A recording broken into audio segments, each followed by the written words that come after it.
Reborn on the eve of the apocalypse, Lin You reassures herself, remaining unfazed, for she possesses the ability of spatial teleportation. In a world of zero-cost purchases, no one can apprehend her. The supermarkets of country C have been uprooted. The world's foremost oil field has been plundered. Armaments factories across various nations have been ransacked. Resources from abroad have mysteriously vanished, with some attributing the chaos to extraterrestrial beings. Lin Yu gazes at the crowd blocking her door, her expression one of innocence. You claim I am responsible. Where is your evidence? Chapter 1. The ninth-level master of spatial abilities is reborn. Lin Yu abruptly opens her eyes, instinctively retrieving a dagger from her space for defense. Her consciousness gradually awakens. The walls are pristine white, adorned with fresh and elegant linens. The cozy bedding and tidy floor create a warm ambience. Sunlight filters through the gaps in the curtains, casting strands of gentle glow. Is this my room before the apocalypse? The shock in her eyes is swiftly replaced by overwhelming joy. Lin Yu can hardly believe that she has truly been reborn. Moreover, she has returned to the time before the cataclysm.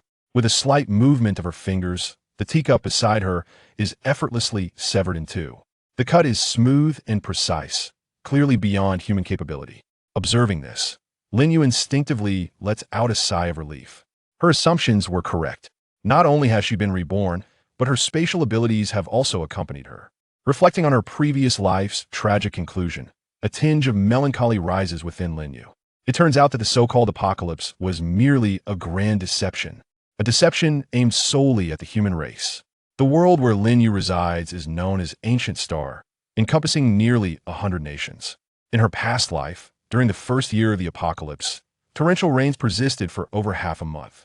Typhoons brought colossal waves, submerging 90% of the world's land. Dozens of nations were completely inundated, with almost no survivors. Subsequently, extreme cold and heat alternated, while earthquakes and volcanic eruptions became rampant. Toxic mists pervaded the air. The emergence of the zombie virus dealt a heavy blow to humanity, leaving only 1 in 10 to survive by the third year of the apocalypse. A mysterious resurgence occurred. The divine races and demon races awakened their bloodlines, and ancient divine beasts and ferocious creatures emerged in succession. The secrets of the apocalypse's arrival were unveiled. It turned out that during ancient times, spiritual energy gradually waned, ushering in an era devoid of magic, where old and new celestial doctrines faced replacement. At this juncture, the human race, endowed with innate destinies and abundant luck, became the focus. Consequently, the old celestial doctrine made a decision to put other races into slumber and to expand the power of humanity. Once the human race reached the pinnacle of fortune, the entire race would be offered as a sacrifice to restore spiritual energy. In simpler terms, the more humans extinguished, the greater the revival of spiritual energy. Other races would then awaken and continue their cultivation.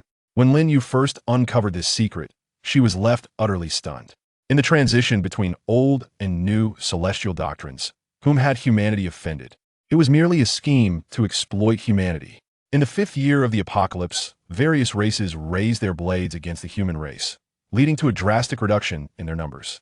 After the appearance of zombies, Lin Yu awakened her spatial abilities and elevated them to the 9th level. As one of humanity's top combatants, she sheltered a multitude of followers. Yet, knowing others' faces does not equate to knowing their hearts. Lin Yu was betrayed by her subordinates. In a desperate situation, she resorted to using her 10th level spatial skill, time reversal, allowing herself to be reborn a decade prior. However, utilizing a 10th level skill at an improper level inflicted severe damage to her body, causing her 9th level spatial abilities to regress to the 5th level. The higher the level, the more arduous the cultivation of abilities becomes. As one of the rare types of powers, spatial abilities are particularly challenging to refine. Lin Yu was fortunate to have encountered extraordinary opportunities that enabled her to cultivate her spatial abilities to the 9th level. There are 10 levels of spatial abilities, each capable of awakening different skills. Lin Yu's abilities have reverted to the 5th level, currently possessing 5 skills: Spatial Blade, Spatial Shield, Spatial Pause, Spatial Jump, and Spatial Vortex. Upon mastering the 5th level skill, Spatial Vortex, her personal space has expanded to infinity. Boundless and limitless, even time stands still. Lin Yu opens her phone, finding over 100,000 in her account. Though she is merely a corporate drone, She aspires to travel the world, which often results in her inability to save money. Nevertheless, this time she possesses space, allowing her to accomplish certain tasks without monetary constraints. In the complex landscape of humanity during the apocalypse, companions who have supported one another for years may still stab you in the back. Lin Yu has little to say about the conclusion of her previous life. She can only blame her own gullibility. Rising from her bed, she splashes cold water on her face. Lin Yu unlocks her phone. Ancient star calendar, year 2253, September 15th. There remains but one day until the apocalypse. Lin Yu sighs. Has she reincarnated so late? Is this not compelling her to resort to extraordinary measures? Although her spatial realm is vast, the supplies within are woefully scant, consisting only of a few changes of clothes, along with water and instant noodles. After storing all consumables from the house in her space, Lin Yu descends the stairs and drives.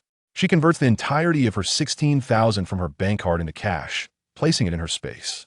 Once communication ceases in the apocalypse, the money in the bank becomes merely a figure. In the early days of the apocalypse, severe flooding wreaks havoc. The government organizes rescue efforts, selling limited supplies daily.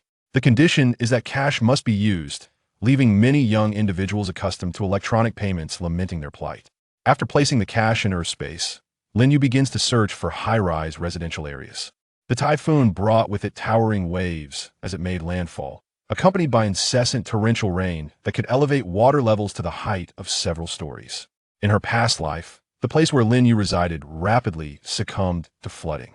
A group of individuals huddled together, trembling in the corridors of a high-rise, enduring their days in discomfort, with no semblance of personal space for eating, drinking, or other necessities. That period of time was one Lin Yu had no desire to reminisce about. Thus, the first action she took upon her rebirth was to secure a high-floor apartment. After more than half an hour of deliberation, she settled on the Shengshurj in Fuyuan community. Its prime location, elevated floors, and complete amenities made it an ideal choice, ready for immediate occupancy. However, the price was somewhat steep. Lin Yu opted for the top floor of Building C, Unit 3201.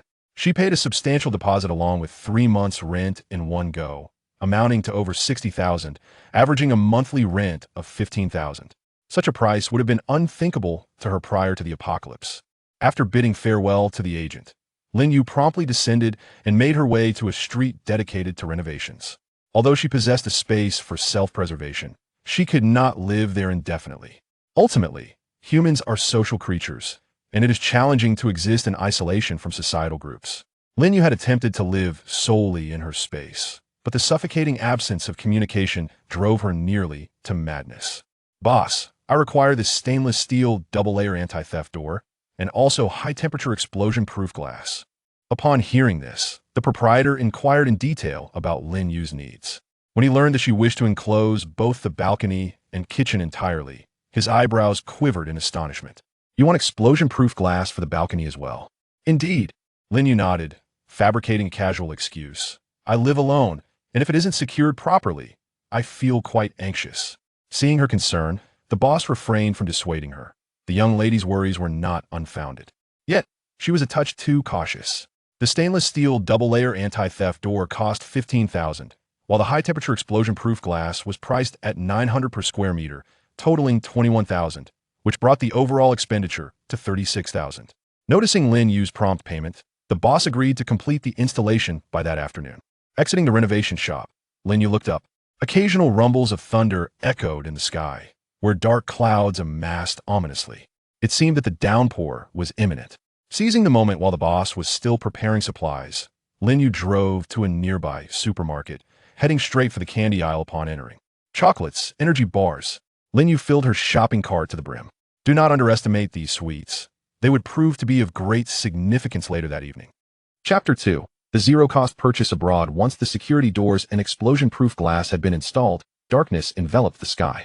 The heavy clouds loomed ominously, as if they might descend at any moment. On the coffee table in the living room, a smartphone, an iPad, and a laptop were all engaged in downloading various materials. Knowledge, skills, and crafts. Lin Yu was uncertain which would prove useful in the future, so she opted to download them all for potential necessity. As she absent-mindedly flipped through several television channels, each one emphasized the measures to combat the impending torrential rain. Many dismissed these warnings as exaggerated, having made no preparations whatsoever. Some even anticipated the storm's arrival, relishing the prospect of work and school being suspended. At that moment, a notification popped up on her phone. "I suspect the apocalypse is upon us. Everyone should stockpile supplies." The post garnered significant attention, and Lin You, unable to quell her curiosity, clicked on it. Who possessed such foresight? However, the comments section was filled exclusively with vitriol. In modern society, spreading rumors can land you in jail. Tell the truth, poster. What are you selling that necessitates this deception to get people to buy? Anyone who believes in doomsday theories is a fool. By the way, has everyone finished the salt they previously hoarded? The overwhelming criticism forced the original poster to clarify. Let me be clear, I am not selling anything, nor do I expect anyone to buy. For the past few nights, cats and dogs have been howling incessantly, and the chickens and ducks refuse to enter their coops. Experienced villagers say this is a sign of impending disaster. I am merely trying to alert everyone. Believe it or not, that is your choice. Unfortunately, the poster's explanations did not earn the understanding of the netizens, and the barrage of insults escalated, ultimately compelling the poster to delete the thread to protect themselves. The doomsday discourse stirred up a minor ripple, akin to a splash of water, before vanishing without a trace. This world operates in such a manner before the apocalypse strikes. No one believes it will occur. Even when hints are presented, they are met with hostility from the online community. Yet when the apocalypse inevitably arrives, regret will wash over them for their disbelief and lack of preparedness. Lin You drew back the curtains. The wind battered the walls violently, and the trees in the greenbelt below swayed precariously. Large raindrops cascaded to the ground, forming a small stream. Lin You opened a self-heating hot pot and dined leisurely. As she finished her meal, it felt as though the sky had been rent open, unleashing a torrential downpour that struck the ground and created a veil of mist. Wiping her mouth, she rose to close the curtains, plunging the room into darkness. With a thought, Lin You activated her spatial jump, finding herself over 10,000 kilometers away from her apartment, abroad. Like her home country, this place was also besieged by relentless rain. The streets lay deserted, providing Lin You with ample opportunity to act.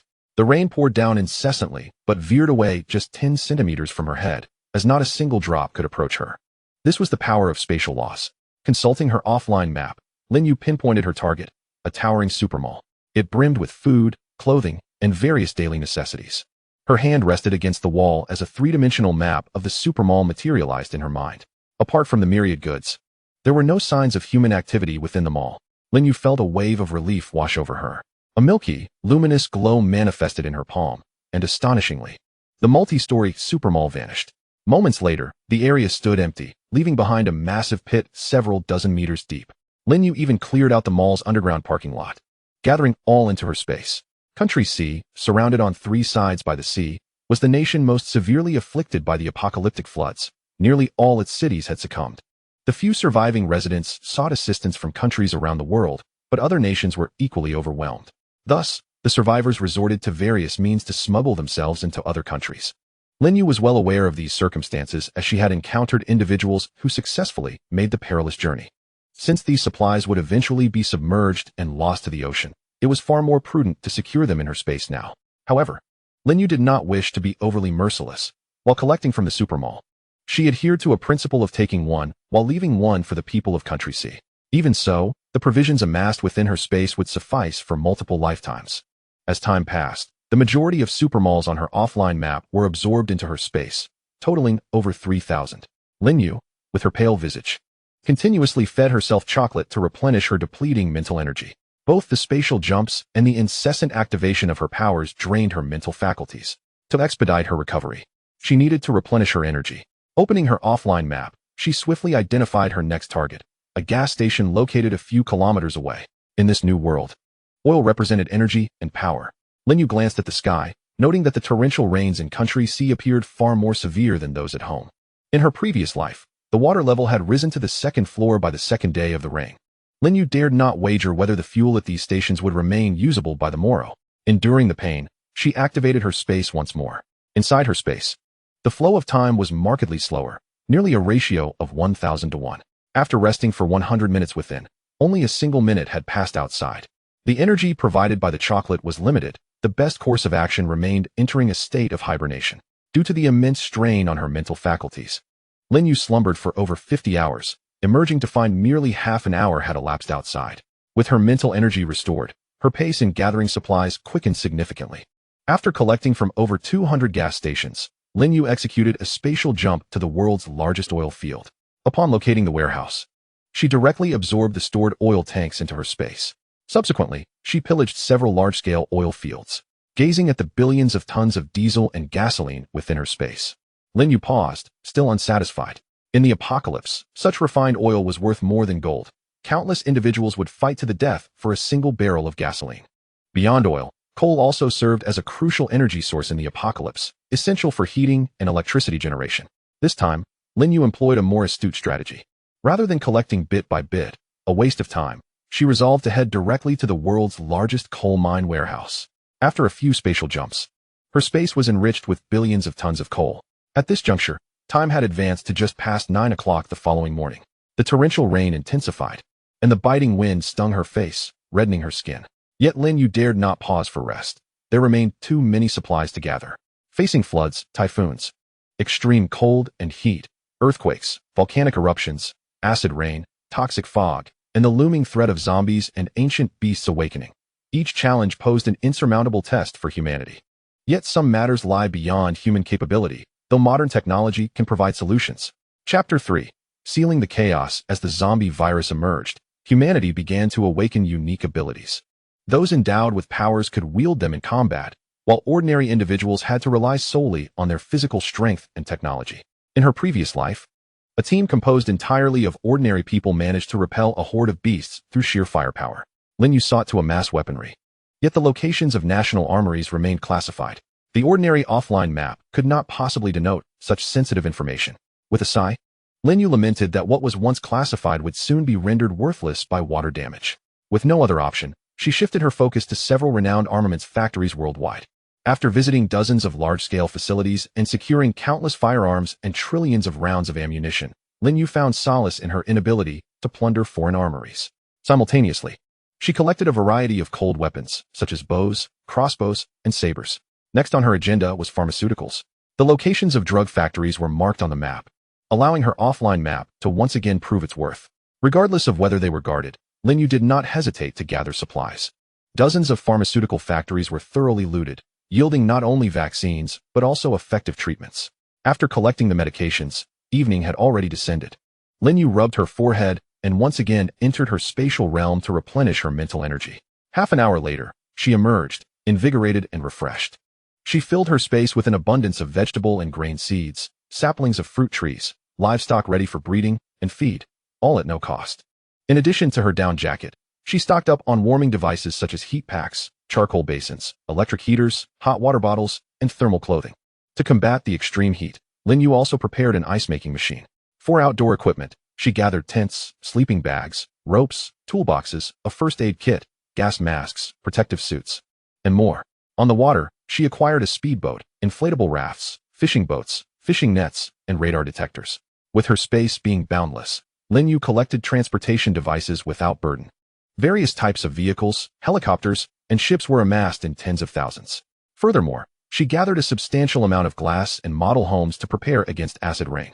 Various generators, natural gas supplies, signal catchers, locators, walkie-talkies, and maps were also not forgotten, all filling her expansive storage. By the time she finished gathering these crucial supplies, it was already the morning of the third day of the apocalypse. The torrential rain showed no signs of abating, and the water level had risen to nearly the height of 2 stories. Multiple nations released news reports, claiming that various supplies had mysteriously vanished. Most people, exhausted both physically and mentally from the incessant downpour, were indifferent to such reports. A minority who cared speculated that the uprooting of entire supermarkets could only be the work of extraterrestrials. Some even circulated the notion that the continuous days of heavy rainfall were related to aliens. Upon seeing such conclusions, Lin Yu smirked slightly, dismissing them from her mind. With her essential supplies gathered, she next prepared for a final indulgence in culinary delights before returning home. Snacks from various countries were constantly being collected into her space. After a series of spatial jumps, by the time she returned to her homeland, it was already nighttime. Lin Yu gazed at the water level that had risen to the 3rd floor, shaking her head. The owners' group chat had erupted in chaos. Some had homes that were submerged, others were starving with no food to eat, and many were incessantly tagging the property management to resolve the issues. Yet, the management remained silent, as if they had vanished. As the property management's inaction grew more frustrating, the complaints within the owners' group intensified. Bored, Lin Yu closed her phone. Just then, a A sound of dripping footsteps echoed outside her door, halting right at her apartment. Lin You frowned and closed her eyes. A milky white halo slowly emanated from her, enveloping her surroundings. The three-dimensional layout of the apartment materialized in her mind.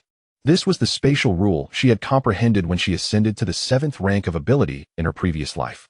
Centered around her, all objects within her vicinity were subject to her control. The higher her ability level, the greater the area of influence. Although her powers had regressed to the 5th rank, the skill of spatial rules she had grasped remained intact. While the coverage area had shrunk somewhat, monitoring the entire apartment was still a trivial task.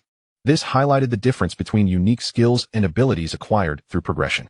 Skills like Space Blade and Space Shield were derived from ability advancement and required the wielder's powers to reach a certain level for activation.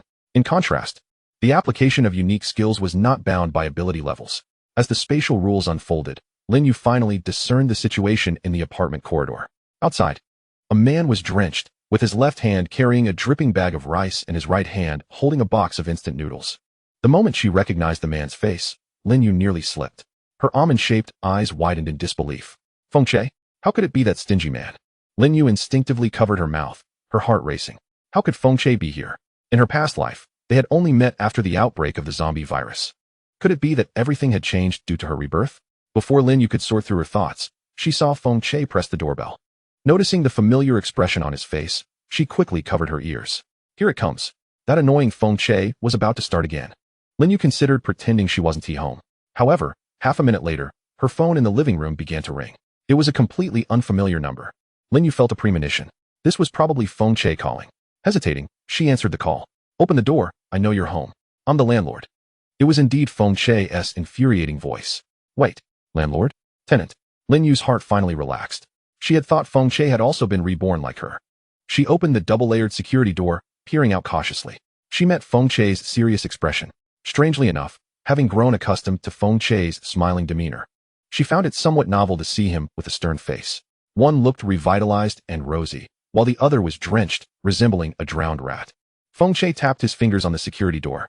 Little girl, what does the 3rd clause of the housing rental agreement state? Without the landlord's consent, alterations to the apartment are prohibited. Lin Yu's expression stiffened. She had indeed seen that clause.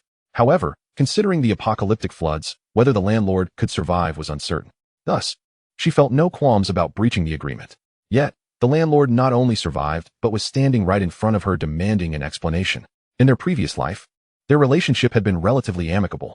Although Lin You had often been exploited and oppressed by Feng Che, he had also provided her with substantial assistance. Lin You truly found it difficult to retaliate against him. Just then, the elevator chimed. Someone had arrived.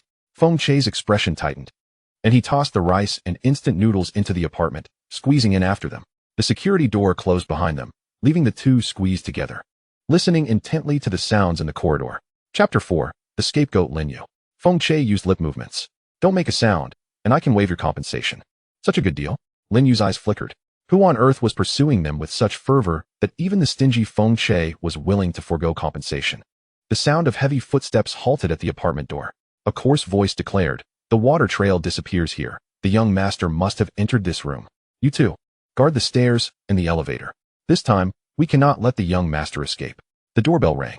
Young master, we know you're inside. The sir has ordered us to bring you back. Please don't make this difficult for us. Feng Che's expression darkened. Damn, who is making things difficult for whom? He has already come here, and this group continues to pursue him.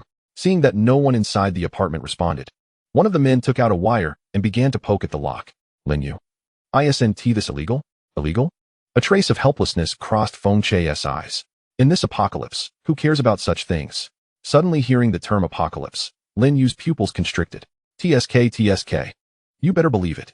Behold, the nation shall soon take action. With a resounding click, the anti-theft door swung open. It is said that this double-layered stainless steel door, impervious to hammers, was deftly pried open by a mere iron wire. Dozens of burly men encircled Feng Che. Lin You rose and stretched her wrists. If Feng Che were to call out for help, she could indeed intervene to save him. Instead of struggling, Feng Che delivered a swift kick to the leg of the man attempting to pick the lock. Feng San, how clever of you to use such a tactic against your own young master. Feng San chuckled foolishly. We have no choice. Sir insists we must bring the young master back this time, or we shan't return ourselves. Hearing that familiar name once more, Lin You scrutinized the scene and found several familiar faces among those surrounding Feng Che, loyal subordinates from Feng Che's past life. A key was tossed over, and Lin You instinctively caught it. It belonged to the adjacent C-3202. The supplies inside are yours. Little girl, you must keep an eye on these 2 rooms for me. As Feng Che was about to be taken away, Lin You urgently inquired, what did you mean by apocalypse earlier?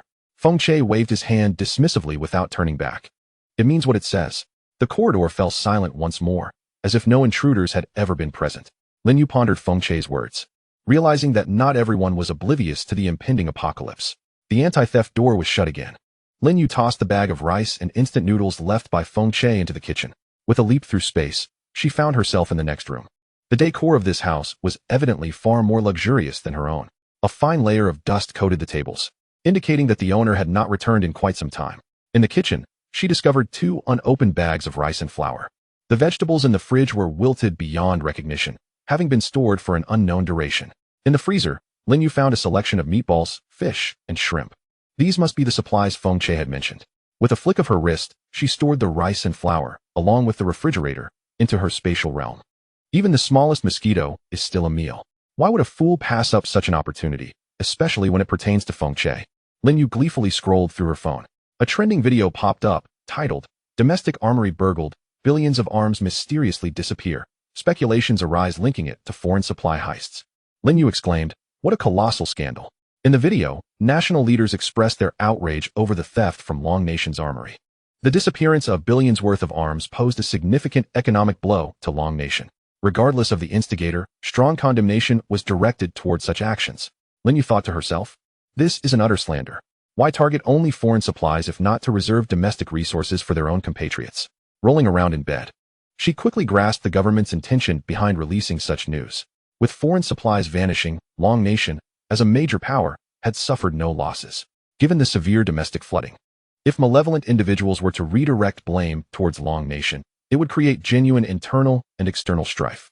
Clenching her fists, Lin Yu resolved, for the sake of the nation, I shall bear this burden. Henceforth, let her be known as Lin the scapegoat hero. Under the cover of night, the torrential rain showed no signs of abating. Hail pelted the bulletproof glass, creating a cacophony of sound.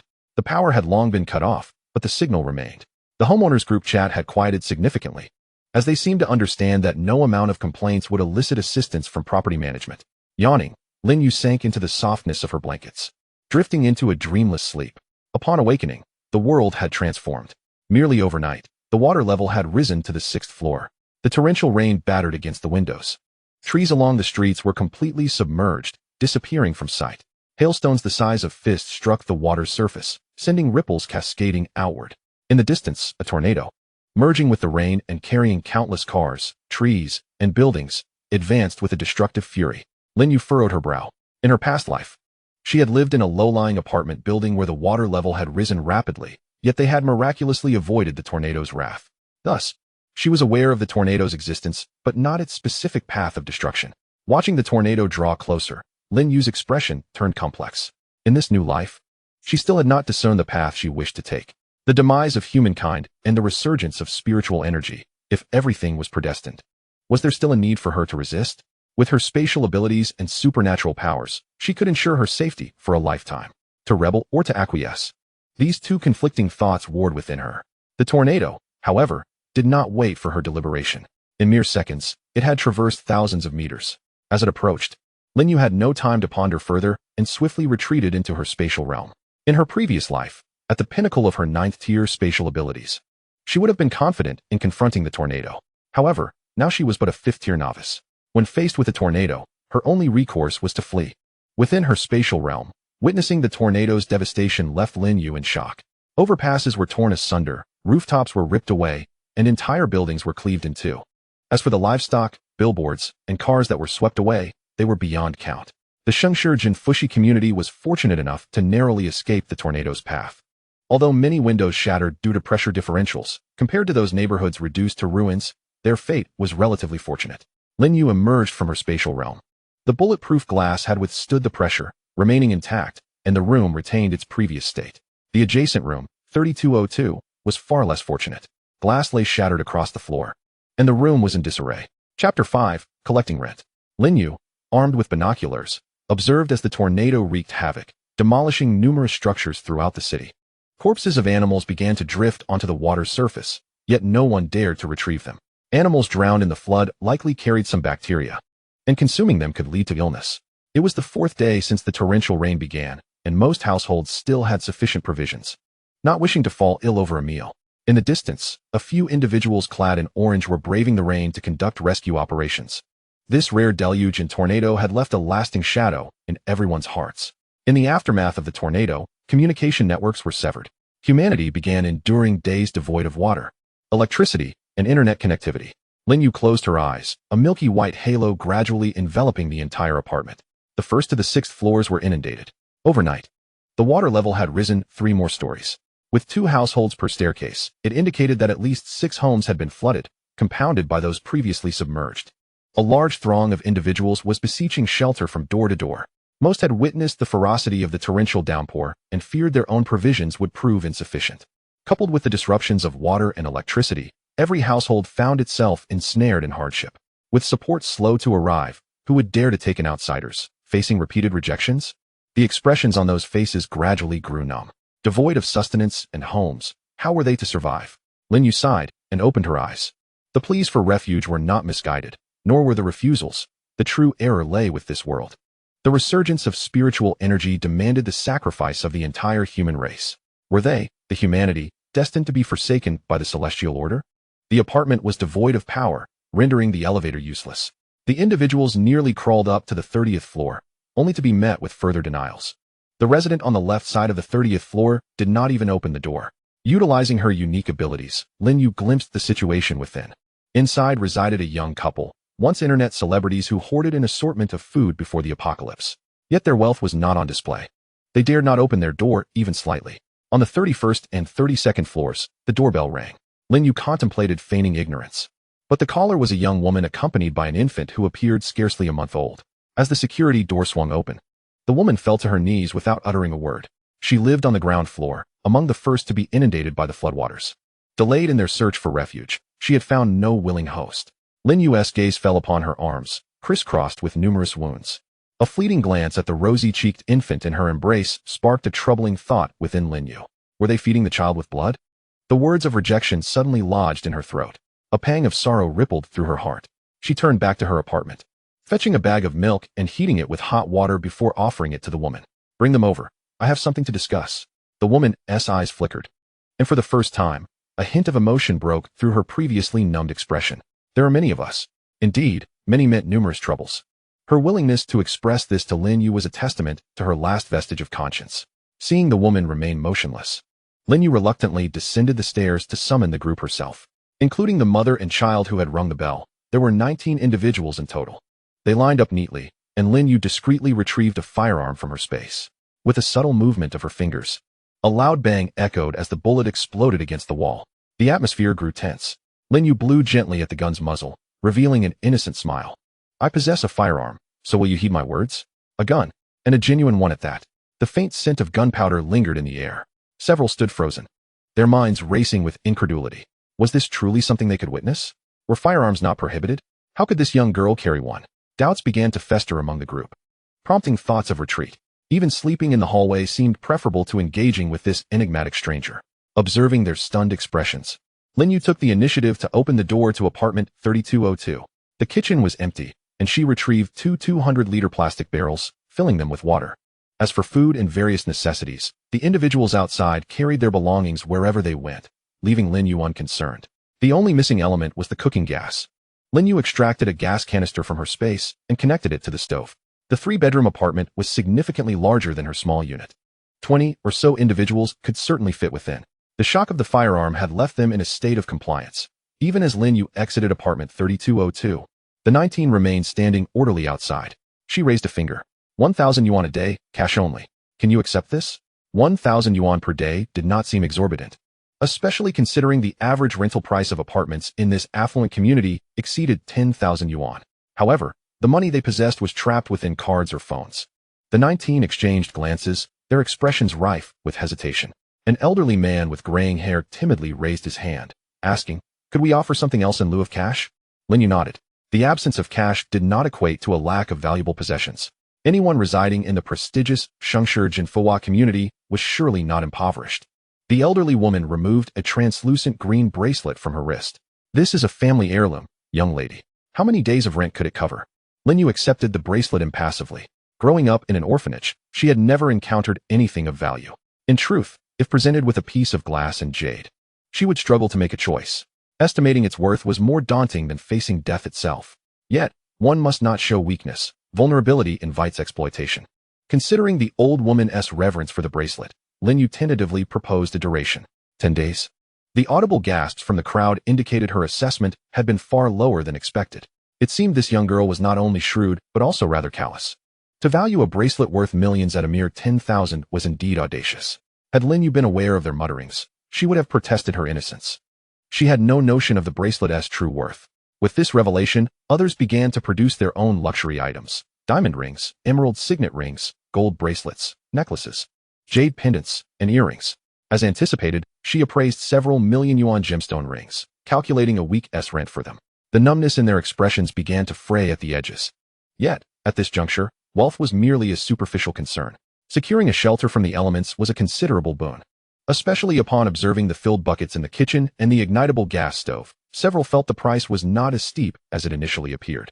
Having endured several days in the hallway, the prospect of a warm meal filled them with immeasurable joy. After a morning of fierce winds, the rain had lessened considerably.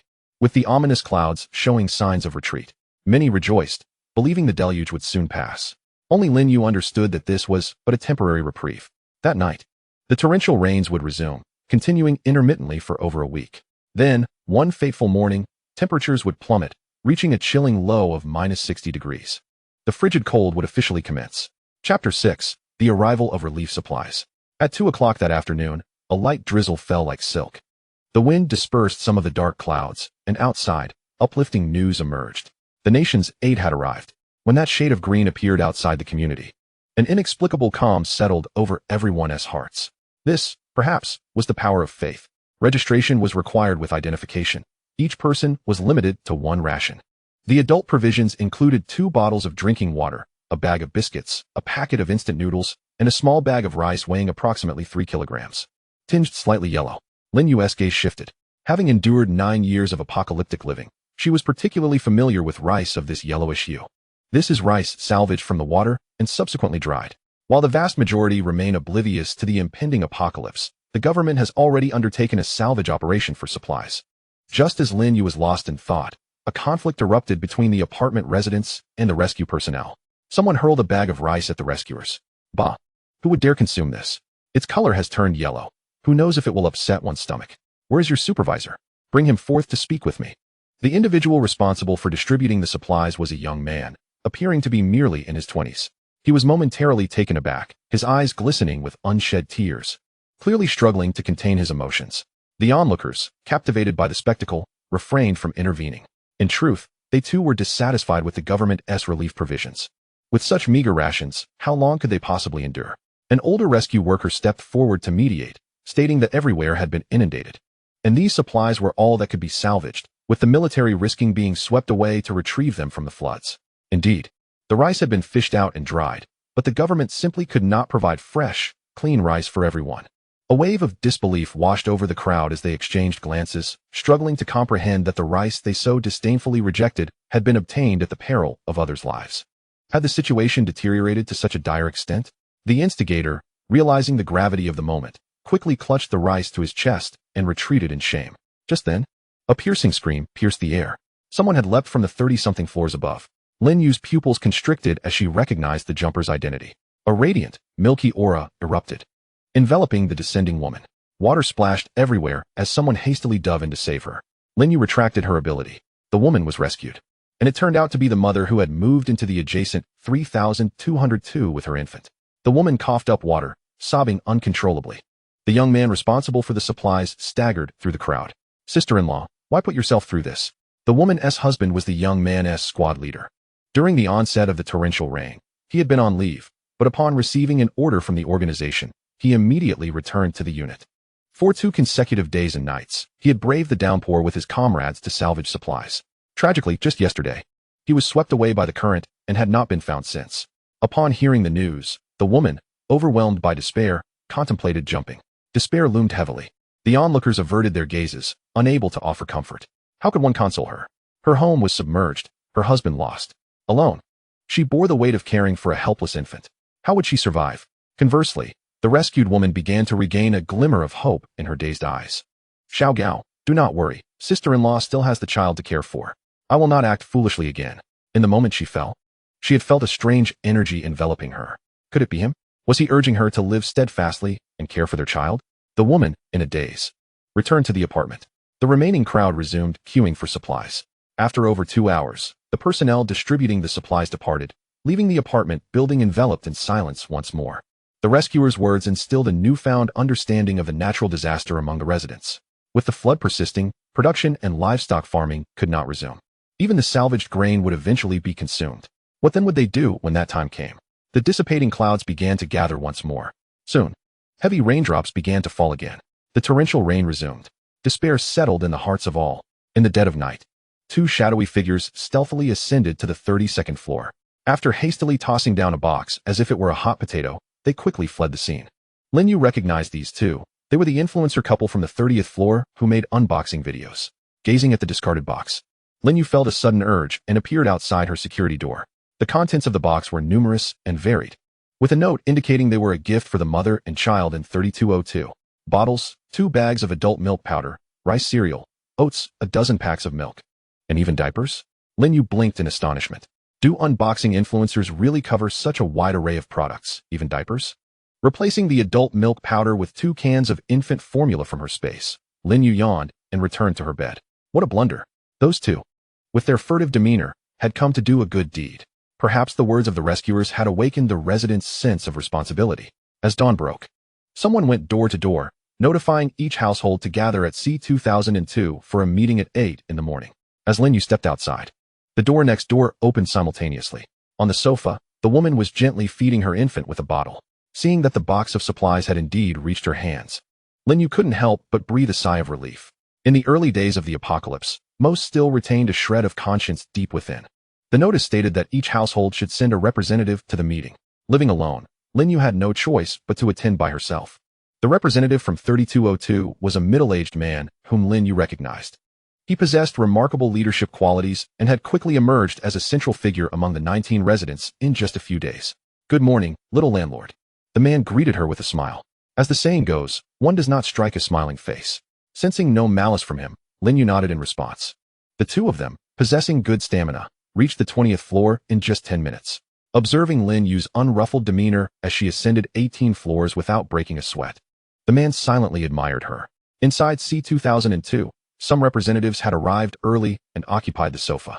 Li Ming, the representative from C3202, noticed this and dragged a chair from the corner, wiping it clean with his sleeve before gesturing for Lin You to sit. Lin You accepted without hesitation. The other representatives watched, their expressions flickering with surprise. Before the apocalypse, Li Ming was somewhat of a notable figure in Yanqing, known by many within the community. Observing his courteous behavior towards a young girl, the others couldn't help but speculate about their relationship. As the gazes of the crowd became increasingly scrutinizing, Li Ming couldn't help but curse internally. This young woman was not one to be trifled with. She'd draw a gun at the slightest provocation. If they were to act recklessly, they might just drag him down with them. On the 32nd floor of Building C, there were a total of 64 households. Before the apocalypse, each building had 2 resident representatives. The individual convening this meeting at C2002, Xiao Mingzhu, was one of them. Chapter 7, Salvaging Supplies. The meeting's agenda was clear.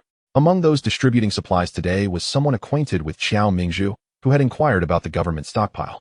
Most of the supplies were salvaged from the water and would not last long. At most, they could support 3 distributions. After 3 distributions of disaster relief grain, it would fall upon the people to find their own solutions. Xiao Mingzhu's intention in gathering all the residents was singular: to organize the community to salvage food and necessities while most were still unaware of the severity of their situation, thereby providing an additional layer of security for their future lives. After his statement, the atmosphere shifted momentarily, and soon the residents began to chatter excitedly. Supporters and opponents abound in this discourse. The proponents assert the state has begun to salvage resources, indicating that the situation has reached a dire impasse. It is prudent to gather supplies in advance rather than face hunger in the future. Conversely, the dissenters counter. The state's efforts to retrieve resources have already resulted in significant casualties. Do you truly comprehend the gravity of your words? Without the necessary equipment or expertise, do you expect resources to simply materialize before you? Upon the introduction of the issue regarding the lack of equipment and technology, the supporters fell silent. At that moment, Lin You timidly raised her hand. I possess a rubber boat. Would it be of use? As her words lingered in the air, the representatives of the residents regarded Lin You with the reverence one might reserve for a savior. Xiao Mingzhu visibly stirred with excitement. You jest, do you not? Lin You shook her head. In her previous life, the government had ceased the free distribution of disaster relief grain after 3 distributions, opting instead for a cash purchase system. The salvaged grain was sold at over 100 per pound, and even this was limited, requiring identification for purchase every 3 days, with a maximum of 3 pounds at a time. Private sales of grain had no limits, yet were exorbitantly priced, 1,000 for a pound, and pristine. Unsoaked grain soared to an astronomical 10,000 per pound. Most could not afford such prices and were compelled to salvage themselves. Xiao Mingzhu was correct. Self-organized grain retrieval would become the prevailing means of survival in the aftermath of disaster. Thus, she had retrieved a 6-person rubber boat from her space early that morning. With a definitive answer in hand, Xiao Mingzhu inhaled deeply. To provide refuge to a group of homeless individuals during such perilous times and to offer her private rubber boat to assist others, Lin You was truly exceptional. If the salvage is successful, you shall be the benefactor of our entire apartment, they exclaimed in unison. Indeed, Lin Yu's selflessness is a quality we all ought to emulate. This exemplifies the spirit of a commendable youth in this new era. Observing the jubilant expressions of the crowd, Li Ming felt a twinge of discomfort. Selfless? A commendable youth of the new era? Do these descriptors truly align with the landlord?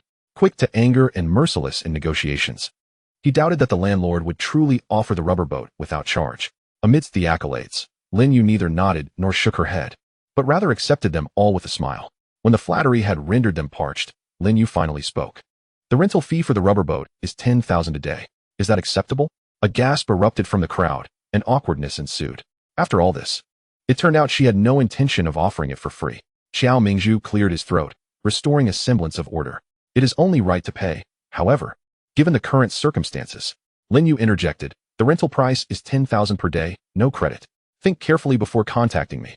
She then stood and exited, leaving no room for negotiation. On the 32nd floor, with over 60 households, she had little doubt they could muster 10,000 in cash.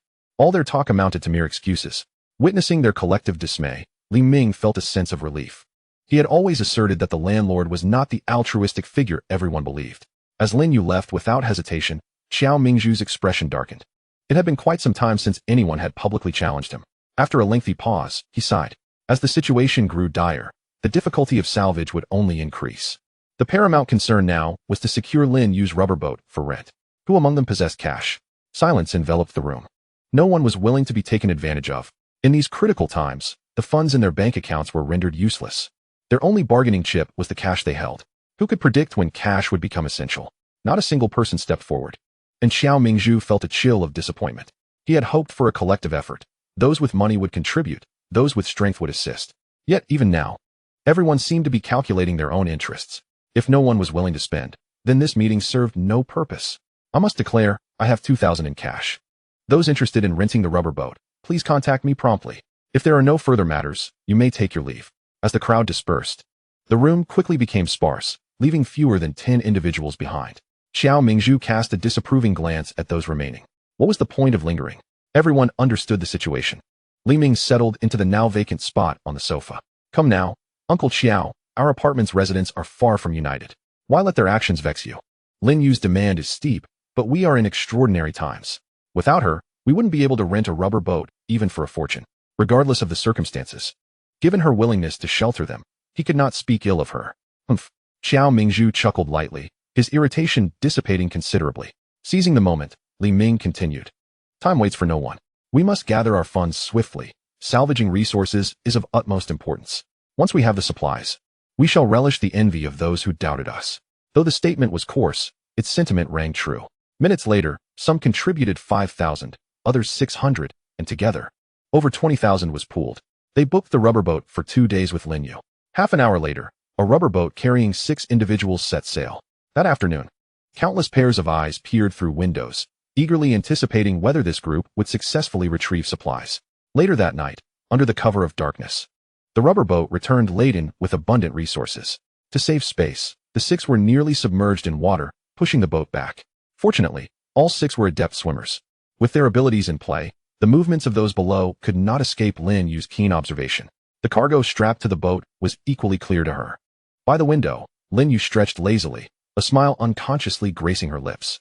Thankfully, they were not entirely foolish and had the foresight to retrieve another rubber boat. Teaching one to fish is far superior to merely providing fish. Self-sufficiency is always the most rewarding.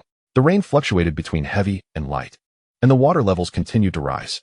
Many found themselves restless through the night, some rejoicing, others consumed by jealousy, and some lamenting their fate.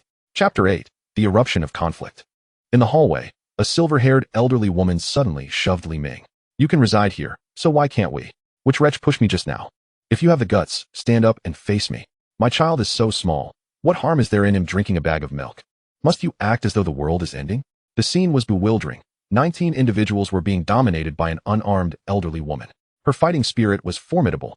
Lin Yu's eyes sparkled as she cracked sunflower seeds with fervor. This farcical altercation had begun at dawn, around 5 o'clock. The elderly woman and her companions were residents of the 7th floor, which had been flooded the previous night. They sought to move into apartment 3202, much to the chagrin of those already residing there. Not to mention, apartment 3202 was already overcrowded. When they initially pleaded with the old lady for shelter, what did she say? If there was no place to stay, she would simply leap from the upper floors, sparing others the burden. Now that the situation has turned against her, why does she not jump? From 5 in the morning until after 7, the noise persisted for over 2 hours without resolution. Lin Yu felt a twinge of disappointment at the antics in room 3202. If it were her, she would have acted decisively. Feeling reluctant to strike the old lady was irrelevant when 2 adults stood idly by. She would simply confront them, striking fiercely until they were cowed into silence. In the end, it seems the current generation lacks the necessary ruthlessness. Just as Lin Yu anticipated, a stalemate would ensue. A resounding crash echoed as a can of milk powder fell to the ground, spilling its contents everywhere. The old lady's grandson stepped onto the powder and made faces at Li Yu. "Ha ha, since you won't give it to me, you can't have it either." After declaring this, the mischievous child ran behind the old lady, seeking her approval. The old lady, pleased, patted her grandson's head, commending him for standing up to those who bullied his grandmother. The scene fell into a heavy silence, punctuated only by the occasional mutterings of "serves you right" and similar sentiments from the old lady. Li Yu's lips trembled in fury. The milk powder was now tainted with grimy footprints, mingled with rainwater, rendering it inedible. This can of milk powder felt like the final straw that broke her composure. No one expected that the usually gentle and amiable Li Yu would one day snap and wield a kitchen knife against the unruly child. The old lady instinctively raised her arm to shield herself. The sharp blade struck her back with a sickening thud. Blood quickly soaked through her clothing. The onlookers gasped in shock. Li Yu had indeed attacked. Some attempted to restrain her, but she brandished the knife threateningly. "Who dares to stop me today?" The old lady's son and daughter-in-law, terrified, dared not utter a word. Seeing Li Yu still brandishing the knife, they hurriedly pulled the child and the old lady away. A young man from the 7th floor, having failed to gain any advantage, slinked down the stairs behind the old lady's family. As the farce concluded, Li Ming emerged with a scratched face, accompanied by another young man, to scavenge for supplies. Outside the apartment, 2 inflatable boats had been inflated. Upon seeing Li Ming's battered visage, Xiao Mingzhu realized something and quietly inquired, "That old lady on the 7th floor isn't easy to deal with, is she?" Li Ming managed a bitter smile and shook his head. "Not just difficult, she's utterly unreasonable." The rain was light today, making it an opportune time for gathering supplies. Just as they settled in to leave, a middle-aged man grabbed hold of the kayak's rope. "Xiao, you have 2 inflatable boats. Take me with you." Xiao Mingzhu's expression turned cold. "Sun Teng, why are you suddenly interested in joining us? Where were you earlier?" Sun Teng was the son of the troublesome old lady from this morning. The entire family was a piece of work, and no one in the complex wished to converse with them. Sun Teng clutched the rope tightly, only to be yanked by Li Ming, causing him to tumble into the water. Caught off guard, Sun Teng spluttered as filthy water rushed into his nostrils. "Li Ming, you bastard." Li Ming's expression hardened as he used a paddle to press Sun Teng's head down, bubbles rising to the surface. Just as Sun Teng was about to lose consciousness, Li Ming would allow him to surface for a breath before plunging him down again, repeating this cycle several times. Fear shone in Sun Teng's eyes, as if he were encountering Li Ming for the first time. Meanwhile, the inflatable raft drifted away without interference, leaving those in the apartment envious yet aware that they would not be allowed to benefit from it. During their outing, Xiao Mingzhu and his companions came across residents from a neighboring complex who were also scavenging for supplies. After exchanging nods, they each found a spot to begin their work. As the raft filled with supplies, Xiao Mingzhu suddenly noticed something amiss with the water level in the inflatable raft. Li Ming, doesn't it seem like the raft is losing air? Panic surged through them as they quickly turned to investigate. Minutes later, Li Ming's expression darkened as he stared at a steel nail embedded in the raft. The others shared his grim countenance. In such a concealed location, it was evident that someone had intentionally punctured it. The nail could not be removed.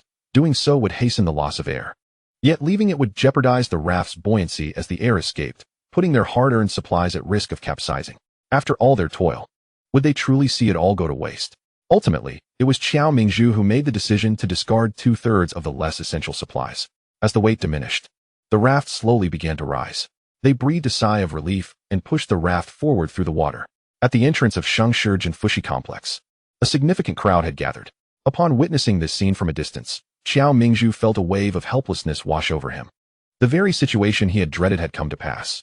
Someone was attempting to seize the supplies. This outcome had been anticipated, so the group remained composed. The best swimmers, Li Ming and Xiao Lu, took a deep breath and dove beneath the surface. Qiao Mingzhu, along with the remaining members, casually approached the C building of the apartment complex. The 1st to 7th floors were submerged, necessitating entry through the window of the 8th floor corridor. Sun Tang's eyes gleamed with greed as he beheld the supplies retrieved in the raft. So much bounty. Even if divided equally, he would receive a substantial share. His morning of scheming had not been in vain. Qiao, with all these supplies, we've hit the jackpot. You collected quite a bit yesterday. It's our turn today? Sun Tang declared, extending his piggish hand toward the inflatable boat. Qiao Mingzhu's expression turned icy, his disdain for Sun Tang unmistakable. At this juncture, what was there to discuss? With a sharp crack, he swatted Sun Tang's hand away with the paddle, fixing a piercing gaze on the group of 10 or so individuals standing on the shore. Is this what all of you are thinking? Chapter 9. Qiao Mingzhu's transformation. The opposing group remained silent, yet their firm grip on the window confirmed their stance. Greed can corrupt the heart. A chill crept into Qiao Mingzhu's core upon witnessing this. He was a passionate individual, which made him well-suited to serve as the representative for the residents of C building, tirelessly advocating for their collective interests. Even in the face of disaster, he had never considered abandoning his principles. Yet the actions of these individuals today had extinguished his hopes. A standoff ensued. Sun Tang and his group occupied the window, confident that Qiao Mingzhu and his companions would not endure prolonged immersion in the water. As soon as they sought to return home, he believed he could strip them of their dignity. Sun Tang had crafted a meticulous plan, but he underestimated Qiao Mingzhu's foresight. More than 20 burly men surged toward the 8th floor, instantly reversing the tide of the confrontation. Sun Tang's face quivered as he spotted Li Ming and Xiao Lu, soaked to the bone, standing amidst the crowd. Though the windows of the 8th floor were occupied, Li Ming and his companions could easily access the already submerged windows of the 7th floor. This afforded them a chance to seek help from the other residents of the apartment. Some, sensing the dire situation, attempted to retreat, only to be kicked back by others. Uncle Qiao, what shall we do with these people? Li Ming inquired. With the absence of any so-called hope, Qiao Zhuoming felt his mind clear considerably. If they relished trapping others in the water, then let them experience that sensation themselves. Assign someone to keep watch over the windows. None of you are permitted to return to the apartment before nightfall. Upon uttering these words, those by the window were tossed out one after another as though they were dumplings. Unbeknownst to anyone, Qiao Zhuoming's expression was cold as he kept his head lowered. Where there is one, there will be another. Sun Tang and his group would inevitably become a scourge within Building C. He needed to find a reason to expel them from the apartment at the earliest opportunity. Qiao Mingzhu and his companions threw supplies through the window, while Li Ming and Xiao Lu stood inside to receive them. Once the supplies were moved, Qiao Mingzhu and the others had no intention of going outside. Instead, they lent their rubber raft to the residents who had assisted them. Li Ming received his share of supplies, holding a 10-kilogram bag of rice in one hand and a sealed can of infant formula in his arms, a hint of joy brightening his otherwise scarred face. However, upon ascending to the 32nd floor, he discovered that the door to apartment 3202 had been removed. The interior was a chaotic mess. An oppressive silence enveloped everyone. Lin You cradled her gradually stiffening daughter in her arms, her eyes devoid of life. Just a wall away in 3201, Lin You leaned against the window, her gaze heavy as she stared at the flood outside the apartment. The day before, she had spotted traces of octopuses and crabs in the water. To uncover the reason behind the presence of these marine creatures, she had left the apartment at nearly the same time as Li Ming. By the time she returned, everything had already been decided. In the early days of the apocalypse, some had already abandoned their humanity. In the morning, while Li Ming and others were away, Sun Tang, accompanied by a group, came to borrow supplies. When refused, he flew into a rage and dismantled the door of 3202. Food, drinking water, pots and pans, gas. And the supplies Li Ming had salvaged over the past 2 days, Sun Tung and his group had long since been consumed by envy. Damn it. How could a group of people whose homes had been submerged live better than themselves? They took what they could carry and destroyed what they could not. Once the moral order within their hearts collapsed, there was nothing left to fear. In a bid for revenge against Lin You for injuring his family, Sun Ting chose to strike at her child. The newborn, merely a month old, lost its breath in his clutches. Upon hearing the details of the incident, the thread of reason in Li Ming's mind snapped. I will kill that beast. Thank you, but that won't be necessary. Li You steadfastly held onto her child's lifeless body, swaying as she stood. When someone attempted to support her, she rejected their offer. After exiting the apartment, Li You turned and pressed the doorbell beside her. Lin You was taken aback by Li Yu's visit. Miss Lin, can I buy that gun from you? In Li Yu's hands was a tightly bundled stack of cash, amounting to a full 10,000. Lin You guessed Li Yu's intentions. Yet, she felt no authority to dissuade her. With a slight motion of her right hand at her waist, she handed a gun to Li Yu. Li Yu's lips moved slightly. Thank you. She placed the cash on the shoe rack at the entrance, her entire being swaying as she vanished around the corner of the staircase. Lin Yu closed the door. That stack of cash transformed into dust at her will. A sense of powerlessness began to spread within her. If she had initially refused Li Yu and her daughter's plea for help, would the outcome have been different? Alas, there are no what-ifs. Even with her extraordinary abilities, there are always circumstances beyond her control. Faint sounds of gunfire echoed through the apartment. 6 bullets were discharged, and Li Yu, with her daughter, leaped down, disappearing into the flood. Sun Ting's family was all shot, yet he miraculously escaped outside the apartment. The incident involving Li Yu and her daughter further solidified Xiao Zhuoming's resolve to expel Sun Tung and the other vermin from the apartment. A week later, the second batch of disaster relief grain from the government arrived. Alongside it came the news that the government supported residents in salvaging supplies independently. The water level had risen at a slower pace and had nearly ceased rising upon reaching the 12th floor. In the ensuing days, Xiao Mingzhu and his team discovered a rubber raft and 2 speedboats. The supplies salvaged daily incited envy among many residents, with an increasing number wishing to join the salvage team. Xiao Mingzhu established a series of rules, promoting a system of rewards based on effort to govern the salvage team members. As for the submarine in Lin Yu's possession, they continued to rent it without pause, including Lin Yu's and their own rubber raft. Building C now had 3 rubber rafts and 2 speedboats. Under Xiao Mingzhu's leadership, a small salvage team was beginning to take shape. Residents from the neighboring apartment brazenly came to borrow watercraft, but Xiao Mingzhu refused them. Noticing the resentment in their eyes as they left, he secretly intensified the security measures within the apartment. After a day of investigation, Lin Yu finally uncovered the reason behind the appearance of marine life near the apartment. Yang City, being close to the sea and situated at a low elevation, had inadvertently merged the rainwater with the nearby seawater as it rose to the 12th floor. Coupled with the passage of a tornado, the flood concealed numerous animal carcasses. While humans dared not consume these carcasses, they were a delicacy for marine creatures. In her previous life, Lin Yu had already entered a temporary shelter organized by the government at this time, thus remaining oblivious to these matters. Reflecting on the shelter brought a flicker to Lin Yu's gaze. In her past life, with the assistance of Sister Lin Lang, she had become part of the cleaning crew, enjoying a period of relative stability. She couldn't help but wonder how Sister Lin Lang was faring now. Chapter 10. The irate Xiao Lin Lang. The moment Lin Yu stepped through the entrance of the shelter, she instinctively held her breath. The air was a tumultuous blend of various odors, creating a new, indescribable scent. This was a shelter temporarily converted from a supermall. The height of each floor in the mall far exceeded that of the apartment building, resulting in only the lower 6 floors being submerged. From the 7th floor upwards, various specifications of shelters had been established. The shelters on the 7th to 9th floors were free of charge, housing the poorest refugees, those whose homes had been flooded, lacking any means, struggling to survive on the meager disaster relief provisions provided by the government. In contrast, residents above the 10th floor were required to pay a certain amount of supplies or cash to reside there. The higher the floor, the better the environment, and consequently, the higher the costs involved. Lin Yu lowered her gaze, contemplating for a moment. In her previous life, Xiao Linlang seemed to have resided in the southwest corner of the 11th floor of the shelter. Just as she was about to lift her foot to ascend the stairs, a frail little girl clung to Lin Yu's leg, timidly asking, "Sister, do you have any food? I'm hungry." The girl was so emaciated that her eyes appeared unnaturally large. Lin Yu glanced down at her own attire. This was the most dreadful piece of clothing she had unearthed from her wardrobe, one she hadn't donned since the commencement of her work. To her surprise, even in such a state, she had attracted attention. Lin Yu sighed imperceptibly. it was her negligence. In the early days of the apocalypse, with water and electricity severed, few individuals wore clean garments. Even this once humble attire, overlooked before the cataclysm, was now scrutinized. Lin You lifted her gaze to a couple not far from her. The couple met Lin Yu's eyes, rubbing their hands together as they approached.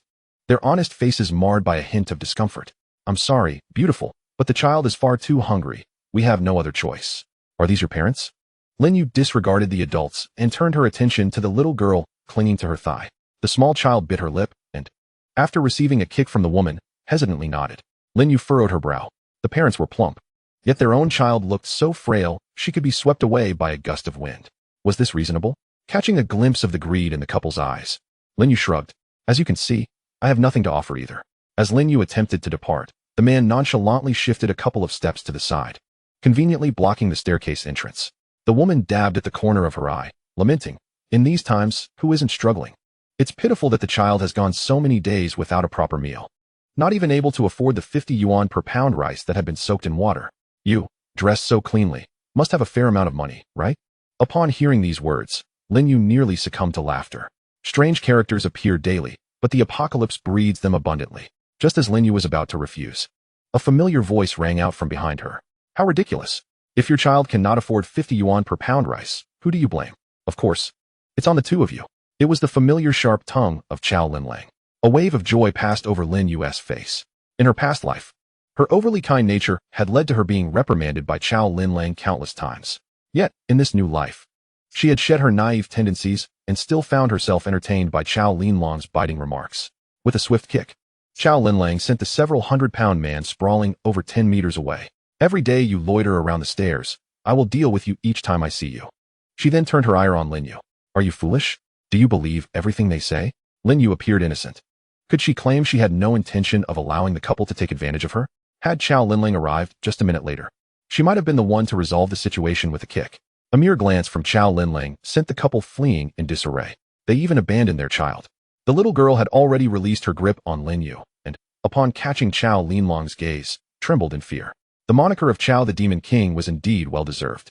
Chow Linlang was the champion of the National Youth Martial Arts Competition, her prowess undeniable, her physique sculpted to the point of evoking envy in men. Having come to Yang City for the competition, the apocalypse had trapped her here. Seeing the girl attempt to hide, Chow Linlang swiftly scooped her up. The weight in her hands felt almost weightless. Chow Linlang clicked her tongue and began leading the girl upstairs, only to find Lin You still rooted in place. "Are you a daft goose? Hurry up and follow." Lin Yu thought, "Please provide a cleansing powder for Linlang's mouth." Chow Linlang brought Lin Yu and the little girl, Qianqian, to the southwest corner of the 11th floor. This was the compartment Chow Linlang had rented. Though small, it was remarkably clean and tidy, a rarity in the apocalypse. After allowing the two to sit at their leisure, Chow Linlang produced a stainless steel basin and, without hesitation, opened 10 packets of instant noodles, placing them within before adding water and covering it. As the noodles cooked for a few minutes, silence enveloped the room. Before they ate, Chow Linlang politely inquired if the two would like any. Both the adult and the child declined. Lin Yu wasn't hungry, and Qianqian was too intimidated. Observing their refusal, Chow Linlang commenced a ferocious intake of food. It was truly a tempestuous consumption. She devoured noodles with such fervor that Lin Yu swallowed her saliva. It wasn't envy. It was simply that the other's enjoyment was palpable. In her past life, Lin Yu had pondered countless times that had the apocalypse not occurred, Linlang would surely have become a sensation in the food-streaming realm. It was a pity for the frail Qianlin to have such a gluttonous girlfriend. Lin Yu chuckled softly, prompting a suspicious glance from Chow Linlang. "Do you wish to eat?" Lin Yu hurriedly waved her hands. Just as she thought of Chow Linlang, the compartment door swung open, revealing Tang Lin, carrying a 5-kilogram bag of rice and a sealed package of smoked ham. Upon noticing the stranger, Tang Lin nodded. Lin Yu glanced at what he held and thought, indeed, he had come to provide for his girlfriend. Tang Lin was a technical expert. Assembling or modifying a generator was child's play for him, a skill highly sought after in the apocalypse, allowing him access to supplies unavailable to ordinary folk. Minutes later, along with a basin of noodle broth, everything had disappeared into Chow Linlang's stomach. Qianqian's mouth hung open, evidently astonished by Chow Linlang's appetite. Lin Yu, however, wore a blank expression, having grown accustomed to witnessing Chow Linlang's eating feats in her past life. Tang Lin did not linger long, satisfied after watching his girlfriend's consumption. Before taking his leave, after a hearty meal, Chow Linlang's spirits noticeably lifted. "Given your attire, you must not be a refugee from the shelter, right?" Lin Yu nodded. Even with her ample provisions, Chow Linlong's outerwear bore multiple stains, making Lin Yu's cleanliness starkly out of place in this shelter. Chapter 11. The King of Peeling Skin emerges. Chow Linlang was a forthright individual, her curiosity prompting her to ask directly, if you are well-fed and clothed, why come to the shelter? In her heart, Lin Yu thought, of course, to see you. Yet, she explained, I heard the shelter could exchange goods that are unavailable outside. So I came to take a look. Chow Linlang nodded, seemingly accepting this rationale.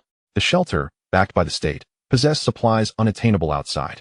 However, those provisions were reserved for the affluent. Those without money could only crowd into the free zones on the lower 3 floors, where even sustenance was not guaranteed. After a mutual exchange of understanding, as dusk fell, Lin Yu opted to rent a compartment near Chow Linlang. The little girl, Qian, stubbornly refused to return to her parents. And out of necessity, Lin Yu allowed her to stay temporarily. As night descended, the surroundings were engulfed in darkness, amplifying Lin Yu's senses. Various cacophonous sounds resonated clearly, leaving Lin Yu unable to sleep, and she could only feign slumber with her eyes closed.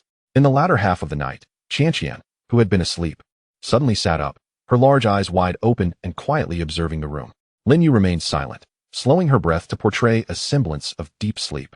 After several minutes, Qian stealthily climbed down from the bed and opened the door, darting outside. Recently, the shelter had salvaged a batch of equipment, which was being hurriedly repaired. And with Tang Lin working overtime, Chow Linlang found herself alone in her room. Lin Yu closed her eyes, a pearlescent halo gradually expanding around her. In the pitch darkness, Qian stealthily entered Chow Linlong's room, her intent crystal clear as she made a beeline for the table laden with food. Suddenly, a beam of light illuminated the space. It was Chow Linlang, alerted by the noise, who had turned on her flashlight. At that moment, Lin Yu appeared just in time, blocking Qian's path. Under the dim light, Qian clutched a smoked ham in one hand and instant noodles in the other. Realizing her actions had been uncovered, the young girl did not panic. Instead, she nimbly lunged at Lin Yu, attempting to bite her arm. Be careful, Chow Linlang exclaimed in alarm. Sensing a threat, Lin Yu's body instinctively shifted into defense mode. Before Chow Linlang could even register Lin Yu's movement, she witnessed Qian being flung several meters away. With a thud, a heavy object hit the ground. Qian rose, her right arm hanging limply. Lin Yu discerned the malice lurking in her eyes. Noting that the two had ceased their pursuit, Qian turned, limping away with the smoked ham and instant noodles in her arms. Lin Yu remained unfazed. She did not feel remorse for Qian's injury. In this apocalyptic world, children like her were plentiful.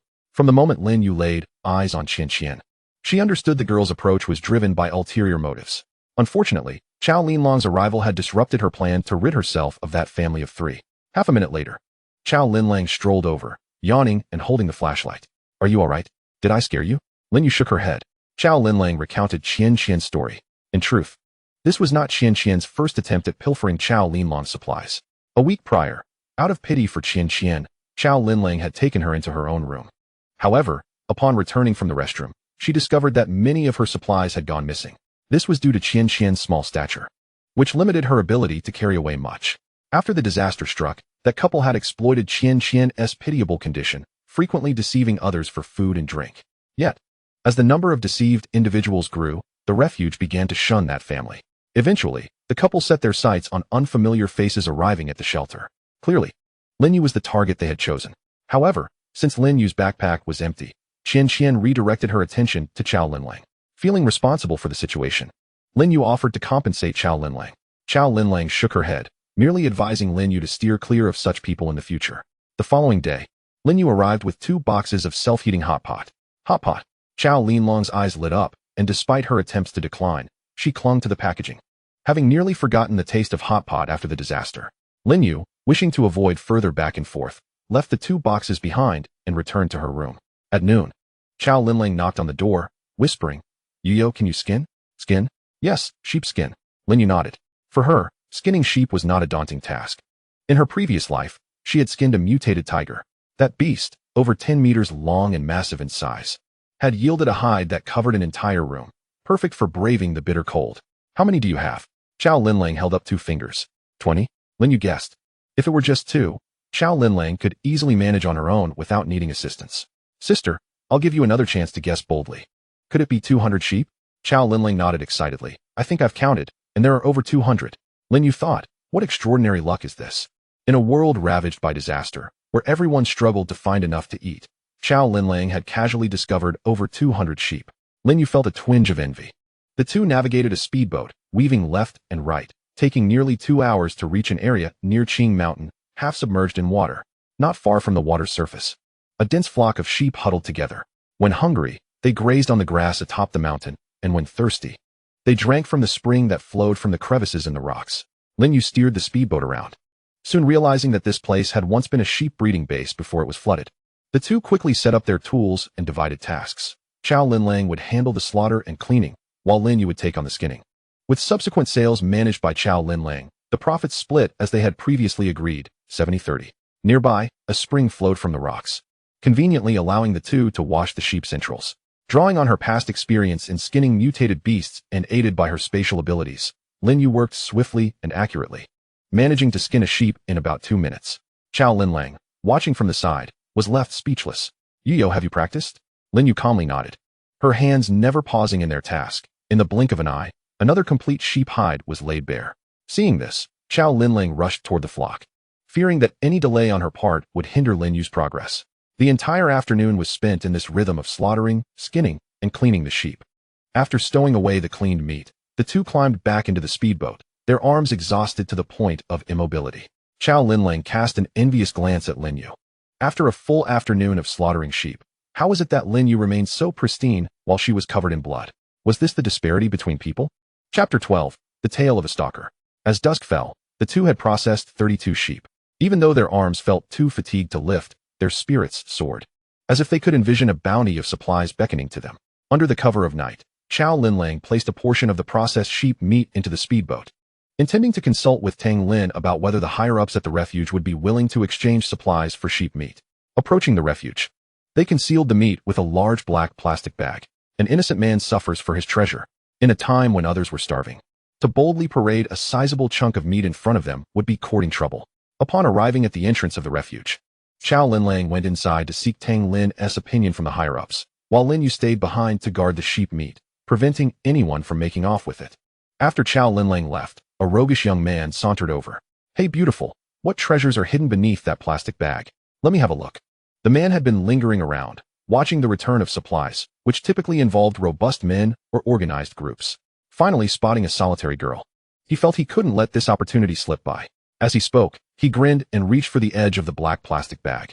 Just then, a whizzing sound pierced the air as a concealed dart shot forth, striking the man's palm with pinpoint accuracy. The man let out a blood-curdling scream. The patrolling team, hearing the commotion, instinctively converged towards the scene, gasping in shock at the sight of the young man's hand pierced by the dart. This seemingly innocent girl had dealt a brutal blow. "Ah, my hand!" the man cried, cold sweat pouring down his face, yet no one paid him any mind. Those who had witnessed the incident understood that the man had provoked her first.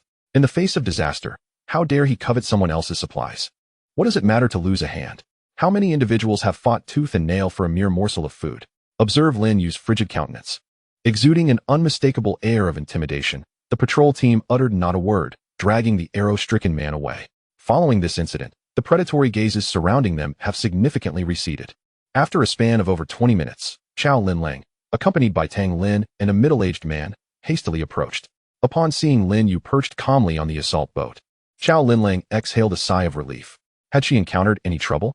Thankfully, Lin Yu chose to remain silent about the earlier events. The middle-aged man lifted a corner of the black plastic bag on the boat, revealing the lamb within, and his face lit up with joy. The meat was a vibrant red, fresh to the touch, devoid of any unpleasant odor. Indeed, it was freshly slaughtered lamb, no older than 5 hours. "Xiao Tang, your girlfriend mentioned a large quantity of such lamb. Just how much is there? We want it all." Chow Linlang and Lin Yu exchanged a knowing glance. Nodding in tacit agreement, Lin Yu then inquired, deliberately withholding the number of lambs in her possession. "May I ask how much of this quality meat can be exchanged for supplies?" The middle-aged man was taken aback, clearly unprepared for such a question. Lin Yu gestured from behind, indicating a need for further evaluation. Muscle does not imply a lack of intellect. Chow Linlang, sharing Lin Yu's thoughts, cast a reproachful glare at Tang Lin. "Look at you. What sort of people have you introduced us to?" Understanding his girlfriend's silent admonition, Tang Lin could only manage a helpless smile, pondering how to explain that the high-ranking officials of the shelter he had introduced were, indeed, the most upright among them. Ultimately, after considerable negotiation, they struck a deal. 1 pound of lamb for 2 pounds of water-soaked rice, or 500 yuan in cash. Before the apocalypse, one could hardly exchange a pound of lamb for even 10 pounds of unsaturated rice, let alone for 2 pounds of water-soaked rice. Yet, in these dire times, a pound of rice could satiate far more than a pound of lamb. Lin You remained astute, only confirming the exchange for 32 whole sheep with the higher-ups, leaving the continuation of trade dependent on the other party's sincerity. Lin Yu's spatial storage lacked nothing. Thus, she delegated the choice of exchange supplies to Chow Linlang. We require 200 pounds of grain, and the remainder should be converted into cash. Do you find this acceptable? Lin Yu interjected. I believe not. In this post-apocalyptic world, cash will only depreciate further until it becomes mere scraps of paper. What use do we have for cash? The following day, they awoke at dawn, returning the skinned sheep to the base just as the first light broke. They entrusted the transaction to Tang Lin and continued back to Qingshan to butcher the sheep. Midway, Lin Yu suddenly exclaimed, "Someone has been tailing us." Chow Linlang turned around to indeed spot several shadowy figures. Could it be that their transaction had been compromised? Lin Yu shook her head. If the deal had gone awry, they would have been aware of it back at the shelter, rather than being covertly followed by these individuals. It seems someone wishes to ascertain whether we still have lambs. Chow Linlang urged. We must turn back immediately. We cannot allow them to discover the precise location of Qingshan. With over 200 sheep yet to be slaughtered, their discovery would spell disaster. Responding to Chow Linlang's insistence, Lin Yu pressed the accelerator. Sister Linlang, hold on tight. The once leisurely assault boat surged forward like an arrow released from a bow, churning the water into frothy waves. The wind whipped against their faces, forcing Chow Linlang to close her eyes, clutching Lin Yu's waist tightly.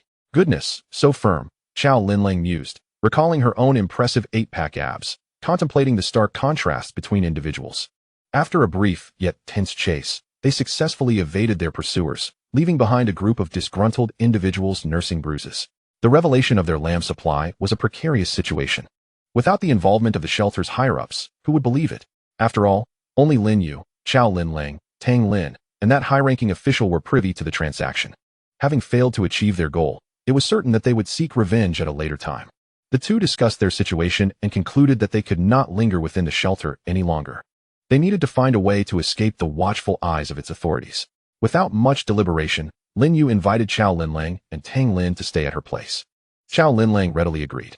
As they passed by the Shengshijin Fuyuan community, Lin Yu astutely sensed something amiss within. Utilizing her abilities, she detected that the neighboring apartment was raiding Building C. The previous day, members from Building C had ventured out to salvage in an untouched area, rallying over 30 able-bodied individuals to assist. This left their defensive forces severely diminished. Sun Tung had contacted several residents, colluding with individuals from the adjoining apartment building to launch an attack on Building C. Upon uncovering the details, a frigid glint flickered in Lin Yu's eyes. Sun Tung, a man who had caused the demise of Li Yu and her daughter, conspiring with outsiders to rob their neighbors. His existence was a waste of air. A wave of murderous intent surged within her. Chow Linlang, noticing Lin Yu enter Building C, hurriedly followed. Inside the apartment, Xiao Mingzhu was a bundle of nerves, perspiring profusely. Sun Tung dispatched individuals to employ false information, successfully deceiving over half of the defensive forces from Building C, leaving the remaining personnel utterly incapable of repelling the assault from the adjacent apartment block. Upon hearing the cries for help emanating from next door, Xiao Mingzhu instinctively moved to investigate, only to be halted by a pudgy hand. Xiao Mingzhu's forehead throbbed with fury. Sun Tung, you are nothing short of a beast. A beast? Sun Tung let out a peculiar chuckle. Have I become this way not because of you all? You condone Li Yu's slaughter of my family. Now that I am left utterly alone, none shall find respite. He continued, and you, Xiao Mingzhu, do not you fancy yourself a paragon of virtue? Why do you not extend a helping hand to me? The salvage team dispatched different individuals daily to retrieve supplies. Some had gone multiple times. Yet I was deliberately isolated and ostracized at your behest, was I not? A fleshy hand tightened around Xiao Mingzhu's throat. Do not fret, Uncle Xiao. The neighboring apartment has promised me that if this endeavor succeeds, I shall become the head of Building C. Sun Ting's laughter grew increasingly deranged as he devised plans to deal with those who had wronged him. And those supplies? They all belong to me. Just then, a piercing sound sliced through the air, interrupting Sun Tung's daydream. With a swift whoosh, a concealed arrow pinned his wrist to the wall. Coughing and gasping for air, Xiao Mingzhu escaped Sun Tung's grip, vaguely recognizing the figure who had come to his rescue. Where are the others? A familiar yet chilling voice jolted Xiao Mingzhu back to his senses. The 19th floor. They must be on the 19th floor. It is where we store our supplies. Lin Yu said no more, turning to descend the stairs. On the 19th floor, the odds were overwhelmingly against them. A handful faced dozens. It was a confrontation devoid of hope. Yet, the remaining residents of Building C showed no signs of retreat. Behind them lay the entirety of the apartment's resources. If they were seized, the entire community would have nowhere to turn. Lin You harbored a deep disdain for those who, fully capable, chose to rob others of their provisions. Noticing Lin Yu's grim demeanor as she raised her concealed arrow once more, Chao Linlong's expression tightened, prompting her to swiftly restrain Lin Yu's arm. You. My hands are itching for action. Let me have a go. Without waiting for Lin Yu's consent, she charged into the fray. To stand against 100. It was nothing short of audacity. Her fists, as formidable as sandbags, struck with such force that opponents were rendered immobile. In an instant, a vacuum formed around Chao Linlang. And to everyone's astonishment, the invading force from the neighboring apartment was entirely incapacitated. The instigator was none other than a woman. Yet, that was the reality. The tide turned. Sun Tung was shot, and the intruders were soundly beaten before being unceremoniously tossed into the water. Those who had been swayed by Sun Tung and colluded with the neighboring apartment were expelled from the building by a unanimous vote from the residents. By the way, Uncle Xiao, do you know where the black market is? The black market? Xiao Mingzhu instinctively furrowed his brow. Items there tend to be rather expensive. If you desire something, perhaps you should inform Li Ming and the others and have them keep an eye out for you. I am not looking to purchase. I wish to sell. A friend of mine has a batch of fresh lamb and is currently seeking buyers. How many? If the quantity is modest, our apartment can certainly accommodate it. Xiao Mingzhu's statement was not mere boast. With 3 inflatable rafts and 2 speedboats at their disposal, the apartment had amassed considerable resources. Enough to incite envy from the neighboring building. Recently, the residents had been lacking in oil and fats. Xiao Mingzhu contemplated whether to barter a few sheep to enhance the communal diet. Lin You shook her head, explaining, my friend has about 200 sheep. Our apartment cannot possibly consume that much, but she can prioritize selling to us. Xiao Mingzhu was taken aback by this number and agreed to inquire about the black market's prices for fresh lamb. One should not underestimate Xiao Mingzhu. At his age, his perspective and connections far surpassed those of a youthful Lin You. He instructed them to rest while he ventured to gather information, promising to return with answers in 2 hours.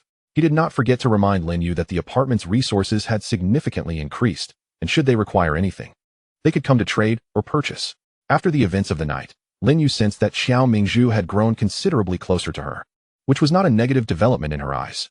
A friend is always preferable to an enemy. Chapter 14. The Prices of the Black Market. Sun Tung and a dozen residents who betrayed the apartment were expelled. Xiao Mingzhu took it upon himself to allocate the vacated units to those who were now homeless. With new accommodations, Li Ming and his companions naturally would not linger in 3202. They expressed their gratitude to Lin You, stating that their newly assigned apartment was on the 30th floor, inviting her to visit when time allowed. With 3202 now vacant, Li Ming and his group had taken great care of it, mending shattered glass and repaired doors to facilitate the move-in for Chao Linlang. Both had not eaten since morning, and though their spirits remained taut, the moment they relaxed, their stomachs began to protest. Chao Linlang shyly rubbed her belly. You, aren't you hungry? A reminder sparked the hunger pangs in Lin You. Yet, Chao Linlang had thoroughly scoured the 2 apartments on the 32nd floor and knew exactly what was available. If she were to produce food at this moment, it would surely raise suspicions. Sister Linlang, why don't we check the 19th floor? Chao Linlong's eyes brightened. Oh yes, we can go buy supplies. The 19th floor was a repository for the resources gathered by the salvage team, and residents could purchase with cash or trade. It must be said that Xiao Mingzhu was indeed a visionary, having deliberately designated 3 floors as communal areas. The 19th floor served as a storage and exchange zone, overseen by dedicated personnel. The 13th floor was transformed into a communal kitchen, equipped with 3 rows of gas stoves and water purifiers for the residents' use, charging a modest fee of supplies or cash for each usage. Now that the water level had receded somewhat, the previously submerged 12th floor had emerged, and Xiao Mingzhu had converted it into a public sanitation area, stocked with ample cat litter retrieved by the salvage team. It is no exaggeration to say that Building C had begun to resemble a post-apocalyptic base, with Xiao Mingzhu playing an indispensable role in this transformation. In the resource exchange area on the 19th floor, Lin You encountered a familiar face. Little landlord, what brings you here? Li Ming jogged over and nodded at Chao Linlang, who stood beside Lin You. Upon hearing that the two were hungry, Li Ming slapped his forehead in dismay. Oh, how could I forget? Uncle Xiao just asked me to bring you some supplies as a token of gratitude. But I was so busy accounting for the damaged resources that I hadn't the chance to go up. How about this? I'll take you to the storage room, and you can take whatever you need.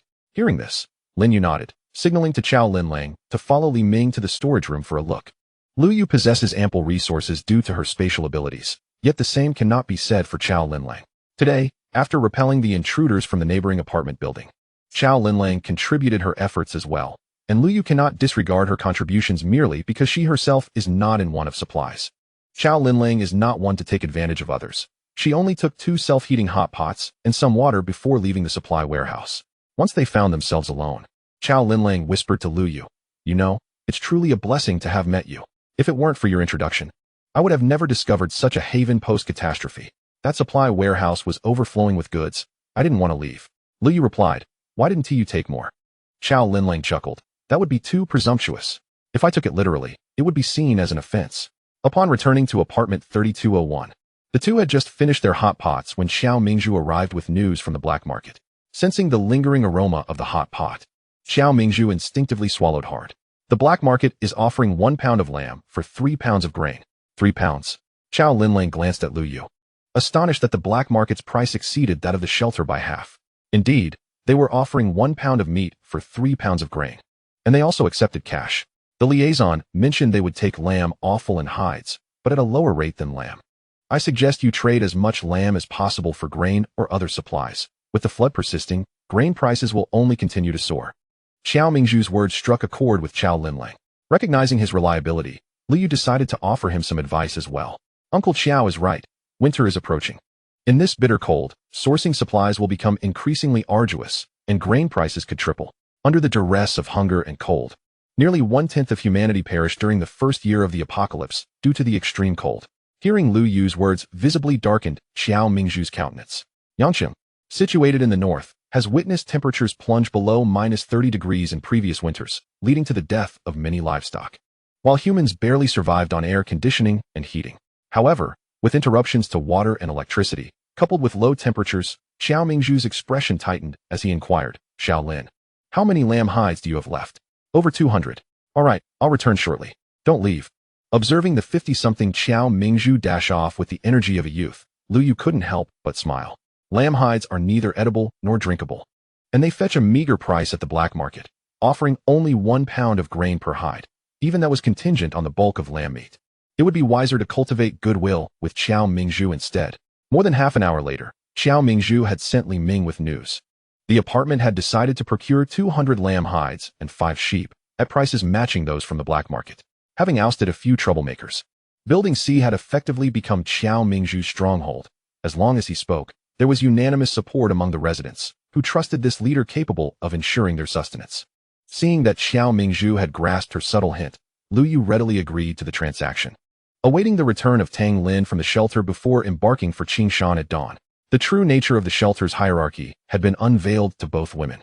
Every moment spent within it posed a growing danger. Lin Lang couldn't bear the thought of leaving Tang Lin behind. Thus, they resolved to return to the shelter under the cover of night to retrieve him. After more than half an hour, Lin You and Lin Lang navigated their speedboat back to the shelter. Upon entering, they were met with a familiar scene. Qian clung to a young man's leg, her parents obstructing the stairway. Upon spotting Lin Lang, the man recalled her previous warnings and quickly retreated. Qian, now off guard, was soon freed from her grasp. Observing this, Lin Lang snorted disdainfully, pulling Lin Yu's arm and leading her away from the commotion. Chapter 15. Uprising in the shelter reuniting with Tang Lin. Lin Lang's vibrant demeanor finally eased Tang Lin's anxieties after a long night of worry. He also showcased the supplies he had exchanged. 20 sheep had garnered 2 solar power generators, 1 large, 1 small, a water heater, a water purifier, and 3 brand new comforters. The remaining 12 sheep had been traded for 200 pounds of grain, along with instant noodles, self-heating hot pots, biscuits, bread, and drinking water. The cash amounted to a little over 5,000. Lin You quietly commended Tang Lin. It was fortunate he had handled the exchanges, for had Lin Lang been tasked, she might have overlooked the acquisition of such vital resources as solar power generators. The group intended to relocate the supplies and depart. But Tang Lin still needed to retrieve some equipment from the laboratory, necessitating a delay until the following morning. In the dead of night, Lin You was stirred from her slumber by noises below. Noticing that lights were still on in both Lin Lang's and Tang Lin's rooms, she discerned commotion emanating from downstairs. Oh no, there's a riot. Lin Yu's heart raced. In her past life, the shelter had endured 3 riots among the refugees within a mere 6 months, each incurring devastating losses. Those unhinged by desperation paid no mind to whether their opposition was friend or foe. Their singular aim was to seize supplies. Lin You strained to listen to the cacophony below. We are all victims of disaster. Why should we be ranked in tiers? The wealthy reside in luxurious single rooms, while the less fortunate huddle in the hallways, their meals uncertain. Indeed, before the disaster, we suffered under the exploitation of capitalists. It is unjust to be deemed lesser, even in our plight. The refugees below were vociferously agitated, signaling that this riot would not end peacefully. Driven by hunger, they became reckless, and the shelter's patrols proved insufficient to quell the uprising. Lin Yu's brow furrowed as she contemplated the escalating situation. At this rate, they would soon reach the 10th floor. Once the refugees lost their reasoning, they exhibited no humanity, their sole focus on obtaining supplies. Should the situation escalate, the resources Tang Lin had procured would render their situation even more precarious. We must leave at once, Lin Yu declared. Chow Linlang, you carry the generator. Tang Lin, take the water purifier. As for food, we'll devise a plan once we're outside. Swiftly organizing their escape, Lin Yu discreetly stored the supplies in her space, while Chow Linlang and Tang Lin were momentarily distracted. Her intentions were not driven by greed. She would gradually return the supplies to Chow Linlang. Rather, she aimed to prevent these resources from falling into the hands of the rioting refugees. Chow Linlang led the way with the solar generator on her back. Amid the chaos, someone seized the opportunity to sidle up to her, none other than Qian Qian's father, who had faced Chow Linlang's wrath on multiple occasions. Tang Lin, who had been vigilantly observing the situation, caught sight of this encounter. Without a moment to ponder, he instinctively shielded Chow Linlang from a baseball bat aimed at her. Upon witnessing the failure of the ambush, the man immediately shouted, "Everyone, come quickly. There are people trying to flee with our supplies. Those are our possessions. We cannot allow them to take them away. Do not be afraid. There are only 3 of them. If we unite, they cannot possibly overpower us." The disaster-stricken crowd, incited by his words, began to rush towards the scene with frenzied determination. Without hesitation, Lin Yu drew a pistol from her waist. With a resounding bang, the acrid scent of gunpowder struck fear into the hearts of the crowd. The man who had been urging them forward was shot through the forehead by Lin Yu. As he collapsed, chaos erupted among the people, scattering in all directions. Their desire for supplies was eclipsed by their instinct for survival. No one dared to cross the line of Lin Yu's firearm. Observing this, Lin Yu tossed another gun to Chow Linlang. "You all proceed ahead. I shall see who dares to obstruct you. If anyone is foolish enough to challenge you, shoot without hesitation." The cold demeanor exuding from Lin Yu startled Chow Linlang, who promptly followed Tang Lin down the stairs. A clear path was made for the 3 of them as the crowd watched in awe, none daring to intervene as they boarded the speedboat and departed. En route, Tang Lin suddenly developed a high fever, leaving Chow Linlang in a state of panic. Since childhood, Tang Lin had been frail, and each fever felt like a brush with death. Yet now, they lacked even fever-reducing medication, and for the first time, Chow Linlang felt genuine fear. Observing the situation, Lin Yu pushed the speedboat to its maximum speed. Upon learning that Lin Yu had brought back an unconscious person, Xiao Mingzhu rushed to assess the situation. His intentions crystal clear. Both Lin Yu and Chow Linlang were extraordinary individuals. If he could secure their allegiance, the strength of Building C would undoubtedly soar. Unbeknownst to him, this decision would yield immense rewards in the future. Xiao Mingzhu hurried to room 3002 to summon Li Ming, instructing him to take Grandma Lian to room 3201. Grandma Lian was the elderly woman who had initially been rescued by Lin Yu alongside Li Ming. However, her identity was far from ordinary, a national treasure. Her mastery of acupuncture was unparalleled, and she had come to the apartment to retire with her children.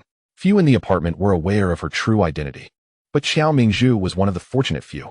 On the way back to the apartment, Lin Yu produced fever-reducing medication for Chow Linlang to administer to Tang Lin. But regrettably, it proved ineffective. When Grandma Lian arrived, after a thorough examination, she wasted no time in revealing her silver needles. Xiao Mingzhu quickly ushered the others out of the room. Grandma Lian's sect had strict rules. Her acupuncture techniques could not be disclosed to outsiders. Thus, no one could be present while she worked. Her movements were swift and precise, and even Lin Yu could barely keep pace with her needlework.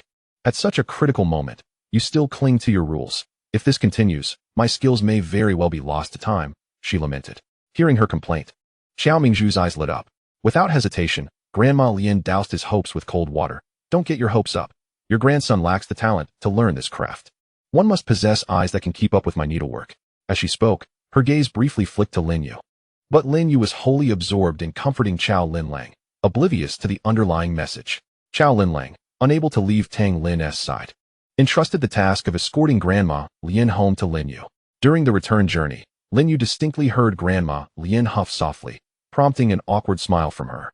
She mused that it was only natural for the elderly to be irritable when roused from rest. I detest that you are so dense, Grandma Lin remarked.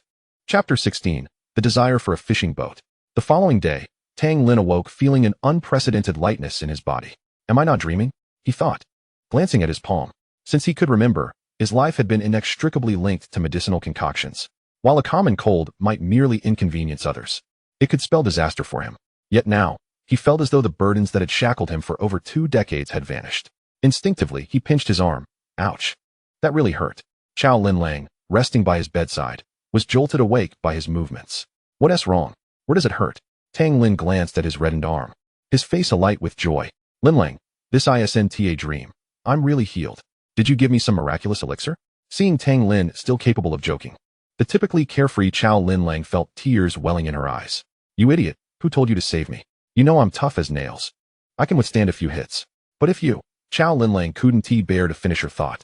The memory of Tang Lin losing consciousness due to fever was still vivid in her mind. If Tang Lin had truly sacrificed his life to save her, she feared she might lose her sanity. Tang Lin sighed, gently drawing Chow Lin Lang into his embrace, whispering softly, Lin Lang, you know I had no time to think of anything else. All I knew was that I couldn't let you get hurt in front of me. Upon hearing this quasi-confession, a flush of embarrassment quickly swept across Chow Lin Lang's face as she nestled closer to him. Just then, Lin Yu passed by the doorway and felt a twinge of envy. Hearing footsteps outside, Chow Lin Lang sprang to her feet, hastily rubbing her cheeks to ensure no traces of emotion remained, before declaring, by the way, I'm heading to Qingshan with Yu today to continue processing the lamb. You stay home and rest well, okay? With that, she darted out like a startled rabbit. Tang Lin thought to himself, how pitiful it was that after knowing Chow Lin Lang for over 20 years, he was only just experiencing the tender affections of a girlfriend. Was he really interrupted just like that? And now he had to watch her leave hand in hand with someone else, abandoning him, still recovering from his illness? Upon leaving the apartment, the two made their way directly to Qiao Mingzhu's residence. After learning that they planned to process lamb that day, Qiao Mingzhu eagerly offered his assistance, even going so far as to provide free labor. A debt of gratitude is often hard to repay, and Lin You certainly wouldn't take advantage of Qiao Mingzhu. However, with over 200 sheep to handle, she and Chow Lin Lang would need at least 5 or 6 days. It would be far more efficient to hire some help. Yet, selecting the right individuals required careful consideration. They needed to be quick on their feet and discreet. Lin You entrusted this task to Qiao Mingzhu, who did not disappoint, promptly selecting 5 individuals to assist Lin You.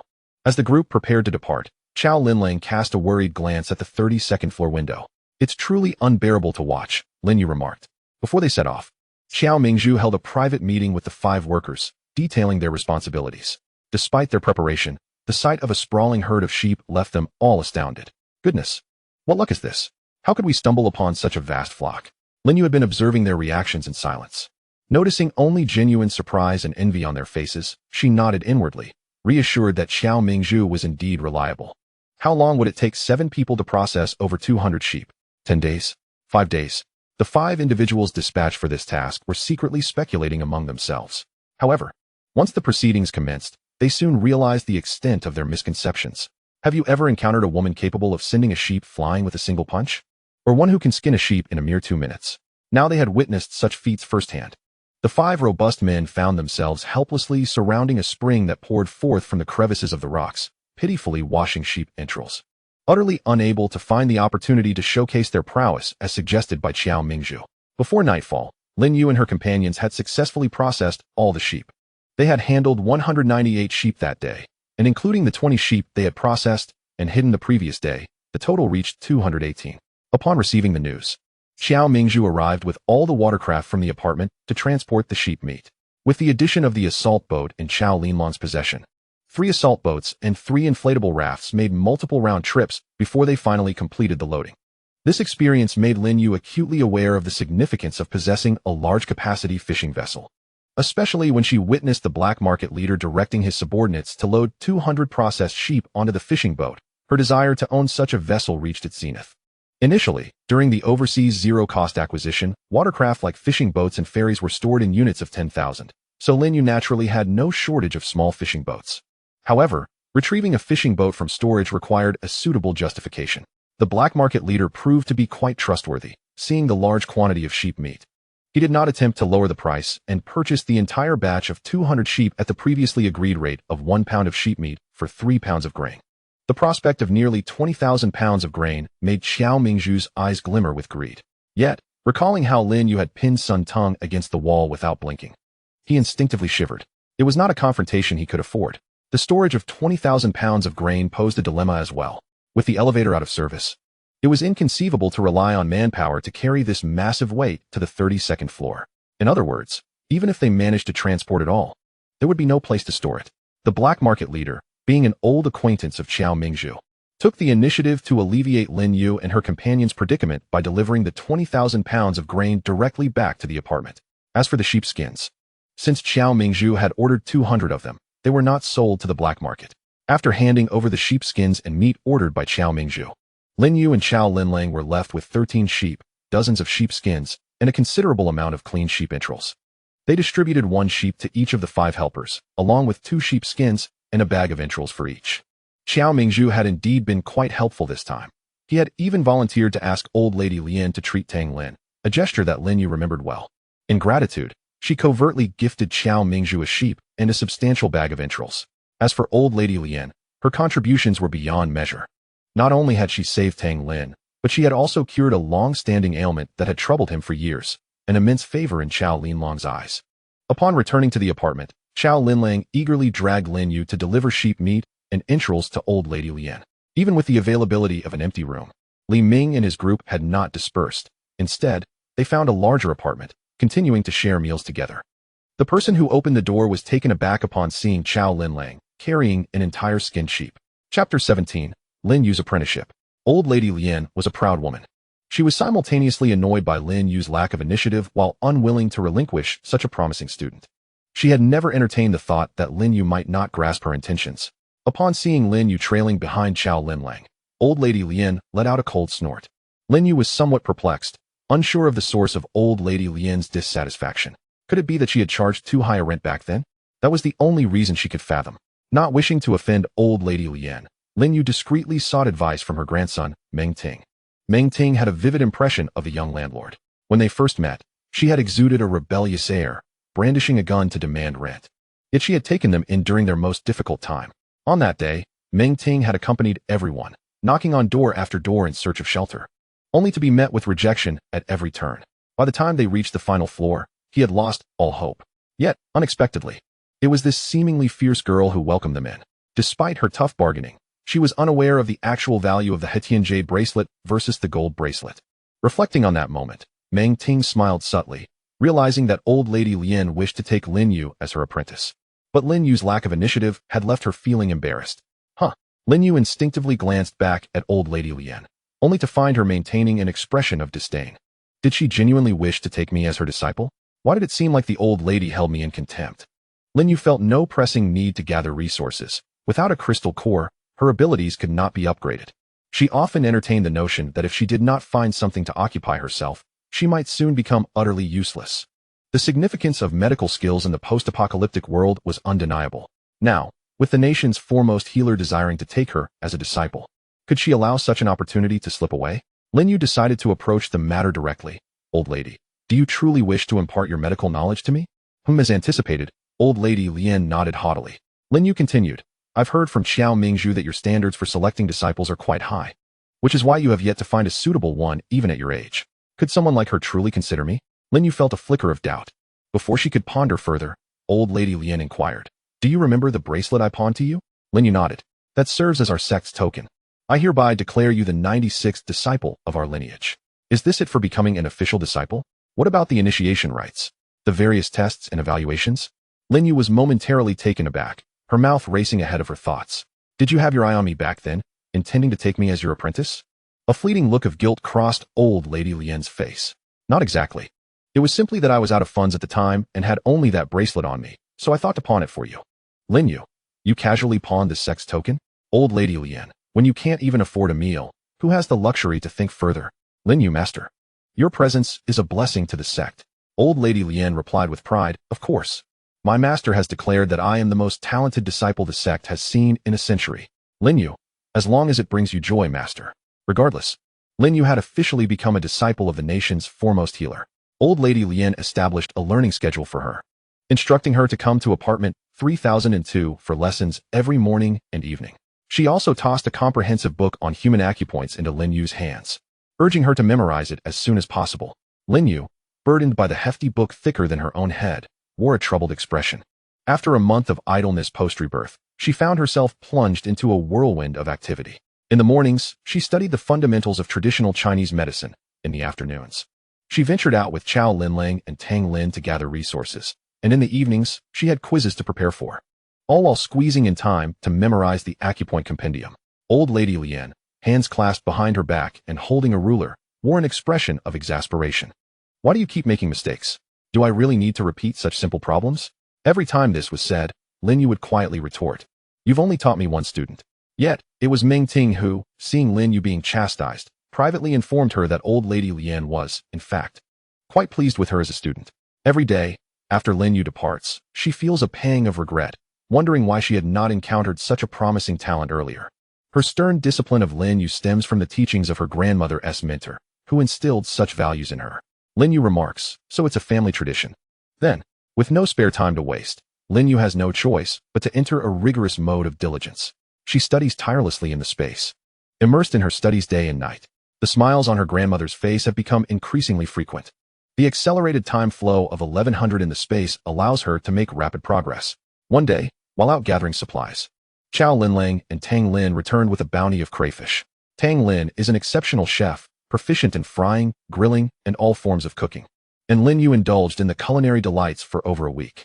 Seizing a moment while Tang Lin was in the kitchen, Lin Yu whispered to Chao Linlang, "Sister Linlang, Tang Gu's culinary skills are remarkable. I just can't seem to master them. If it's delicious, you should eat more. Look at you. You've become so thin." Chao Linlang responded, adding a piece of braised fish to Lin Yu's bowl. "How can I not be thin?" Lin Yu lamented instinctively.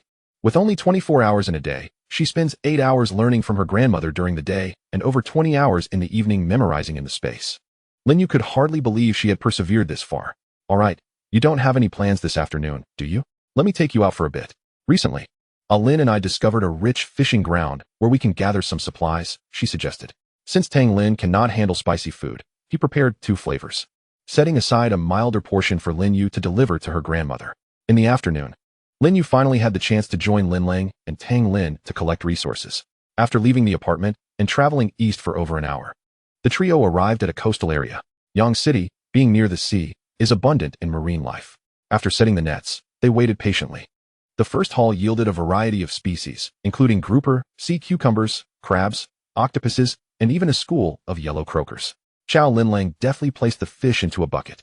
Just as Tang Lin prepared to cast the second net, an unexpected event occurred. A massive great white shark surged toward their speedboat. Lin Yu was the first to sense the anomaly. She floored the throttle, propelling the speedboat in the opposite direction at full speed. The great white shark relentlessly pursued them. Chao Linlang and Tang Lin, realizing the danger, turned pale and gripped the edges of the speedboat tightly. No one dared to speak, fearing that any noise might distract Lin Yu. Glancing back at the shark in hot pursuit, Lin Yu felt a flicker of confusion. How could such a creature exist in this coastal area? As they neared the outskirts of Yang City, Lin Yu maneuvered the speedboat, executing a drift that splashed water everywhere. The great white shark, witnessing this spectacle, became even more agitated. Lin Yu pressed her lips together, unwilling to lead the shark near the apartment complex, where it would encounter many people. The floodwaters had yet to recede, and even if she drew the shark there, its movements would not be restrained, potentially endangering innocents. Observing the relentless pursuit of the great white shark, Lin Yu made a resolute decision. "Sister Linlang, take the wheel for a moment." Chao Linlang hesitated, wanting to protest her lack of skill, but upon seeing the exhaustion etched on Lin Yu's face, she reluctantly took the driver's seat. Indeed, Chao Linlang's driving skills paled in comparison to Lin Yu's. Under her control, the distance between the great white shark and the speedboat steadily diminished. As the gap narrowed to within 20 meters, Lin Yu stood up, leaping into the sea with a mighty plunge. "Lin Yu, what are you doing?" Tang Lin's face turned pale with terror, reaching out, but grasping only air. Hearing his voice, Chao Linlang turned around, her pupils constricting as she witnessed Lin Yu diving into the water. Lin Yu's intent succeeded. The shark, captivated by her movement, arched its body and dove into the water after her. The splash drenched both Chao Linlang and Tang Lin, but they were too stunned to react. Lin Yu. Tang Lin regained his senses first, realizing Lin Yu's plan. She was sacrificing herself to buy them time to escape. seeing Chao Linlang frozen in shock. Tang Lin steadied her with one hand while using the other to steer the speedboat away, hidden in the space. Lin You breathed a sigh of relief upon confirming their safe departure. The great white shark, infuriated by the loss of its prey, thrashed its immense tail against the surface of the water. Noticing that the shark showed no signs of retreating, a flicker of anger flashed in Lin Yu's icy gaze. Since it enjoyed tormenting others, she decided to engage in a game with it. Lin Yu lowered her gaze, a powerful milky white aura erupting around her. Behind her, a black vortex began to unfurl. Open the space vortex, she commanded, and the black vortex suddenly expanded several times.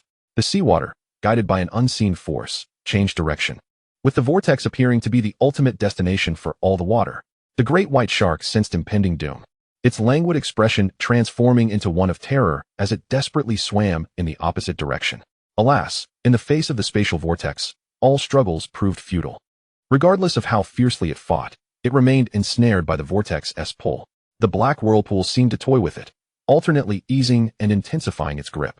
The suction would diminish, misleading the shark into believing it could escape, only to tighten again after a prolonged struggle, drawing it closer. After enduring this torment for several cycles, Lin Yu discerned despair in the shark's eyes. The frustration that had burdened her dissipated. However, releasing this great white shark was out of the question. Today, had anyone else been in her place, they would have met the same fate of being toyed with and devoured. Mercy must be reserved for the deserving. And it was evident that this great white shark did not fall within that category. As the vortex's pull intensified, just as the shark was about to be engulfed, Lin Yu willed it into the space.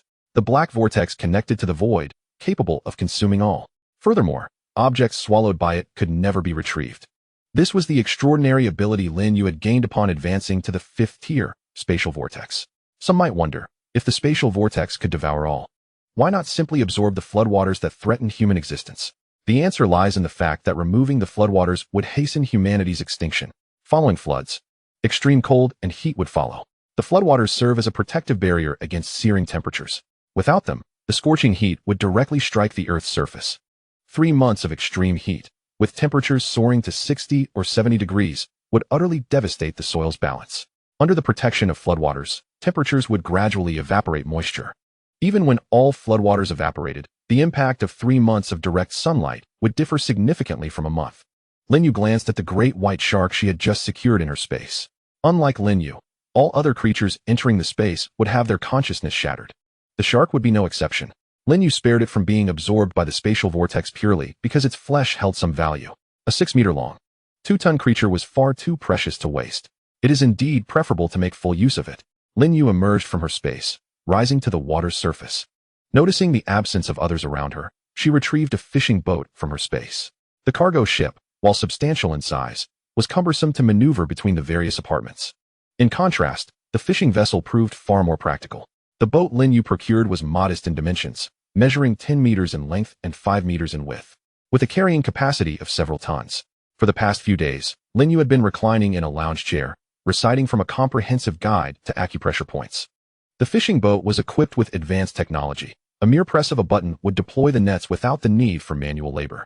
Furthermore, a diesel generator was connected to a cooling system, continuously supplying chilled air to the cabin, which greatly preserved the freshness of the fish and shrimp. Its sole drawback was the scarcity of diesel in the post-apocalyptic world.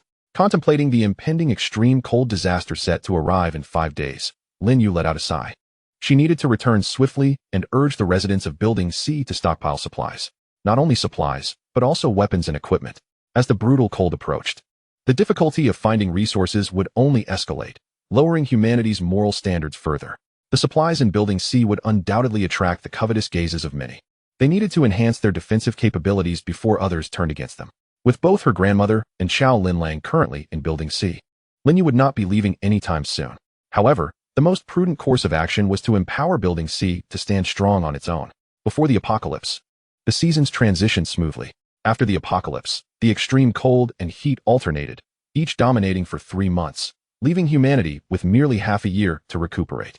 Reflecting on the future emergence of mutated beasts, zombies, and various ferocious creatures, Lin Yu sighed once more. If only she could retreat into her space and live out her days in peace. Alas, compared to that boundless void, she still preferred the vibrancy of a flourishing world. Facing the sea, Lin Yu stroked her chin. Perhaps, before the extreme cold arrived, she could assemble a fleet to seize the opportunity for a bountiful catch. When Lin You piloted the fishing boat back to the apartment complex, the entire neighborhood erupted in excitement. Someone had truly managed to escape the pursuit of a great white shark unscathed. Upon receiving the news, Xiao Mingzhu hurried downstairs, just in time to witness Lin You leap from the deck. "Little Lin, is this your boat?" Xiao Mingzhu clasped his chest, feeling as though he were dreaming. Chapter 19. Toy Guns. Gazing at the pristine fishing vessel, Xiao Mingzhu's eyes appeared glued to it. This was a genuine fishing boat. Since the onset of the apocalypse, he had only seen such boats in the hands of black market traders. Those individuals, operating fishing boats, were exponentially more efficient in salvaging resources than their group, which relied on speedboats. If only he could also venture out on this fishing boat to collect resources, he would awaken from his dreams with a smile. A thought crossed Xiao Mingzhu's mind, and he quickly devised a plan. "Little Lin, would you be interested in a win-win situation?" "A win-win?" "Yes, precisely. You possess a boat, but lack manpower, while we have manpower, but no boat. If we collaborate, wouldn't that be a win-win?" Lin Yu raised an eyebrow, realizing that Xiao Mingzhu had arrived at the same conclusion she had. "And the split?" 50-50. Xiao Mingzhu replied after a moment's contemplation, proposing a figure that satisfied both parties. "Little Lin, I can assure you, as long as we set sail on your fishing boat, even if you do not accompany us, you will still receive half of the resources we bring back." Noticing the tension in Xiao Mingzhu's eyes, Lin Yu chuckled softly. "All right, let us go with your proposal, Uncle Xiao." A 50-50 split meant that Lin Yu would only need to provide the fishing boat to claim half of the resources, seemingly giving Xiao Mingzhu the upper hand. However, in truth, Xiao Mingzhu was no fool. He would not engage in a losing deal. In recent days, the resources in the nearby waters had been nearly exhausted. The apartment's salvage team returned with less than 1/10 of their usual haul after a day of searching. Yet, with this fishing boat, what need was there to salvage anything? Fishing directly at sea seemed far more appealing. Lin Yu first reported her safety to Grandma Yan. Upon returning to the apartment, she discovered that Chao Linlang and Tang Lin were not home. For the past few days, they had tirelessly sought Lin Yu's whereabouts, braving the elements daily. Even the fair-skinned Tang Lin had become significantly tanned. Chao Linlang appeared even more gaunt, having lost considerable weight. When they finally reunited, Lin Yu almost failed to recognize them. Tang Lin cooked, and the group enjoyed a long-awaited sumptuous dinner. Just as they were preparing to disperse, a frantic ringing of the doorbell interrupted them. "Hurry, hurry! The fleet has caught a big one," Li Ming exclaimed, his face alight with excitement. "Uncle Qiao sent me to call you all down to see. My goodness! I have never seen such a gigantic octopus in my life." The group rushed downstairs. Outside the apartment, a colossal octopus, measuring over 10 meters long, was secured to the fishing boat's deck. Onlookers buzzed with excitement. The fleet had fortuitously encountered a school of yellow croaker, bringing back thousands of pounds of fish. In addition, they had caught ribbonfish, squid, eel, and among the several tons of seafood, there were a few large hairy crabs scattered throughout. "Everyone listen up." Xiao Mingzhu stood on the fishing boat's deck, raising his hand to silence the crowd. "The seafood salvaged by our apartment will be prioritized for our residents to select. If anyone desires seafood, please swiftly bring your supplies or cash to exchange. In half an hour, designated personnel will collect the seafood, so act quickly." A cheer erupted from the crowd. Seizing the moment, Xiao Mingzhu stepped down from the boat. "Little Lin, is there anything you wish to eat?" Lin Yu shook her head. After those days at sea, she had exhausted all her culinary creativity with fish and would likely not crave seafood for quite some time. Observing Xiao Mingzhu's evident intent to discuss personal matters with Lin Yu, Chao Linlang and Tang Lin exchanged glances and excused themselves to find some squid and hairy crabs. Xiao Mingzhu leaned in closer, speaking softly. "The seafood you brought back has already been sold for you. The black market traders are asking what you wish to exchange for, grain or other items." At this point, Xiao Mingzhu glanced around cautiously before lowering his voice further. "I heard that Huang San has acquired coal and diesel. Would you like to exchange for some?" Huang San was the head of the black market. Lin Yu's eyes flickered. This was indeed a timely opportunity. With the extreme cold approaching, coal and diesel were lifelines. Rather than revealing her intentions outright, she asked, "Uncle Qiao, what do you think? The price of coal is not low, but in winter, without heating or air conditioning, we will have no choice but to use coal for warmth. I have arranged for a batch of stoves. They will be useful for heating, boiling water, and cooking." Lin Yu was pleasantly surprised that Xiao Mingzhu had considered this as well. "Uncle Xiao, please handle the exchange for me, prioritizing grain and coal." Seeing Lin Yu place the decision-making power in his hands, Xiao Mingzhu felt relieved rather than burdened. The fact that she entrusted him with such matters indicated her trust in him. "By the way, after concluding the transaction with the black market, our apartment will continue fishing. Would you like to join us?" Lin Yu shook her head. She needed to report her learning progress to her master in apartment 3002 and would not be accompanying them for the time being. That night, Lin You was engrossed in her studies within her space, oblivious to the uproar occurring outside. The catalyst for the unfolding events was the envy harbored by several neighboring apartment buildings towards the seafood caught by a fishing boat. They brazenly approached Xiao Mingzhu to discuss the possibility of borrowing the vessel for a few days. Xiao Mingzhu, upon hearing such audacity, found herself incredulously amused. What audacity did they possess to utter such words? Among them, she recognized individuals who had recently colluded with Sun Tung to rob supplies from Building C. It became abundantly clear to Xiao Mingzhu that those on divergent paths do not forge alliances. Consequently, she ordered the leaders of the other apartment buildings to be expelled. This expulsion, however, unleashed a wave of trouble. In the dead of night, over 50 men, armed and dangerous, stormed into Building C, making a beeline for the 19th floor where supplies were stored. After seizing the warehouse, they began to forcefully evict the residents, a cacophony of chaos echoing through the halls. Lin Yu pressed her ear against the door, a cold smirk curling at the corners of her lips. Had her usual methods been too gentle? Otherwise, how could anyone dare provoke her? The door of the adjacent apartment rattled, and soon, confrontation ensued. After a few exchanges, a male voice threatened, "Don't move, or I'll shoot." It was at this moment that Lin Yu pushed open the security door. The man instinctively aimed his gun at her, but Xiao Linlang cautioned, "Be careful, they have guns." Lin Yu nodded, casting a glance at the weapon in the man's hand, her expression inscrutable. Did he truly consider that a gun? Ridiculous. What else could it be? The man, upon seeing a seemingly delicate girl before him, momentarily faltered, but quickly redirected his aim towards Xiao Linlang. "I warn you, don't move, or I will shoot." A chuckle escaped Lin Yu's lips as she swiftly drew her own handgun, pressing it against the man's back. With a resounding bang, a bullet struck his companion squarely in the forehead. "Did you see that? Now, that is a proper gun. As for yours, it can only be deemed a toy at best." Chapter 20. Black Eats Black. The air was thick with the acrid scent of gunpowder. The man stumbled back, only to find his companion lifeless on the floor. Lin Yu showed no mercy, sending another bullet to meet him with his fallen comrade. The 32nd floor returned to an eerie calm. This was not the first time Xiao Linlang and Tang Lin had witnessed Lin Yu take a life. The assault on Building C had incited chaos among the displaced, and each incident further solidified their understanding that the world had irrevocably changed. Compassion would only lead to their own downfall. With this thought, Xiao Linlang gripped the steel pipe tightly and hurried after Lin Yu. As they descended, they encountered Granny Lin and Meng Ting, being shoved forward by the robbers. Upon receiving a nod from Lin Yu, Xiao Linlang charged forward, pipe in hand. Thwack! Thwack! The steel pipe, weighing 6 or 7 pounds, targeted their heads with precision. Who could withstand such an assault?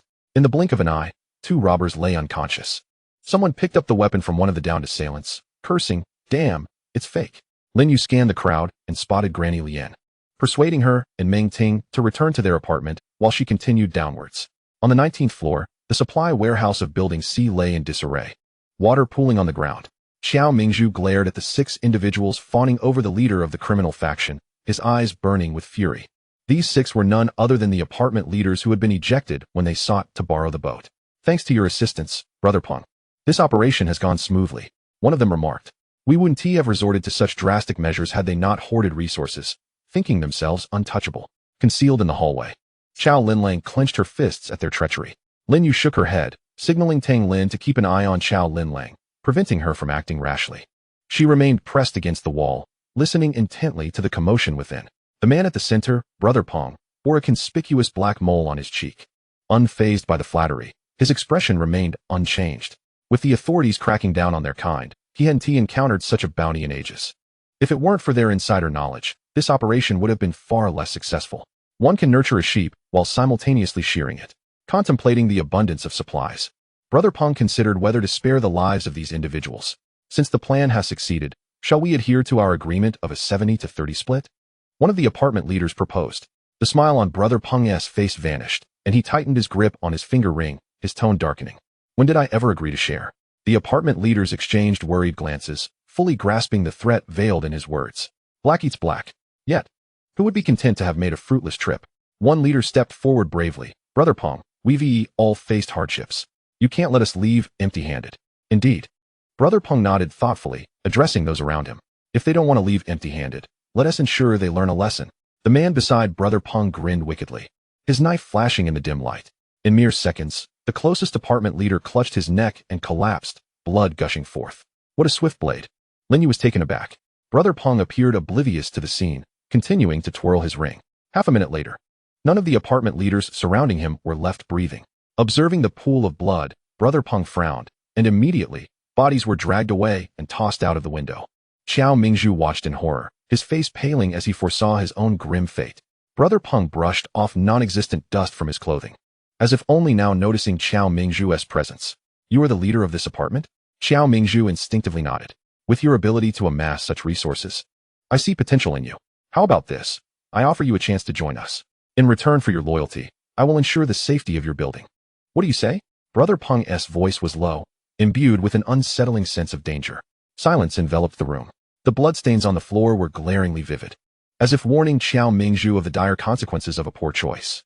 Outside, Lin You remained composed, awaiting Xiao Mingzhu's decision. There were but two outcomes. If Xiao Mingzhu agreed, she would abandon Building C, taking Chao Linlang and Granny Lian with her, leaving the Building's fate to chance. Should he refuse, it would affirm her belief in his character, and she would establish the world's first post-apocalyptic base centered around Building C. Would Xiao Mingzhu disappoint her? Inside the room, as time ticked by, impatience crept onto Brother Peng's face. Observing this, Xiao Mingzhu took a deep breath and, closing his eyes, declared, "I refuse." With a sharp crack, the jade ring shattered in his grip. A glint of ferocity flashed in Brother Peng's eyes. "You say you refuse?" A dozen dart gun muzzles were simultaneously aimed at Xiao Mingzhu. Lin Yu's gaze tightened. To her astonishment, each of those handguns was genuine. Beads of cold sweat trickled down Xiao Mingzhu's forehead as he nervously swallowed, neither begging for mercy nor offering explanations.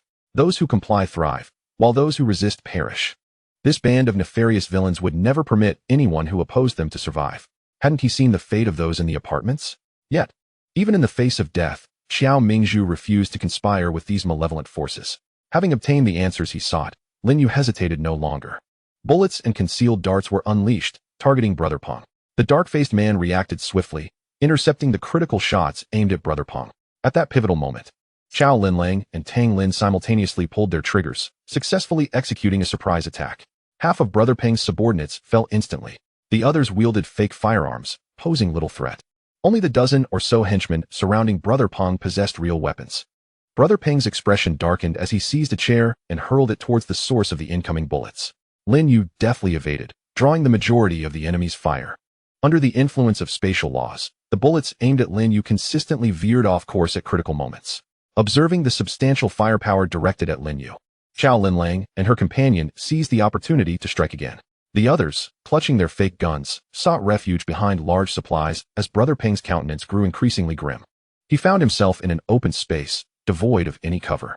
In mere seconds, his men lay scattered on the ground. The only ones capable of fighting back were him, the dark-faced man, and a middle-aged man with a scruffy beard. Chapter 21. Rooting out the evil. Brother Peng and the dark-faced man exchanged glances, and in a sudden move, they attacked the middle-aged man, flanking him from both sides to force him back. Bullets struck the middle-aged man, quickly soaking his clothes in blood. Terror spread across his face. He never anticipated that his boss would abandon him in such a moment. Lin You noticed the direction Brother Peng was moving, and her gaze sharpened. Those two intended to jump out of the window. The fire of nature cannot be extinguished. It is paramount to eradicate individuals like Brother Peng completely. Otherwise, when he returns, he is sure to bring greater devastation. They were on the 20th floor, with the water level approximately on the 11th. Jumping from this height would likely ensure survival. The dark-faced man shoved the middle-aged man, then turned to leap out of the window with Brother Peng. Lin You swiftly entered the warehouse, passing by Xiao Mingzhu, instructing, "Bind all the intruders. I will handle them upon my return." Before her words had fully escaped her lips, she was already at the window, leaping out without hesitation. As she plunged into the water, Lin You slipped into the void. At that moment, the dark-faced man and Brother Peng had already hit the water and had yet to surface, completely unaware that Lin You was in pursuit. Lin You lingered in the void, leisurely following behind them, even finding time to admire the scattered sugary tangerines around her. Midway, Brother Peng and the dark-faced man commandeered a speedboat, significantly increasing their pace. Approximately 10 minutes later, they finally returned to their base, a technological skyscraper. Damn, this was a tremendous loss. Brother Peng wiped the water from his face as he stood up from the boat. He had anticipated a lucrative venture and brought all his manpower, only to nearly face total annihilation. Never mind. As long as the supplies remain, he could recruit more help at any time. Regarding this grudge, he would seek revenge sooner or later. And that little woman, if she falls into my hands. Brother Peng's face darkened. his heart seething with a desire to inflict 1,000 tortures upon Lin You. Lin You had no interest in hearing Brother Peng's curses. With their destination reached, these two had lost their final value. Suddenly, two guns materialized in the air, one to the left and one to the right, aimed at their targets. Bang! Bang! Two bullets pierced through their foreheads. Brother Peng and the dark-faced man wore expressions of disbelief. After all their efforts to escape, was their fate still to meet death? Unfortunately, there was no time for them to ponder. With a thought, Lin You exited the void, leaving behind their unwilling gazes. Were it not for the supplies, Lin You would have never granted them a chance to return. A milky white halo enveloped the entire technological skyscraper. The three-dimensional structural blueprint of the multi-story building appeared in Lin Yu's mind. As she observed, a smile of delight crossed her face. No wonder Brother Peng was confident about making a comeback. He truly possessed the means. From the 10th to the 15th floors of the skyscraper, 6 entire floors were filled with living supplies, grains, drinking water, instant food, clothing, and various everyday items that dazzled the eyes. Judging by the quantity of supplies, it seemed as though a large supermarket had been emptied. Lin You marveled. Brother Peng had amassed such wealth and still contemplated robbery and extortion. Truly, hard work leads to prosperity. This skyscraper was the tallest building in Yang City, standing a full 65 stories high, with each floor representing the crystallization of human ingenuity. In the apocalypse, humanity sought resources primarily for survival, while the research data and machines cherished by scientists were left unattended. With a thought, Lin You unleashed a formidable burst of white light that instantly enveloped the entire technological skyscraper. As the white light dissipated, the skyscraper vanished. Its original location rapidly filled with floodwaters. Lin You, having exhausted her abilities, was ejected from the void. Fortunately, the speedboat commandeered by Brother Peng remained, or else Lin You would have had to swim back. Along the way, she encountered Xiao Lu and others returning from a seafood haul. Seeing the joyful expression on Xiao Li's face, Lin You couldn't help but scoff inwardly. This kid is still blissfully unaware. He nearly lost his grandfather. Does he not realize? Yet, Lin You refrained from voicing her thoughts, knowing that once they returned to the apartment, all would be revealed. In the apartment, Xiao Mingzhu had followed Lin Yu's instructions and bound all of Brother Peng's men with ropes. 19 had been shot dead, while 32 remained alive. Many households in the apartment had been robbed, but fortunately, no one was harmed, and after resolving the issues, the supplies were all recovered. Seeing Lin Yu unharmed, the tension in Xiao Mingzhu's heart finally eased. For the first time in his life, he wept openly before someone younger than him. Xiao Lin, I want to say much else. Your contributions to our apartment are evident to all. It is time for this old bone of mine to step aside for the younger generation. One cannot resist aging. Lin Yu possesses resources, means, and the capability to lead the entire apartment to flourish more effectively than he could. On the other hand, Xiao Mingzhu harbored selfish motives. Having witnessed Lin Yu's abilities, he wished to bind the sea-building apartment to her, ensuring she would never abandon it. Lin Yu was well aware of Xiao Mingzhu's intentions and did not resent them. In this apocalypse, having a leader like Xiao Mingzhu was a blessing for the residents of the entire apartment. However, she was reluctant to be permanently bound to the sea-building. Seeing Lin Yu directly refuse, Xiao Mingzhu sensibly chose not to pursue the matter further and instead shifted the conversation to the losses incurred from this invasion by the malevolent forces. The water tank has sustained damage, affecting the residents' water supply. In response, Xiao Mingzhu heeded Qiao Linlong's advice and prepared to transport water from Qingshan early the next morning, bringing along all the necessary water equipment. As for the 32 captured members of the criminal gang, they were promptly handed over to the patrol team for further action. Recently, Yangsheng has been intensifying its crackdown on organized crime, making it most prudent to entrust these individuals to their authority. The following day, just as dawn began to break, the team set to transport water had yet to embark when they found themselves encircled by residents from another apartment complex, relatives of the deceased apartment head from the previous day. They demanded accountability from Building C, with some brandishing kitchen knives, threatening to slash their rubber raft if compensation was not forthcoming. Qiao Linlang, amused yet infuriated, found it audacious for them to seek trouble so early in the day. There is a limit to shamelessness. If you dare approach, let us see whether it hurts more when you slice the raft or when I strike your head with this steel pipe. Armed with determination, she stood atop the raft, exuding authority. Did we cause the death? Why trouble us? You knew full well of their collusion with the criminal elements. Why did you not intervene then? You merely seek to exploit the situation to your advantage. Your apparent sorrow for the deceased is disingenuous, as you now approach us for compensation. Are we indebted to you? Chapter 22, Selling Seafood. Qiao Linlang unleashed a torrent of words. Had this been the world before the apocalypse, some may have felt shame and fled. Yet now, in this dire context, what is shame worth? Survival is paramount. The incident occurred in your complex. If you do not take responsibility, who will? I propose at least 100 gene of grain as compensation, and Building C must also provide for the families of the victims. Indeed, I concur. Were it not for your superior resources, would others resort to such desperate measures? Let us ignore them. If we do not receive compensation, we shall blockade this place until they relent. If we cannot procure supplies, neither shall they. Observing the human wall formed by the residents, Chow Linlang gritted her teeth. No matter how she raged, these people were as impervious as dead pigs to boiling water. Taking a deep breath, she signaled for Xiao Lu to join her. A few minutes later, a bleary-eyed Xiao Lu, his hair disheveled, was summoned from his slumber. Upon seeing the assembled crowd, his drowsiness evaporated instantly. How audacious! Reflecting on the previous day's events, he felt a surge of anger. Borrowing a fishing boat is a courtesy. Refusing to lend is within one's rights. What sense is there in forcibly seizing what is not yours? At their age, they should know better than to collude with criminal elements. Sister Linlang, what do you propose we do? At just 15, it was fitting for Xiao Lu to address Chow Linlang as sister. Let us commandeer the boat. Today we shall utilize the fishing vessel to transport water to Qingshan. A glimmer of understanding sparked in his eyes as he grasped Chow Linlang's intent. If they do not relent, we shall break through with the fishing boat. Yet, such an approach would undoubtedly lead to casualties. Xiaola hesitated momentarily, but the sight of the human barricade dispelled his doubts. When they conspired with criminals to invade Building C, they showed no regard for neighborhood loyalty. Sister Linlang, I will fetch the boat immediately. Moments later, a fishing vessel measuring 10 meters in length and 5 meters wide appeared. Chow Linlang gestured for everyone to board. Initially, the residents believed Chow Linlang was merely posturing, their faces devoid of fear. However, as the boat charged toward them without slowing, panic ensued. They were indeed serious. Cursing, some hastily swam aside, while others, older and slower to react, were knocked aside by the vessel. Chow Linlang raised a middle finger at those in the water. Her derision unabashed.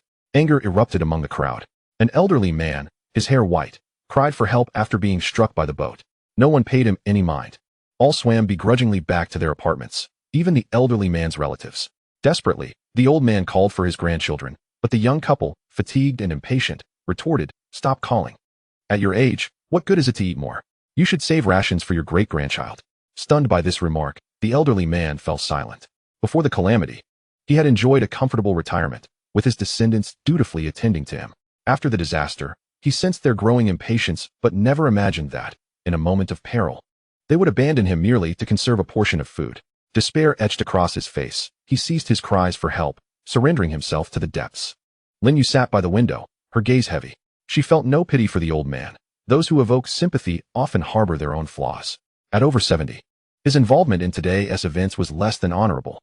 Her concern lay in the potential for a pestilence should too many corpses remain unaddressed. In her past life, after a harsh winter, corpses emerged from the ice, leading to widespread infections as the heat returned. She wished to preemptively mitigate this. But how to manage the bodies once retrieved? Surely, one could not simply cast them into the spatial vortex. Chow Linlang returned with a convoy of water tanks, over a dozen large containers. For more than 200 residents, if they practiced thrift, the supply could last a week without issue. In the afternoon, the fishing vessel made another trip, returning with 6 tons of seafood. By evening, Xiao Mingzhu returned with tidings, one good and one bad. The bad news was that seafood does not store well and cannot satiate hunger like grain. Recent market shortages meant that 5 pounds of seafood could only be exchanged for 1 pound of grain, even if the apartment sought to barter. Huangshan's side could not accommodate all of it, allowing for a maximum exchange of just 375 tons of grain.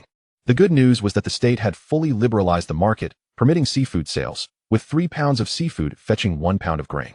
However, it was crucial to note that the selling price of seafood must not undercut the black market significantly, lest it jeopardize Huangshan's business and future negotiations.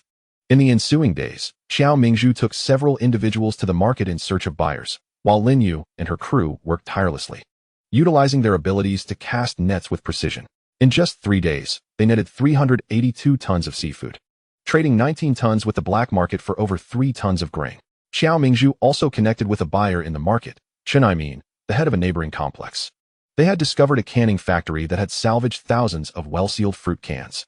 With much of the country submerged, orchards had suffered greatly. Post-disaster, fruits, like fresh vegetables, commanded exorbitant prices. Canned goods made from fruits have become particularly coveted. In the market, canned goods exchanged for 2 pounds of grain per bottle. Chen Aimin's mind raced with calculations. Given that 1 pound of grain could be traded for 3 pounds of seafood, each can effectively represent a bounty of 6 pounds of seafood. Xiao Mingzhu. Decades of cultivation shattered in an instant, transforming Xiao Mingzhu into a vehement critic. His words flying with fervor. You shameless old fool, are you envisioning a feast of nonsense? A can of preserves. The large bottle weighs no more than 2 pounds at most, and the smaller one just over a pound.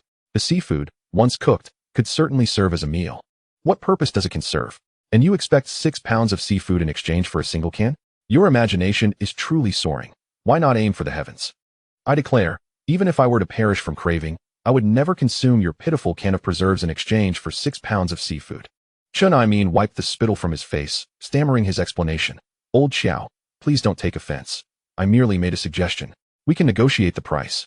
No need to resort to such vulgarities. We are civilized individuals. Civilized my foot. Xiao Mingzhu shot Chen Aimin a disdainful glance. What was the price of seafood before?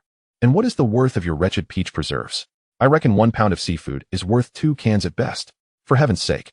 You might as well resort to robbery. Robbery? You acknowledge it as such, yet you still propose a can in exchange for 6 pounds of seafood. Chapter 23. The Arrival of Extreme Cold. Together, these two men, both over a century in age, engaged in a verbal duel for over 2 hours. Ultimately deciding to each concede a little, settling on a trade of 3 pounds of seafood for 1 can of fruit preserves. With an abundance of seafood on hand, Xiao Mingzhu generously exchanged for 500 cans. They agreed upon a location for the transaction, planning to conduct it under the cover of night when all was quiet. That afternoon, Xiao Mingzhu continued to barter for various supplies in the market, yet still found himself with around 20 tons of seafood, leaving no space in his apartment. He was troubled, knowing he would need to set out to fish again the following day. It pained him far more to let the fishing boat remain idle than to have seafood spoil in his possession. This trip yielded another 12 tons of seafood. Lin You was directing the unloading of the boats when she suddenly felt a small, icy hand tugging at her. Looking down, she saw a girl of 7 or 8 years old. The child's cheeks were sunken, her eyes timid, as if she had mustered tremendous courage to approach Lin You. Sister, do you eat people? Eat people? What nonsense is this? Lin You frowned, certain she did not recognize the girl. I'm too thin. No one wants to trade with me. My grandparents are too weak to move. Sister, you're so beautiful. If you could eat me, I would be so happy. From the girl's words, Lin You pieced together the harsh reality, a pang of sorrow striking her heart. Cannibalism had emerged so early. Xiao Mingzhu noticed the situation and quickly rushed over to shoo the girl away. Go on, hurry. We don't buy or sell children in our apartment. Watching the girl leave, glancing back repeatedly, Xiao Mingzhu found tears welling in his eyes. He recognized her. The girl's name was Cici, living with her grandparents. The elderly couple, in an effort to save food for Cici, had starved themselves into unconsciousness. Hearing rumors of people trading children for food, Cici had ventured out to find a buyer, hoping to acquire some sustenance for her grandparents. Seeing Cici approach one person after another, Xiao Mingzhu's heart softened. Though she was not his granddaughter, she was a child he had watched grow. Yet, he could not openly aid Cici's family. If discovered, they would become the target of scorn. Even if he procured food, it might not ensure their safety. He could only wait until deep night, when he would send some food to the elderly couple discreetly. Lin You caught sight of Xiao Mingzhu discreetly wiping his eyes. All right, when you send food, could you also take a couple of fish along? It's on me. Xiao Mingzhu. This girl is far too perceptive. How does she see through everything? Upon returning to the apartment, Lin You had barely shut the security door when she sensed something amiss. There was someone else in the room. Her eyes flickered, and she instinctively heightened her vigilance. Suddenly, a soft laugh emerged from behind the curtains. Your alertness is commendable. It only arouses my suspicions further. The curtains were drawn back, revealing an enchanting figure. With skin as pale as porcelain, a delicate nose, and captivating phoenix eyes, her gaze was both enchanting and commanding. In that moment, Lin You recognized her identity. Maintaining a calm facade, Lin Yu's heart raced. Feng Qingyu. Shouldn't this woman be overseeing the base in the neighboring province? How did she end up here? Feng Qingyu stepped closer, locking her gaze onto Lin Yu's eyes. Do you recognize me? Lin Yu shook her head. Yet, in her heart, she mused. It was more than mere recognition. They had once been the closest of partners. Feng Qingyu had come with a purpose. Upon Lin Yu's denial, she did not press further. Instead, retrieving a small computer from her bag and displaying a segment of surveillance footage.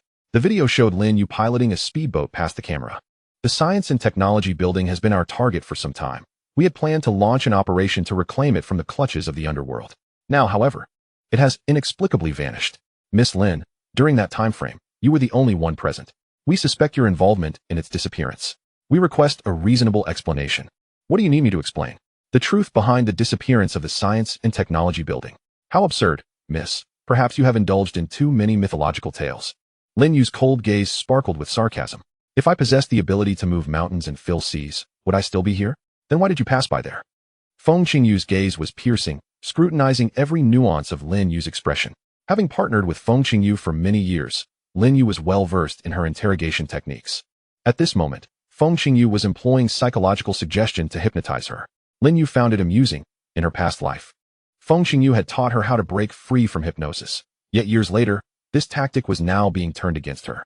Lin Yu answered Feng Qingyu's questions leisurely. And after half an hour, Feng Qingyu slumped in defeat on the sofa. It truly wasn't you, was it? Of course not. After seeing Feng Qingyu off, Lin Yu leaned back on the sofa, her mind unable to settle. Like herself, Feng Qingyu was among the pinnacle of human combatants, yet for reasons unknown. She had aligned herself against humanity.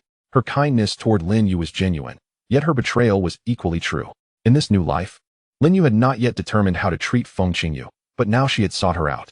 However, soon enough, Lin Yu found her thoughts straying from Feng Qingyu, for the extreme cold was imminent. That night, Lin Yu first alerted Qiao Linlang and Tang Lin to the impending drop in temperature and the necessity for warmth. Then, she feigned a lack of understanding regarding the needle technique, leaving the elderly woman to rest in room 3202.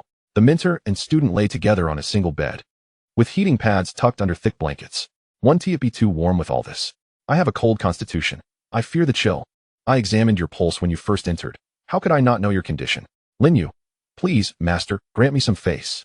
That night, Lin Yu dared not sleep. As soon as she noticed the temperature plummeting below zero, she hurriedly awakened the elderly woman. Master, wake up quickly. It's getting colder outside. Seeing the elderly woman stir, Lin Yu presented her with a set of thermal clothing. The temperature-regulating garments were discovered in the technology building, with only 2 sets available, representing the latest innovations from researchers. It is said that these garments can maintain the body's temperature consistently at 25 degrees Celsius.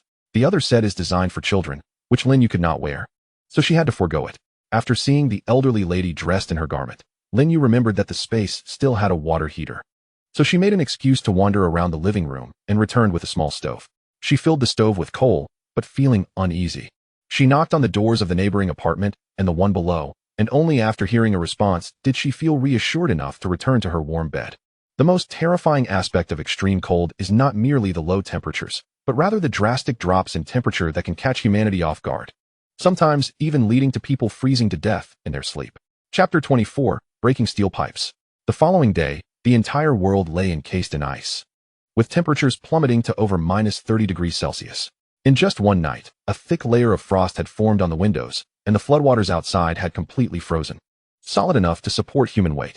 Qiao Mingzhu dispatched teams to knock on every door, forcibly entering those that did not respond, ultimately tallying over 30 people who had succumbed to the cold. The situation in other apartments was likely even graver. Winter typically lasts around 3 months. Watercraft equipment had not been retrieved in time and was now frozen in the ice, as were fishing boats. This year's bitter cold arrived with ferocity, leaving doubts about whether this equipment would be usable next year. Qiao Mingzhu worried about insufficient coal reserves, so he arranged for noodles to be made in the morning, ensuring everyone was fed before setting out to gather firewood.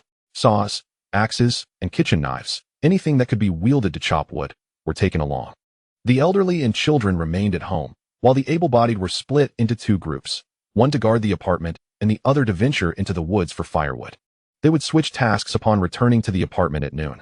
In the morning, Qiao Mingzhu and Li Ming led the wood-gathering expedition, while in the afternoon, Lin Yu and Qiao Linlang took their turn. Not long after Qiao Mingzhu and his team departed, a military truck slowly came to a halt outside the community. A large loudspeaker was mounted on the truck, broadcasting news of the devastation caused by the floods.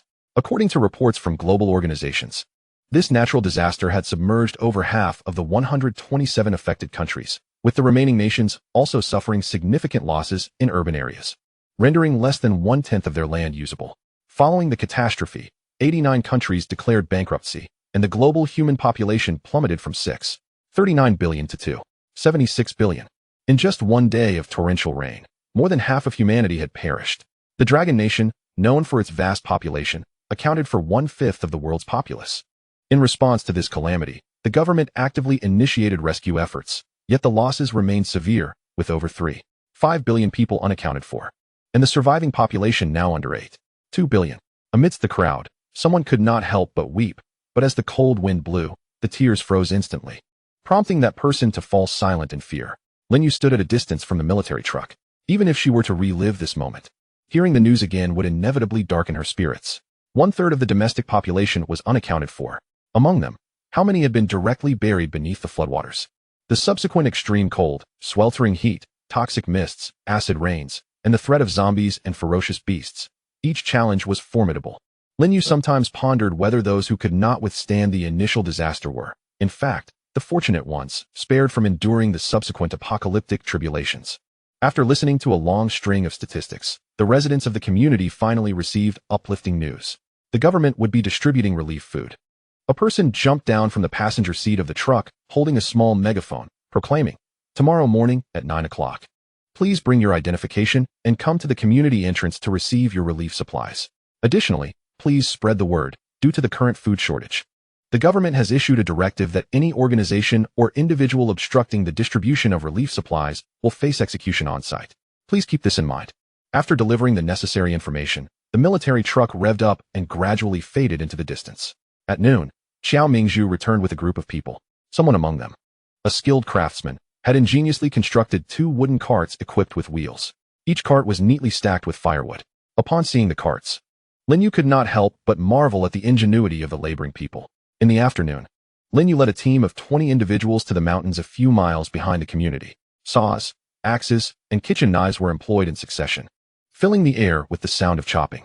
Branches fell abundantly, as men cut down trees while women managed the branches, working in harmony until both carts were filled to capacity. Just as they were about to depart, over 30 individuals wielding steel pipes emerged from the woods. "Stop right there. Yes, we're talking about you," shouted a gaunt man. "This mountain belongs to everyone, and you've taken all the branches. What are the rest of us supposed to do?" It was evident that this was his first attempt at intimidation, as his hand trembled while grasping the steel pipe. Laughter erupted among the group. The man's face flushed with anger as he pointed at Lin You, exclaiming, "I advise you to be sensible and leave the carts and firewood behind. Or else don't blame us for being rude." In response, Lin You raised an eyebrow. She was not easily intimidated. Taking a few steps forward, she yanked the steel pipe from the man's grasp, causing him to stumble. Gripping the pipe at both ends, she exerted force, and to everyone's astonishment, the seemingly indestructible steel pipe snapped in two. The area fell silent. The would-be robbers hesitated to shout, and the onlookers dared not mock. Lin You tossed the broken pipe onto the ice, where it landed with a resounding thud. "What did you just say?" she challenged. The man stammered, "This isn't a woman. She's clearly a female demon. It's a misunderstanding. It's all a misunderstanding. Brothers, let us go gather branches instead," he declared, leading his companions past Lin You toward the forested mountains.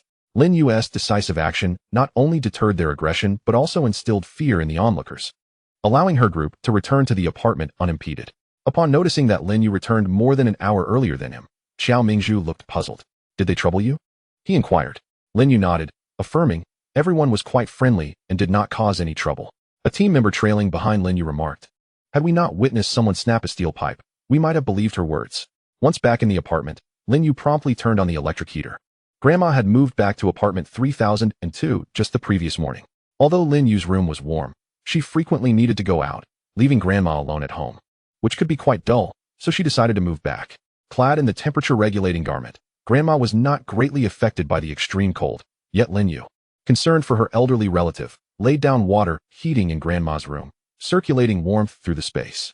Since the water heating had been installed, the residents of apartment 3002 often visited Grandma's room to chat. Grandma, being hospitable, relished the lively atmosphere. The following day, with everyone preparing to collect relief supplies, they refrained from cutting more firewood. Shortly after 8:30 in the morning, Chow Linlang excitedly rang the doorbell. "Yuyo, are you going to queue for supplies?" Lin Yu glanced at the excitement radiating from Chow Linlang's face and let out a languid yawn. As someone who possessed over 13,000 pounds of grain, would Chow Linlang truly be interested in waiting in line for relief food? Chapter 25, Donating Supplies. Leaning against the door frame, Lin Yu was clad in a long cotton nightgown with a hood. The fabric was soft and substantial, and though the design was inherently cumbersome, it imparted a serene and languorous beauty upon Lin Yu. Rubbing her eyes, she appeared still half awake. "Sister Linlang, you go ahead. I'll join you shortly." Chow Linlang nodded. "All right, then I'll head downstairs with Alan." After closing the security door, Lin Yu strolled over to the window. The glass was completely sealed by several centimeters of frost. With a flick of her fingers, the frost on the window cascaded down in delicate flakes. Outside the apartment, the truck distributing relief food had yet to arrive. Yet the line of those waiting for supplies had already formed an extensive queue. A half-hour later, a military truck arrived almost precisely on time at the entrance of Shengshi Jinfuyuan community.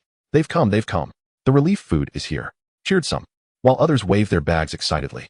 The distribution of relief food proceeded in an orderly manner, with several thousand pounds of grain being guarded by 5 soldiers.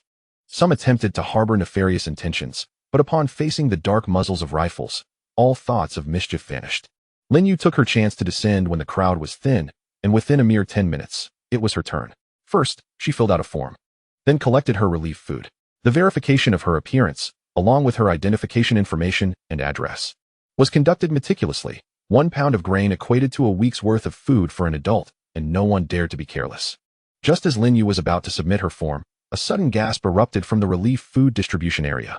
A soldier in charge of the supplies had lost his little finger to frostbite, and it rolled across the ground, stopping beside Lin Yu's feet. A hush fell over the crowd. No one could utter a word. The soldier appeared quite young, likely just in his 20s. Some recalled seeing him give his gloves to a small child moments earlier. Lin You pressed her lips together, observing as the soldier calmly retrieved his severed digit, then resumed calling for everyone to line up properly, for they had another community to attend to shortly. This was the essence of a soldier. He could obey orders, directing his rifle at desperate refugees seeking relief food, yet could also follow his heart, gifting his gloves to a child in need. Moments later, Lin You removed her cotton gloves and placed them, along with a tube of ointment, on the table in front of the soldier. In a hushed tone, he expressed his gratitude. Thank you. A pang of discomfort stirred within Lin You. Under the influence of the apocalyptic calamity, both the nation and individuals had descended into dire straits. What were those burdened souls to do? Noticing Lin Yu's generosity, someone stealthily followed her, preparing to seize the opportunity to snatch food. As the man was about to succeed, Lin Yu's gaze sharpened, and she executed a swift kick, sending him sprawling several meters away. An elderly woman, sensing the commotion, stepped in to mediate. Young girl, you're being rather harsh. He hasn't even succeeded in his attempt, and if you continue this way, it will be you in the wrong. The man, seizing the opportunity to feign injury, groaned. Oh, my ribs hurt terribly. I wonder if they're broken. I have the elderly and children to care for. What will happen if something goes wrong? Some onlookers, touched by his plight, began to escalate the situation, suggesting the young girl should offer her relief food to him, noting her clean attire as evidence of her not lacking in sustenance. Such envy towards the affluent, particularly in these trying times, was magnified infinitely. Lin You scoffed. Mind your own business. Do you live by the sea? What is wrong with my clean clothes? Am I eating your rice? And kindness? Why don't you give him the relief food you're holding? As she raised her wrist, deliberately revealing her hidden dart aimed at the man, he instinctively rolled aside as panic set in. In the next moment, with a swift whoosh, the dart embedded itself into the ice. The man was drenched in cold sweat. Had he reacted a second later, it would have pierced him. The onlookers, cowed by the tension, hurriedly dispersed. Lin You caught sight of the soldiers who had been observing the situation. They had ultimately not escalated matters too far. Just as she prepared to turn away, Xiao Mingzhu approached, leading a group of people with an air of determination. Lin You felt a warmth in her heart, believing they had come to support her. However, the youngest, Xiao Lu, arrived breathless, inquiring, so is the show over? A show? Indeed, we have all come to witness how Sister Lin You deals with the scoundrels. Lin You felt a wave of disillusionment wash over her. Back at the apartment, Lin You gathered those with whom she shared a closer bond and announced her decision. I intend to donate supplies to the state. Donating supplies? Xiao Mingzhu furrowed his brow, but did not oppose her. In these times, the nation is indeed in a state of dire need. Xiao Linling blinked and added, actually, I was also planning to donate supplies without you mentioning it. I currently have over 13,000 pounds of grain, almost 7 tons, which Alan and I cannot consume. I heard today that a soldier lost his finger to frostbite while distributing supplies, and though I lack great means, I will donate 5 tons of grain. Once Xiao Linling finished, she fell silent, seemingly resolute in her decision to donate grain. Observing this, Xiao Mingzhu cleared his throat awkwardly. Actually, we have discussed this with other residents as well. We plan to donate 1/5 of the supplies we have collected over this period, and the remaining supplies should last us another year or 2 without issue. Lin You was taken aback. She had not anticipated that she would be the last to decide on donating supplies. Since everyone has made their decisions, I shall share my intentions. I wish to donate all of my supplies. All. Xiao Mingzhu felt slightly bewildered. Little Lin, this is not a competition. Everyone should act within their means. Donating everything might be a bit excessive, don't you think? When I say all, I refer to the supplies that belong to me in the warehouse. As for the essentials I use daily, I have already stocked up at my residence. Considering Lin Yu's abilities, Xiao Mingzhu ceased his attempts to persuade her. He now held an inexplicable trust in her. It felt as though even if everyone else starved, Lin Yu would remain unscathed. Ultimately, Lin Yu donated all her personal supplies, comprising 62 tons of frozen seafood, 3 whole sheep, and over 5 tons of grain, most of which had been acquired from selling fish and mutton. Upon learning of this, the government of Yanqing dispatched several military trucks that very afternoon to collect the supplies. As Lin Yu beheld the frostbite on the soldiers' faces, her gaze faltered momentarily. She pondered what more she could do for her country. Chapter 26. Where's the pot? In the biting cold wind, the government representative, Deng Jing, grasped Xiao Mingzhu's hand tightly. Her voice choked with emotion. Mr. Qiao, the nation will remember everything you have done, and the disaster victims of Yuancheng will also cherish your noble acts. Through Deng Jing's account, the group came to understand that the impact of the natural disaster on the entire country was far more profound than they had initially perceived. Both floods and extreme cold have exerted a profound impact on the operation of the nation. Particularly in the southern regions, over 2 billion disaster-stricken individuals have been displaced, crammed into shelters, and struggling to survive. The humid and warm climate of the south fosters the proliferation of bacteria, and the sanitation conditions in the shelters fall woefully short of standards, leading many victims to suffer from persistent high fevers. At this critical juncture, an unexpected onset of extreme cold claimed the lives of hundreds of millions in a single night.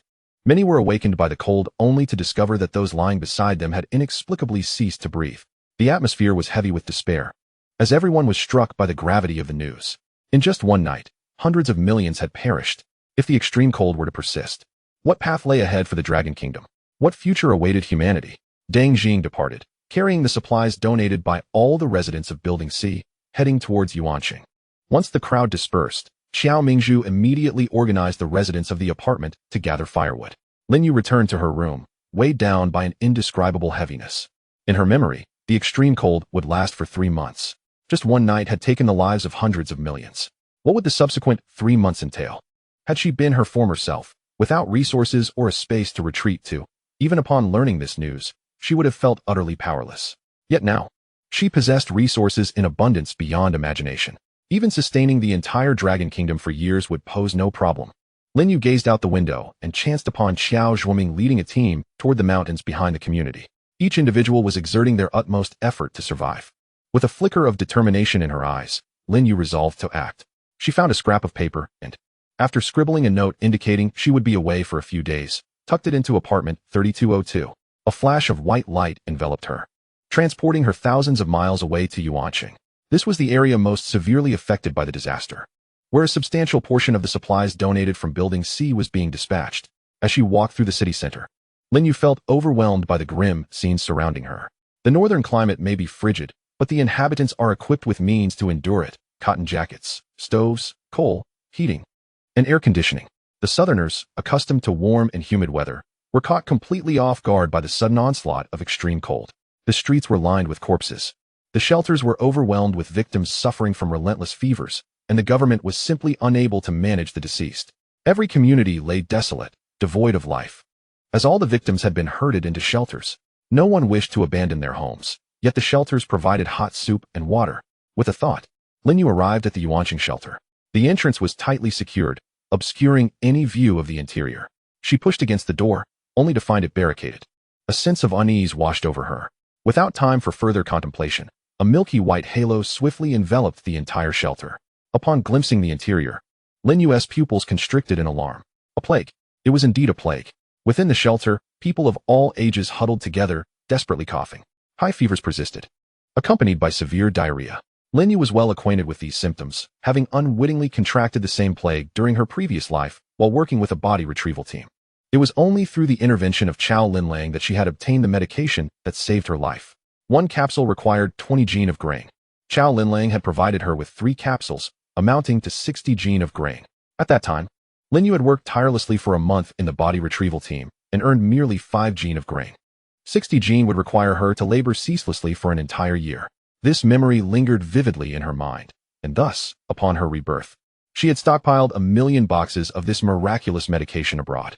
The plague was contagious, and neglecting this group of people would inevitably result in a ticking time bomb. The best course of action was to decisively halt its spread at the onset of infection. taking 100 boxes of medicine from her backpack. Lin You knocked on the shelter's door. Soon, a young man's voice emerged, punctuated by coughs. Who is it? A refugee. Isn't this a shelter? We no longer accept refugees here. You should leave. Why not? Everyone inside has contracted the plague. If you enter, you will be infected too. The man's voice bore a hint of despair. He was one of the few individuals in the shelter still able to move freely. Lin Yu cleared her throat. I am a doctor, and I happen to have a batch of special medication. A doctor? Special medication? The young man regarded her with skepticism. Knowing the presence of a plague, but still daring to venture here alone, what doctor would take such risks? The man's rationality prevailed, and he did not immediately open the door. Observing the young man's hesitation, other refugees began to grow anxious. Chung, didn't you hear what the person outside said? Hurry and let her in. Yes, she has medicine. I need that medicine. My child has had a fever for a day.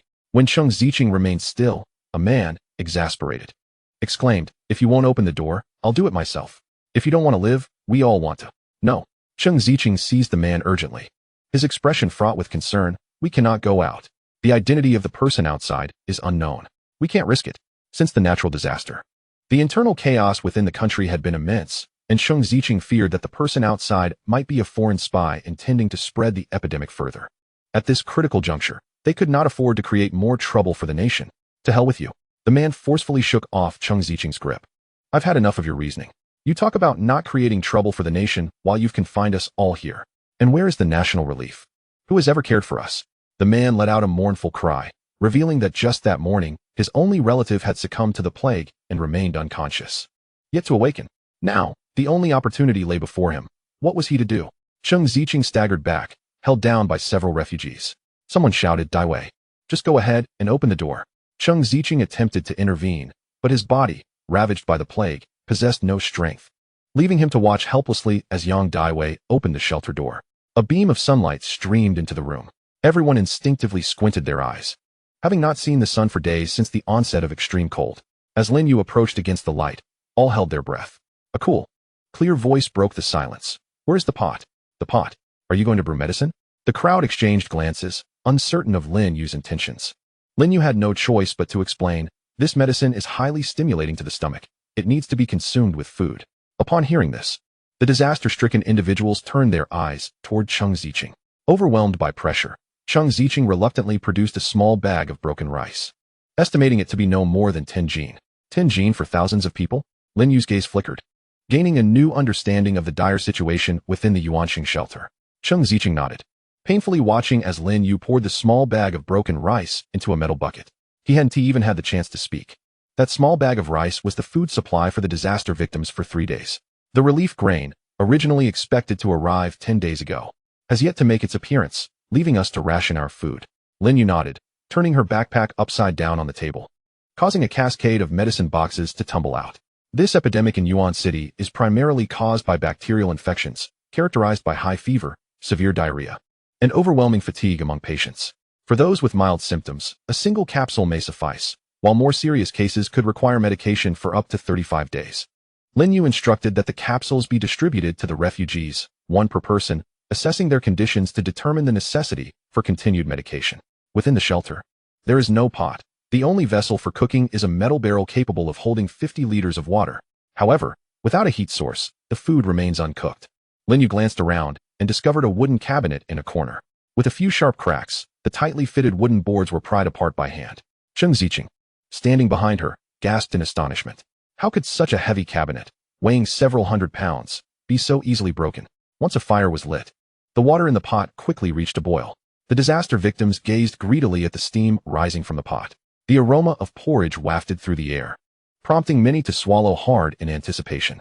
With thousands of refugees and only a single metal barrel of porridge, it was evidently insufficient. Should they retrieve food from the spatial storage? Lin Yu's expression faltered. Everyone was not oblivious. Would they not suspect food appearing out of thin air? Just as Lin Yu hesitated, a knock echoed at the shelter's door. Chung Ziqing's countenance turned wary. Who could it be? I am a Taoist priest from Floating Cloud Mountain. Upon hearing this, Chung Ziqing's apprehension dissipated instantly. The door swung open once more, revealing an elderly man with an ethereal demeanor and a youthful visage. Master Qingyun. It is you. Chung Ziqing exclaimed, overwhelmed with excitement, unsure where to place her hands and feet. Master Qingyun gave a gentle nod, his gaze suddenly piercing as it fell upon Lin Yu. Caught in the act of covertly observing, Lin Yu attempted to avert her eyes nonchalantly, but he strode purposefully toward her. Lin Yu felt a jolt of alarm.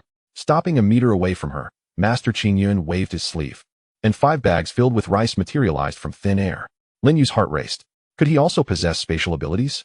Was he not concerned about being discovered in such a public setting? Fear not, young friend. This is a storage technique of our Taoist tradition, known as Sleeve of the Universe, which allows one to cultivate and open a simple storage space. Master Qingyun continued. I come here today with 2 purposes, to deliver grain and to seek you out. Seek me? Lin Yu's surprise was palpable. How could he be here for her? Having just arrived? Master Qingyun smiled enigmatically and turned to Cheng Ziqing, urging, please send someone to quickly prepare a thick porridge to distribute to the refugees. These 5 bags of grain will sustain everyone until tomorrow afternoon. Upon hearing this, Cheng Ziqing's face lit up with joy. Do you mean? Master Qingyun nodded affirmatively. Lin Yu watched the exchange, utterly bewildered. Could it be that Master Qingyun genuinely possessed foresight, knowing that the national relief supplies would arrive by tomorrow? Young friend, may I borrow you for a moment? Master Qingyun inquired, and Lin Yu nodded. If he had discerned her predicament, evasion would be futile. They stepped outside the shelter, and as they left the crowd's sight, Master Qingyun's expression grew serious. He gestured, conjuring a transparent barrier that enveloped them both. Lin Yu's heart raced. Young friend, you have traversed time and space. I beseech you to save the world from peril. Lin Yu was taken aback. She had indeed been seen through. No longer wishing to hide, she decided to be forthright, especially given the absence of malice in Master Qingyun's demeanor. A hint of resignation crossed her eyes as she spoke solemnly. Since you know where I come from, you must also understand what we are up against. It is the heavenly Tao. Master Qingyun believed that she had the power to alter this reality. The cycles of the seasons and the shifts of the heavenly Tao are beyond human intervention. Although you may not possess the ability, humanity as a whole can. Master Qingyun asserted. Humanity as a whole. Lin Yu laughed coldly, her voice laced with despair. If that were true, what we are experiencing now would be inconceivable. With the harsh winter descending and the human population dwindling, the days ahead would only become more arduous. Master Qingyun found himself at a loss for words. He could not fathom the depth of despair Lin Yu had faced during the cataclysmic events. He relied solely on divination to ascertain that the key to unraveling the enigma rested with her. After a lengthy pause, Master Qingyun sighed heavily. Have you ever considered why you can reverse time and relive a life? Is it due to my unique abilities? No. He interrupted her emphatically. Reversing time cannot be achieved without the cooperation of the heavenly Tao. I sense the essence of the heavenly Tao within you. His words struck Lin Yu like a heavy hammer, resonating deeply within her. The essence of the heavenly Tao? Did he mean? But she was merely an ordinary person. Panic surged within her. Realizing her misunderstanding, Master Qingyun hastily clarified. What I mean is that you may be one chosen by the heavenly Tao. With my current abilities, I can only speculate, but I still wish to convey this. Suddenly, a thunderclap interrupted him. They looked up to see a bolt of purple lightning descending toward them. Instinctively, Lin Yu grabbed Master Qingyun and fled, covering several hundred meters in the blink of an eye. Seeing Master Qingyun's pallor and the trickle of blood at his mouth, Lin Yu panicked. To Floating Cloud Mountain. Master Qingyun managed to utter before losing consciousness. Lin Yu quickly accessed the offline map on her phone, navigating their route to Floating Cloud Mountain. Only upon reaching the vicinity of Floating Cloud Mountain did her unease begin to dissipate. Chapter 28. The Cannibal Tribe Following the Offline Map. Lin Yu dragged Master Qingyun and swiftly arrived at the foot of Floating Cloud Mountain. The Taoist temple had taken in numerous disaster victims. Someone recognized Master Qingyun and hurried over. What has happened to the master? He has sustained some internal injuries. Lin Yu replied casually before inquiring. Where is Master Qingyun's room? Over there, follow me. They proceeded down a winding corridor and stopped outside a simple, quaint courtyard. As the door swung open, dozens of eyes turned toward them in unison. Lin Yu was taken aback. She hadn't anticipated that Master Qingyun's room would also shelter many children. With the outside temperature plummeting to over 30 degrees below zero, she couldn't very well send the children outside and could only admonish them to remain quiet. Gently placing Master Qingyun on the bed, Lin Yu turned her back to the group and began to envelop him in her abilities. It is said that she had only studied medicine with her master for a mere 10 days. Though she was adept at determining the depth of acupuncture and had memorized the acupoints, her only shortcoming lay in her inability to accurately assess the patient's physical condition. With the aid of her extraordinary abilities, Lin Yu precisely located the injured area within Taoist Qingyun's body. The silver needle was thrust swiftly and accurately, its tail vibrating gently. The onlookers held their breath in anticipation. Moments later, Taoist Qingyun's eyelids fluttered. Seeing him finally open his eyes, Lin Yu could not help but exhale in relief. The heavenly thunder had struck the protective barrier, rebounding upon Taoist Qingyun. This was the punishment of the heavenly Tao. It was a retribution for Taoist Qingyun, revealing the truth to Lin You, thus disrupting the cataclysmic plans of the divine calamity. With a slight movement of his fingers, an invisible barrier obscured the view of the others. Taoist, how do you feel now? Taoist Qingyun sighed softly, a bitter smile gracing his face. If I previously only suspected, I can now confirm. The abilities you have demonstrated indeed harbor the power of the heavenly Tao. It is solely for this reason that I can explain why you are unaffected by its influence, allowing you to escape its relentless pursuit. The transition of the heavenly Tao and the struggle between humankind and the catastrophic end times is precisely the consequence of the conflict between the old and the new heavenly Tao. The methods you have displayed are likely the faint glimmer of hope that the new heavenly Tao has bestowed upon humanity. Lin You nodded thoughtfully. Taoist Qingyun's assertions were not unfounded. After the outbreak of the zombie virus, many humans awakened their extraordinary abilities, forming a group known as the Awakened, who indeed possessed a superior survival capability compared to ordinary individuals. Upon leaving the floating cloud mountain temple, Lin Yu's mind remained tumultuous. In this second life, she had never anticipated that the burden of saving the world would rest upon her shoulders. Yet, Taoist Qingyun was correct, beneath a collapsed nest. How could there be unbroken eggs? As a member of humanity, she had been ensnared in this predicament the moment the calamity descended. Outside the shelter, a rich aroma of rice wafted through the air. Upon Lin Yu's return, Cheng Ziqing's face lit up with joy. The rice porridge is ready. Would you care for a bowl? Lin Yu shook her head in refusal. Having suddenly learned such a profound secret, she feared that she would lack the appetite to eat for days. By the way, how is everyone faring? Cheng Ziqing replied. Some of the mildly afflicted are beginning to show signs of recovery from their fevers, but over 70% will likely require continued medication. Lin Yu nodded. This situation had been within her expectations. The outbreak of this epidemic was potentially linked to the contaminated livestock consumed by the victims. Once everyone recovered, the bodies strewn about the streets must be dealt with swiftly. From torrential rains to extreme cold, no one could predict what calamity would strike next. And everyone must take precautions early. I will provide you with another batch of medicine shortly. Remember, it is imperative that everyone recovers, and we cannot allow the epidemic to spread further. As Lin Yu's words lingered, Cheng Ziqing's eyes glimmered with understanding. Are you planning to leave here? Lin Yu was taken aback by Cheng Ziqing's perceptiveness, but recalling her impending tasks, she nodded. With the epidemic resolved, and once the government's relief supplies arrived, the plight of the Yuan City shelter would improve. Her presence here bore little significance. Before you depart, may I trouble you for a favor? Seeing Lin Yu nod, Cheng Ziqing promptly led her to a secluded room on the second floor. The shelter's first floor was a grand hall, while the second contained partitioned private rooms. As the bitter cold descended, the victims preferred to huddle together in the warmth of the hall, leaving only a handful on the second floor. Inhaling the heavy scent of blood in the air, Lin Yu sighed inwardly. She had already surmised Cheng Ziqing's intention in bringing her here. Alas, she found herself powerless. Even with ample mental preparation, when Lin Yu beheld the scene before her, her expression involuntarily shifted. The figure lying on the bed could no longer be deemed human, but rather a grotesque mass of flesh and blood. Upon closer inspection, she discovered wounds so deep they exposed bone. These injuries were not mere lacerations, but rather the horrific result of flesh being cruelly severed from the arms and thighs. Lin Yu's mind went blank, recalling the unpleasant memories from her past life. In the apocalyptic calamity, some had utterly forsaken their humanity, resorting to cannibalism, branding themselves as the cannibal clan. The cannibal clan consumed their own kind not solely for sustenance, but to revel in the thrill of slaughter. They particularly relished the flesh of the awakened, believing that consuming them would bestow upon them greater strength. Lin Yu had once led a team into the territory of the cannibal clan, haunted by the mountain of human bones that left her sleepless for nights. The familiar scene unfolded once more, and Lin Yu instinctively clenched her fists. In her heart, the cannibal clan was a far more terrifying existence than zombies or ferocious beasts. Those not of our kind must have different hearts.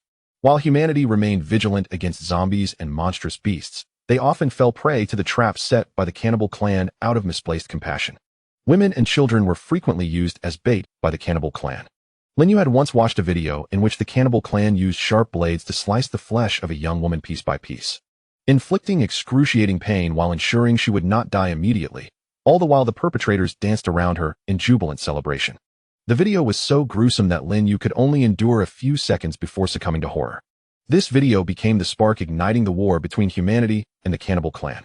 Thousands of awakened rushed to the lair of the cannibal clan, engaging in a months-long stalemate with heavy casualties on both sides. Reflecting on the outcome of her past life, a cold glint flashed in Lin Yu's eyes. Cheng Ziqing, startled by Lin Yu's reaction, cautiously inquired, "This person?" Lin Yu shook her head. She was no deity capable of mending broken bones or regenerating rotting flesh. However, the man's willpower was indeed commendable, enduring for so long even in such frigid conditions. Is it possible to awaken him for a moment? I have some questions to ask. Chapter 29, A Great Misstep. Are you certain? Even if he only has 3 minutes upon awakening? Cheng Ziqing's sorrow flickered in her eyes, but her gaze turned resolute. I implore you, please assist. Lin Yu's right hand deftly moved at her waist, and a silver needle appeared at her fingertips. Moments later, the man lying on the bed stirred back to consciousness. Almost simultaneously, Cheng Ziqing's eyes welled with tears. Captain. Hearing the voice, the man opened his eyes, his lips moving in a silent struggle to form words. Lin Yu then noticed that his tongue had also been severed. Cheng Ziqing nearly succumbed to tears, hastily wiping her eyes. Captain, I can read lips now. Take your time, no need to rush. Lin Yu remained silent, her gaze fixed on the movements of the man's lips. By chance, she too possessed the skill of lip reading, a lesson imparted by Feng Qingyu during her time at the base. Minutes later, the man lying on the bed drew his last breath. Cheng Ziqing began to weep softly. The man was Cheng Ziqing's captain, Lin You. After the apocalypse, the two had been dispatched together to aid in disaster relief in Yuan City, with Cheng Ziqing remaining at the shelter to assist the victims while Lin You went to receive the government's relief supplies. Unexpectedly, he had fallen into an ambush. No one knew how Lin You had returned. Cheng Ziqing was powerless to save him. Not only was she lacking medication, but she herself had also contracted the epidemic and was fighting for her own survival. The government's rescue had yet to arrive. All he could do was watch as Lin Ji's breath grew weaker with each passing day. Thus, he endured for 6 days until Lin Yu's arrival. After a long moment, Cheng Ziqing expressed his gratitude to Lin Yu before quietly returning to the hall downstairs. Endure, guard, wait. He comprehended the captain's final 3 words. Do not act impulsively seeking revenge. Protect the refuge in Source City and await the nation's support. Whatever the captain commanded, he would dutifully obey. Seizing a moment when no one was watching, Cheng Ziqing wiped his face vigorously. Lin Yu, concealed in the shadows, witnessed this scene. She had anticipated that Cheng Ziqing might act rashly in pursuit of vengeance. Fortunately, he did not disappoint his captain. As for those self-proclaimed superior cannibals, Lin Yu had already pinned their impending fate. With a mere thought, Lin Yu vanished from her location. The next second, she materialized inside a hotel building. The lights danced, resplendent and warm, evoking a sense of nostalgia for the world before the apocalypse. Yet who could fathom that behind this seemingly glamorous facade lay the consumption of human blood bonds? Lin Yu took a deep breath, striving to suppress the surging malice within her. No wonder the transportation team, led by Deng Jing, equipped every military truck with 6 special police officers.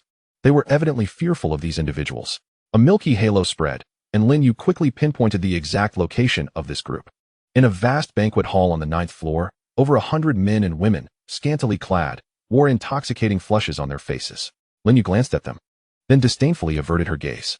This group was so vile that it repulsed her. Lin Yu promptly located the warehouse, collecting the entirety of its provisions into her spatial realm. The warehouse also contained a plethora of firearms, pistols, landmines, smoke grenades. How these people acquired them remained a mystery. Furthermore, Lin Yu stumbled upon an unexpected treasure, several hundred blocks of greenhouse heating fuel. Her eyes sparkled with delight. With such a substantial quantity, could there be a factory nearby dedicated to producing greenhouse-related products? Without a moment to spare regarding the detestable crowd, Lin Yu activated her offline phone. As anticipated, several miles from the hotel stood an industrial park, specifically designated for producing greenhouse-related items. Lin Yu's heart raced with excitement. Neglecting the contents of the other warehouses, she swiftly stored them in her spatial realm and meticulously searched the entire building with her powers, ensuring no resources were overlooked before opening a spatial vortex. The black vortex expanded, gradually engulfing the edifice. Those within the hotel caught sight of this phenomenon, rendering them speechless with terror. Some, in a foolish attempt to escape, leaped from the 9th floor, yet they could not escape the vortex's pull. Once the vortex consumed the hotel, it vanished in an instant. The other side of the vortex connected to the void, devoid of sunlight, sound, and water. Death would be too lenient for those who took pride in cannibalism. The void was their ultimate resting place. One could only wonder if, in their extreme hunger, they might resort to cannibalism among themselves. Lin Yu smirked, then viciously bit into the chocolate in her hand. She had a premonition that the industrial park would undoubtedly yield unexpected surprises. She needed to replenish her strength. Minutes later, Lin Yu arrived at the industrial park marked on her map. Upon witnessing the scene before her, a rare hint of innocence appeared on her usually cool visage. The entire industrial park lay encased beneath several meters of thick ice. No wonder those people had only managed to gather a few hundred heating blocks. They were simply inaccessible. Lin You pressed her lips together. She possessed the ability to retrieve objects from a distance, but doing so would require an immense amount of energy, especially through such a thick layer of ice. Yet the thought of occupying over 200 square kilometers of industrial park stirred something within her. Fortune favors the bold, while the timid perish from hunger. If these resources were left behind, they would surely spoil once the heat peaked. Lin You closed her eyes, for the first time unleashing all her powers. With a resounding boom, cold sweat dripped from her forehead. Again, a tremendous crash echoed. The several-meter-thick ice layer shattered inch by inch. Blood trickled from the corner of Lin Yu's mouth. The industrial park, spanning over 200 kilometers, was equivalent to the size of a county. This was her first time encasing such a vast expanse within her spatial realm. Suddenly, a connection in her mind severed. Lin Yu's vision darkened. Oh no, this was a grave miscalculation. Time passed, and Lin You regained consciousness, only to find herself inside a military truck. Several heads leaned in closely to observe her. Among them, Lin You recognized two familiar faces and languidly asked, "Have you seen enough?" Deng Jing, Cheng Ziqing. Ah, Xiao Lin. You finally woke up. Deng Jing scratched his head sheepishly. If you hadn't awakened soon, we would have been home. Home. Lin You bolted upright. A sharp pain coursing through her head, and her newly straightened posture immediately faltered back down. Be careful. Deng Jing quickly supported Lin You. Outside the truck, temperatures plummeted to over 50 degrees below zero. Snowflakes, as large as goose feathers, fell in a flurry. Lin You looked at herself, bundled up like a ball, and let out a resigned sigh. It had been ages since she experienced such bone-chilling cold. However, after losing her powers, her physical constitution seemed to be inferior to that of an average person. Achoo! Shaolin, come sit over here. There's a draft on your side. Deng Jing urged with concern. Chapter 30. Return to Yang City. Uncle Deng, thank you for saving me. Lin You rubbed her nose and obediently took a seat against the interior of the truck. There was no other choice. Her resistance to the cold had significantly diminished after losing her powers. When the situation outweighs personal strength, one must learn to humble oneself. Deng Jing waved his hand dismissively. No need for thanks. We should be the ones expressing gratitude to you. If it weren't for the dozens of tons of supplies donated by your apartment, the refugees in Source City would still be starving. However, speaking of which, Cheng Ziqing mentioned that you distributed medication to the refugees. How did you arrive in Source City before the transportation team? Here it comes. They began to question their own assumptions. Lin You feigned a sigh. I took a helicopter. A helicopter? Deng Jing and Cheng Ziqing exchanged incredulous glances. Who could possibly acquire a helicopter capable of operating in temperatures of 50 or 60 degrees below zero? During the week of Lin Yu's unconsciousness, they had thoroughly investigated her background. Orphaned and raised in an orphanage. She later completed her education with social assistance and joined a small company after graduation. She certainly did not fit the profile of someone who could possess a helicopter. Yet before they could probe further, Lin You dropped a bombshell. Actually, I am the illegitimate daughter of the king of Baiyu Nation. I just acknowledged my lineage a month ago. Observing the astonished expressions of Deng Jing and Cheng Ziqing, Lin You couldn't help but stifle a laugh. Just days after the flood disaster, Baiyu Nation fell. Who could definitively ascertain whether she was truly the king's illegitimate daughter? Lin You spun her lie effortlessly. This helicopter was originally meant to bring me back to Baiyu Nation. The pilot is one of their people. Regrettably, before we had the chance to embark on our journey, we were beset by a natural disaster, and subsequently, we heard that the kingdom of Baiyu had been engulfed by a vast ocean. Alas! Lin You uttered this with a sudden, heavy sigh, lamenting that the days of wealth and prosperity had yet to be experienced. Yet the kingdom of Baiyu had been utterly annihilated. After delivering the supplies to Yuan City, Uncle Luo Feng and I had scarcely boarded the helicopter when we encountered turbulence. By the way, Uncle Deng, did you happen to see a silver fighter jet near where I was found? Deng Jian shook his head. At that time, he had even dispatched personnel to investigate the vicinity, but no other traces were discovered. Noticing the sorrow on Lin Yu's face, Deng Jian ultimately swallowed his lingering questions. Enough. Enough. They were engaged in charitable donations of medical supplies, and were flying thousands of miles to provide aid in the disaster-stricken area, an endeavor beneficial to the nation. To press further would be rather ungracious. After 2 days and a night, the transport team finally returned to Yang City. Deng Jing personally escorted Lin Yu to the Shengshi Jinfang residential complex. Looking up, the world appeared shrouded in a vast expanse of gray. The cold wind howled, and large flakes of snow drifted down, quickly accumulating into a thick layer. Outside the complex, Chao Linlang and Tang Lin were leading 2 teams in clearing the snow. Over the past 10 days, Xiao Mingzhu and Li Ming had been venturing out daily, and the firewood they collected had piled high in the corridors. Suddenly spotting a familiar figure, Xiao Linlang could scarcely believe her eyes and tapped Tang Lin beside her. Am I hallucinating? Upon seeing Lin You, Tang Lin, too, was momentarily taken aback, instinctively calling out, Lin You? Sister Linlang. Brother Tang. Lin You waved her hand, a smile breaking through her pale countenance. Xiao Linlang pinched her cheek, finally confirming that the scene before her was not a figment of her imagination. As Deng Jing and his party needed to return to the camp, they did not linger. Upon reuniting with her dear friend, Xiao Linlang promptly cast aside thoughts of her boyfriend and rushed to Lin Yu's side. You, where have you been all this time? Why did it take you so long to come back? Ahem. Lin Yu began to explain, but was interrupted by a chill that nearly took her breath away. Xiao Linlang, noticing Lin Yu's cold hands, quickly removed her down jacket and draped it over Lin Yu. Lin Yu halted Xiao Linlang's actions, for it was a perilous endeavor to shed outerwear in the frigid temperatures exceeding -50 degrees outside. Observing their back and forth, Tang Lin could no longer focus on clearing snow and instead ushered both women back to room 3202. With the generator humming to life, warm air dispelled the chill, and the room's temperature gradually rose. Beneath the sofa cushions lay a layer of soft tubing, connected to a small stove, with hot water circulating to provide comforting warmth. Seizing the opportunity while Tang Lin busied himself in the kitchen, Xiao Linlang scrutinized Lin Yu's noticeably slimmer jawline, her tone laced with concern. You, shall I summon Grandma Lien to check on your health? Lin Yu shook her head, declining Xiao Linlang's kind offer. She was well aware of her own condition. Though her complexion appeared alarming, it was merely the result of excessive energy expenditure, and as long as she recuperated properly, all would be well. Sister Linlang, do you have any chocolate? Chocolate. Xiao Linlang blinked, glancing at the individual laboring in the kitchen. She then dashed back to her room at lightning speed and returned with a box of chocolates. How about this? Xiao Linlang opened the package to reveal a row of heart-shaped chocolates, adding with a playful scoff, I don't know how your brother Tang enjoys hiding this stuff. It tastes unbearably bitter. I couldn't eat more than half a piece. Lin Yu replied, Sister Linlang, are you allergic to romance? Your birthday is just over half a month away. Can't you see this obvious hint of heart-shaped chocolates? Lin Yu swiftly retracted her hand, insisting, No, Sister Linlang. Please put that box of chocolates back where it belongs. I'm afraid Brother Tang will cry if he discovers it. All right, I'll head to the warehouse shortly to exchange it for some sweeter chocolates. This box is indeed unpalatable.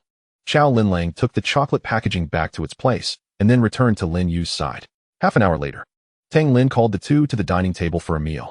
A pot of genuine seafood porridge, a plate of mushu pork with more meat than would ear mushrooms, and a bowl of steamed milk-flavored buns awaited them. Due to the excessive consumption of her energy, Lin Yu had temporarily lost contact with her spatial abilities and had been subsisting on rations alongside Deng Jing's group for over a week. Having not tasted hot meals in quite some time, suddenly encountering familiar flavors, Lin Yu was overwhelmed with emotion, nearly brought to tears. This is delicious. From the depths of her heart, she wished for Xiao Linlang and Tang Lin to find lasting happiness together. After their meal, Xiao Linlang assisted Lin Yu in tidying up room 3201, also laying down a layer of soft tubing for Lin Yu's bed. A small stove nearby crackled cheerfully. The warm water flowing through the tubing swiftly warmed the bedding. All right, you should rest quickly. I will inform Grandma Lien about your return, and I'll have Lin prepare your favorite wontons for dinner. Lin Yu obediently lay back in bed, nodding agreeably, and in her last moments before drifting into slumber, she reflected, in this lifetime, how fortunate I am to have met Sister Linlang in advance. Chapter 31, Fresh Vegetables.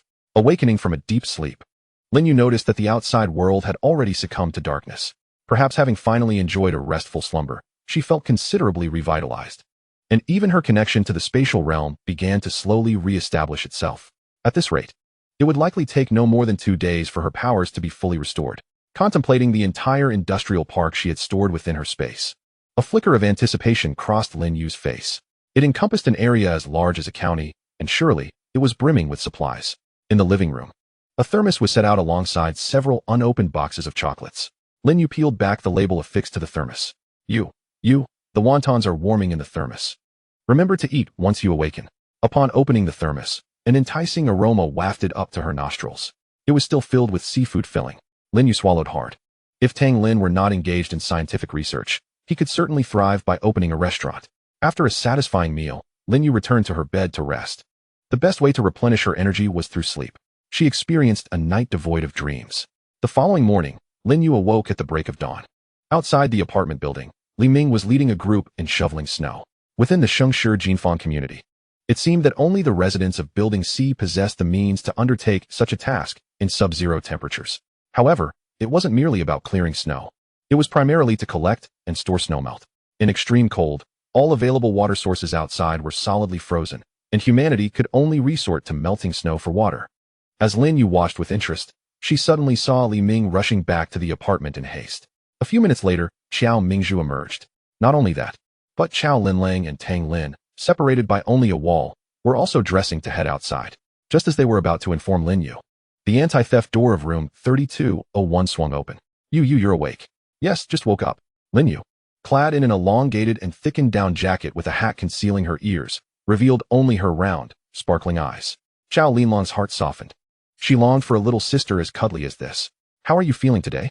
Much better? Much better. Lin Yu nodded slightly and inquired, Sister Linlang, what has transpired outside? In Qiao Linlang's hand, the walkie-talkie crackled with static, through which the furious roar of Qiao Mingzhu could be distinctly heard. A flicker of astonishment crossed Lin Yu's eyes. What could possibly incite such rage in the typically affable Qiao Mingzhu? Qiao Linlang expressed her concerns. It's over 50 degrees below outside. Can you withstand such cold? Lin Yu nodded once more. Observing this, Qiao Linlang refrained from further persuasion, and the three descended the stairs together, albeit at a significantly reduced pace, evidently accommodating Lin Yu. Lin Yu felt helpless. In fact, just that morning, she had sensed that her connection to the spatial realm had largely been restored. Should fortune favor her, she might regain full capability by the next day. Thus, she was far from the frail state that Qiao Linlang presumed. After several protests from Lin Yu, Qiao Linlang finally quickened her pace. Outside the apartment, Qiao Mingzhu wore a grim countenance. Upon closer inspection, one could make out the prominent veins bulging on his neck, clearly indicating his extreme agitation. Lin Yu chose not to approach him at that moment to offer greetings. Rather, it was Qiao Mingzhu who acknowledged her presence with a slight nod. Amidst the crowd, Lin Yu discerned the general outline of the situation. It turned out that the water supply from Qingshan had frozen. Consequently, the apartment had resorted to converting snow into water for storage in anticipation of future needs. However, the recent performance of Building C had attracted undue attention. Certain individuals, unable to confront them directly, resorted to underhanded tactics to cause distress. Once clean snow became tainted with rodent poison, it would be rendered unusable. This was not the first instance of rodent poison being discovered on the snow. Despite their best efforts to defend against it, loopholes remained, particularly now with the strong winds. The puppeteers behind this scheme need not even venture outside. They could simply toss the poison from their windows, allowing the wind to carry it to the open spaces of Building C. It was nearly impossible to guard against. If, on any day, someone were to inadvertently consume water contaminated with rodent poison, it would spell disaster for their apartment. Lin Yu squinted, raising her gaze to the surrounding apartment buildings. If her abilities were still intact, she could directly unearth the mastermind behind it all. Alas, that was not an option at present. The group retreated without achieving their goal. Forget about collecting the snow at the entrance for now. Let us gather the snow from the rooftop instead, Qiao Mingzhu commanded with a hint of resignation. This was not an act of capitulation, but rather a recognition that the elusive perpetrator was as slippery as an eel, making it nearly impossible to guard against. Surveillance had been installed and patrols arranged. Yet, they still couldn't catch anyone. The following day, upon hearing of her disciple's return, Granny Lien paid a visit, mysteriously carrying a bundle of fresh vegetables. Master, this is... Lin Yu's eyes brightened. It was her first encounter with such fresh, crisp vegetables amidst the extreme cold. I heard from Lin Lang that you haven't been well since your return, so I brought you these tender greens, Granny Lien exclaimed. And this, with a flourish. She produced a wild ginseng from beneath the vegetables. I'll prepare this for you as well. Lin Yu graciously accepted her master's offerings, aware that refusing would be futile and might even provoke her master's ire. Through their conversation, Lin Yu finally learned the origin of these lush greens. They had been cultivated hydroponically using nutrient solutions by Meng Ting. Meng Ting has such skills? Lin Yu expressed her surprise. She had thought Meng Ting was merely a high school student yet to graduate. This child has always enjoyed tinkering with the little things in his grandfather's fields. He knows how to write papers since junior high. Had we not worried about his adapting to university life, he would have been accepted into a top university during his middle school years. Lin Yu thought to herself, attending university in middle school, and at one of the country's premier institutions. Is this what they mean by other people's children? Granny Lien proudly boasted about her grandson before checking Lin Yu's pulse to ensure her well-being, which allowed her to leave in peace. She also extended an invitation for Lin Yu to visit in a couple of days to enjoy her freshly sprouted bean sprouts. Hearing Granny Lien's description, Lin You became increasingly excited about the industrial park within her spatial realm. If she provided the equipment and Ming Ting the expertise, perhaps they could establish the nation's first extreme cold vegetable cultivation base. She recalled that in her previous life, a month after the onset of extreme cold, the country had developed its first batch of frost-resistant crops, frost-resistant cabbage, frost-resistant potatoes, frost-resistant sweet potatoes. Yet, when it came time for ordinary people to cultivate them, only a month remained before the extreme cold ended. The frost-resistant crops had yet to be harvested when the extreme heat arrived, resulting in significant losses for many. Now that the extreme cold had only just begun, if they could indeed bring frost-resistant crops into production, they might be able to harvest a batch of grain before the impending heat wave. In the afternoon, Chow Linlang returned with a bucket of wild chicken soup for Lin You. The soup was somewhat pale in color, containing several chunks of chicken. Lin You took a sip and found the flavor quite pleasant. Chow Linlang explained. This chicken was brought back by those who went out to gather firewood. It was frozen solid when they returned. At this juncture, no one cares about the freshness of the chicken. Once Lin You had nearly finished the soup, Chow Linlang broached the subsequent matter. Today was supposed to be the day for distributing relief supplies, but someone noticed that the military transport vehicles were delayed. Upon inquiring with other neighborhoods, it was revealed that the government has changed the distribution of relief supplies to once every 2 weeks. Lin You nodded, showing no signs of surprise. As long as the natural disasters persist, production and farming cannot resume. The resources in the government's possession dwindle with each passing day. Tightening the belt now is merely preparation for a prolonged struggle against the natural calamities. In her past life, the government had always actively resisted the natural disasters, striving to provide for the people, and had never given up until Lin Yu's rebirth. There are quite a few survivors in our apartment building, around 30 households and roughly 100 people. As the weather grows increasingly cold, Uncle Chow plans to establish a communal heating area on the 15th and 16th floors. Communal heating area? Lin Yu shifted her gaze from the thermos, contemplating whether this meant gathering the survivors together for warmth. Precisely, Chow Linlang replied, casting a commendatory glance at Lin Yu. With coal supplies limited and firewood consumption high, coupled with the nearby trees having been nearly depleted, heating resources are dwindling. If we concentrate the survivors on these 2 floors, which are nearly 300 meters of open space, we can conserve a significant amount of resources. Lin Yu nodded, genuinely appreciating the idea. The extreme cold was expected to persist for 3 months, and it would only grow colder, with temperatures potentially plummeting to over 70 degrees below zero. Living together would not only conserve resources, but also facilitate warmth and mutual care among the residents. In other neighborhoods, implementing such a plan might prove challenging, as few would be willing to offer their homes to others free of charge. However, under Qiao Mingzhu's leadership, Building C exhibited remarkable cohesion. Lin Yu had a premonition that this communal heating area would soon come to fruition. Chow Linlang had to lead a team in search of firewood, so she did not linger long and swiftly departed the apartment with a dozen others. Qiao Mingzhu, recognizing the advantages of water heating, insisted on keeping Tang Lin behind, discussing how to construct the communal heating area. That evening, Xiao Mingzhu gathered all the residents together to address the matter of the communal heating area. The majority concurred, yet a few dissenting voices emerged, expressing concerns about the lack of privacy in such shared accommodations. Regrettably, Xiao Mingzhu was no longer the amiable person who once took everyone's feelings into account. He promptly countered the objections, declaring, "If you wish to forego the communal heating area, so be it. You will no longer receive coal and firewood. You must fend for your own warmth." With these words, the opposition swiftly dissipated, and the onlookers soon dispersed.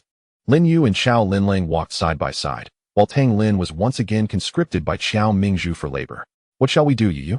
Do you wish to reside in the communal heating area?" Lin Yu shook her head. Sharing a room with a multitude of others would undoubtedly be less convenient than living alone.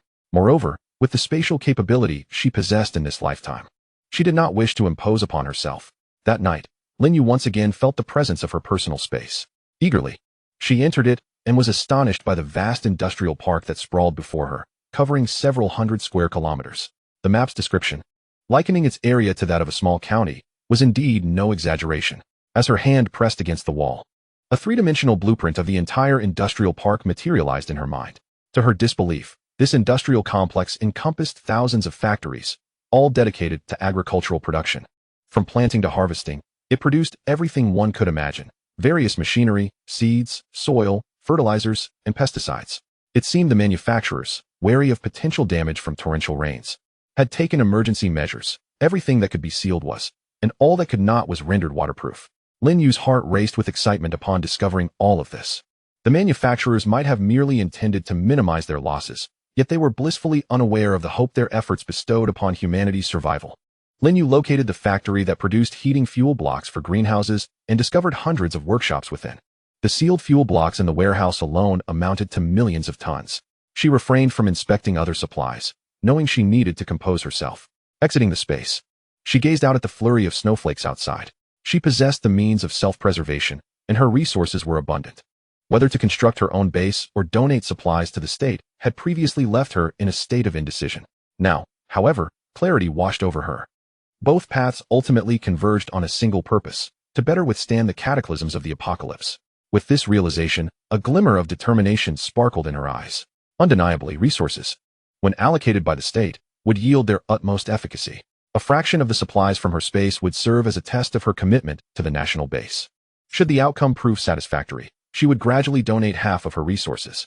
The remaining half would be reserved for the establishment of her own base. Having come to this conclusion, Lin You spent the night meticulously transcribing the comprehensive manual of survival techniques she had memorized, detailing the onset and cessation of various natural disasters, along with countermeasures, wisdom gleaned from humanity's past experiences. Given the manual's invaluable nature, she was reluctant to entrust it to anyone lightly. Under the cover of darkness, Lin You appeared at the military district base in Yin Province, heading straight to Deng Jing's lounge. With no knowledge of the general headquarters location, she could only follow Deng Jing's lead. Suddenly, a voice cut through the darkness. "Uncle Deng?" Following this, Deng Jing felt a gentle shove. As a materialist, his first reaction to such an occurrence was to suspect some supernatural trickery. "Who is there?" Lin You switched on her flashlight, her delicate face appearing somewhat blurred in the light. "Uncle Deng, it's me." Deng Jing felt as if he were dreaming. Why was he seeing Shaolin's face? Half a minute later, with a dazed expression, Deng Jing emerged from his covers. "How did you get in?" "Uncle Deng, you needn't concern yourself with that. First, take a look at this." Lin You thrust her notebook into Deng Jing's hands, illuminating it with her flashlight. Chapter 33. No more pretenses, it's time to lay it bare. Deng Jing's expression shifted from numbness to shock. Torrential rains, typhoons, extreme cold, extreme heat, earthquakes, fires, acid rain, toxic fog, zombies, and ferocious beasts. Surely this cannot be a deception. Even novels wouldn't dare to write such a tale. Yet the manual had already foretold the occurrences of torrential rains and typhoons. Gripping the manual tightly, Deng Jing was unwilling to let it go. If the records within were indeed true, then no amount of his own worth could compare to the significance of this manual. "Shaolin, tell me honestly, where did you acquire this manual?" Lin You conjured a cup of hot tea from thin air and handed it to Deng Jing. "Uncle Deng, there are some things in this world that simply cannot be explained. My ability is the spatial power described at the end of the manual." Deng Jing's pupils constricted, the warmth of the tea sending exhilarating jolts through his mind. This was no dream, it was real. "Uncle Deng, I wish to meet with the leaders of the general headquarters. Can you assist me?" Deng Jing's lips trembled. He understood the potential consequences of his actions. Should Lin You harbor goodwill, his path would ascend. Should she harbor malice, his life would be irrevocably destroyed. Yet he dared not gamble with the fate of humanity. After a few tense seconds, Deng Jing resolutely declared, "I will help you, but I must warn you, in the face of natural disasters, our nation cannot withstand any further turmoil." Lin You understood the implication in his words. However, as she bore no ill will, she remained unperturbed by his caution. As one of the leaders in Yin Province, Deng Jing certainly knew the exact location of the general headquarters. "I will make a call to inquire about their stance." Lin You nodded, refraining from eavesdropping on Deng Jing's conversation with the general headquarters. After several minutes, Deng Jing returned. "The general headquarters has agreed. I will arrange for transportation. We shall depart immediately. No need." Lin You, like a magician, produced a mobile phone from thin air and opened the offline map. "Uncle Deng, just indicate the location of the general headquarters on the map." Deng Jing cast a skeptical glance at Lin You. However, since the general headquarters had expressed a willingness to accommodate Lin Yu's requests, he did not press further and promptly marked a certain area in Qing Province. This is the location of the general headquarters. Qing Province, being at a higher elevation, had not been affected by the flooding disasters. Lin You nodded, and in a flash, she transported herself and Deng Jing to the military headquarters. In an instant, as they arrived amidst familiar surroundings, Deng Jing managed to utter only a single word before being encircled by a ring of rifles. "Misunderstanding. I am the person in charge from Yin Province. Here is my work ID." Deng Jing hastily presented his credentials. However, after examining the documents, the guards did not relax their vigilance. Instead, they tightened their encirclement. "Yin Province? Why would the person in charge from Yin province be here in the dead of night? Deng Jing exclaimed. Words fail me. I, too, am perplexed as to how I found myself here in the dead of night. Lin Yu remained motionless, her gaze fixed intently on the middle-aged man approaching them. According to the timeline of her previous life, she had encountered this individual, the head of the Dragon Kingdom's General Military District, Feng Rongchang, in the 5th year of the apocalypse. However, at that time, he was grizzled with white hair and often wore an expression of profound sorrow, a stark contrast to the vigorous middle-aged man before her now. Can 5 years truly affect such a dramatic transformation in a person's demeanor? Cease, Feng Rongchang commanded sharply, halting the group encircling Lin Yu and Deng Jing. Jing, you have returned. Deng Jing promptly stood at attention, with so many eyes upon them. The others were reluctant to say much more and decided to escort Lin Yu and Deng Jing to Feng Rongchang's lounge. Having perused the apocalyptic manual multiple times, Feng Rongchang was cautious and summoned several other leaders of the military district late into the night. Old Zhang, take a look at this. The two men received the manual. Upon reading the first line, Old Li instinctively sensed trouble, and Old Zhang shared his sentiments. Their expressions mirrored one another, transitioning from confusion to shock, and ultimately, to deep concern. Old Zhang looked up at Lin Yu, his brows knitted in a manner that could trap a fly. It states here that in 2.5 months, an extreme cold will transition to extreme heat, and Qing province, due to its location, will become the region most severely afflicted by drought. Lin Yu nodded. It was precisely for this reason that the General Military District had undertaken a significant relocation from the northwestern hinterland to the plains. Lin Yu was well acquainted with the newly established Jin Province Military District, yet she had no knowledge of its predecessor, the Qing Province Military District. This is sheer fabrication. Old Zhang slammed the manual onto the table. Old Feng, you summoned us here in haste over this nonsensical drivel? Feng Rongchang wore a bitter smile. He wished fervently that it were mere fiction. This way, humanity would at least be spared the impending natural disasters of the apocalypse. Yet, Lin Yu's abilities had already spoken volumes. The fact that she could traverse from Yin province to Qing province in an instant was beyond the capacity of human endeavor. While Old Li's temperament was not as volatile as Old Zhang's, his eyes conveyed a clear message of disbelief. I require proof. Lin Yu remained unperturbed by the skepticism. In her view, the more cautious the military leaders were, the greater the chances of survival for the populace. This was indeed a positive outcome for the people. Determined to reveal her capabilities, she decided to expose her spatial abilities, reasoning that they could do little to her regardless. With a sweeping gesture, a plethora of military firearms rained down from the air, crashing to the ground. Among them was a highly explosive grenade. Upon seeing the grenade serial number, the military officials present widened their eyes in alarm, their thoughts converging on a singular notion: we are doomed. At that critical moment, an invisible force restrained the grenade. Lin Yu swiftly retrieved it back into her spatial realm.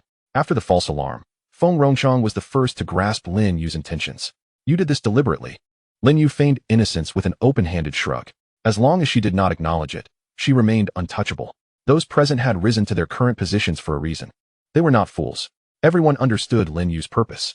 She was compelling them to accept the truth with her formidable powers. Now that there are no objections, I shall state my purpose for today. I wish to donate a substantial amount of supplies to assist the populace in combating the impending disasters. Would you prefer the supplies to be distributed in Qing province or at the future headquarters of the General Military District in Jin province?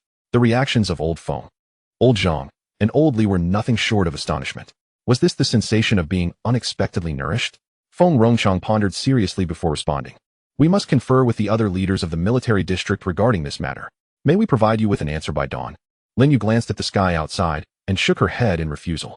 No, I must return before daybreak. Otherwise, my friends will worry. Feng Rongchang's lips twitched in exasperation at Lin Yu's reasoning, and he had no choice but to hastily summon the other military leaders for an urgent meeting. Chapter 34. The emergence of the Jin province base. More than 2 hours later, Lin Yu sat across from Feng Che at a table. Both pairs of eyes locked in astonishment. How can it be you? What brings you here? Their astonished voices echoed simultaneously. Feng Rongchang's suspicious gaze shifted between the two. Do you know each other? Not well, but we have had the fortune of meeting once. Feng Rongchang accepted Feng Che's explanation without skepticism and proceeded to discuss the military district's decision with Lin Yu. Under the impending apocalyptic disasters, the military district's strength was the very engine that maintained the nation's operations, regardless of whether they believed Lin Yu's words or not. They could not gamble the future of the entire military district, and the best course of action was to prepare for both possibilities. They would maintain the operations of the Qing Province Military District while simultaneously dispatching personnel to Jin Province to establish a new military district. This strategy would afford them ample time to mitigate losses in Qing Province should the predictions of extreme heat come to fruition. Ultimately, the General Military District resolved to have Feng Rongchang personally lead 20,000 soldiers and relevant technical personnel to Jin Province to initiate the construction of a new military base. The decision for the highest-ranking official of the military district to oversee the establishment of the new base clearly indicated their stance. They were more inclined to believe than to doubt the prophecies within the apocalyptic manual. Miss Lin, the helicopter is ready outside. When shall we depart? Feng Rongchang was accompanied by Feng Che and a young guard. According to their prior agreement, a few individuals would first ascertain the location of the Jin Province military district, with a larger contingent to follow shortly thereafter. Lin You glanced at the darkening sky. With 2 hours remaining until dawn, even if they took the helicopter to Jin Province, it would take at least 2 hours to arrive. After retrieving the supplies from her spatial realm, by the time she completed everything and returned to Yang City, dawn would likely have already arrived. With the outbreak of the zombie virus, many humans would awaken their latent abilities. She was currently concealing her spatial powers. Yet it was inevitable that someone would discover them in the future. Since discovery was merely a matter of time, she resolved to embrace her abilities now, allowing her to utilize her spatial realm without the burden of secrecy. Do you mind if I use teleportation? Teleportation? Yes, instantaneous movement. Before the other three could consent, a milky white aura enveloped them. As Feng Rongchang and the others looked on in astonishment, the scenery around them rapidly receded, leaving them scarcely able to comprehend what was happening. Half a minute later, the light dissipated. The group stood in stunned silence, surrounded by majestic mountains, blanketed in snow, as the biting cold wind howled past their ears. They had traversed from the Qing Province military district to Jin Province in the blink of an eye. Was this the power of a supernatural being? Feng Rongchang, seasoned and astute, quickly regained his composure, his first thought being, Lin You is someone one must never offend. Forgetting other abilities, the very capacity for teleportation alone allowed her to appear and vanish without a trace. Such a person could effortlessly take a life if they so desired. Feng Rongchang was not the type to harbor envy towards talent. On the contrary, his gaze toward Lin You brimmed with admiration. Miss Lin, since you are willing to generously donate your supplies to the nation, might I inquire if you have any intentions of joining the military district base? Lin You reflected on her previous life and the reasons for her departure from the Jin Province military district base, shaking her head. In this new life, she had more options and had no intention of binding herself to the military district from the outset. Upon witnessing Lin Yu's refusal, Feng Rongchang did not press the matter further. Instead, he turned to survey the surrounding terrain. The landscape here was flat, and due to its unique geographical position, it had remained unaffected by floods. With convenient transportation in the vicinity, it indeed appeared to be an excellent location for establishing a military district. Just as Feng Rongchang was preparing to examine the area more closely, he suddenly heard his communicator beep in his pocket. The signal had long since been interrupted in this extreme cold, but this was a communication device specially developed by the military district, impervious to natural disasters. As he pressed the answer button, Li Jilian's rough voice immediately came through. Old Feng, are you all right? Why is there suddenly no one in the office? Did that little girl do something to you? I always said she was unreliable. Feng Rongchang instinctively covered the speaker, turning to find Lin You watching him with an amused expression at the communicator in his hand. Miss Lin, please do not take offense. Old Li is simply rather blunt. Lin You snorted softly, her gaze drifting elsewhere. Taking a deep breath, Feng Rongchang replied, Old Li. Miss Lin has already used her teleportation skill to bring us to our destination. My location is on the communicator. Hurry and dispatch the engineering team. As for what teleportation skill entails, you can ask Deng Jiying. Without waiting for Li Jilian's response, he hung up the call.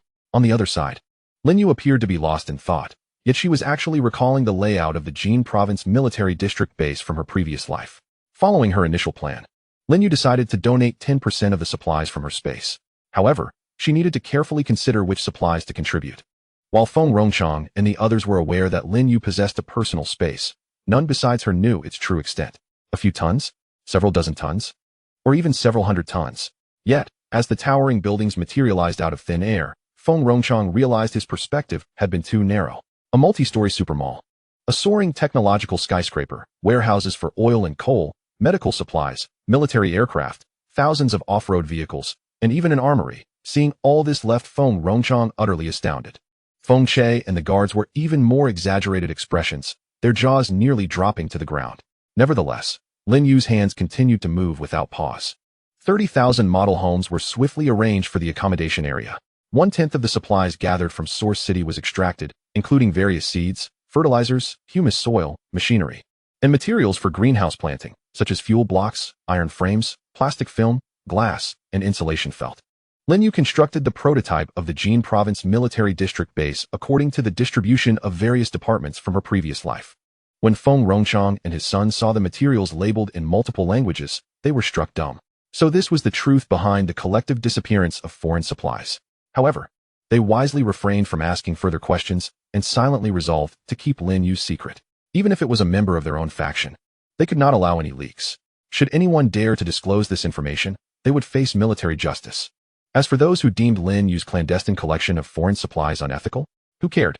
In the face of apocalyptic disasters, some supplies sank beneath the waters while others were salvaged by survivors. Have you ever seen anyone who recovered supplies chasing the original owners for payment? It was simply a matter of possession. Whoever retrieved it claimed it. Now, the focus had merely shifted from collecting domestic supplies to gathering foreign ones.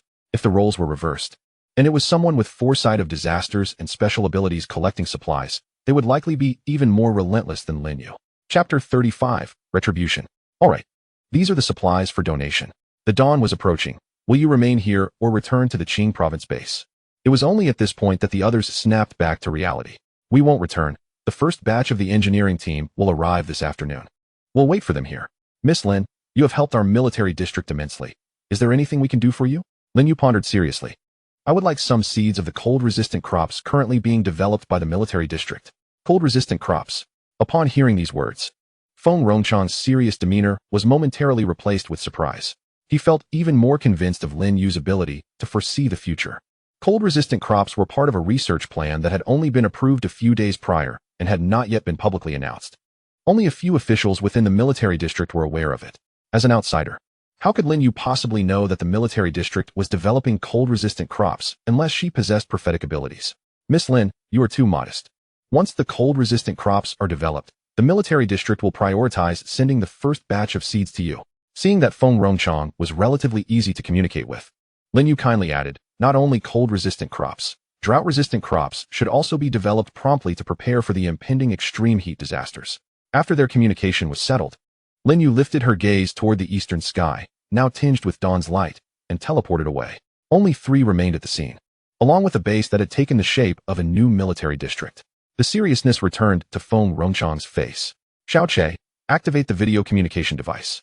Feng Che lowered his head and tapped a few times on his wristwatch, causing a pale blue holographic screen to materialize, revealing Li Zhilian's rugged face. Old Feng, are you all alright? We're fine. Feng Rongchang shook his head, signaling Feng Che to point the camera at the newly constructed Jin Province Military District base. However, the original plan has changed. The engineering team can postpone their arrival at Jin. Damn. On the other side of the screen, Li Zhilian rubbed his eyes in disbelief. What is going on? Newly constructed? What newly constructed? Zhang Guangyan's face squeezed into the screen, his expression mirroring Li Zhilian's shock. I can't be dreaming, right? The new military district base was completed in under an hour? You are not dreaming. Feng Rongchang rubbed his forehead. In truth, if he had not witnessed it with his own eyes, he too would have thought it was a dream. How could one person single-handedly construct an entire military district? Yet, Lin You had accomplished just that. Meanwhile, outside apartment C, a lively scene unfolded. With no time to change her clothes, Lin You hastily opened the security door and exchanged a smile with Chow Lin Lang, who was just about to step outside. Why hasn't Brother Tang come out? Don't even mention it. Lin was taken by Uncle Xiao to renovate the public heating area and hasn't returned all night. When the two reached outside the apartment, the argument was nearing its end. Someone had caught the culprit who had poisoned the snow. Lin You caught only a glimpse of the young man's profile, feeling a sense of familiarity when she heard him pleading while crying. Oh, my ribs hurt so badly. I don't know if they're broken. I have an elderly parent and young children. What will I do if something happens to me? Upon hearing this, Lin You couldn't help but smirk. Wasn't this the same young man who had stolen her relief supplies last time? He couldn't even be bothered to change his lines. But Xiao Mingzhu was not Lin You.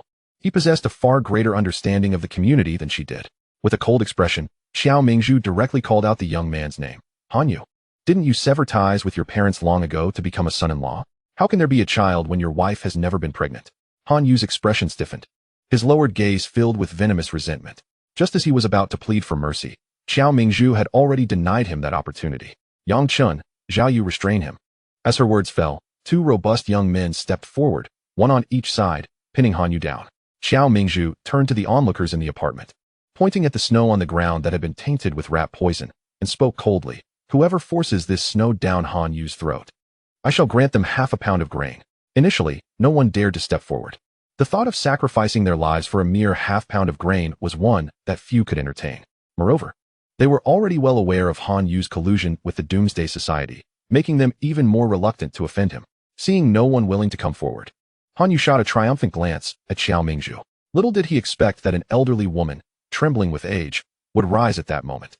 You old hag. What do you want? He spat. If you dare touch me, my brothers will not spare you. Lin You exchanged glances with Chao Linlang upon hearing this. Could it be that this man had accomplices? As the old woman ignored his threats, Han Yu began to panic. Don't go. As long as you don't go, I will give you 2 pounds of grain. 3 pounds. I will give you all the grain I have. I beg you, don't go. Upon hearing Han Yu's pleas, the elderly woman suddenly turned around, a sinister smile creeping across her lips. Are you afraid? What about my Chengcheng? Is he not afraid? Does he not feel pain? At the mention of Chengcheng, Han Yu's pupils dilated. The old woman smiled, a murky tear slipping from the corner of her eye. She then crouched down, selecting a handful of snow that was thick with rat poison, forming it into a snowball. Han Yu desperately sealed his lips. But the old woman struck him with her cane. His teeth fell, mixed with blood. Xiao Mingzhu's expression darkened. He had already surmised the reason behind the unfolding events. No one dared to plead for mercy, nor did anyone feel inclined to do so. Some turned their faces away in discomfort. The old woman used her cane to pry open Han Yu's mouth, rendering him unable to close it. Is Chingching's flesh delicious? How could you bear to harm such a small child? You are all beasts. Beasts clad in human skin. The poison snow melted, transforming into a thin stream of liquid that flowed down Han Yu's throat amidst his horrified gaze. Task accomplished. The elderly woman, trembling with each step, made her way to Xiao Mingzhu. Just as he was about to hand her 1/2 pound of grain, the old woman shook her head in refusal. Director Xiao, I must report that there are more than just Han Yu involved in poisoning the snow in your apartment. She named a dozen individuals in one breath. Sun Lin, Zhang Ruyong, Han Qinglin, Du Yumei, Tang Haitao. Seeing the commotion, a few spectators attempted to leave, but Xiao Mingzhu's sharp gaze quickly halted them. What are you doing? On what grounds do you stop me? It's freezing. Who wants to stay and watch this farce? That old woman's grandson is missing. Now she sees everyone as a murderer, and you believe her mad ravings? Xiao Mingzhu pushed through the crowd. Then explain why she does not accuse others, but specifically names you. Chapter 36. The Doomsday Society's Annihilation. You ask me, who should I ask? It's laughable that anyone would believe a madwoman's words. Let me tell you, we are all members of the Doomsday Society. Dare to provoke us, and you shall be doomed. The individuals named showed no fear, even taunting that their leader would make the C-building apartment pay dearly. Xiao Mingzhu's face turned ashen, while Lin Yu feared that he might suffer a health crisis from his anger. Sister Linlang, what is the Doomsday Society? Having spent her past life in a refugee camp, she had never heard of this organization. Chao Linlang lowered her voice to explain. The Doomsday Society is a recent emergence of a nefarious organization, with numerous members and a hidden location. The city's defense team has attempted to take them down multiple times, but each effort has been in vain. According to rumors, they are armed and have allies within the defense team. Hearing this, Lin Yu felt an unexpected thrill rather than fear. They had just donated 1/10 of their supplies, and now was the perfect opportunity to regain what was lost. The Doomsday Society sounded formidable. But how did they compare to the last group of thugs that looted the C-building apartment? The individuals named, emboldened, cast disdainful glances at the residents of the C-building as they walked away. In mere minutes, Han Yu began to froth at the mouth and collapsed, unconscious. The crowd quickly dispersed. Selfish and despised, Han Yu found himself utterly alone, with no one even willing to retrieve his body in his hour of need. Xiao Mingzhu was resolute in teaching a lesson to those who had plotted against the C-building apartment, refusing to allow anyone to carry Han Yu away. Snowflakes soon blanketed his body. By noon, Tang Lin was still preoccupied with managing the communal heating area, leaving no time to return. Lin Yu and Chao Linlang, seeking novelty, decided to partake in the communal meal downstairs. Just as they were about to head back upstairs for a rest, another uproar erupted below. Chao Linlang slammed her chopsticks down in frustration. It's infuriating. That group has arms and legs, yet constantly covets other supplies. As diners began to file out to witness the commotion, Lin Yu and Chao Linlang were swept along with the crowd. Outside the apartment, a hunchbacked figure lay sprawled on the icy ground, face bruised, hair disheveled, eyes wide open yet devoid of life, blood congealed by the cold. It was the elderly woman who had exposed the members of the Doomsday Society that morning. The scene was too tragic. Chow Linlang instinctively covered Lin Yu's eyes. Yet, Lin Yu had seen it all too clearly. The old woman had not taken her own life. She had been brutally pushed from the building by someone. As for the perpetrator, the onlookers dared not even whisper a word. Fearing the thugs would turn their attention toward them, Chow Linlang looked up just in time to meet the gaze of a man peering out from a window. He was surrounded by several others, all residents denounced by the old woman. How brazen. This is nothing short of murder. Understanding her silent outrage, the man raised his middle finger and made a slashing motion across his throat, a blatant provocation. Even with Chow Linlang blocking her view, Lin Yu could still hone in on him with her abilities. Drawing her gun, chambering around, disengaging the safety, aiming, and firing, bang. The bullet struck true. The provocateur plummeted from the window, landing not far from the elderly woman's body. The onlookers were paralyzed with fear, Chow Linlang included. Despite her efforts to shield Lin Yu's eyes, how had she managed to shoot with such precision under these circumstances? There are 9 members of the Doomsday Society on the 15th floor. Not one shall escape. Lin Yu's voice was laced with cold determination. Before Qiao Mingzhu could react, he followed Chow Linlang and the residents of the C building as they charged toward the 15th floor. They encountered no resistance. In an instant, as they burst through the door, the members of the Doomsday Society attempted to flee, but it was already too late.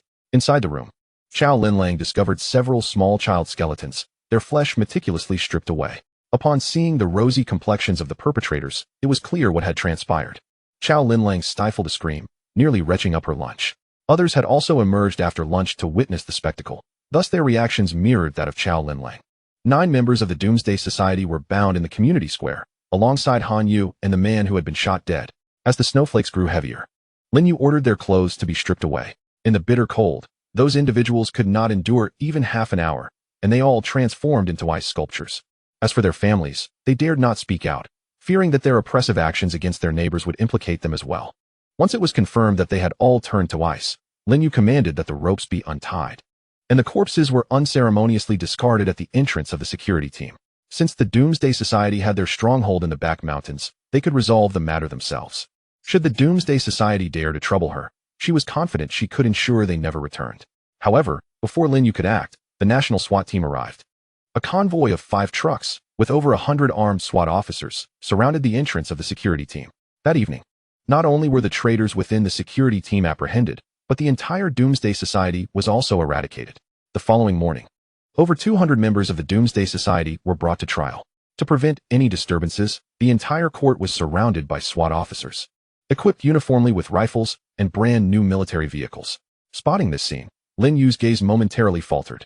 The equipment looked quite familiar. Upon closer inspection, she realized it was the very supplies she had sponsored. Yet, Lin Yu did not dwell on it further, choosing instead to follow the crowd to observe the proceedings. The traitors from the security team and the leader of the Doomsday Society were executed without even undergoing an interrogation. Several minor leaders took turns announcing the charges, ultimately concluding that execution was the most fitting punishment for them. Ordinary members who had committed murder and cannibalism faced the firing squad, while those who had not were organized into a corpse retrieval team, tasked with collecting unclaimed bodies for cremation, with a labor term of 3 years. The trial concluded. As for the food looted by the Doomsday Society, it was to be returned to the people. Those who had suffered under the Doomsday Society's persecution could reclaim their rightful provisions. Miss Lin, I must report an extremely important matter. A SWAT officer suddenly stepped forward to block Lin Yu's path, causing her mind to whirl. Could it be that she was being reported for shooting someone? Chow Linlang shared her concern, having arrived at the same conclusion. Miss Lin, we have been dispatched by our superiors, and we will be responsible for your safety from now on, explained the leading SWAT captain.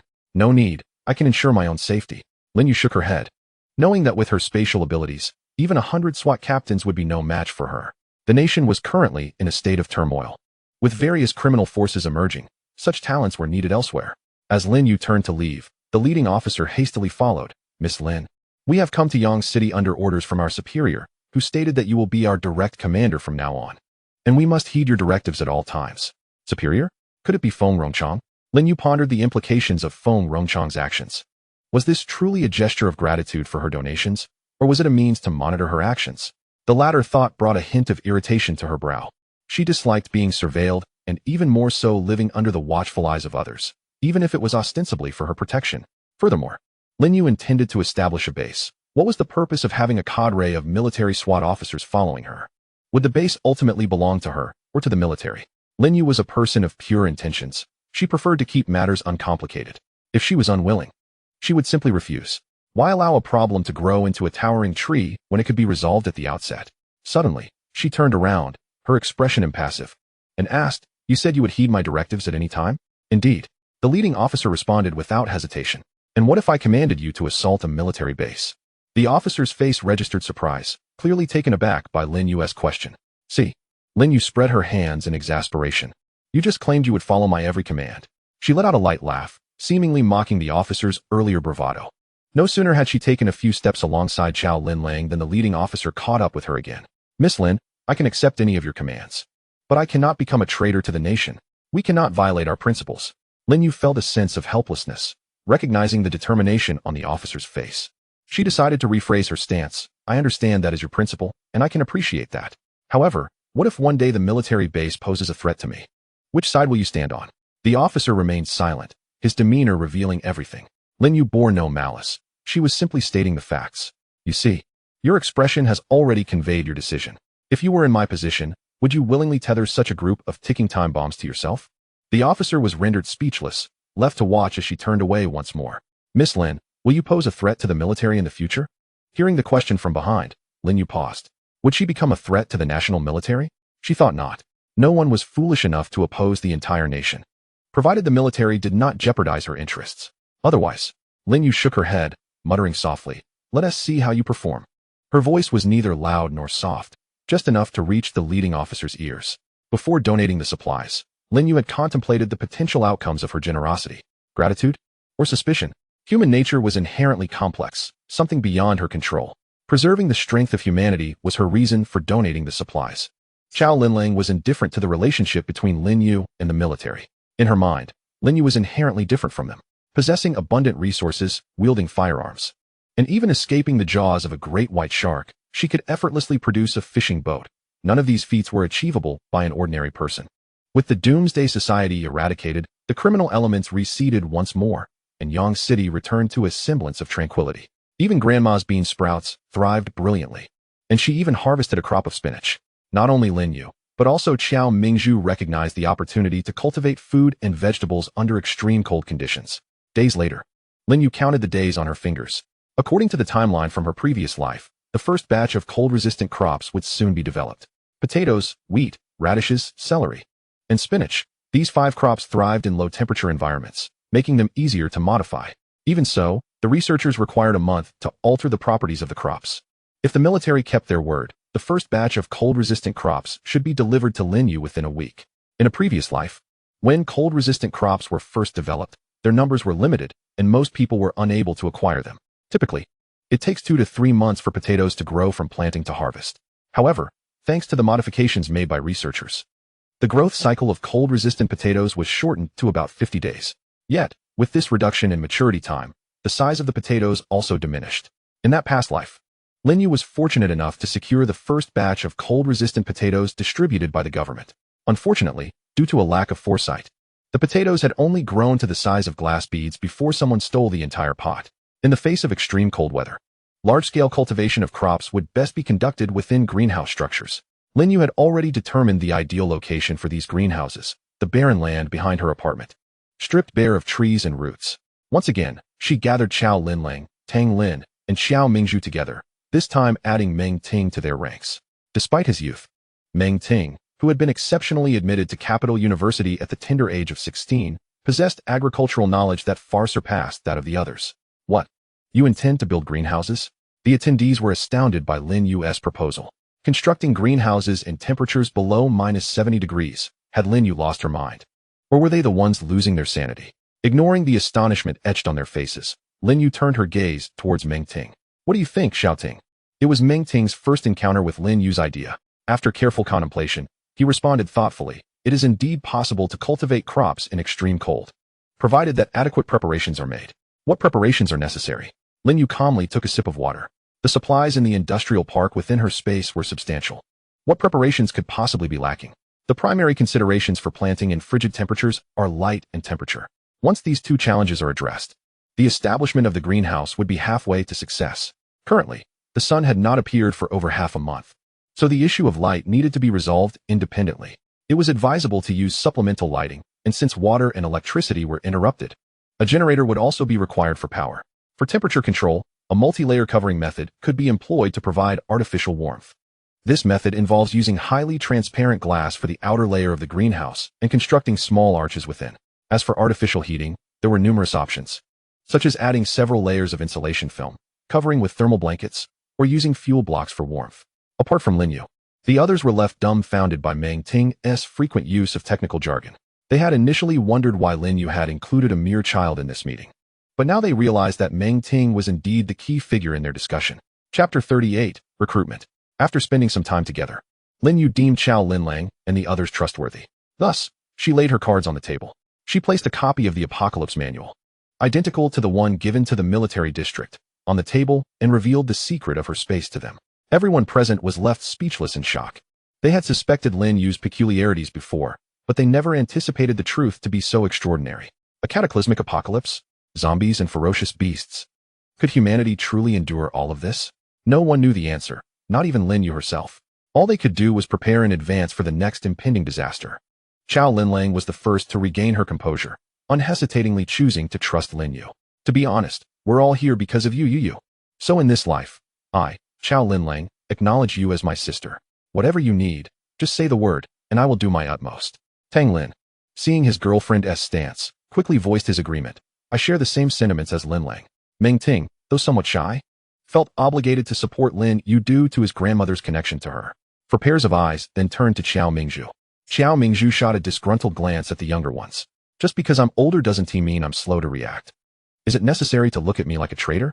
In an apocalypse, the value of food need not be emphasized. The sooner they built the greenhouses, the sooner they could achieve self-sufficiency, especially since Lin Yu had ample materials in her space for construction. The decision to build the greenhouses was swiftly passed unanimously. Labor was essential for this undertaking. Uncle Xiao, what is the pay for 3 meals a day and 2 jin of grain per week? How many people can you recruit? 2 jin. Xiao Mingzhu quickly shook his head. That is excessive. While the grain in your space is plentiful, offering too much will only incite greed. Provide meals that are filling, but let us skip the grain. Will that deter people from coming? Lin Yu was more concerned about whether the greenhouses could be completed within a week.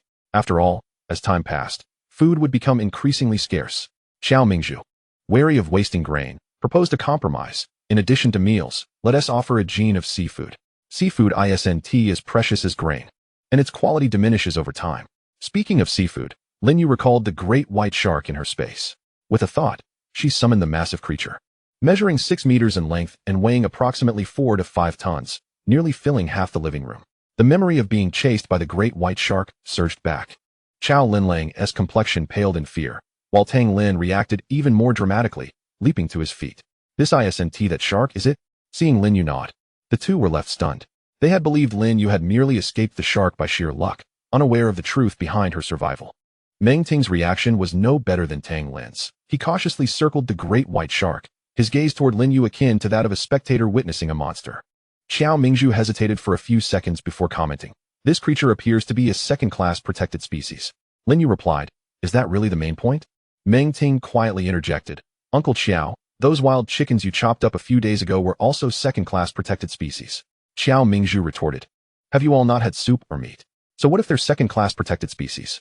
Who among us bears no responsibility for those chickens that were consumed? After parading the great white shark around, it was returned to the space. The following day, Xiao Mingzhu set out early to recruit workers. For those without experience, the offer was 3 meals a day and 2 jin of fish per week. For those with experience, the offer was 3 meals a day and 3 jin of fish per week. Meng Ting found an empty apartment to concoct a soil antifreeze agent. Using materials Lin Yu had previously extracted from her space, 1 bottle of antifreeze diluted in water could prevent 1 ton of humus soil from freezing. Lin Yu aimed to construct 10 greenhouses, each approximately 500 square meters in size, which was manageable for future oversight. Tang Lin continued modifying the central heating area, but this time he had an additional task, to assemble a suitable generator to power the lighting. Remarkably, he managed to create a pedal-powered generator. By noon that day, the joy on Xiao Mingzhu's face was unmistakable. Just as he had anticipated, many people were out of food. Upon hearing about a job offering 3 meals and even fish, they rushed to sign up without even inquiring about the specifics, fearing they might miss out. The 10 greenhouses would occupy approximately 5,000 square meters, with a construction period of 1 week. Xiao Mingzhu worked efficiently. leading hundreds of workers to commence the project that very afternoon. In the face of adversity, the residents of Block C united, each household contributing a robust laborer to construct the greenhouse. Those who had coveted the resources of Block C found their applications for participation summarily dismissed by Qiao Mingjue. Lin You entrusted this critical task to him, signifying her trust. He could not allow those with malicious intentions to disrupt their efforts. Leveling the land, erecting steel frames, and installing glass, Lin You occasionally checked on the progress of the greenhouse's construction, only to discover that Qiao Mingjue had orchestrated it even better than her initial designs. Discreetly, Lin You instructed Qiao Mingjue to keep an eye on the workers, considering the recruitment of those with planting experience and commendable character into Block C to prepare for future greenhouse cultivation. Time swiftly passed. On the day the greenhouse was completed, joy illuminated the faces of all. In this apocalyptic scenario, the workers could earn resources through their labor, an unimaginable prospect. Qiao Mingjue identified 6 workers, each possessing substantial planting experience and a commendable work ethic. After discreetly inquiring about their opinions, it was no surprise that all 6 chose to join Block C.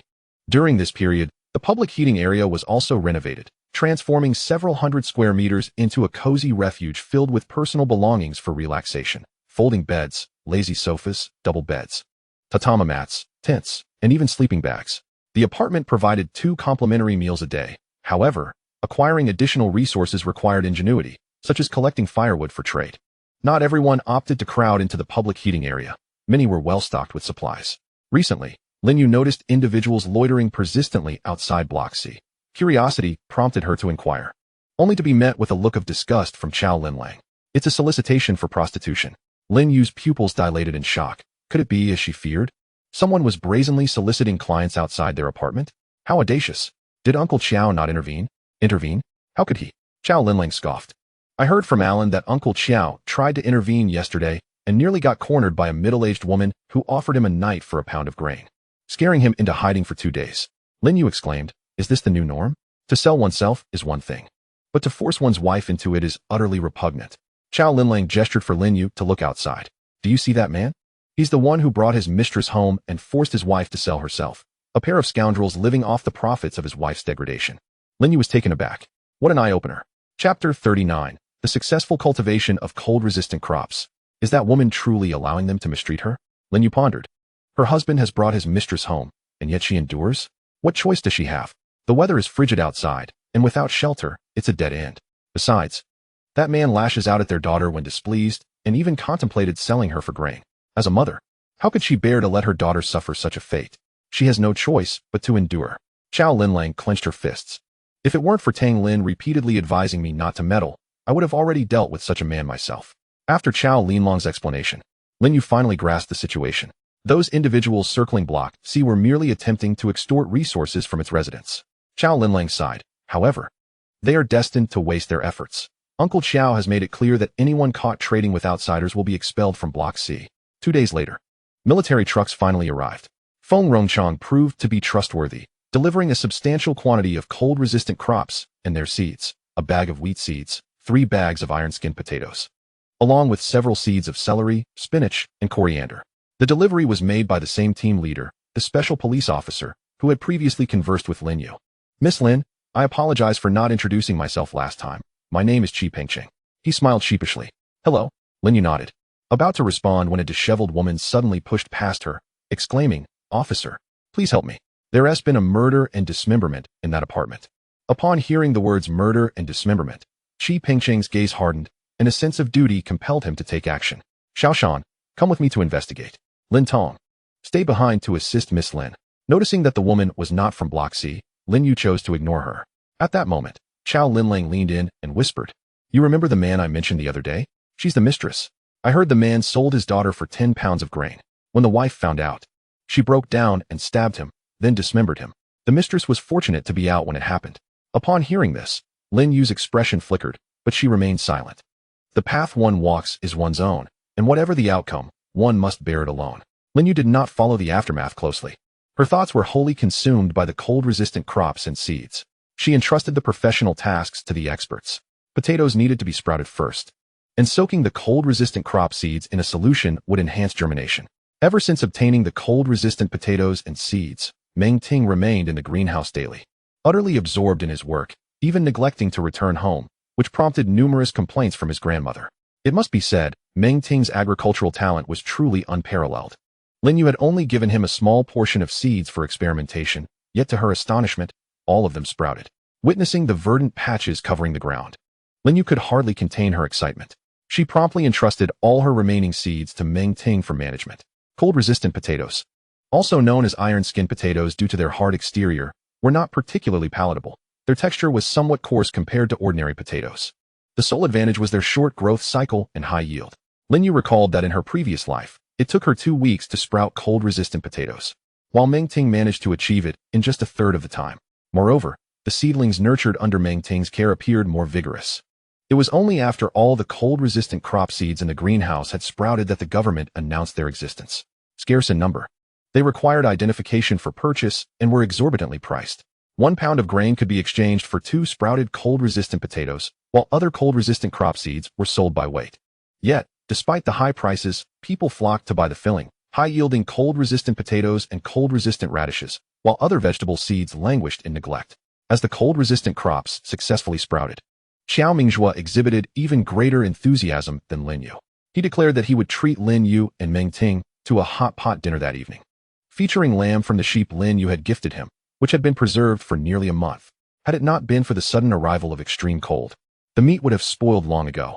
Meng Ting declined Xiao Mingjue's invitation for lamb hot pot, citing the need to monitor the growth of the seedlings.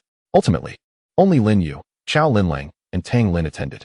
Lin Yu, not wishing to take advantage of Xiao Mingjue, offered to provide the hot pot base, conveniently using the spinach and lettuce painstakingly cultivated by her master. Qiao Linlang grasped a bottle of white liquor, which appeared to be rather expensive. The group had no qualms, indulging in food and drink as they pleased. After the meal, Xiao Mingju recalled an important matter and sought Lin Yu's opinion. It was said that the frost-resistant potatoes sprouting now were exceedingly rare, with many eager individuals having failed to procure any despite their fervent efforts.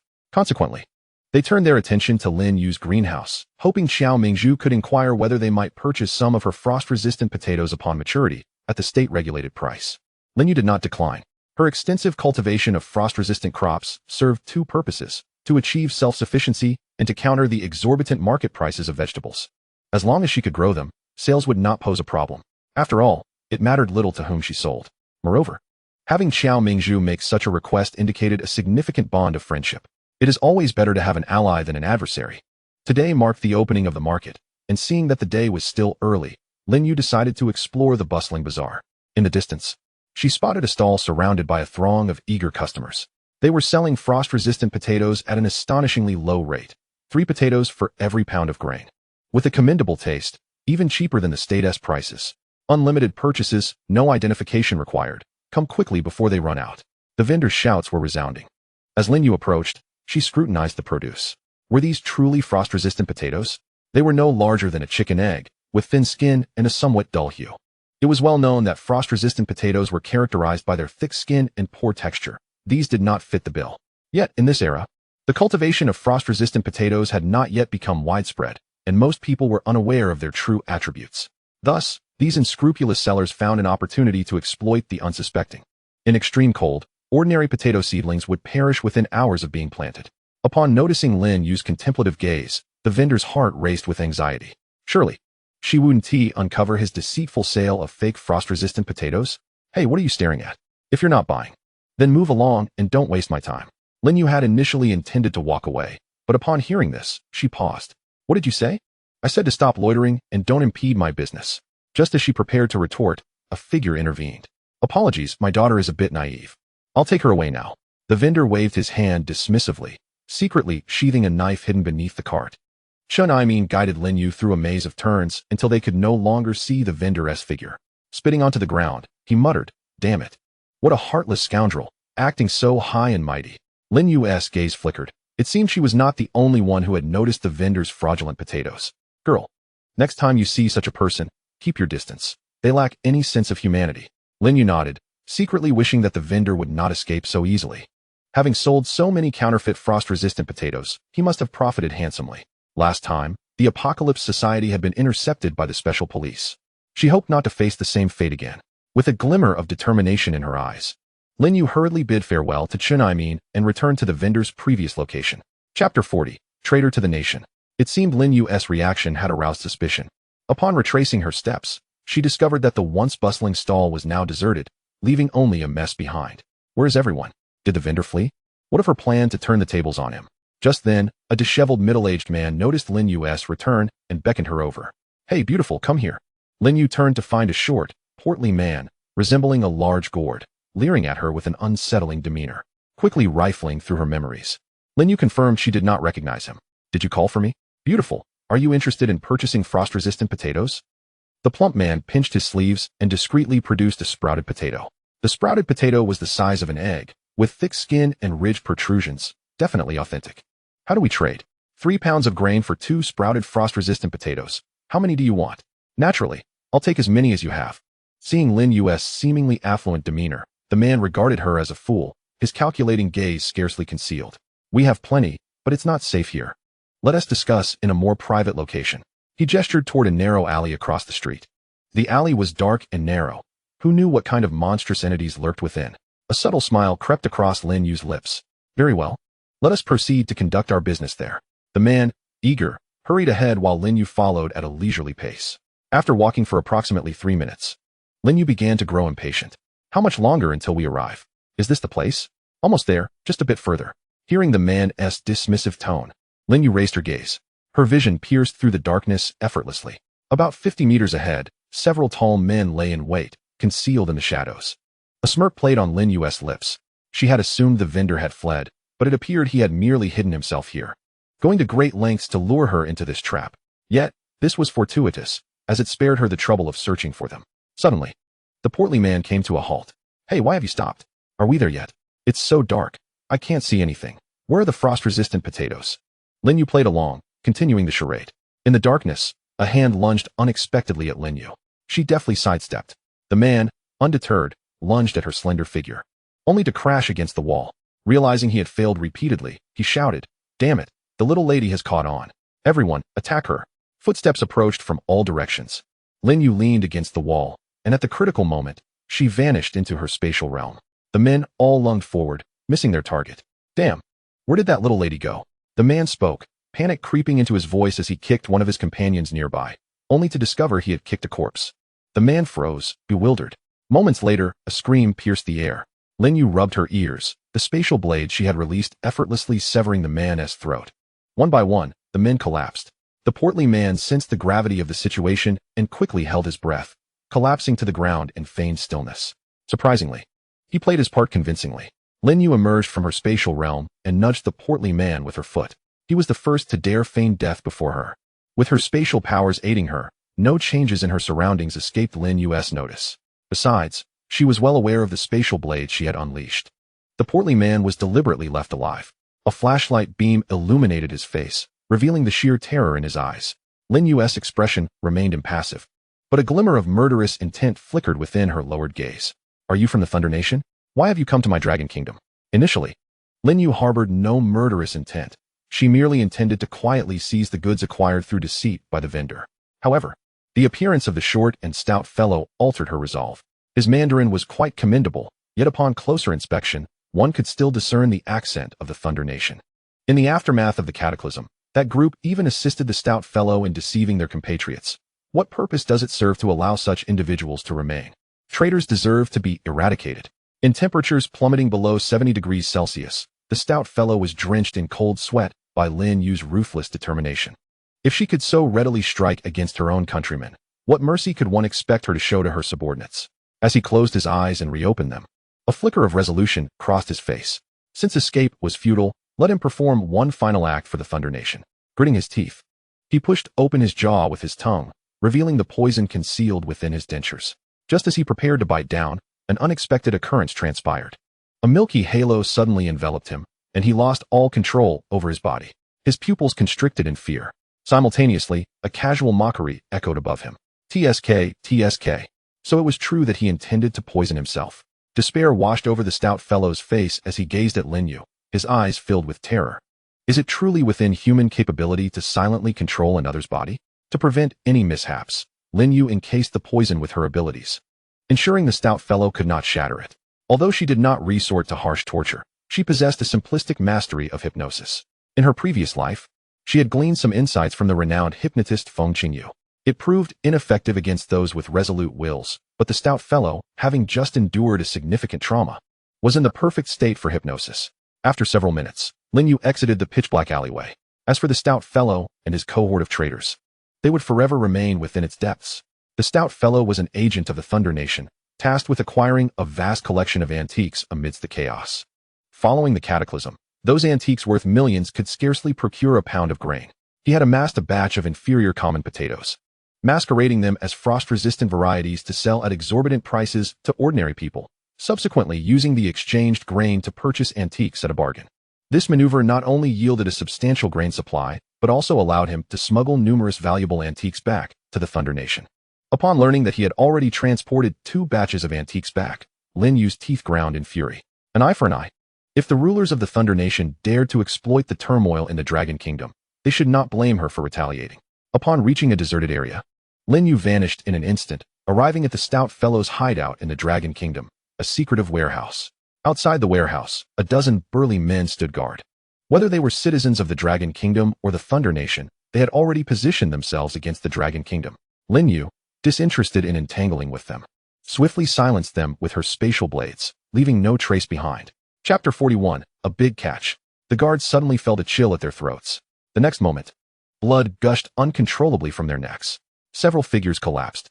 As they beheld the apparition of a woman materializing from thin air, the men instinctively clutched their throats, their mouths unable to utter a sound. Lin You pushed open the warehouse door. To her surprise, what appeared to be a dilapidated structure on the outside concealed a treasure trove within, spanning several hundred square meters. The warehouse was stocked with mountains of grain on the left and 3 boxes of antique paintings on the right. The potatoes they had used to deceive the common folk lay discarded like refuse in the corner. According to what the stout fellow had revealed while under hypnosis, Yang City was their 3rd stop for low-priced antique acquisitions, though their plan had only been underway for 2 days before being discovered. Upon witnessing the abundance of resources, Lin Yu's gaze deepened. An eye for an eye. Since the Thunder Nation had resorted to underhanded tactics, she would not hesitate to retaliate in kind. With a flicker, Lin You vanished from her spot, taking with her the entire stock of supplies from the warehouse, including even the pitiful bags of rotten potatoes. When she reappeared, it was within the imperial palace of the Thunder Nation. In the Thunder Nation, where imperial authority reigned supreme, the Thunder King, as the ruler, wielded unmatched power. The stout fellow's audacity to pilfer antiques from the Dragon Kingdom could not have been executed without the Thunder King's directives.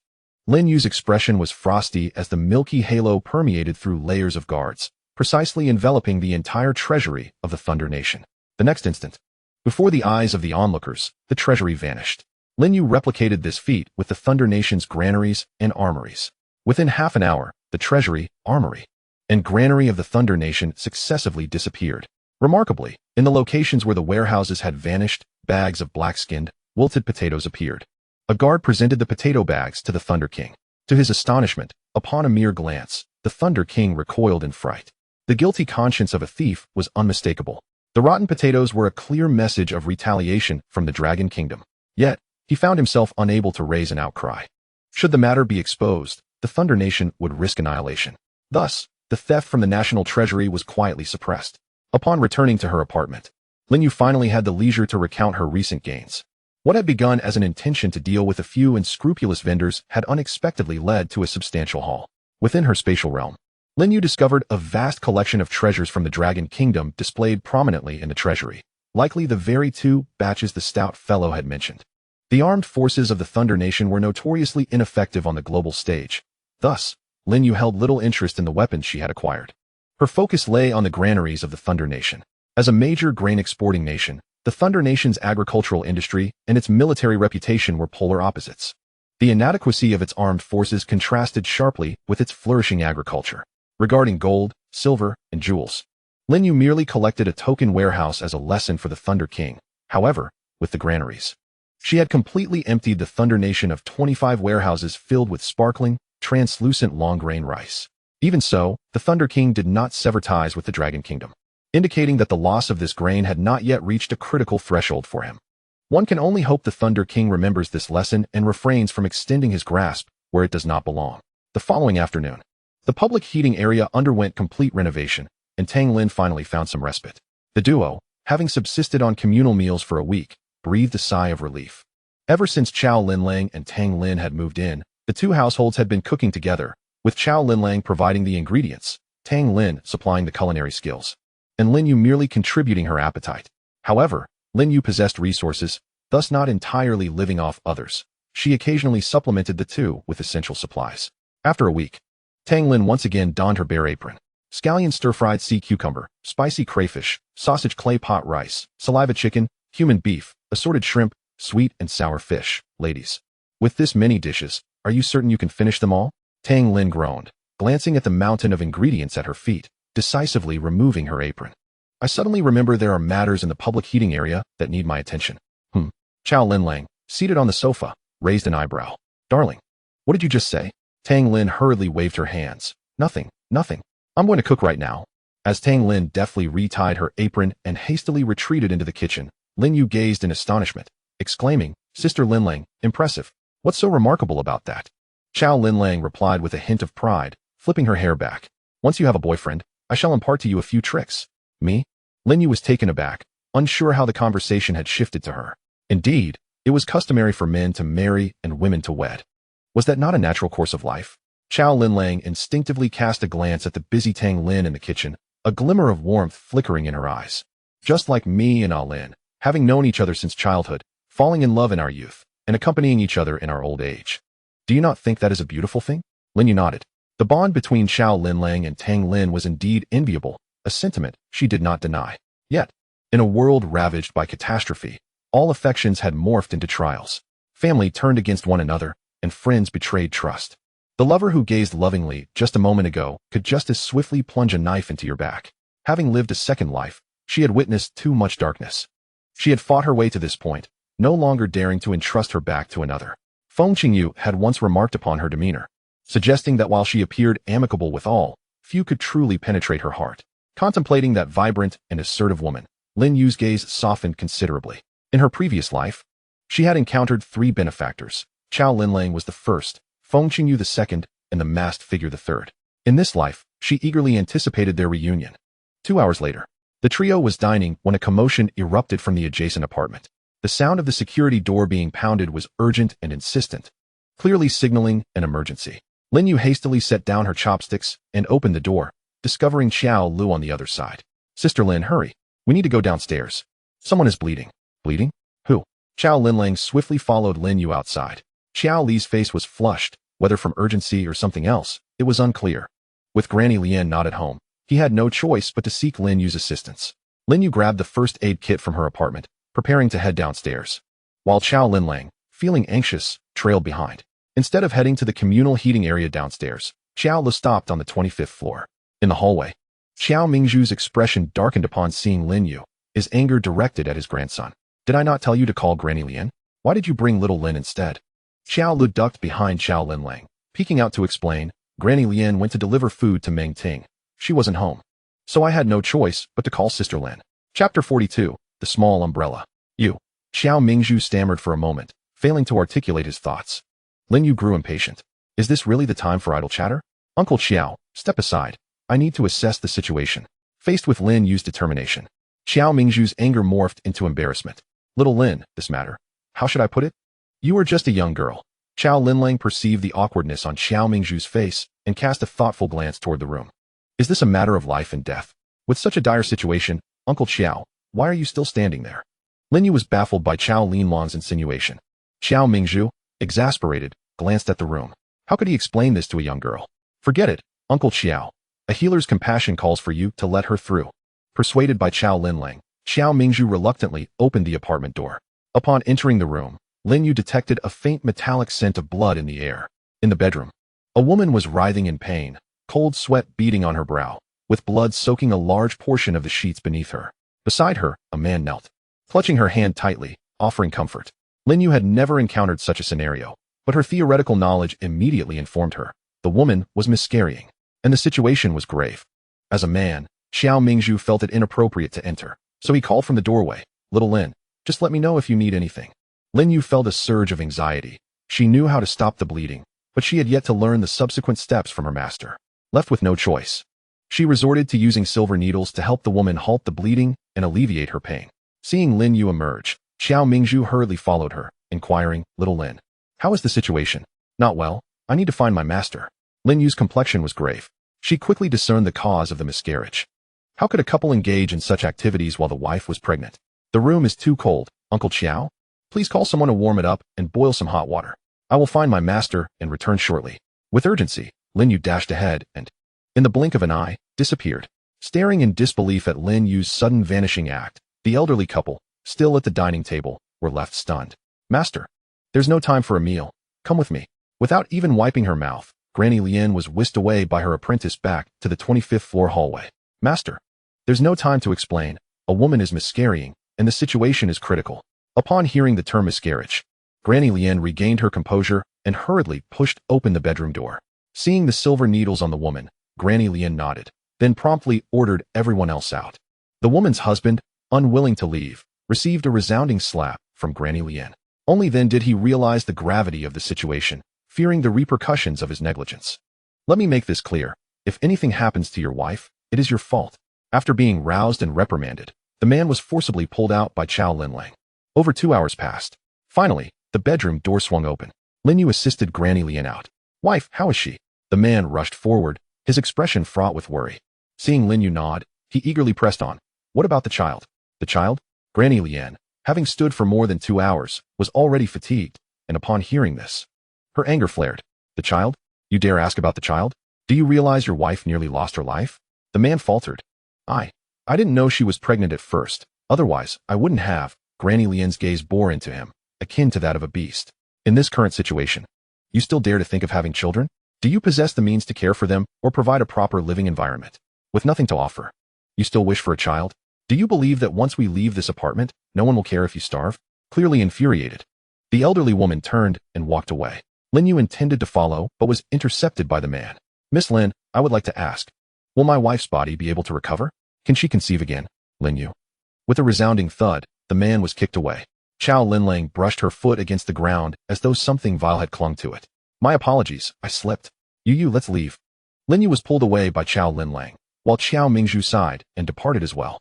In the hallway, Meng Ting, who had hurried back from the greenhouse, took Granny Lin away. Noticing that no one was around, Lin Yu retrieved several tightly sealed boxes from her space, thrusting them into Chao Linlong's hands before darting back to her apartment without a backward glance. Upon closer inspection, the boxes contained various sizes of small umbrellas. Chao Linlong's face flushed crimson. The following day, Tang Lin was once again commandeered by Qiao Mingzhu for labor. However, this time it was not for the communal warming zone, but rather for the greenhouse. The duo, having just indulged in a sumptuous feast, returned to their communal dining organization.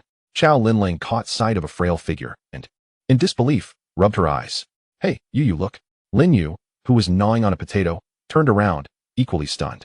The woman who had been in agony from a miscarriage yesterday was now queuing for food first thing in the morning? Where was her husband? Lin Yu shook her head, indicating her ignorance of the situation. A few minutes later, the other protagonist in this unfolding drama made his entrance. The man wiped the table and snatched the porridge that his wife had just queued for, promptly delivering it to another woman with an air of servility. Lin Yu and Chao Linlang exchanged glances, both recognizing the flames of gossip igniting in each other's eyes. What was going on? Why was that man neglecting his wife, who had just suffered a miscarriage, to fawn over another woman? Chao Linlang was perplexed. Lin Yu shrugged, while she lacked the specifics. She was certain that the man was no good. The pair stood at a distance, unable to catch the words exchanged among the trio.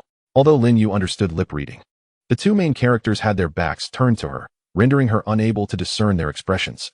They sipped their porridge with a lack of enthusiasm, their eyes constantly darting towards the commotion. Just then, the woman who had miscarried erupted, splashing porridge onto the other woman's face. As her husband, he completely disregarded her condition and slapped her across the face. Chao Linlang could no longer contain herself and sprang to her feet. Before she could approach, she saw the woman, drenched in porridge, rise and leisurely wipe the mess from her face. She then seized the untouched porridge from a nearby individual and hurled it at the woman across from her. Chapter 43. If you dare, retaliate. Someone intervened just in time, preventing the bowl from smashing into the woman's face. With a sharp sound, the bowl clattered to the ground, creating an ear-piercing noise. Witnessing this scene, someone stepped forward. What are you doing? Is there any issue that can't be resolved at home? Must you take your frustrations out on food? The man awkwardly pulled the woman back, introducing her to the crowd. This is Director Tang from Yang City. She is here on official business. The mention of the Yang City director, the second in command of the city, was intended to intimidate the onlookers. Yet, this was no longer the world before the apocalypse. What did a director mean? Could they dictate their food or drink? They had no authority over anything and still dared to act recklessly here? How brazen. Someone rolled their eyes and helped the woman, who had collapsed to the ground. Back to her feet. Regardless, a man who watched his wife being bullied was deeply despised. Lily, you tell us, what is going on?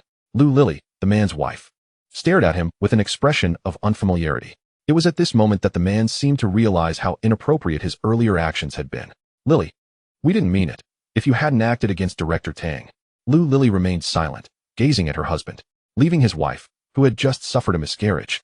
To dote on another woman was the man she had once recklessly chosen to marry. A creeping pain enveloped her entire being, and she could not discern whether the agony in her body or heart was more profound. Zhao Ming, let's get a divorce. Lily tossed the statement lightly, disregarding the shock on Zhao Ming's face as she turned to leave. Upon hearing the word divorce, Zhao Ming finally grasped the gravity of the situation and hurried after her. Director Tang made no attempt to intervene. During this time, she had already tidied herself up from her earlier disarray. Her gaze swept through the crowd, landing on the two bystanders in the distance, a subtle smile gracing her lips. As she observed Director Tang's departing figure, Xiao Linlang felt an inexplicable sense of unease. You. It seems she is provoking us. Remove the seams, Lin You said as she wiped her mouth with a napkin. She could feel the hostility emanating from Director Tang, even amidst the throng. Yet if even the highest officials of Long Country had to treat her with courtesy, how could a mere Yang City director dare to scheme against her? On what grounds? If Director Tang succeeded in her machinations, she would write Lin Yu's name backward. Let us head to the greenhouse in the back mountain. Hey, when did you finish eating? Xiao Linlang glanced at the clean bowl across from her, and then at her barely touched breakfast, hastily shoveling the food into her mouth. Wait for me. In the greenhouse at the back mountain, Xiao Mingzhu, Tang Lin, and Meng Ting squatted inside, sighing in unison. What should we do? The government has sent someone. It will be troublesome if we refuse again, Xiao Mingzhu said. In extreme cold conditions, who wouldn't covet the country's first greenhouse? Tang Lin added. Meng Ting glanced cautiously at the two, tentatively suggesting, how about we? Absolutely not. Xiao Mingzhu immediately interjected, aware of Meng Ting's intended proposal. Xiao Lin has already worried too much about the apartment. We cannot rely on her for everything. Sighing heavily again. The trio was unaware that Lin Yu had witnessed everything clearly. What is there that I cannot know? Lin Yu pushed the door open. Yes. What is wrong with you all? You all look like you've swallowed a bitter melon. Xiao Linlang circled around Tang Lin. You seemed in good spirits when you left this morning. Is it related to that Director Tang? 3 pairs of eyes simultaneously turned toward Xiao Linlang. How did you know? Xiao Linlang blinked. I guessed. Realizing they could no longer conceal the matter, Xiao Mingzhu and the others finally disclosed the situation. It turned out someone had grown envious of their greenhouse and reported them to the Yang City authorities, claiming they were illegally occupying land and violating national laws. Initially, Xiao Mingzhu hadn't taken the matter seriously, given that this was the apocalypse. Who cared about such things? However, just days later, that insufferable Director Tang arrived, armed with the relevant documents, ordering them to surrender the greenhouse to the state. This is outrageous. The greenhouse was painstakingly cultivated by them. How much effort was wasted? To simply demand its surrender, who would be willing? Damn it, Xiao Linlang, in a surge of emotion. Let slip the curse she had been holding back for a long time. On what grounds? Just because they have the audacity? Where were they when everyone was starving? Searching for food? Where were they when countless corpses lay frozen in the streets? Now they come with their bold faces, demanding our greenhouse. It's truly absurd. Waiting for others to plant trees so they can pick the fruit. Tang Lin awkwardly chuckled, quickly covering his girlfriend's mouth. Linlang, calm down. Let us hear what Yu has to say. Xiao Linlang's face flushed as she pushed Tang Lin away to explain. You, don't take it to heart. I'm just too angry. I'm not usually like this. Lin Yu and the others shared knowing smiles. Sister Linlang, it's all right. You voiced my thoughts. Really? Lin Yu nodded gently, signaling to Xiao Mingzhu. Uncle Xiao, please continue. Director Tang must have said more, hasn't he? Xiao Mingzhu gave Lin Yu a thumbs up for her astuteness, explaining that tomorrow, personnel from the military would come to take over the greenhouse, urging them not to resist. Damn it. Xiao Linlang couldn't contain herself any longer, but thankfully, Tang Lin swiftly covered his girlfriend's mouth. Honestly, I believe this situation isn't as dire as everyone imagines, Lin Yu mused, stroking her chin as she articulated her analysis. In the face of apocalyptic disasters, the state is stretched thin and unlikely to focus on a single greenhouse, especially since there are no military forces stationed in Yang City. The nearest military presence is in a neighboring province. As Lin Yu's insightful reasoning resonated with the group, their expressions brightened. Meng Ting interjected. Sister, you means that Director Tang is just bluffing? Exactly, Lin You affirmed with a nod. Those coveting our supplies must be the city officials. Suddenly, with a sharp sound, Lin You slammed a handgun onto the table. All fear stems from a lack of firepower. If they dare to come tomorrow, we shall greet them with these. The sight of the handgun immediately reassured everyone. Right, if they come, we'll send them back. With over 100 people in the apartment, can they really seize the greenhouse from us? Chapter 44, Arm Up. The next morning, Xiao Mingzhu promptly notified everyone. Someone had their eyes set on the greenhouse, and all were instructed to stay indoors and gather at the back mountain greenhouse to prepare for confrontation.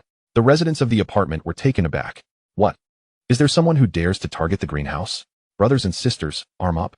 Over 100 people set off in a grand procession towards the back mountain, wielding machetes, saws, hammers, and even kitchen knives. The C-building apartment had become a formidable force in the vicinity. Even unguarded, no one dared to lay claim to it. However, to ensure absolute safety, Xiao Mingzhu stationed a dozen individuals at the entrance of the apartment. Outside the greenhouse, over 100 people waited the entire morning until they finally spotted several military vehicles sluggishly approaching. A middle-aged man with a square face stepped down from a military truck. Seeing the crowd, he immediately raised a smile. Oh, you all are too kind. No need to come out to greet me. The armed crowd responded with perplexed expressions. Did you forget your glasses when you came out? You call this a welcome? Li Ming pushed his machete forward, his expression cold. Stand back. Don't accidentally injure me. Only then did the square-faced man realize something was amiss. His gaze fell upon the fierce crowd blocking his path. What more was there to understand? His complexion darkened instantly. As a representative of the city government, he was accustomed to being welcomed wherever he went. Recalling the purpose of his visit, the square-faced man strove to suppress his anger. You may not know, but I am Secretary Tang's aide. She discussed this with your leader yesterday, and I am here to formally take over the greenhouse. Discussed? More like threatened. Xiao Mingzhu squeezed through the crowd, a mocking smile on her face. We have been managing the greenhouse perfectly well. Why should we hand it over to you? Just because of your imposing demeanor? Or your inaction amidst the apocalyptic crisis? With just a few words, Xiao Mingzhu captured the essence of Chao Linlong's rebuke, leaving the square-faced man's face alternating between shades of blue and red. Yet, he could not afford to lose his temper immediately. After all, seizing property would tarnish the city's reputation. Looking at the crowd before him, the square-faced man raised his voice. You must be the manager of Chao Apartment. I am here today for two reasons: to take over the greenhouse and to thank you for your timely assistance in sheltering a large number of survivors, thus alleviating the state's burden. Thank you? A cold voice interrupted the square-faced man as Lin You emerged from the greenhouse, followed by Chao Linlang and others. If this is a commendation, shouldn't there be a reward? Reward? The square-faced man's expression stiffened. What nonsense. Does he think I don't know why I'm here? I've come to take what I want. He paused, avoiding Lin Yu's line of questioning. Manager Chiao, the state is grateful for your timely support. However, this professional matter requires expertise. The city has specially invited agricultural specialists to oversee the development of the greenhouse. Thus, the greenhouse can develop faster and benefit the people more effectively, lightening your burden significantly. Why not embrace such a win-win situation? What a load of nonsense. Chao Linlang began to speak, but a large hand swiftly covered her mouth. Tang Lin smiled and nodded. Apologies, please continue. The square-faced man, noticing Xiao Mingzhu's contemplative expression, assumed he had swayed her with his eloquence, plastering a phony smile on his face. Regardless, this is for the welfare of the public. If the greenhouse falls into official hands, it could serve a greater purpose. Xiao Mingzhu's face darkened, while Lin You let out a cold snort. To agree means handing over the greenhouse willingly. To disagree is to be labeled selfish. Ultimately, this is all about seizing the greenhouse. In the vast Yang city, if the leaders acted like bandits, it was no wonder that criminal elements continued to emerge. However, the unfortunate truth for him was that he had encountered Lin You. As long as I maintain my moral ground, no one can hold me hostage. The square-faced man's plans were destined to fail. Lin You pointed at the row of military trucks behind the square-faced man. What are those? The square-faced man immediately signaled to someone nearby. Soon, the door of the first military truck swung open, revealing two rows of young individuals clad in tactical gear, armed with real firearms. The square-faced man, lost in admiration of Xiao Mingzhu's astonishment, failed to notice Lin Yu's unusual demeanor. With a subtle gesture of her fingers behind her, she quietly beckoned. The sound of the wind blowing against the open military truck doors soon echoed through the area. Wow, why are the trucks empty inside? Could it be a mere facade, suggesting they have no real backup? Based on your analysis, could it be that the guns they carry are also fake? Hey, that actually seems plausible. The murmurs of speculation rose and fell until the square-faced man bellowed in frustration. Enough. Only then did the onlookers, who thrived on the commotion, quiet down. Manager Qiao, I have already offered my best advice. To be frank, we have known about your greenhouse since its inception. The reason we waited until today to act was merely to see if the crops could be cultivated successfully. Now that it has succeeded, we should reclaim it. Don't forget, you have no rights to this mountain forest. Hearing these words, Lin Yu cast an expressionless glance at the residents of C building behind her. Before the greenhouse was established, had there been a traitor among this group who exposed it to the authorities? However, a dozen armed youths. Could this be the foundation of the city officials' audacity? Who do they scorn? Lin Yu clapped her hands, and Meng Ting and Xiao Lu produced a row of rocket launchers. A total of 15 rocket launchers, precisely one aimed at a military truck. Xiao Lu trained the last launcher on the final military vehicle. With a resounding bang, the ammunition exploded just a few meters from the truck's wheel. Lin Yu shook her head, pointing at the deformed military truck and remarked, "Next time, aim better. You were far too off target. Shall I try again?" Xiao Lu tentatively asked. No, that's quite enough." The square-faced man wiped the cold sweat from his brow and took a deep breath. "My apologies for the disturbance. We shall take our leave immediately." Laughter erupted in the vicinity. The square-faced man dared not linger, disregarding even the wrecked military truck, and hurried away. He needed to report back quickly. This group was armed with live weapons, far beyond their capacity to confront. Chapter 45. A Toad on the Foot. Truly, a toad on the foot, harmless yet bothersome. Lin Yu was amused by Chao Linlong's witty saying, thinking they were like grasshoppers in autumn, unable to hop for much longer. "You'll see in a couple of days." Lin Yu winked at Chao Linlang and gestured for everyone to disperse. That night, Lin Yu was awakened by the alarm she had set. She was known for her penchant for vengeance. While there were matters she could overlook, it did not imply that others could bully her at will. The group that had come earlier, having feasted and imbibed, showed no inclination towards resuming production, instead fixating solely on plunder. Was this not a sign of gluttony? In light of this, it was best to conserve their supplies, lest they squander their thoughts on nefarious pursuits. Activating her teleportation skill, Lin Yu made her way to the city officials' cafeteria. The expansive kitchen was adorned with an array of surveillance cameras. However, this posed no challenge for Lin Yu, as no camera could capture her form during teleportation. Collect. Rice, flour, oil, various seasonings, and even canned vegetables were all gathered into her space. In a refrigerator powered by a generator, Lin Yu discovered fresh beef, lamb, and red wine. TSK. While ordinary people outside perished from hunger and cold, these individuals had the audacity to indulge in such luxuries. Everything must be taken. Leaving even a morsel would be a sign of disrespect to those suffering outside. In mere minutes, the entire stock of the cafeteria's kitchen was swept clean. Satisfied, Lin Yu returned to her quarters and enjoyed a peaceful sleep before dawn. The following day greeted her with familiar surroundings, a beloved breakfast, the usual duo, and the ever-present gossip. Zhao Ming dutifully served Lu Lily a bowl of porridge, his face a mask of flattery. In stark contrast, Lu Lily remained expressionless, showing no signs of appreciation, even pushing aside the porridge Zhao Ming had offered her. Could it be that Lu Lily has been swayed back by the scoundrel? Chao Linling bit into her noodles indignantly, pondering if Tang Lin dared to act similarly, she would ensure he understood the meaning of regret. Uncertain, she resolved to observe further. Lin Yu savored a sip of the noodle broth, feeling warmth envelop her, while her eyes occasionally darted towards the center of the gossip. "Lily, please forgive me. I truly did not mean it. Indeed, you did it on purpose. But that person was Director Tang. You initiated the confrontation." "True, but why did I strike her?" Lu Lily shot a disdainful glance at Zhao Ming, her eyes brimming with contempt. The man who had previously argued for himself now appeared deflated. "Lily once married. One is indebted for 100 days. You must consider our past connection." Connection?" Lu Lily abruptly set her bowl down, her voice sharp. "Your connection is abandoning your wife after a miscarriage to flirt with another. Your connection is slapping me for another woman. What bond remains between us?" Lu Lily scoffed, her gaze towards Zhao Ming filled with loathing. "Zhao Ming, if it weren't for the Civil Affairs Bureau being unable to operate, what makes you think we could still share a household registration?" With that, Lu Lily turned to leave, oblivious to the flash of fury that crossed Zhao Ming's face. "Yuyo, what should we do? Should we intervene? Can we even manage it?" Lin Yu set down her bowl, having consumed every last noodle. "Hey, when did you finish eating?"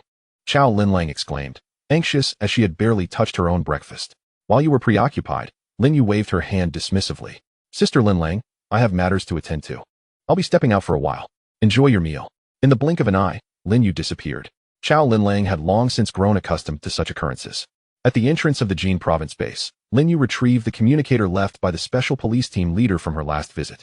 It facilitated communication between both parties. After a few moments of waiting, the connection was established.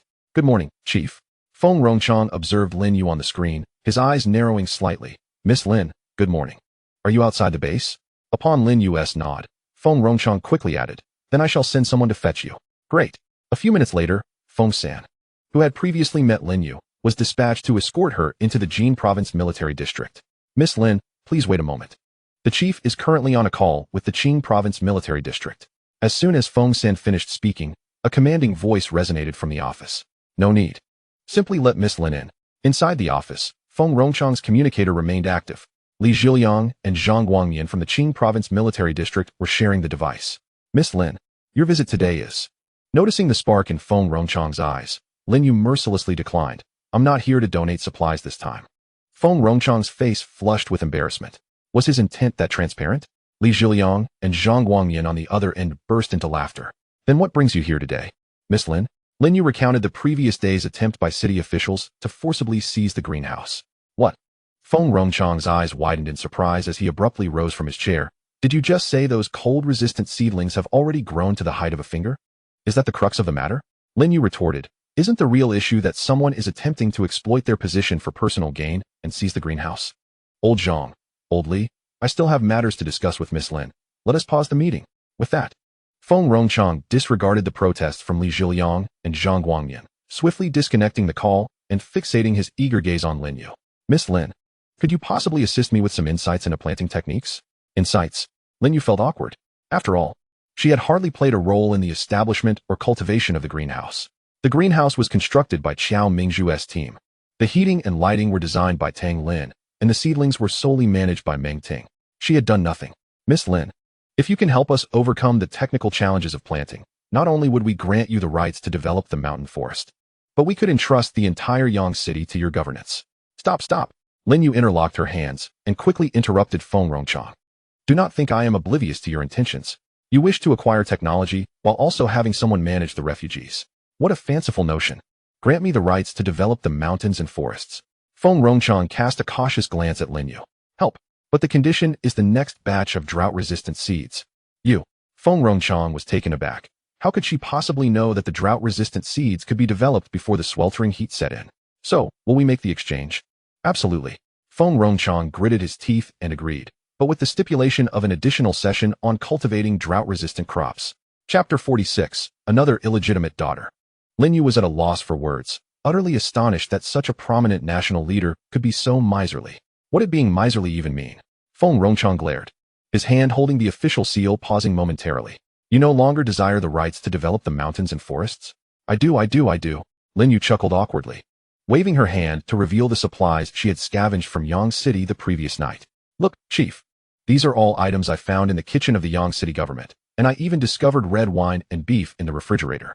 Over 30 bags of grain and various military canned goods, all bearing the distinctive marks of the National Military District. Recognizing the gravity of the situation, Feng Rongchang, a figure of great stature, immediately understood Lin Yu's intentions and couldn't help but burst into laughter. Enough. No need for such tricks. Speak, what do you wish to do? Old Chief, I believe it is prudent to remove the pests plaguing our nation sooner rather than later. What do you think? I share that sentiment, Feng Rongchang replied, swiftly picking up the communicator and dialing a number. It was Deng Jiying. Unlike Yang City, the military district in Mu Province was well established, making it the ideal candidate for this operation given their proximity. Just as Feng Rongchang finished issuing orders, he turned to find Lin You had vanished from the office. Meanwhile, Lin You had already navigated her way to Deng Jiying's office, tapping on the window. Uncle Deng. Startled by the face pressed against the glass, Deng Jiying patted his chest. Could you please inform me in advance next time? At my age, I cannot handle such scares. He opened the door for Lin You. Deng Jiying then said, the chief has briefed me on the situation. Rest assured, I will arrange for vehicles immediately, and we shall depart shortly.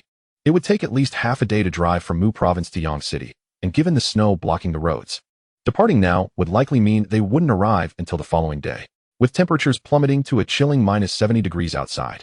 Lin You was eager to avoid such a prolonged journey. Uncle Deng, does anyone here know how to operate a helicopter? A helicopter? Yes, if we take a helicopter, we could reach Yang City in less than half an hour. Finding a helicopter pilot was easy. The challenge lay in the helicopter itself. I have one. Lin You gestured outside, revealing a silver helicopter parked on the open ground. The Z-370 large helicopter, rumored to function normally even in temperatures plunging below 90 degrees. Deng Xiying's fingers trembled uncontrollably as he gazed at the helicopter. Isn't Anua country prohibited from exporting such equipment? Recalling an international news report, Deng Xiying's expression shifted. Anua country had lamented publicly, accusing others of robbing their aviation equipment storage. Yet here was the Z-370 in Lin Yu's possession. Good heavens! Have I stumbled upon a monumental secret? Are the old leaders aware? Deng Xiying realized that Lin Yu, with her spatial abilities and recent donations of supplies to the new military district in Jin province, was indeed the central figure in the international theft scandal. When the theft first broke, speculation ran rampant online, claims of insider theft, enemy traps, and even alien involvement. And now he was being told that the perpetrator was merely a girl in her early 20s? Deng Xiying felt as though his understanding of reality had been completely overturned.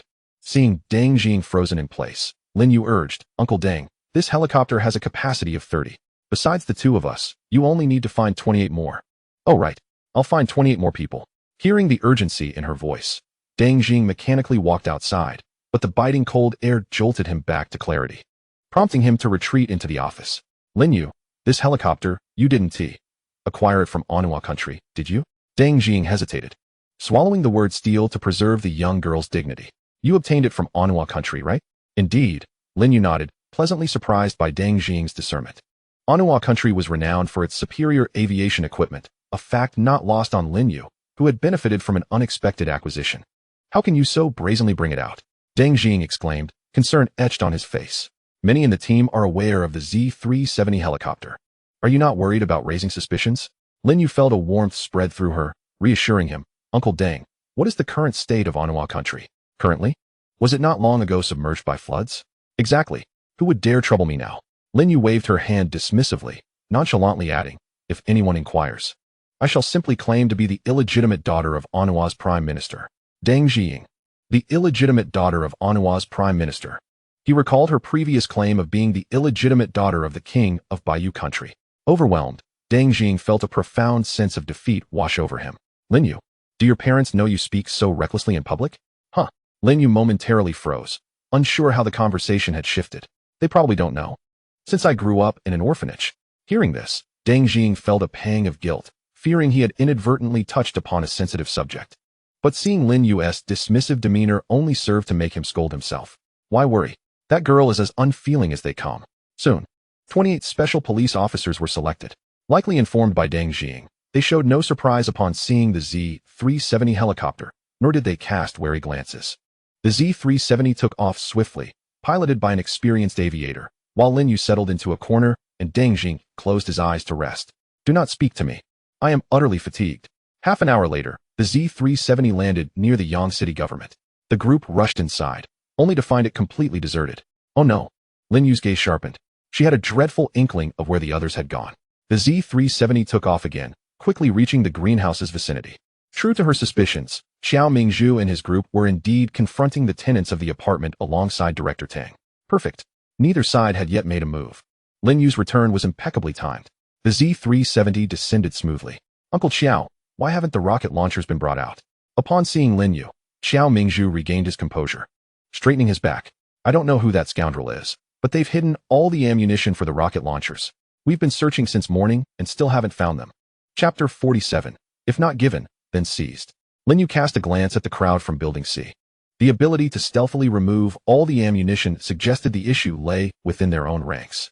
However, they cannot naively believe that removing the ammunition would render them helpless. Can they?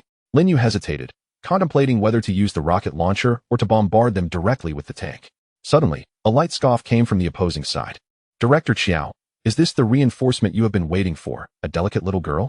The speaker was the square-faced man from yesterday. It was evident that he had fled in terror just the day before, yet now he stood there, brimming with bravado. Lin Yu cast a glance at Director Tang, who stood quietly beside him.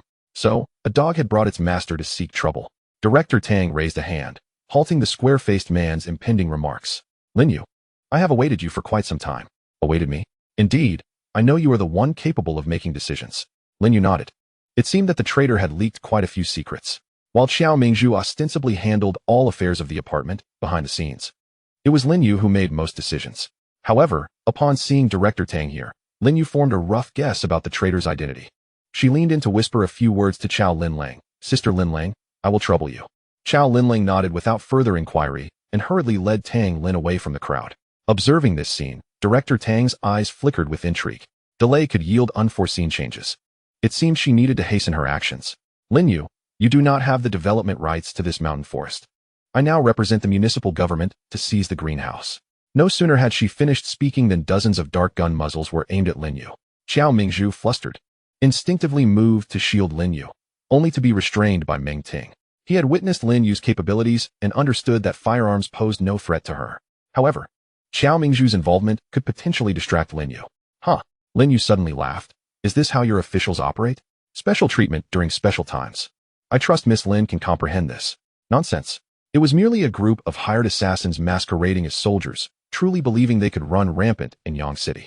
Lin Yu retrieved a piece of paper from her pocket and tossed it directly into Director Tang's arms. Upon opening it, she was met with the glaring red seal of the highest administrative body of Longhua, granting Lin Yu the rights to develop the back mountain of the Shengshi Jinfuyuan community in Yang City for 20 years. Without any conditions, Director Tang instinctively tightened her grip on the paper. Having been in the bureaucracy for years, she could undoubtedly discern that this document was not forged. But why should Lin Yu receive such privilege? A flicker of malice crossed Director Tang's eyes. Regardless, she was determined to claim that greenhouse. With a few sharp tears, the paper was shredded to pieces. Miss Lin, you jest. Forging an official seal carries criminal liability. I am in a good mood today, so I shall not hold it against you. Shredded paper scattered across the ground as Director Tang triumphantly observed the changes on Lin Yu's face. Yet, to her disappointment, Lin Yu displayed neither the anger nor resentment she had anticipated. Tear it if you wish, I have plenty of backups. Lin Yu blinked and, sensing the timing was right, suddenly called out behind Director Tang, Uncle Deng, how long will you continue to watch the spectacle? Whoosh, whoosh. The sound of bullets slicing through the air suddenly assailed them. Director Tang turned in horror, a bullet grazing past her ear. The next moment, a bloody dagger protruded from her chest. In disbelief, Director Tang turned around, only to meet Lin Yu's icy visage. Those who commit wrongful acts shall meet their demise. Director Tang, you have been defeated. Half a minute later, Director Tang reluctantly closed her eyes, her transgressions buried alongside her in the snow. The snowy ground was littered with bodies. Shaolin, you have sharp eyes. How did you discern they were not genuine soldiers? Deng Jing spat. I guess. Lin Yu concocted a casual explanation. Yesterday, she had completely looted the municipal government. Not a single bullet remained, let alone military trucks. It was impossible to reassemble a team in such a short time. The only possibility was hiring people to bolster their facade. As for what promises or resources were exchanged, only Director Tang knew.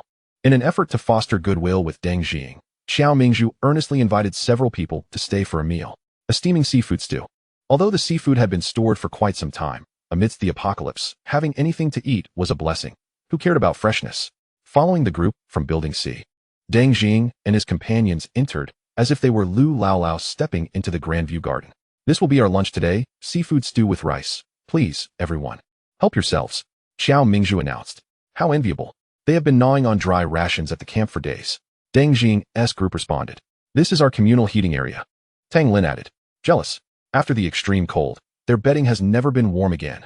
Deng Jing's group remarked. Over here, we are planting potatoes and radishes. While over there, it's celery and coriander, Meng Ting pointed out. Why is it that their cold-resistant crops are barely ankle-high, while our potatoes, kept warm in bed, have just begun to sprout? Deng Jing's group lamented. Lin Yu trailed behind, watching as the expressions on Deng Jing's group grew increasingly grim. Nearly unable to suppress her laughter.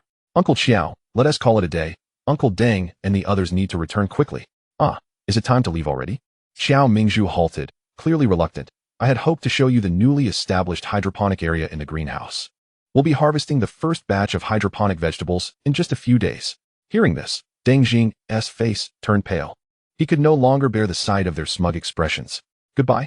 Fortunately, Lin Yu had gifted him the Z-370 helicopter, which somewhat soothed Deng Jing's wounded spirit. Observing Deng Jing and his companions board the helicopter, Lin Yu's expression grew somber. What did Sister Linling say? The situation is dire. Lu Lily has had her hands and feet severed by Zhao Ming and has lost too much blood. She remains unconscious. Tang Lin sighed. Had they not witnessed it with their own eyes, they would never have imagined that Zhao Ming, who seemed so honest, could commit such acts. What about Zhao Ming? Has no one discovered where he is? The guards say they haven't seen him leave. Then he must still be in the apartment. Lin Yu strode purposefully back into the building. Zhao Ming, who wouldn't even spare his wife sharing the same bed, undoubtedly harbored secrets. Upon entering the apartment, Lin You immediately unleashed her abilities. The three-dimensional layout of the entire building appeared in her mind. Lin You focused her investigation on Zhao Ming and Lu Lily's residence.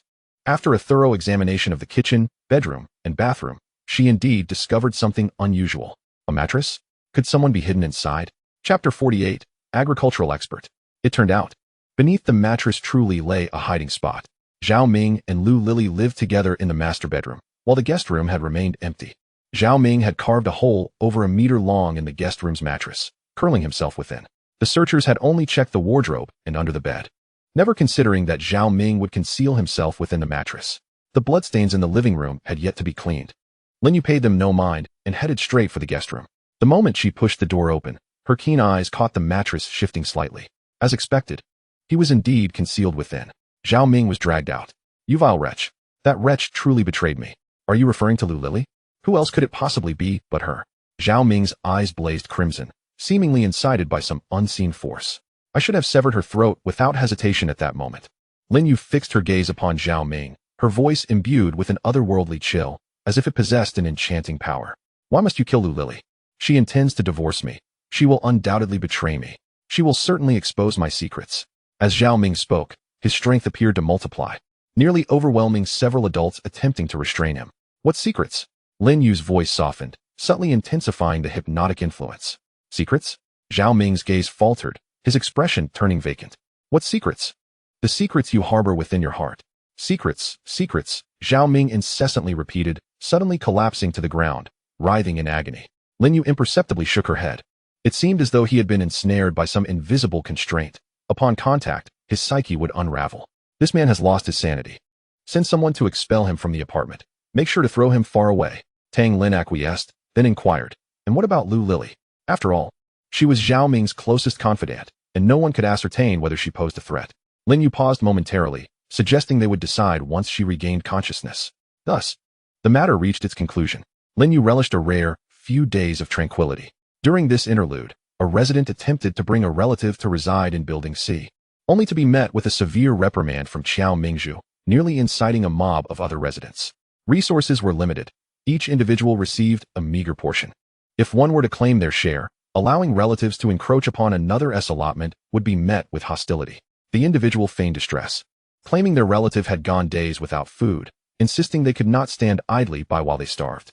They further argued that the warehouse was plentiful and would not suffer from their relative's presence, even suggesting Lin Yu share uneaten provisions with everyone, thereby aiding the community as friends and family. Upon hearing this, while Lin Yu remained unperturbed, Qiao Mingzhu's fury ignited. It was permissible to inconvenience him, but not Lin Yu. Why should the residents of Building C fare better than those in the other luxurious apartments? It was only due to Lin Yu's presence. Qiao Mingzhu was exceedingly sensitive regarding anything related to Lin Yu. Without further ado, he packed their belongings and distributed the food, promptly expelling them from the apartment. If they were so concerned for their relatives, let them take their share to assist them. The troublesome resident left with their luggage, carrying 10 pounds of food, along with their entire family of 5, losing the right to reside in Building C. What? You say collective punishment is unjust? Where were their family members when this resident stirred up trouble? Why didn't they stop him? Fortunately, the majority of residents were reasonable and supported this course of action. One rotten apple should not spoil the barrel. Otherwise, today it would be relatives, tomorrow friends, and eventually, the apartment would be stripped bare. Such behavior could not be allowed to flourish. Within a couple of days, the expelled family returned in tears, admitting their wrongs. Their relatives had devoured 10 pounds of food in a day and a half, and upon seeing their empty hands, they had been cast out. With no other option, they sought refuge in Building C once more. Qiao Mingzhu wore a stern expression, issuing a direct command. Anyone who dared to admit that family back inside would face collective punishment and be expelled as well. Thus, although the family appeared pitiable, no one dared to take them in. In the face of disaster and ruin, as long as one's interests were not at stake, matters could be managed. But once personal stakes were involved, every detail became a fierce contention. As time passed, January drifted into mid-month. The bitter cold had lingered for 2 months, yet, disappointingly, the weather showed no signs of warming. Lin Yu toyed with the communicator in her hand, her countenance revealing a hint of delight. Commander Feng, are you serious? Of course. But we must proceed discreetly. Feng Rongchang sighed. Were it not for the nation's dire straits, he would never resort to such drastic measures. It was truly humiliating. Furthermore, our dispatched agricultural experts have arrived in Yangqing. They are the hope amidst this calamity. You must ensure that not a single one is lost. I understand. You've reiterated this several times. Never has anyone dared to complain about my repetitive nature. Feng Rongchang glared. Lin Yu recognized the jest and played along. All right. I admit my fault. Admitting fault is good. Feng Rongchang lowered his voice. The matter I just mentioned concerns the dignity of Long Country. You must exercise utmost caution and ensure it remains confidential. I have sent you the map, with detailed notes attached. Your capabilities should not be overly exposed. So I will not send anyone with you. Exercise extreme caution. Your safety must come first. Understood.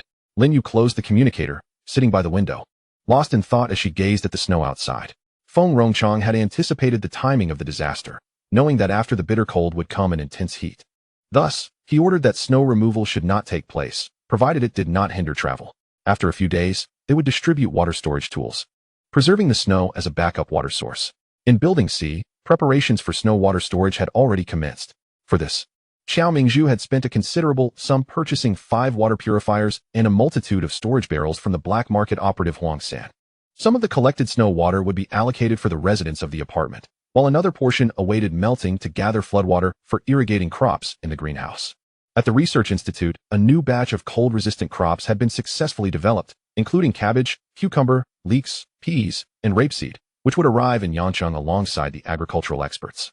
Drought-resistant crops were still under development, with rumors of drought-resistant corn on the horizon. Everything was progressing toward a more favorable outcome. A crackling voice emanated from the intercom. Shaolin, the agricultural experts from Jin Province have arrived. Would you like to come down and meet them? Uncle Xiao, please entertain them for a moment. I'll be right down. Chapter 49, Zero-Cost Purchase 2. The number of agricultural experts dispatched by Feng Rongchang was rather limited, comprising only 3 individuals. Noticing Lin Yu scanning the surroundings as if searching for something, the middle-aged team leader could not help but chuckle. Miss Lin, the second batch of cold-resistant seeds is still on the plane. We haven't had the chance to unload them yet. Having her thoughts uncovered, Lin Yu felt no embarrassment. It's been quite a long flight from Jin Province to Yangqing. Would you prefer to have a bite to eat first, or head directly to the greenhouse? Let us visit the greenhouse first. After all, that is the purpose of our visit. The sole woman among the 3 spoke up, introducing herself. I am Hui Yuqing. And these 2 are Luo Yunqing and Yang Fan. Lin Yu nodded, acknowledging their introductions. The greenhouse still had ample vacant space, so she instructed the staff to place the newly arrived cold-resistant seeds on a flatbed cart while giving the trio a tour and passing the new batch of seeds to Meng Ting. Seeing the busy figure within the greenhouse, Luo Yunqing hesitated for a moment before uncertainly calling out, shouting. Upon hearing the voice, Meng Ting's eyes brightened. Turning around, she exclaimed, Uncle Luo, and Uncle Yang, and Sister Yuqing. Hui Yuqing's eyes crinkled in delight. Xiao Ting is still as articulate as ever. Yang Fan was the first to voice his discontent, questioning why Yuqing was deemed the elder sister while he and Acheng were relegated to the status of uncles. Meng Ting wore an innocent expression, reminding him that they had always addressed each other in such a manner during their childhood. Observing the familiarity among the group, Lin Yu discerned that they were well acquainted, and indeed, their rapport seemed quite cordial. Xiao Ting, since you are here, what about teacher's wife? Lin Yu inquired. Rest assured, Sister Yuqing, my grandmother is doing splendidly here, Meng Ting replied. With that, Yuqing instinctively exhaled a sigh of relief. From the conversation, Lin Yu subtly pieced together their connections. Her grandmother had mentioned that her grandfather, who was also Meng Ting's grandfather, was a professor at the Agricultural University. It seemed that Luo Yunqing and his companions were former students of Meng Ting's grandfather. Given their familiarity, Lin Yu realized that matters could be handled more smoothly. She entrusted the task of showing the guests around to Meng Ting and instructed Xiao Mingzhu to properly entertain them, as she had pressing matters that required her absence for several days. She then activated her communicator and opened a world map, densely marked with red circles. These indicated the objectives of her current endeavor. According to the extensive data accumulated by Longhua over the years, Feng Rongchang had commissioned this map. The recent flood disaster had submerged over half of the countries globally, and the resources belonging to these nations had similarly sunk beneath the waters, becoming unclaimed property. The myriad red circles pinpointed the locations of these submerged resources. Food, seeds, weapons, and various other supplies were meticulously catalogued. The Longhua Military District provided the data and locations, while Lin Yu was responsible for the efforts to retrieve these materials, with a 50-50 split of the collected resources, half for the Longhua military and half for herself. Feng Rongchang had insisted that Lin Yu keep this matter confidential, fearing that its exposure could tarnish Longhua's reputation. However, time was not on Feng Rongchang's side. In just a month, a scorching calamity would strike, evaporating the floodwaters and revealing the submerged treasures.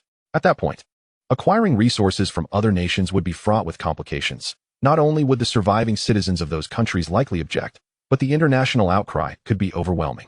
It was better to act decisively now rather than face condemnation later. In her previous life, after breaking through to the 9th tier of spatial abilities, Lin Yu's memory had become nearly photographic. In this new life, even though her powers had regressed to the 5th tier, her memory remained unimpaired. She swiftly scanned the map, compiling a vast array of data. Lin Yu's eyes gleamed with realization. Feng Rongchang's involvement was more formidable than anticipated. One should never underestimate the power of a nation.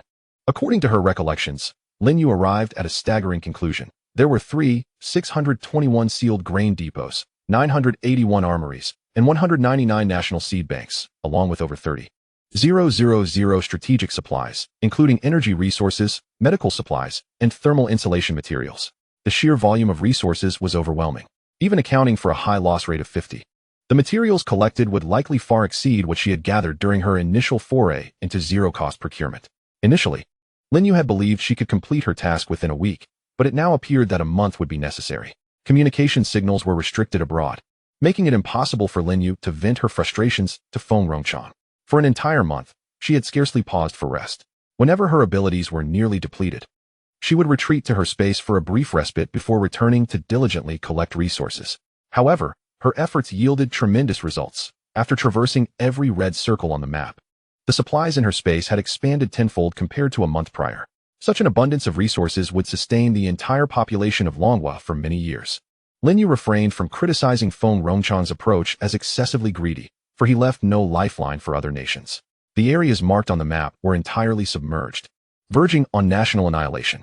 The significance of resources in a post-apocalyptic disaster was universally understood. Would other nations, if they acquired such resources, share them with others at the expense of their own citizens? Absolutely not. As someone who had been reborn, Lin Yu was acutely aware of this truth. The only variable was who would seize the opportunity first. Many would resort to seizing resources from other nations due to their own shortages. Expecting sympathy from others was akin to dreaming of peaches. It was far better to possess resources oneself than to rely on the generosity of others. While lost in thought, Lin Yu arrived at the Kashi's port. This was the final stop of zero-cost procurement 20, not marked on the map. Her presence here was purely due to it being the largest port in the world. The largest and second-largest cruise ships, capable of accommodating 100, 000, and 80,000 people respectively, were docked here. Even the smaller cruise ships, which had been frozen in the port, were thoroughly scoured, leaving no inflatable rafts behind. In her past life, Lin Yu had not had a particular need for cruise ships, but she had not lived to see the end of the disaster and could not ascertain whether they would be useful later. Thus, she ensured to prepare for all eventualities. As her journey of zero-cost procurement 20 concluded, Lin Yu teleported back to her apartment and promptly fell into a deep slumber, blissfully unaware that her disappearance had caused quite the uproar outside. Chapter 50. A bountiful harvest of potatoes. What? You say Xiao Lin has returned? Xiao Mingzhu exclaimed loudly, startling the drowsy Tang Lin awake. Of course it's true, came the excited voice of Deng Jing through the communicator. The latest news from headquarters states that Xiao Lin's communicator is located in your C building apartment. But with so many of us here, none have seen Xiao Lin return. The location is accurate. Old Xiao, quickly arrange for someone to check on Xiao Lin's place. Commander Feng has learned of this and is currently en route to you by plane. Commander Feng. Xiao Mingzhu's eyes widened in disbelief, and he instinctively lowered his voice. You mean that one? Upon receiving confirmation, Xiao Mingzhu panicked. The highest leader of our nation is coming here? After a moment of shock, he quickly organized, Tang Lin. Go inform Lin Lang to check room 3201 and see if Xiao Lin is back. Also, let her know that Commander Feng is on his way here. By the way, the old commander will definitely need to dine here, so hurry and send over a batch of fresh vegetables. And everyone in the apartment should be cautious. Don't do anything foolish in front of the old commander. Tang Lin felt a surge of anxiety, influenced by Xiao Mingzhu's tense demeanor. A static crackle erupted from the intercom. Lin Lang, there's news that Lin Yu has returned home. You should check next door. A sound of heavy objects hitting the ground came through the intercom, causing Tang Lin's heart to race. Lin Lang, what happened? I'm fine. I just accidentally knocked something over. I'll go take a look next door. As the call was abruptly terminated, Tang Lin felt a pang of jealousy. Even though he was Lin Lang's official boyfriend, he couldn't shake the feeling that he held less weight in her heart than Lin Yu did. Xiao Lin Lang held the key to apartment 3201 a gift from Lin Yu. Upon pushing open the bedroom door, she beheld the comforting silhouette of the quilt, its gentle rise and fall. A wave of relief washed over her. Lin Yu had truly returned. Tang Lin had not deceived her. Catching a glimpse of the dark circles beneath Lin Yu's eyes, Xiao Linlang quietly closed the door and retreated. The door was softly shut, plunging the bedroom back into darkness. Lin Yu, aware that it was Xiao Linlang who had come, was simply too exhausted to open her eyes. In the communal heating area, Xiao Mingzhu was busy allocating tasks to ensure that every corner of the apartment below the 20th floor was impeccably cleaned, all in preparation for the arrival of Feng Rongchang. Uncle Xiao, is it really necessary for everyone to be this anxious? Tang Lin asked, standing alongside Xiao Linlang as they observed Xiao Mingzhu bustling about, his excitement palpable. How can we not be anxious? He is the highest leader of our dragon nation. Xiao Mingzhu shot back, his gaze darting around. As dusk approached, Feng Rongchang finally arrived. Due to his esteemed position, Xiao Mingzhu had not arranged for many people to remain, leaving only the core members of Building C. Greetings, Chief Feng. Seeing the man in person, Xiao Mingzhu was so overwhelmed with emotion that he hardly knew where to place his hands and feet. Feng Rongchang, accustomed to such scenes, wore a gentle smile. Hello, Director Xiao. It's a pleasure to see you all. After exchanging pleasantries with those present, he swiftly moved to the crux of the matter. Where's Lin Yu? I have not seen her here. I'm right here. Lin Yu yawned, her face betraying her fatigue as she stepped around the corner of the staircase. Feng Rongchang's eyes brightened, but he quickly suppressed his delight due to the formality of the situation. Uncle Xiao, let everyone return to their duties. I can manage here with Lin Yu. Soon, only Lin Yu and Feng Rongchang remained in the room. As the external presence faded, the composure on Feng Rongchang's face gradually melted away. How are matters progressing? Quite well. Upon hearing a definitive answer, Feng Rongchang let out a sigh of relief and earnestly stated, Xiao Lin, I extend the gratitude of the entire Dragon Nation for your contributions. Lin Yu instinctively straightened her posture. All right, let's skip the formalities. Feng Rongchang took a seat, a glimmer of anticipation in his eyes. As per our agreement, the resources will be split 50-50. Can you enlighten me on the quantity of resources we will be receiving? Will we be able to establish another military district in Jin Province? Another military district in Jin Province? Lin Yu blinked in surprise. Is your expectation truly that low? The resources collected this time far exceed the total from my first haul, which could have easily built 10 military districts. Lin Yu's lips curled into a smile. Old Chief, you are underestimating the situation. Take another guess. 5. Try again. Could it be 10? Feng Rongchang was momentarily taken aback, a look of astonishment creeping onto his face. Lin Yu shook her head, tossing out a bombshell conclusion. There are at least 60 military districts worth of resources. With a loud crash, Feng Rongchang jumped to his feet. Hearing the commotion, his guards and Xiao Mingzhu rushed into the room. Feng Rongchang slowly exhaled, gesturing for the intruders to leave. Once tranquility returned to the room, Feng Rongchang followed Lin Yu's gaze and noticed that, in his excitement, he had broken the corner of the table. Ha ha, I'll pay for that, 10 of them. Lin Yu was speechless. Did he think she was in need of a few tables? After a few minutes, Feng Rongchang finally managed to calm his exhilaration. The haul had far surpassed expectations, rendering previous plans obsolete. Shaolin, I must return now, but I will reach out to you in a few days. And the resources? Leave them with you for now. Are you not concerned I might abscond with them? Feng Rongchang smiled confidently. You are not that kind of person. In the night sky, a plane ascended slowly, heading towards Jin Province. A group from Building C made their way back. Xiao Mingzhu noticed the dark circles beneath Lin Yu's eyes and kindly suggested she return to rest, emphasizing that the recent events could wait until she was rejuvenated. Though Lin Yu intended to lie back down for some much-needed sleep, the tantalizing aroma wafting from apartment 3202 was simply irresistible, luring her in. Remembering the month of meals consisting solely of boxed lunches and instant noodles, she succumbed to temptation. Spicy fish hot pot, stir-fried shrimp, scallion stir-fried sea cucumber, vinegar stir-fried potato shreds, and noodles with sauce. Xiao Linlang pushed the potato shreds towards Lin Yu. You must try this. These potatoes were harvested just a few days ago from the greenhouse. Lin Yu paused mid-action, astonished.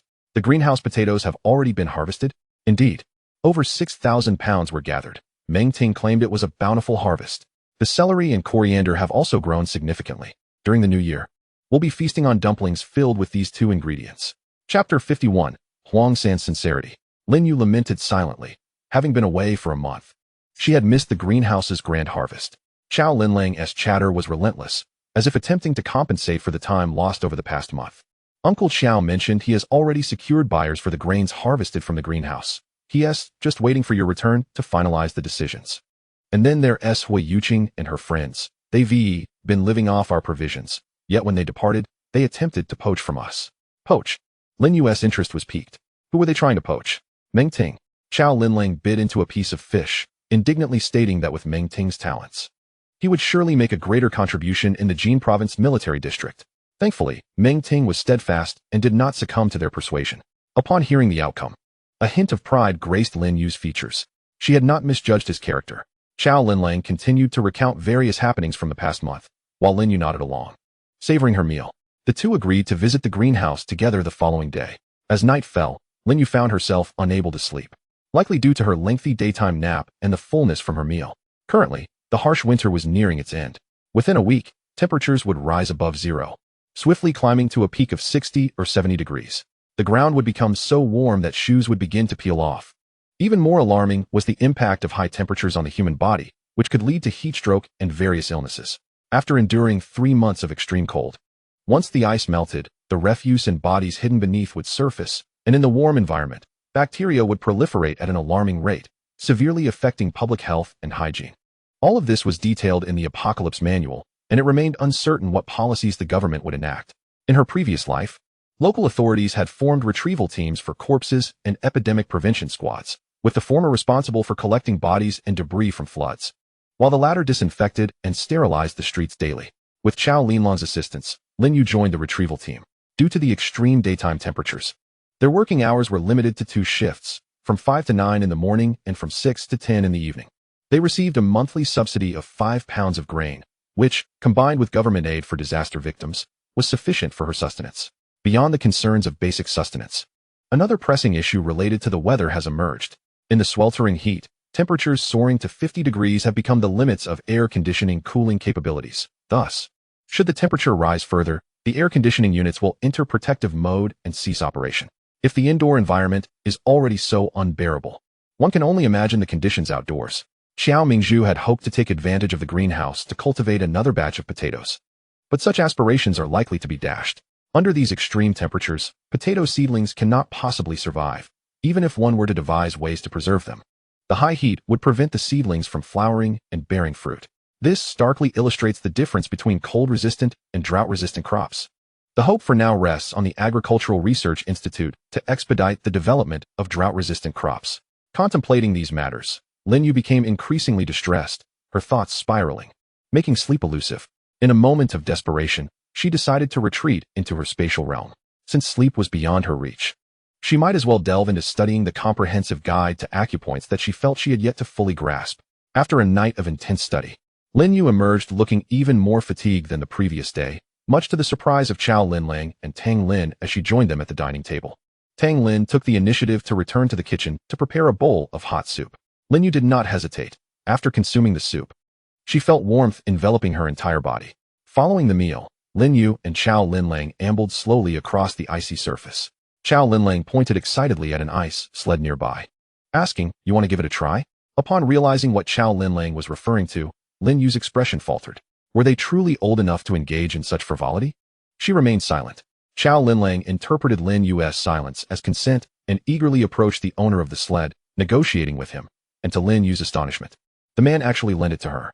Grasping the rope tightly, Chao Linlang began to glide across the ice as Lin Yu settled in. The sled shot forward like an arrow released from a bow. The rush of wind whistled past their ears, accompanied by the visible breath of cold air. The surroundings whizzed by. 1 lap, 2 laps, 3 laps, and they quickly swapped places. They indulged in this exhilarating activity for over an hour before reluctantly returning the sled to its owner. Initially, they had set out later than planned, and with the delays, they arrived at the greenhouse just before noon. "Sister Yu, you're here." Meng Ting, crouched inside the greenhouse recording data, greeted Lin Yu with a smile. Lin Yu nodded, inquiring about her master's recent well-being. "I just returned yesterday, and Haven T had the chance to visit her yet. Didn't T Sister Linling tell you?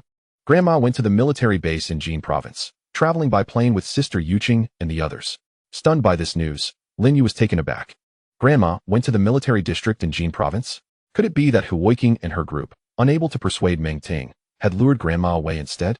Noticing the complex expression on Lin Yu's face, Meng Ting chuckled and clarified, "Sister Yu, don't overthink it. Our family has been engaged in agricultural research for generations due to my grandfather's influence. My aunt's family is at the Jin Province Military District, and they managed to make contact, so Grandma is merely visiting relatives. Just as Lin Yu started to relax at the realization that her worries were unfounded, she suddenly heard Xiao Mingzhu calling from outside the greenhouse. Xiaolin, are you in there? Uncle Xiao. Lin Yu responded, and Xiao Mingzhu continued. Xiaolin, it's fortuitous that you're here. Come with me quickly. Huang San has arrived. Huang San, the head of the black market? What brings him here? Lin Yu questioned, stepping out of the greenhouse and noticing several vehicles parked in the open area. Upon seeing Lin Yu, Huang San's face broke into a grin. Miss Lin. It's been a while. Indeed, it has. Lin Yu replied, her gaze flicking to the nearby water tanker, a hint of surprise crossing her features. Miss Lin, I'm here today to purchase grain. Purchasing grain? Lin Yu recalled Xiao Linlong's words from the previous night. The greenhouse had yielded an abundant harvest, and Xiao Mingzhu had already secured a buyer. Could Huang San be the buyer Xiao Mingzhu mentioned? Miss Lin, let us speak plainly. We both know the changes that are about to unfold. These two tankers symbolize my sincerity, Huang San stated with an air of confidence, seemingly assured that Lin Yu would not decline. Indeed, Lin Yu found it hard to refuse. With the greenhouse at her disposal, grain had become a renewable resource for her. In comparison to the impending calamity of extreme heat, the water tankers were evidently more crucial. The sincerity represented by the two tankers was certainly tempting. As for Huang San's intentions, Lin Yu felt no need to speculate. The vegetables produced in the greenhouse were plentiful. Whether she sold the surplus to individuals or to the black market made little difference to her. Huang San had connections and methods. Selling the excess vegetables to him would alleviate much of the hassle. With this thought, a smile graced Lin Yu's face. Boss Huang, your information network is truly impressive. Huang San waved dismissively. Not at all. It pales in comparison to Miss Lin, who has the National Military District as her backing. Lin Yu's smile deepened, her sincerity shining through. Huang San's implication was clear. He understood that she had the National Military District behind her, thus ensuring she would not be at a disadvantage. Engaging with astute individuals made for a refreshing experience. The biting cold wind still howled outside as Lin Yu lifted the curtain of the greenhouse. Boss Huang, why don't we discuss matters inside? A glimmer of delight crossed Huang San's eyes. Lin Yu's invitation to enter indicated that their collaboration was already halfway to success. Upon entering the greenhouse, Huang San's gaze was instantly captivated by the mountainous piles of cold-resistant potatoes. While such potatoes commanded exorbitant prices outside, here they lay in heaps, unbagged. Lifting his gaze, he noticed the verdant hints emanating from the adjacent greenhouse. Was that half-meter-high celery? He couldn't believe his eyes. Huang San, who was also cultivating the national cold-resistant seeds, knew that celery typically reached no more than a foot in height. This was beyond comprehension. Realizing the potential profits contained within, Huang San became visibly agitated. This celery, I could sell for 10 pounds of grain per pound. 10 pounds. Xiao Mingzhu exclaimed, his eyes wide. In a time when food scarcity was prevalent, who would willingly part with 10 pounds of grain for a single pound of vegetables? Lin Yu, however, remained unfazed by Huang San's assertions. In a world besieged by catastrophe, fresh vegetables and fruits were a rare commodity, and no price was too steep for those who could secure them. The key was possessing the strength to grasp those resources. Old Xiao, you don't understand. Ordinary people cannot afford it. But what about the wealthy? You have no idea how hard those affluent individuals strive to obtain fresh vegetables. Do you know about insulated boxes? They run generators around the clock just to enjoy a taste of fresh produce. Xiao Mingzhu was taken aback. He had thought the lifestyle in the C-building apartments was luxurious enough, but compared to the wealthy, it was utterly trivial. Huang San, eager to elaborate further, leaned toward Xiao Mingzhu, who can withstand a diet of grains without vegetables. Let us not even mention the discomfort of spending half an hour in the restroom. Many can't even manage that. Those wealthy individuals would never allow themselves to endure such hardships. All right, Xiao Mingzhu rolled his eyes. Let us get back to the main topic. Huang San chuckled, nodding in agreement. Right, let us focus on the important matters. Lin Yu led her companions to inspect the freshly harvested radishes, inciting a wave of envy from Huang San. Potatoes, rich in amino acids and starch, are quite filling, while radishes promote digestion and are beneficial for health. Both are currently in high demand in the market. Just from these two items, he could amass a considerable fortune. Lin Yu then guided him to view the cabbages, standing tall and robust, and the cucumber vines adorned with budding flowers. It was not until they reached the last greenhouse, where leeks thrived, that they finally paused. Boss Huang, we've seen quite enough vegetables. I wonder what price you might propose. Lin Yu inquired. We've known each other for so long. I certainly wouldn't take advantage of you. Huang San pondered seriously, but I'm curious whether you intend to sell by weight or through profit sharing. What does profit sharing entail? Lin Yu asked. It means you'll receive 70%, and I'll take 30, regardless of how high the profits from the sale may soar. Upon hearing this explanation, Lin You decisively opted for profit sharing. Huang San was somewhat taken aback by her resoluteness. Aren't you going to inquire about the weight-based pricing? Nearby, Xiao Mingzhu nodded in agreement. As they glanced around, they noticed Qiao Linlang and Meng Ting had also gathered, their faces brimming with curiosity. Lin You smiled. No need for that. I have faith in Boss Huang's abilities. The profit from the profit-sharing model will undoubtedly surpass the alternative. Huang San's capability to navigate the black market under government scrutiny was beyond question. Furthermore, if he could sell 1 pound of celery for the price of 10 pounds of grain, what could he achieve with other vegetables? Huang San could procure cold-resistant potatoes at the rate of 3 pounds of grain for 1 pound, only to turn around and sell that same pound for 5 pounds of grain. Lin You understood the profit margins of these two options distinctly. Huang San burst into laughter. I didn't expect Miss Lin to have such confidence in me. In that case, consider the 2 water trucks outside as a deposit. In 3 days, I assure you, Miss Lin will be satisfied. The trio observing this exchange stood in stunned disbelief, as if watching a fool, while Lin You instructed the surplus vegetables to be loaded onto the truck. What had they missed? Why was the transaction between Lin You and Huang San so harmonious? Where was the expected haggling and meticulous bargaining? After a long hesitation, as the truck was about to depart, Qiao Linlang took a deep breath and approached. You were just letting him take the goods like that? Without even a contract? What if they refused to acknowledge the deal? Lin You cast a sidelong glance and noticed Xiao Mingzhu eavesdropping. A playful thought emerged. If they refuse to honor the agreement, let them speak to Uncle Qiao. After all, he introduced them. Xiao Mingzhu exclaimed, Little Lin, you must be joking. Ignoring the trio still standing in disbelief, Lin You stepped closer to Huang San.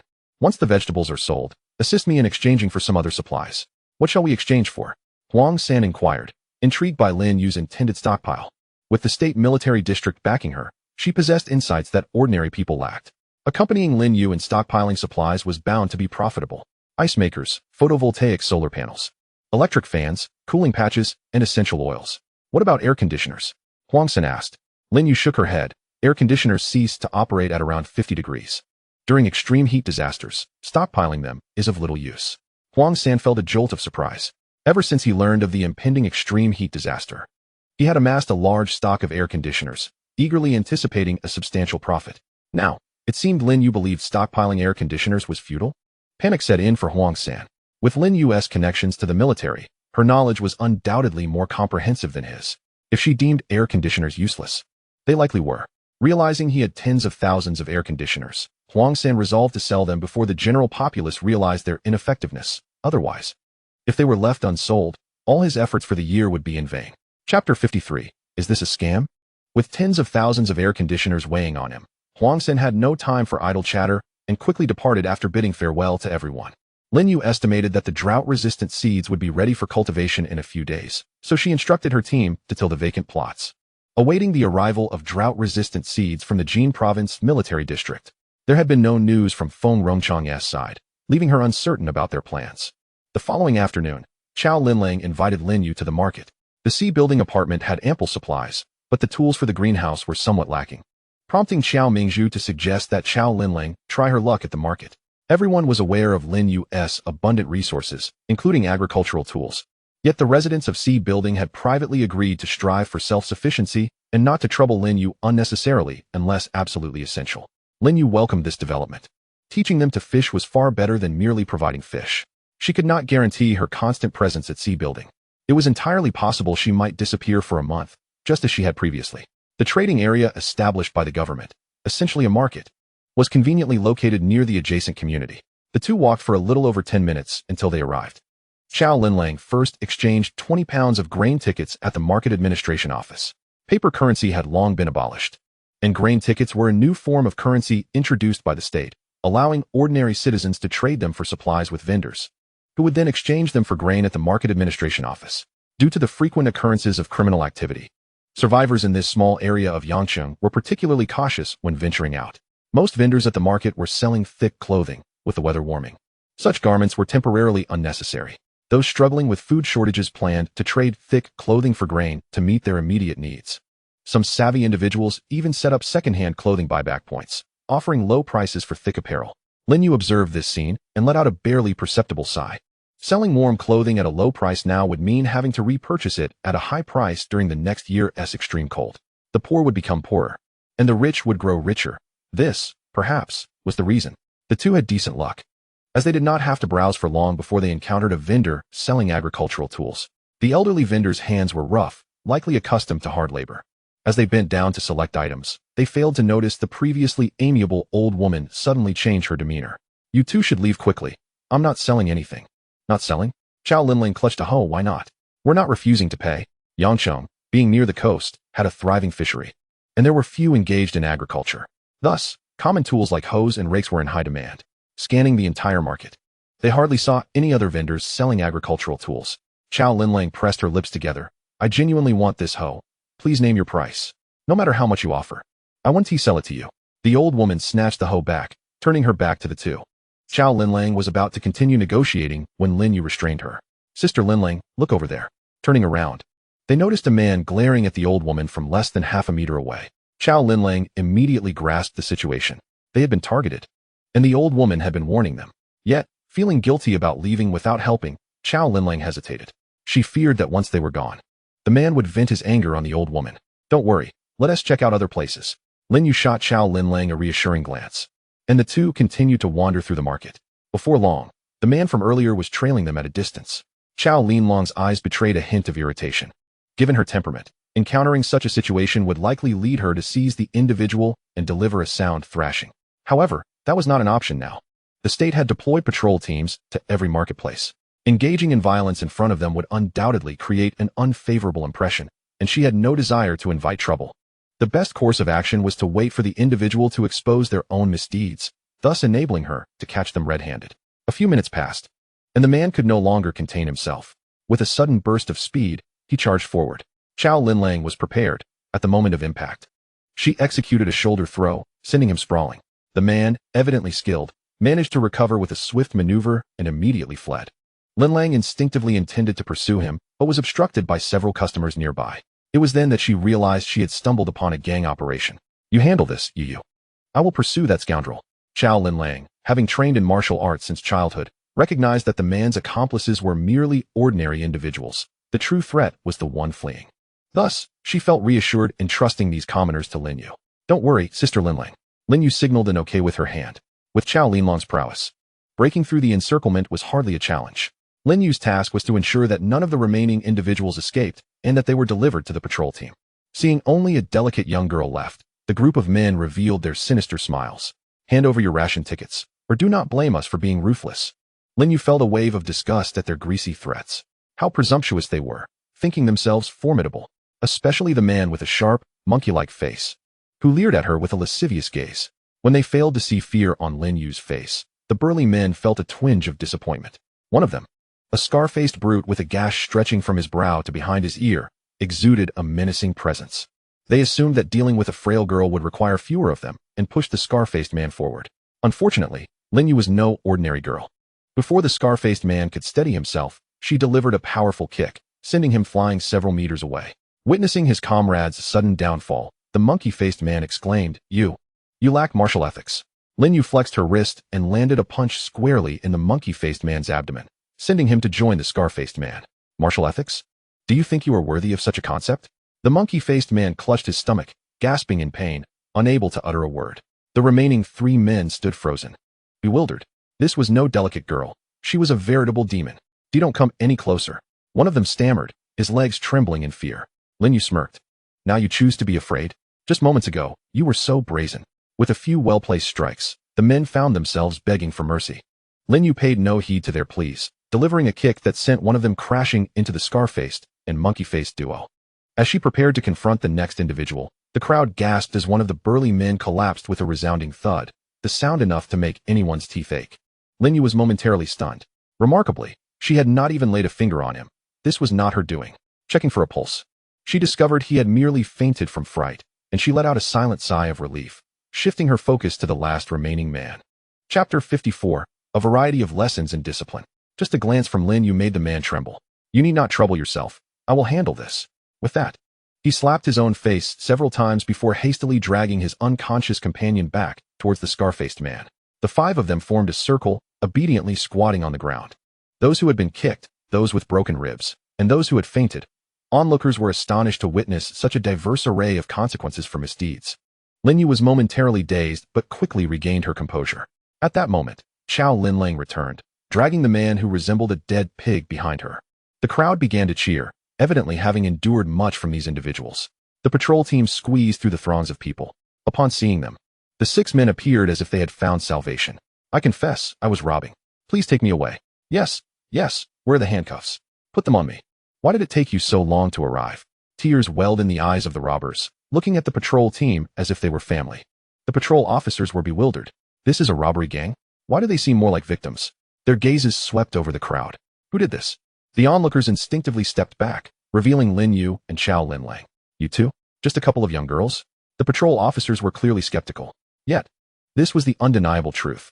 The robbery gang was taken away, whether to coal mines or water tower repairs depended on where labor was needed. The marketplace soon returned to tranquility.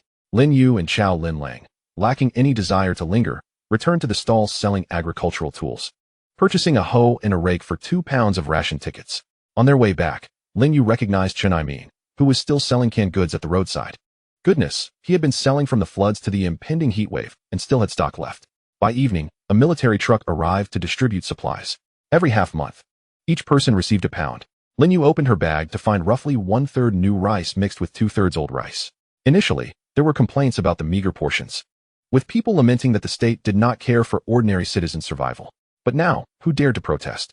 Everyone hurried home with their rations, taking advantage of the distribution. The responsible officials surveyed the crowd and then grimly summoned the apartment heads together. Weren't we supposed to store snowmelt? Why is there untouched snow in certain areas? Which apartment's area is this? Step forward. A frail, withered old man emerged. Our apartment has stored plenty of snowmelt. Any more, and we have no containers left. No containers? The official laughed in anger. Such a large area, and the snow hasn't been touched. Are you truly out of containers, or simply too lazy to act? You know the answer. The old man remained silent. The meteorological station has reported that after extreme cold comes extreme heat, temperatures soaring to 60 or 70 degrees. Without water, how will you survive? The official's questioning struck each person like a hammer to the heart. Yet, instead of fear, the old man responded nonchalantly, let the heat come. If I'd known this cycle of natural disasters would never end, I might as well have jumped into the water. You. The official's face turned red with rage. The old man shot a glance at Xiao Zhuoming, sarcastically remarking, we are not like some people. The residents of our apartment cannot cozy up to the military district. Those who are well-fed and clothed still dare to vie for disaster relief rations.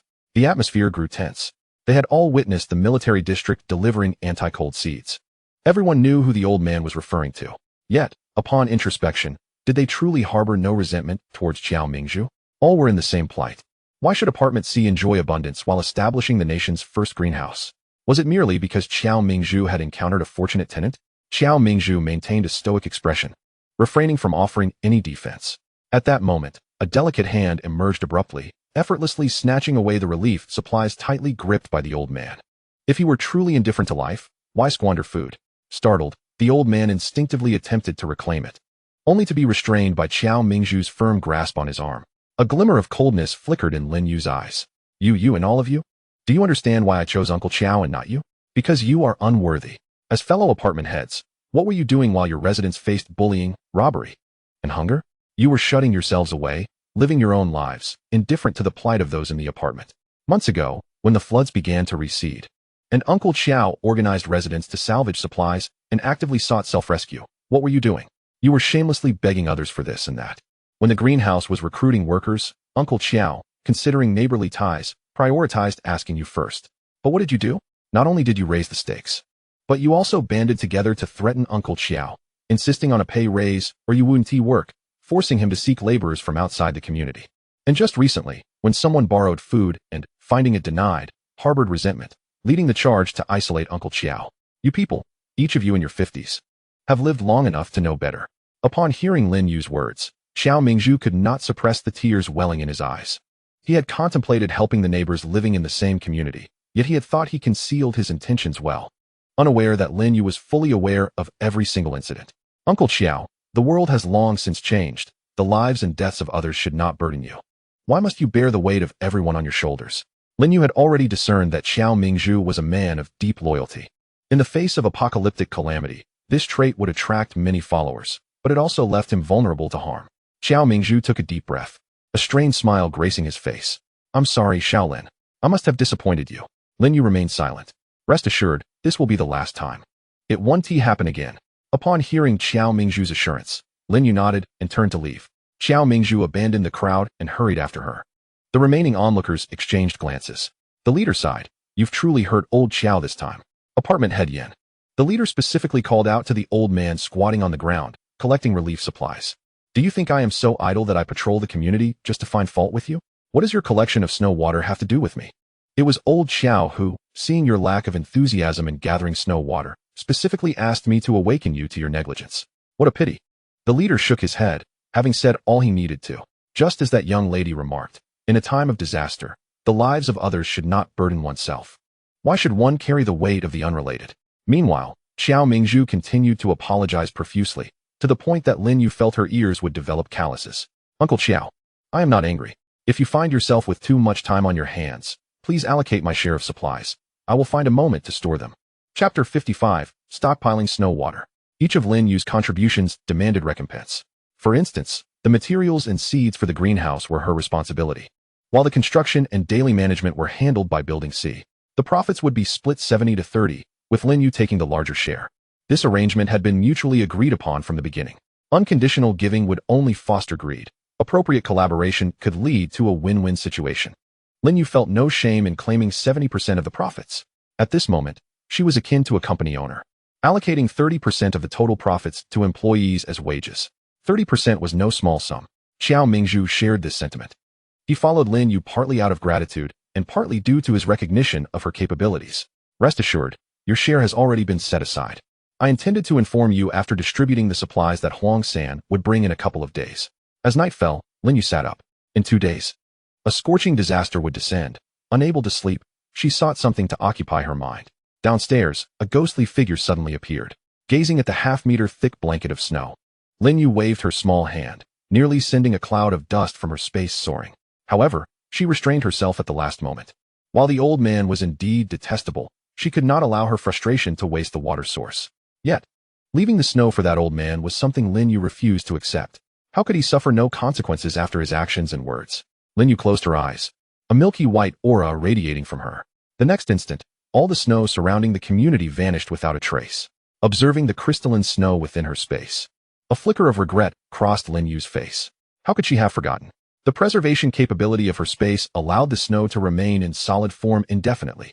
All this time, she had been gathering drinking water and mineral water, yet she had neglected the abundant freshwater resource in extreme cold conditions, snow water. With the entire ancient star enveloped in snow, if she did not collect it now, in 2 days, when the heat arrived, all this snow would evaporate. Lin Yu suddenly realized that in her renewed life, her thinking remained too narrow, failing to consider higher levels of opportunity. Under extreme heat, what would be the most lucrative commodity? Undoubtedly, freshwater. She could sell freshwater not only domestically, but also abroad in exchange for supplies. Just as in Thunder Country, which possessed a vast amount of grain, trading grain for freshwater was hardly unreasonable, was it? And in Tammy Country, rich in oil, trading freshwater for a bit of oil was hardly outrageous, was it? Lin Yu's eyes sparkled with newfound insight, as she seemed to have discovered a remarkable business opportunity. In the following 2 days, reports from international organizations regarding the mysterious disappearance of supplies became numbing. On the first day, all snow in the northern hemisphere vanished, revealing the true visage of the Taurus snow mountain, which had been cloaked in snow year-round. The second day saw the same fate befall all snow in the southern hemisphere, with even the ancient snow accumulated in the Arctic and Antarctic for millions of years being ruthlessly collected. The communicator buzzed, and Feng Rongchang's tone was laced with resignation. Was it you again? You even left no snow in the Arctic and Antarctic? Before he could finish his incredulous statement, Lin Yu interjected. I'll give you 10% as a hush fee. Feng Rongchang, am I someone easily bought? The next moment, I am willing to be bought for the nation. Shaolin, you did splendidly. How did I not think of this? Lin Yu rolled her eyes, long accustomed to Feng Rongchang's contradictory nature. Shaolin, I do not oppose your collection of snow worldwide, but I have heard that the snow layers in the Arctic and Antarctic may harbor ancient viruses. Consider this. In a time of disaster, humanity is already struggling enough. We cannot afford to be careless and unleash an ancient virus. Feng Rongchang's hint was not lost on Lin Yu, who immediately returned all snow potentially harboring threats. With so much in her space, if she mixed them up and sold the contaminated snow water, it would spell trouble. Thus, that afternoon, the international organization issued another news release. announcing the return of the snow from major peaks in the Arctic and Antarctic. It was utterly absurd. At that moment, the absurdity's architect, Lin You, was contentedly munching on a slice of watermelon. Xiao Mingzhu took a bite of the watermelon in his hand, his entire being relaxing as he squinted his eyes in bliss. Lao Huang, that affluent gentleman, is indeed generous, willing to part with such a precious fruit. The refreshing juice seemed to sweeten his very soul, and Huang San, with his eyes half closed in enjoyment, reflected on the fortune that came from those hundreds of pounds of fresh celery. Hundreds of pounds. Could he even consume that much? Celery is not like other foods. If left for a few days, it would spoil entirely. Huang San regarded Xiao Mingzhu with an expression of incredulity. It wasn't just him indulging, but an entire base. You know what a base is, right? It's a sanctuary for survivors. However, this base does not accommodate the impoverished. Entry requires a payment of 100 pounds of grain, which covers all daily living expenses. How long can 100 pounds sustain a person? Huang San scoffed, shaking his head. They merely exchanged the plundering of grain for a seemingly legitimate excuse. In that base, even a trip to the public restroom demands a grain payment. Damn. Xiao Mingzhu's eyes widened in disbelief. Someone excitedly paid 100 pounds of grain to enter, only to be expelled within a day for insufficient balance. Can you guess how long 100 pounds of grain lasts for an average person? Xiao Mingzhu was dumbfounded. What Huang San spoke of was a realm beyond his experience. The watermelon in his hand suddenly lost its sweetness. Were those people consuming blood buns? And you still engage with them, unafraid? Afraid of what? Huang San rolled his eyes in exasperation. I am a businessman. Profit is paramount. I shall sell to whoever offers the highest return. Lao Huang is absolutely right. Lin You wiped her mouth. We are here to conduct business, not to engage in charitable endeavors. A single stalk of celery can be traded for 10 pounds of grain from the wealthy, while ordinary folks can only offer half a pound. Who would you sell to? Xiao Mingzhu hesitated for a few seconds. The wealthy. Precisely. If you were in Lao Huang's position, you would make the same choice. Lin Yu cradled the remaining half of the watermelon, saying, Sister Lin Lang and the others are over by the greenhouse. I'll take the leftover watermelon to them. As for the inventory matters, I'll leave those to you too. Huang San nodded with a smile, and after Lin Yu's figure faded from view, he rolled his eyes in exasperation, wondering what Miss Lin saw in you to entrust you with everything. Xiao Mingzhu. Ignorant, indecisive, at your age. You still lack the clarity that Miss Lin possesses. Damn, Huang San, say that again. I said it. What are you going to do about it? Do you believe I won't sell to you? Who is afraid? Miss Lin has faith in me, so it's all good. Xiao Mingzhu. Who was it that begged him for cooperation? Chapter 56, Future Plans of Long Country. These are the ice machines, air coolers, fans, photovoltaic solar panels, and cooling oil you requested.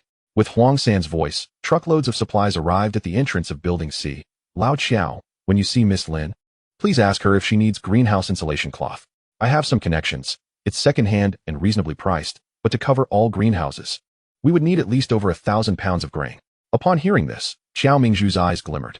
The survival manual mentioned that during extreme heat disasters, temperatures could soar to 60 or 70 degrees. Insulation cloth would certainly come in handy if we could. Lao Huang, do you think seafood could be exchanged for grain? I find that a bit difficult, Huang San replied pragmatically. The meteorological station has been broadcasting warnings of extreme heat disasters daily. Under such sweltering conditions, how long can fish and shrimp be preserved? People aren't fools. Sigh. I know, but we simply can't finish the seafood that has been frozen for months. Xiao Mingzhu sighed. If we don't deal with this seafood now, it will be even harder to sell once the ice thaws in a few days. We'd be left watching tons of seafood spoil in our hands. Gritting his teeth, Xiao Mingzhu urged, Lao Huang, you have extensive connections. Could you help me sell it? Rest assured, once it's sold, I'll give you a 20% cut. 20%? Huang San was intrigued. How much frozen seafood do you have left in your warehouse? Not much, just about 2 tons. 2 tons is quite a lot. Huang San mused, stroking his chin, and quickly called over a subordinate. Ming, go back and ask Jia if Boss Dong wants any seafood. The price is negotiable. Let Boss Dong decide. Over an hour later, the subordinate sent by Huang San returned with news. Boss Dong said he wants as much as we have. At the market price, 1 pound of grain for 3 pounds of seafood. Huang San clapped his subordinate on the shoulder. Good. Go gather a few brothers and bring the seafood down from upstairs. We'll deliver it to Boss Dong tonight. Seeing Huang San effortlessly resolve the dilemma that had troubled him for days, Xiao Mingzhu's smile brightened considerably. Lao Huang, thank you. That night, after a prolonged period of silence, the communicator finally lit up. Feng Rongchang summoned Lin You to the Jin Province Military District. Little Lin, take a look. This is our future plan for Long Country. On the vast map, hundreds of base locations were marked with stars. Are you planning to bring all survivors into the bases? Certainly not. Feng Rongchang shook his head. After enduring 2 rounds of disasters, the number of survivors in Long Country still exceeds 5 billion. With 5 billion survivors, the state is powerless to manage them all. Little Lin, take a closer look. Lin Yu lowered her head and scrutinized again, suddenly revealing an expression of enlightenment. You see it now? A flicker of pride crossed Feng Rongchang's face. This new plan was crafted by professionals who worked tirelessly for a week. Named by direction. New military bases will be established in the 8 cardinal and intercardinal directions, all under the jurisdiction of the new military district in Jin province. In essence, the state intends to establish 9 military bases.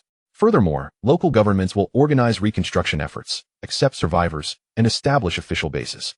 As for the other locations marked on the map, they indicate areas where private bases may be established, 92 in total. Individuals can obtain a private base permit by paying 10,000 pounds of grain, allowing them to form private armed forces to collectively combat disasters. Hearing Feng Rongchang's explanation, Lin Yu instinctively gave a thumbs up. Incredible. They make people pay while also facilitating the reception of survivors. Such clever tactics. So, are you interested in joining us? Joining? Indeed. I'll grant you the land in Yang City as a base, allowing you to enjoy the benefits of a military base, Feng Rongchang coaxed. Others must spend money to establish a private base, but you would receive military base privileges without spending a dime. Lin Yu shook her head in refusal. She was well aware of the capabilities of the folks in Building C. While they could manage a small private base, they were not qualified to establish a military base. With that thought, Lin Yu shifted the topic. You didn't summon me here just to show me Long Country's future plans, did you? Realizing his attempt to entice had failed, Feng Rongchang sighed and returned to his chair. The locations for the other 8 military bases have already been marked. All are situated in areas that have not been flooded. Today, I contacted you in hopes that you could construct the other bases according to the specifications of the Jin Province Military District. After the establishment of the new military district base, it will provide support to the official base. You will be responsible for the allocation of supplies among each military district. Additionally, any surplus supplies may need to be temporarily stored in your space. No problem. Lin Yu readily agreed. Her space was boundless, and storing the supplies belonging to the military district would not affect her in any way. Before leaving the Jin Province Military District, Lin Yu retrieved a variety of foods suitable for the elderly from her space, entrusting Feng Rongchang to deliver it to Grandma Lien, who was visiting the Jin Province Military District. That night, within the borders of Long Country, 8 bases suddenly appeared and were quickly taken over by soldiers dispatched from various regions across the country. Meanwhile, only a third of the supplies designated for the military were utilized. Before dawn, Lin Yu returned to her apartment. Taking advantage of the night, she noticed that the greenhouse still had lights on. Uncle Qiao, what are you doing? Ah, Xiaolin, you're here. Qiao Mingzhu set aside his work and pointed to several greenhouses that had been fitted with insulation blankets. Meng Ting mentioned that rapid temperature changes could affect the growth of the vegetables inside the greenhouses, so I asked Lao Huang to swap out some of the insulation blankets. How much food did you use? Over 1,100 Jin. Lin Yu nodded, surprised at how meticulous Qiao Mingzhu was. Seeing that he and the others were still busy, Lin Yu decided not to linger. With a thought, she transported herself directly to the rooftop of Building C. The greenhouse needed insulation, and she couldn't allow her rooftop to be exposed directly to the sun. Otherwise, in the sweltering heat of 60 to 70 degrees, it would feel like being trapped in a sauna, especially since she resided on the top floor. The heat from the evaporating floodwaters rose, while the scorching sun's rays seeped down. She felt as though she were a bun trapped in a steamer. Lin Yu fetched several rolls of sun-shielding thermal film from her space, covering the rooftop thoroughly, and then laid down a layer of insulation. Once everything was in place, dawn began to break, revealing a faint glow in the east. The red sun was concealed within. After enduring 3 months of extreme cold, the sun finally made its appearance. Chapter 57. The Arrival of Extreme Heat. Lin Yu squinted at the east. The fiery sunlight was blinding. In her previous life, she had become accustomed to the alternating extremes of cold and heat. Once this bout of extreme heat passed, humanity would be greeted with a 6-month period of relative calm. Yet this calm was merely a respite in temperature. Natural disasters like earthquakes and acid rain would persist, posing significant challenges to human survival. Cheers erupted from below the apartment. Someone tore off their tattered cotton coat. The sun has come out. The extreme cold has ended. We survived. A complex expression flickered in Lin Yu's eyes. While the extreme cold had indeed ceased, it was soon to be followed by a heat even more unbearable than the cold. In the cold, one could don clothing or hide beneath blankets for warmth. But what could be done in the face of extreme heat? With temperatures soaring to 60 or 70 degrees, the ground was relentlessly scorched, as if it sought to extract the last drop of moisture from the planet. Lin You recalled a young man walking in temperatures exceeding 60 degrees. After succumbing to heat stroke, he was momentarily propelled off the ground by the scorching surface, only daring to collapse in a shaded area. By the time the rescue team arrived, a large portion of his arm had been burned. How many people had fainted from the heat, never to awaken, only to be discovered by survivors when the stench filled the room? "Yo, breakfast is ready." Xiao Linlong's booming voice jolted Lin You from her reverie. Lin You paused for a moment before appearing directly in the corridor of the 32nd floor. "Linlang Jia, I'm here. You're out so early?" Xiao Linlang asked, puzzled. "Today marks the onset of extreme heat, so I wanted to check on the greenhouse." Upon hearing the term extreme heat, Xiao Linlang sighed. The extreme cold had finally ended, only to be replaced by extreme heat. How were ordinary people supposed to survive? In the past, they could melt snow for water, but now, during extreme heat, even a sip of water might require a trade for food. Xiao Linlang felt a premonition. This extreme heat disaster was likely to inflict greater casualties than the extreme cold had. The three of them sat in the living room as the radio broadcast the latest weather forecasts. The extreme heat disaster had been confirmed, and the oppressive temperatures were unavoidable. The meteorological station was urging the populace to actively stockpile water and prepare protective measures. Outside the window, melted snow dripped continuously from the icicles. The surface of the ice shimmered, as though it would melt away at any moment. Tang Lin held a thermometer, his expression grave, unlike Xiao Linlang, whose thoughts were simple, or Lin You, who had experienced the apocalypse. The impact of the extreme heat disaster weighed most heavily on him. The temperature outside has already reached 19 degrees. How is that possible? Xiao Linlang, disbelieving, bypassed Tang Lin to open the window. A cool and moist breeze rushed in. How can this be? It was still below zero this morning. Xiao Linlang's eyes widened in disbelief. I remember the temperature being below zero when I woke up. It seems the extreme heat disaster is even more severe than we anticipated, Tang Lin sighed, sinking into the sofa. However, none of them were easily disheartened. After a few minutes of despondency, Xiao Linlang suddenly stood up. "Lin, I remember you can make water purification devices. When we were children, your school organized a competition, and you won a special prize for your outstanding water purification device. Should we make one to filter floodwater?" Tang Lin couldn't help but chuckle, gently patting Xiao Linlang on the head. That type of water purification device can filter out impurities, but it is ineffective against bacteria and viruses. Besides, would you dare drink water filtered from floodwaters? Recalling the various garbage and waste in the flood, Xiao Linlong's face paled, and she quickly shook her head. Just then, the intercom crackled to life. Tang Lin, are you there? Uncle Xiao? Tang Lin replied, puzzled as to why Xiao Mingzhu was looking for him so early. Tang Lin, the date for the distribution of relief grain has been moved up. The military trucks delivering supplies will arrive shortly, so come down quickly. And don't forget to call Xiao Lin. Tang Lin responded lightly, urging the other two to hurry downstairs. The three of them left the apartment with their identification and special bags meant for the relief grain. On their way down, they encountered Li Ming and a few others, and they all descended together. Outside the apartment, in just half an hour, the temperature had risen again. Many people had donned short sleeves and boldly stepped outside. Lin Yu glanced over and then shifted her gaze away. Unlike the residents of Building C, most people from other apartments appeared emaciated and malnourished, looking alarmingly thin. The ice layer had begun to melt. Anyone stepping on it would soon find their shoes soaked. However, the ice was still thick enough to walk on safely, though that might not be the case in a few days. This was also why the government had chosen to distribute relief grain a few days early.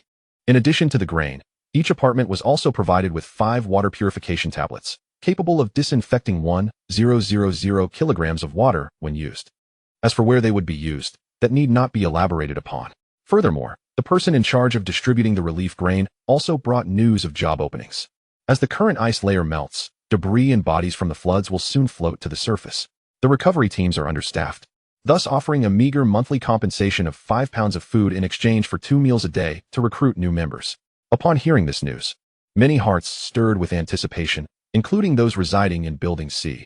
Regardless of the quantity of food, what is distributed to oneself is ultimately one's own. Although the residents of Building C are provided with sustenance, acquiring personal supplies still requires personal expenditure. Everyone began to calculate their options. Some turned their gazes toward Xiao Mingzhu. Xiao Mingzhu, taken aback, thought, "If you wish to go, why look to me?" After hesitating for a few moments, one inquired, "If we venture out to work, will our families still be able to dine in the canteen?" Xiao Mingzhu instantly grasped the crux of the matter. Dining in the canteen is free, provided one complies with the apartment's arrangements. The rules must be followed without exception. However, if those individuals were to work outside, their contributions to the apartment would cease, raising suspicions about allowing their families to dine for free.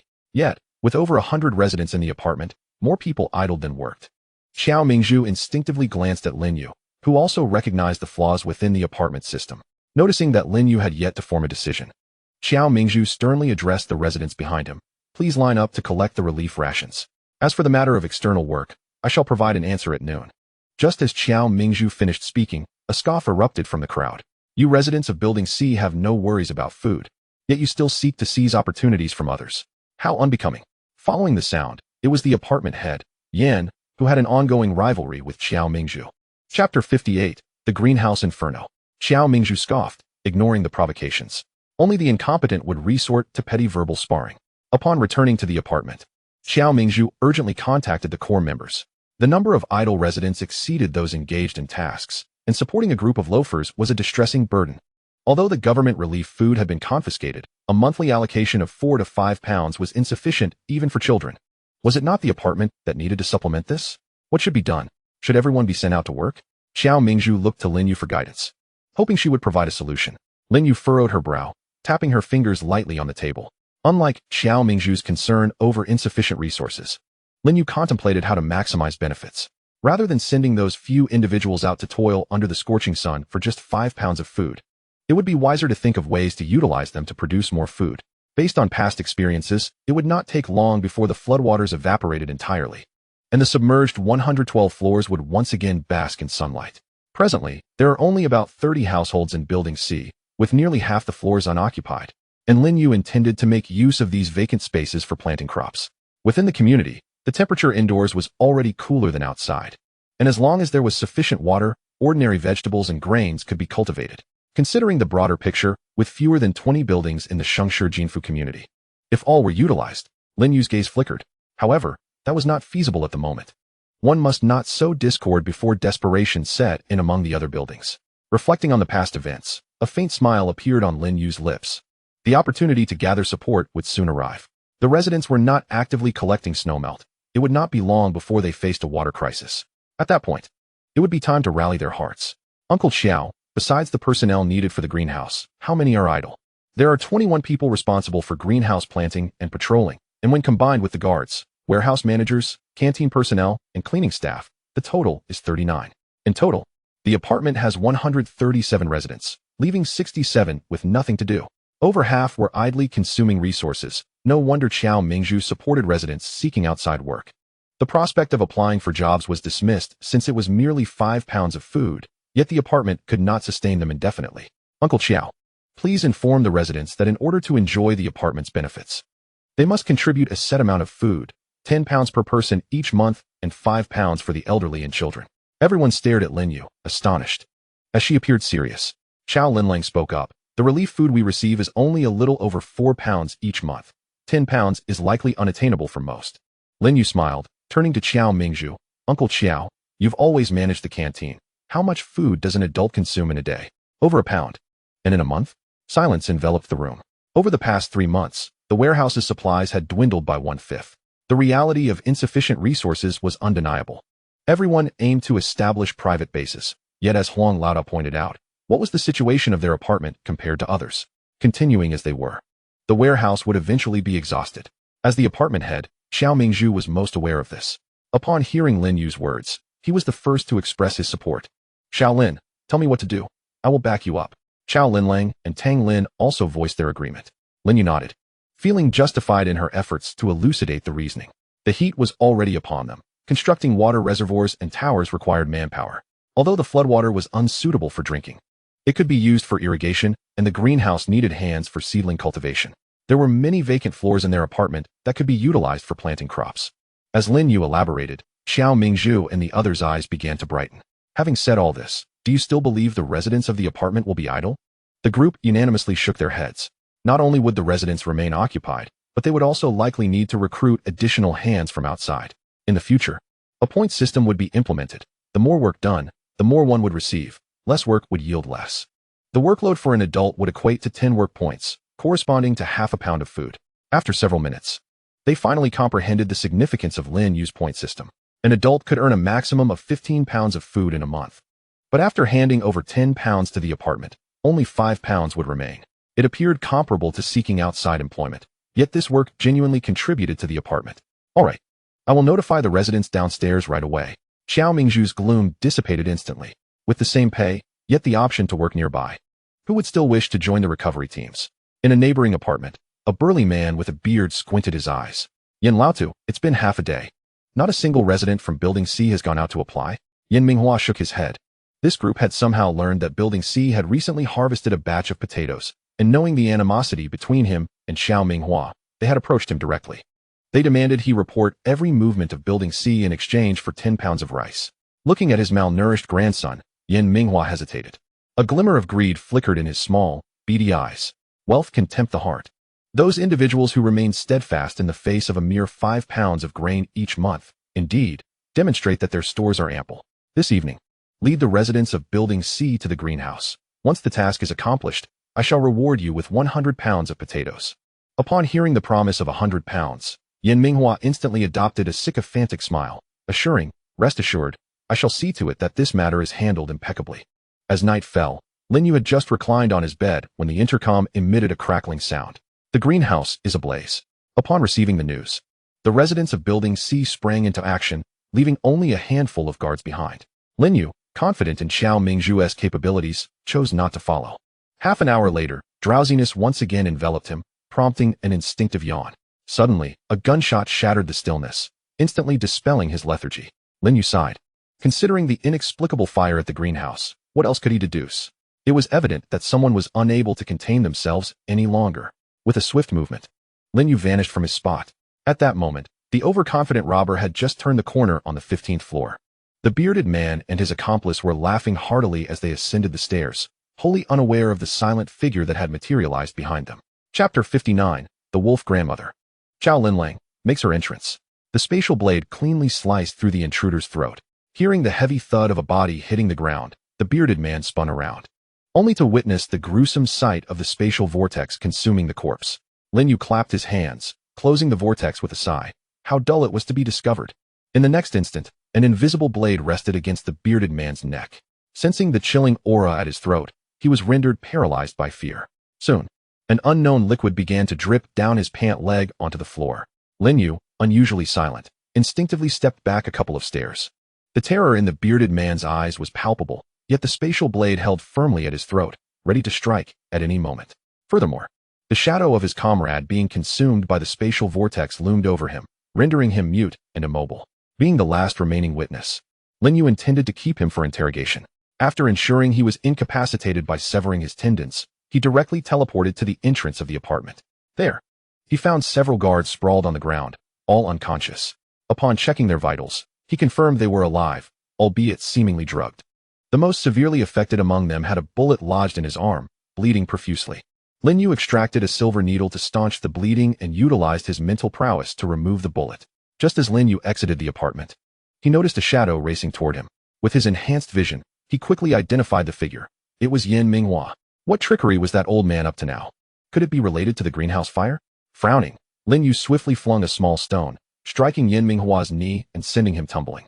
His aged face met the icy ground with a thud. Perhaps due to his guilty conscience, Yin Minghua quickly clamped his mouth shut, casting terrified glances around as blood seeped through his fingers. TSK. Lin You shook his head in disinterest, channeling a stream of water from the spatial realm to splash across the guards' faces. The icy shock jolted the enchanted guards awake. Bring that old man in for questioning. And also deliver the intruder from the 15th floor corner to the conference room for when Xiao returns. Several quickly complied, displaying an even more respectful attitude than they would toward Xiao Mingzhu. Seeing that matters were nearly resolved, Lin You yawned slowly, slipped into the blind spot of the guards, and in a flash, returned to his room.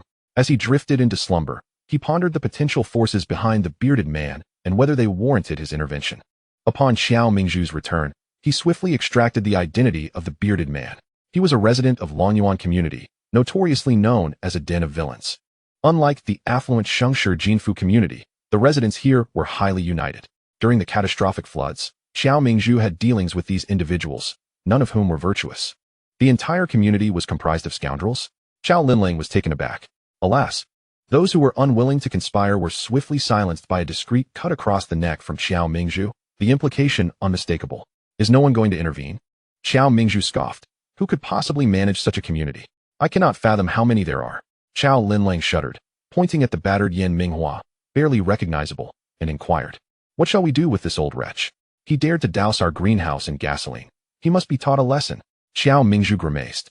Knowing that the old man's greatest concern was his young grandson, yet he could not bring himself to harm an innocent child.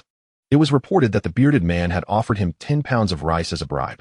Linlang, take a team to his apartment and see if there's anything of value to recover our losses. Understood. Xiao Linlang promptly assembled a team of 10, comprised of the guards who had been drugged the previous night. As victims of the incident, had Lin You not intervened in time, they might have met an untimely demise.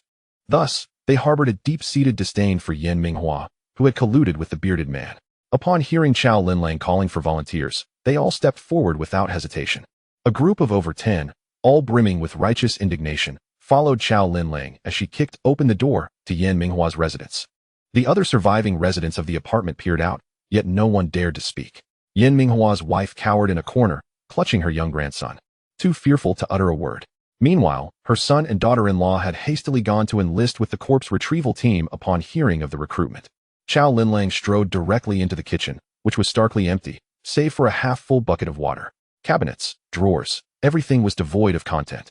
She scoured the bedroom, living room, study, and even the bathroom, yet her search yielded nothing. Xiao Linlang narrowed her eyes. Returning empty-handed with a group would be a blow to her pride. Contemplating, she signaled to a nearby guard to escort Yin Minghua's wife away. The guards understood her intent and swiftly dragged her outside. A smile crept onto Xiao Linlang's face, reminiscent of a wolf grandmother brandishing a cheese stick. Little one, I have some questions for you. If you are truthful, this cheese stick shall be your reward. Where does your family hide their food? The 3-year-old child, clueless, gazed longingly at the cheese stick with tear-filled eyes. A flicker of guilt crossed Xiao Linlang's heart, but she quickly reassured herself. It was better to feel sorrow for her own residents than for Yin Minghua's grandson. If Yin Minghua and the bearded man's scheme had succeeded, it would be the 100 residents of their apartment who would face starvation. Moreover, Yin Minghua had audaciously targeted the greenhouse. Had they not arranged for patrols yesterday, the losses would have been even more catastrophic. To show mercy to the enemy is to be cruel to oneself. With this thought, Xiao Linlang's smile grew ever more radiant. Little one, are you going to speak or not? If you remain silent, I shall consume this myself. Upon witnessing Xiao Linlang reaching for the cheese stick, the child grew anxious. Pointing in the direction of the restroom, he exclaimed, It's in there. The restroom? Xiao Linlang signaled the accompanying guards to investigate once more. This time, the group left no stone unturned, even inspecting behind the tiles. Sure enough, while several were knocking on the ceiling, they uncovered something peculiar. The ceiling was hollow. Moreover, within the toilet tank lay concealed provisions, divided into small pouches. Not a grain more, not a grain less, exactly 10 pounds. It seemed this was the protection fee that the bearded man had given to Yin Minghua, hidden within the toilet tank. No wonder it had been elusive. Chapter 60. The cunning rabbit has 3 burrows. A table was brought over.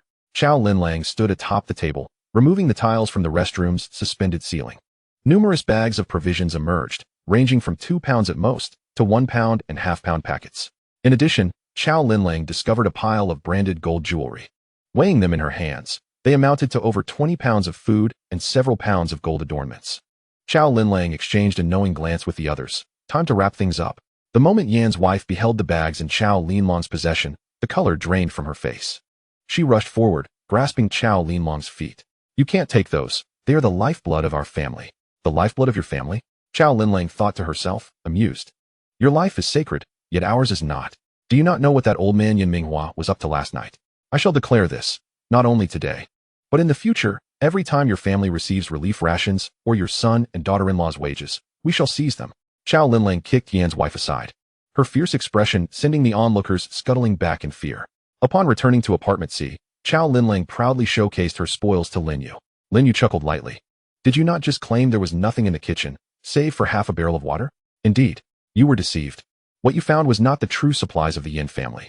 Before the extreme cold subsided, I observed Yin old man stealthily gathering snow at night, indicating he was aware of the need to hoard water. Now that the frigid spell has just ended, and he possesses only half a barrel of water, what a ruse. What you uncovered was likely a decoy, as no one would suspect the true supplies were hidden so discreetly. Before Lin You could finish, Yin Minghua, who had been sulking, suddenly erupted, Silence. Silence. Lin You retorted with a cold smile. Not only would she not hush, but she was determined to unearth his meticulously hidden provisions. Linlang, summon those few people from earlier. We shall return. Chow Linlang was instantly invigorated. The group stormed back with renewed vigor. The look on Yan's wife's face resembled a palette spilled with colors, alternating between shades of blue and red. You've taken our food. What more do you want? Should I give you my life as well? Come, everyone, witness these unreasonable robbers taking advantage of my vulnerability while my son and daughter-in-law are away. Yan's wife wailed, her voice rising and falling dramatically. The onlookers, drawn to eavesdrop, could hardly bear to watch. After all, Yan Minghua was the head of the apartment. Regardless of his misdeeds, he was still one of their own.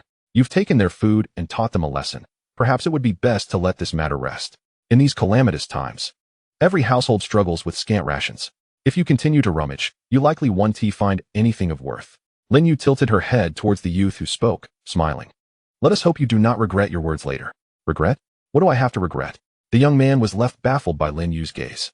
She offered no explanation. The moment she entered the Yan household, she had enveloped the entire floor in her spatial powers. All secrets were laid bare beneath her extraordinary abilities. As the saying goes, a cunning rabbit has 3 burrows. The ancients were not mistaken.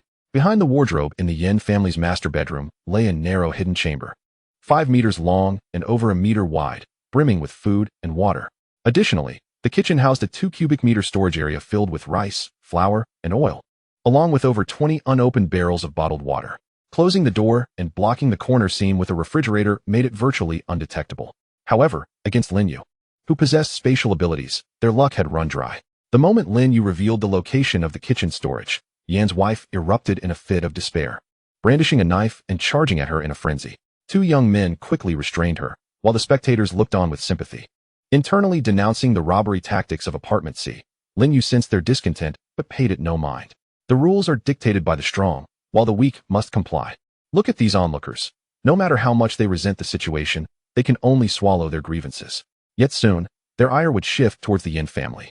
A smirk played on Lin Yu's lips as she gestured for the remaining guards to retrieve the supplies from the master bedroom's hidden chamber.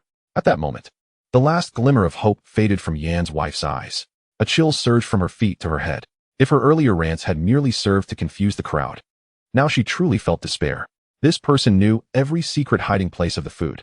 Was it possible that her husband had succumbed to the torturous inquiries and divulged everything? Yan's wife clutched her grandson tightly, praying they would take the provisions and leave without harming the 2 of them. Hundreds of pounds of food, soaked and dried by water. 2 unopened bags of rice, 1 bag of flour, 20+ barrels of mineral water, and several large plastic containers filled with snow melt. None were just the spoils of Apartment C. Even the survivors from Apartment E were astounded. Good heavens! Yan old man had hidden away so much food. Realizing that the entire apartment relied on Yan Minghua and his son to sell food on the black market, the onlookers felt a sense of unease. How much of this food had been amassed through corrupt dealings? Seeing the change in the survivors' expressions, Lin You could not help but smirk internally. Observe. This is human nature. When everyone is reduced to eating the barest of rations, they can huddle together for warmth, but once one discovers a path out of poverty, the malice and scheming of others swiftly follow. The group of 12 was burdened with more than they could carry. There were 26 barrels of purified water alone, not to mention the containers of snowmelt and over 1,000 pounds of rice, flour, and oil. Lin You took out her walkie-talkie to inform Qiao Mingzhu of the situation. He immediately responded, stating he would bring people to assist. Witnessing this spectacle, the survivors in Apartment E were envious. Goodness, even a dozen people cannot transport it all. They must seek outside help. How much provision do they have? One individual could not contain himself and stepped forward. You see, building residents cannot take away those supplies. Oh. Lin You turned to face him, recognizing him as the young man who had initially pleaded for the Yin family. These supplies were likely amassed from what Yan Minghua illicitly obtained from the apartment. They should rightfully belong to us. Lin You burst into laughter at that moment. She initially believed that this agent of justice had come to defend the Yin family, only to discover that his true intention was to appropriate these supplies for himself. A chilling voice resonated. What if we decide to take all the supplies for ourselves? Chapter 61. The bandits returned to camp. The young man's face reflected his unwillingness. Lin You chuckled softly, and several guards quickly encircled the young man. Have you ever heard the adage about the bird that sticks its head out? It was only when the guards surrounded him that the young man grasped the gravity of the situation, instinctively casting a desperate glance towards the other survivors behind him. Ultimately, he had stood up for them. Yet those survivors couldn't even meet his gaze, their eyes darting elsewhere. The light in the young man's eyes gradually extinguished. Lin You crossed her arms and addressed him. Today, I shall impart a lesson. Being the bird that sticks its head out is not an easy feat. Before you seek to play the hero again, consider your own worth. No sooner had she spoken than several fists descended mercilessly upon the young man. Muffled groans filled the air. Initially, he managed to endure without begging for mercy. However, as time passed, and the guard showed no sign of relenting, he cried out, "Stop! I was wrong. I understand now." The young man shielded his head, his body smeared with dirt. It was at that moment that Xiao Mingzhu arrived. Upon witnessing the altercation between his apartment's residents and those from another building, he inquired, "Shaolin, they aren't bullying you, are they?" The terrified survivor thought. Who is bullying whom? Can't you see they've all shrunk into a corner, too afraid to speak? Uncle Xiao, look at these supplies. Do they even begin to cover our losses in the greenhouse? Lin Yu gestured to reveal the scene inside the room. Rice, flour, oil, and various daily necessities nearly filled half of the living room. Spotting Xiao Mingzhu, Xiao Linlang, who was tasked with guarding the supplies, blinked desperately. Xiao Mingzhu cleared his throat and wove a tale in response to Xiao Linlang. A section of the greenhouse was burned, resulting in significant losses. The crucial part is that the fire affected the seedlings inside. These supplies cannot possibly compensate for that. As he spoke, he sighed heavily, his expression so sorrowful that it was hard to doubt the veracity of his words. Xiao Linlang discreetly gave Xiao Mingzhu a thumbs up. She had also participated in the firefighting yesterday and knew the losses were nowhere near as severe. The current insulation materials were fire-resistant. And with the outer layer of the greenhouse being glass, the flames would not have ignited had it not been for that old fool, Yan Minghua, pouring gasoline. They exaggerated the losses deliberately to make the Yan family suffer in silence. Lin Yu pursed her lips, stifling a smile. Very well, since we have established this. Let these supplies first offset our apartment's losses. As for any shortfall, we shall settle it once the Yan family has food. After finishing her sentence, the more than 20 individuals brought by Xiao Mingzhu surged forward, hauling the supplies out of the apartment. Xiao Linlang and the 10 guards she brought were not to be outdone, carrying barrels of water behind the crowd. The group was lively and jovial, resembling bandits returning to their camp. Upon returning to the headquarters, Xiao Mingzhu couldn't help but spit in exasperation. Damn it! I never expected that old Yan Minghua had hoarded so many supplies. He cries poverty every day, yet hides more supplies than anyone else. Shaolin, how should we deal with that old man? Xiao Mingzhu pointed at Yan Minghua, realizing how far things had escalated. He also understood the so-called neighborly affection was worthless in this apocalyptic catastrophe. Him? A glint of mischief flickered in Lin Yu's eyes. Of course, we shall return him. Return him? Indeed. Lin Yu glanced at the questioning Xiao Linlang. Fear not, someone will take action. The residents of building E had concealed so many supplies. The residents who had been living in hardship would certainly not let him off easily. The group chuckled knowingly, understanding Lin Yu's intentions. Indeed, less than half a day after Yan Minghua was returned, his family of 5, burdened with their belongings, shamefully exited the community. Humph. Xiao Linlang, spotting this scene from the window, couldn't help but scoff, thinking they would last a bit longer. However, this also meant that their plan to rob their grain would have to be abandoned. All right, don't be too greedy, Lin Yu retorted, returning to her struggle with the blueprints on the table. By the way, Yu, do you really intend to accept all the survivors from our community? Xiao Linlang asked, perplexed. Those individuals had not hesitated to sabotage others due to their envy of the supplies in Building C. Lin Yu was calculating the approximate number of survivors in each building when she responded, one cannot rely on a single tree if we wish to establish a base. There simply aren't enough people in our apartment. Then we can recruit survivors from outside. Why must we accept those from our community? But how reliable will those recruited from outside be? Xiao Linlang was stumped by this question, just as she was about to say more. A commotion suddenly erupted outside the apartment. Both women turned to look out the window. A dozen Hummers were lined up, boldly parked at the entrance of Building C. Crap. An enemy attack. Xiao Linlang instinctively turned to run downstairs, but Lin Yu caught her arm. No, it's supplies being delivered. Lin Yu's eyes brightened. Sister Linlang, put on that bushy beard. I'll go check downstairs. With someone arriving to deliver supplies, she felt it necessary to offer them a warm reception. In the blink of an eye, Lin Yu appeared at the corner downstairs. Xiao Mingzhu and Tang Lin had brought a considerable number of people to repair the burned greenhouse. The remaining residents of the entire building, apart from Lin Yu and Xiao Linlang, were merely the 10 guards stationed at the entrance. As the young girl descended the stairs, the leader's eyes flickered with disdain. I want to see the head of the apartment. What is a little girl like you doing here? Is it that the one named Xiao is afraid and sent you to appease me? The guards at the entrance exchanged sympathetic glances upon hearing this, thinking, this person is finished. Lin Yu smiled brightly, her form shifting. In the next moment, a fist landed squarely on the speaker's face. With such a foul mouth, You might as well lose it. The man hadn't even had time to comprehend Lin Yu's movement before he felt another punch to his abdomen, sending him flying like a kite severed from its string. By the time he was helped up by his subordinates, he spat blood, revealing several broken teeth. Get them! With a command, axes, hammers, and machetes gleamed ominously. The guards from Building C also unsheathed their weapons, all brandishing machetes. The battle was about to commence. At a critical moment, a shadow descended from above, crashing down onto the very person Lin Yu had just taught a lesson. The bushy-bearded man, gasping for breath, managed to utter, "Lao Lu, run." Lao Lu, dazed from the impact, was consumed by rage and shouted, "You lot, what are you still doing? Hurry up and help me up." Chapter 62. Why is it you again? Chow Linlang stood at Lin Yu's side. The bushy-bearded man's fall had been her doing. You lot. The tall, lean man, codenamed Lao Lu, was helped up, his expression dark and menacing. You filthy girl, how dare you provoke us? Haven't you heard of our Dragon Source community's reputation? Have you heard of it? Isn't it that infamous villain community? Chow Linlang, undaunted, met the threat in the lanky man's eyes.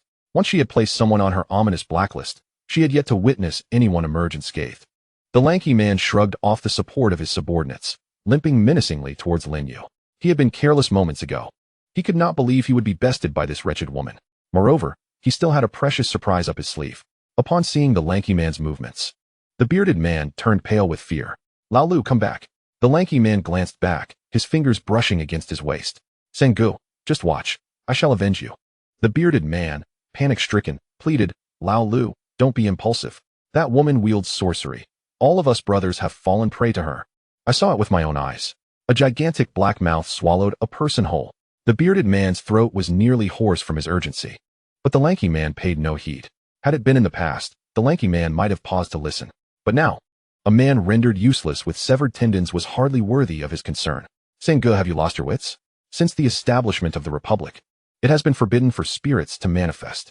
Sorcery? The lanky man let out a boastful laugh, swiftly drawing a gun from his waist, aiming it at Lin Yu. Let us see if your so-called sorcery can evade a bullet. With a loud bang, the bullet zipped past Lin Yu, embedding itself in the wall of Building C. The lanky man blinked in confusion.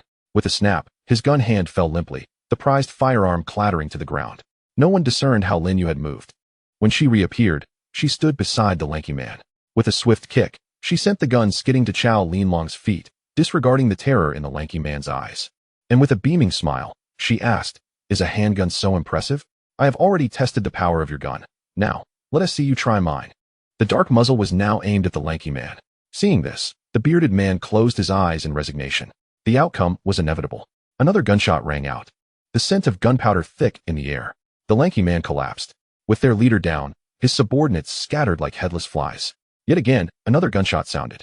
The foremost intruder was shot through the forehead by Lin Yu. Anyone who dares to flee will find the next bullet aimed at them. A cold voice echoed from behind. The intruders trembled, yet they all halted in unison.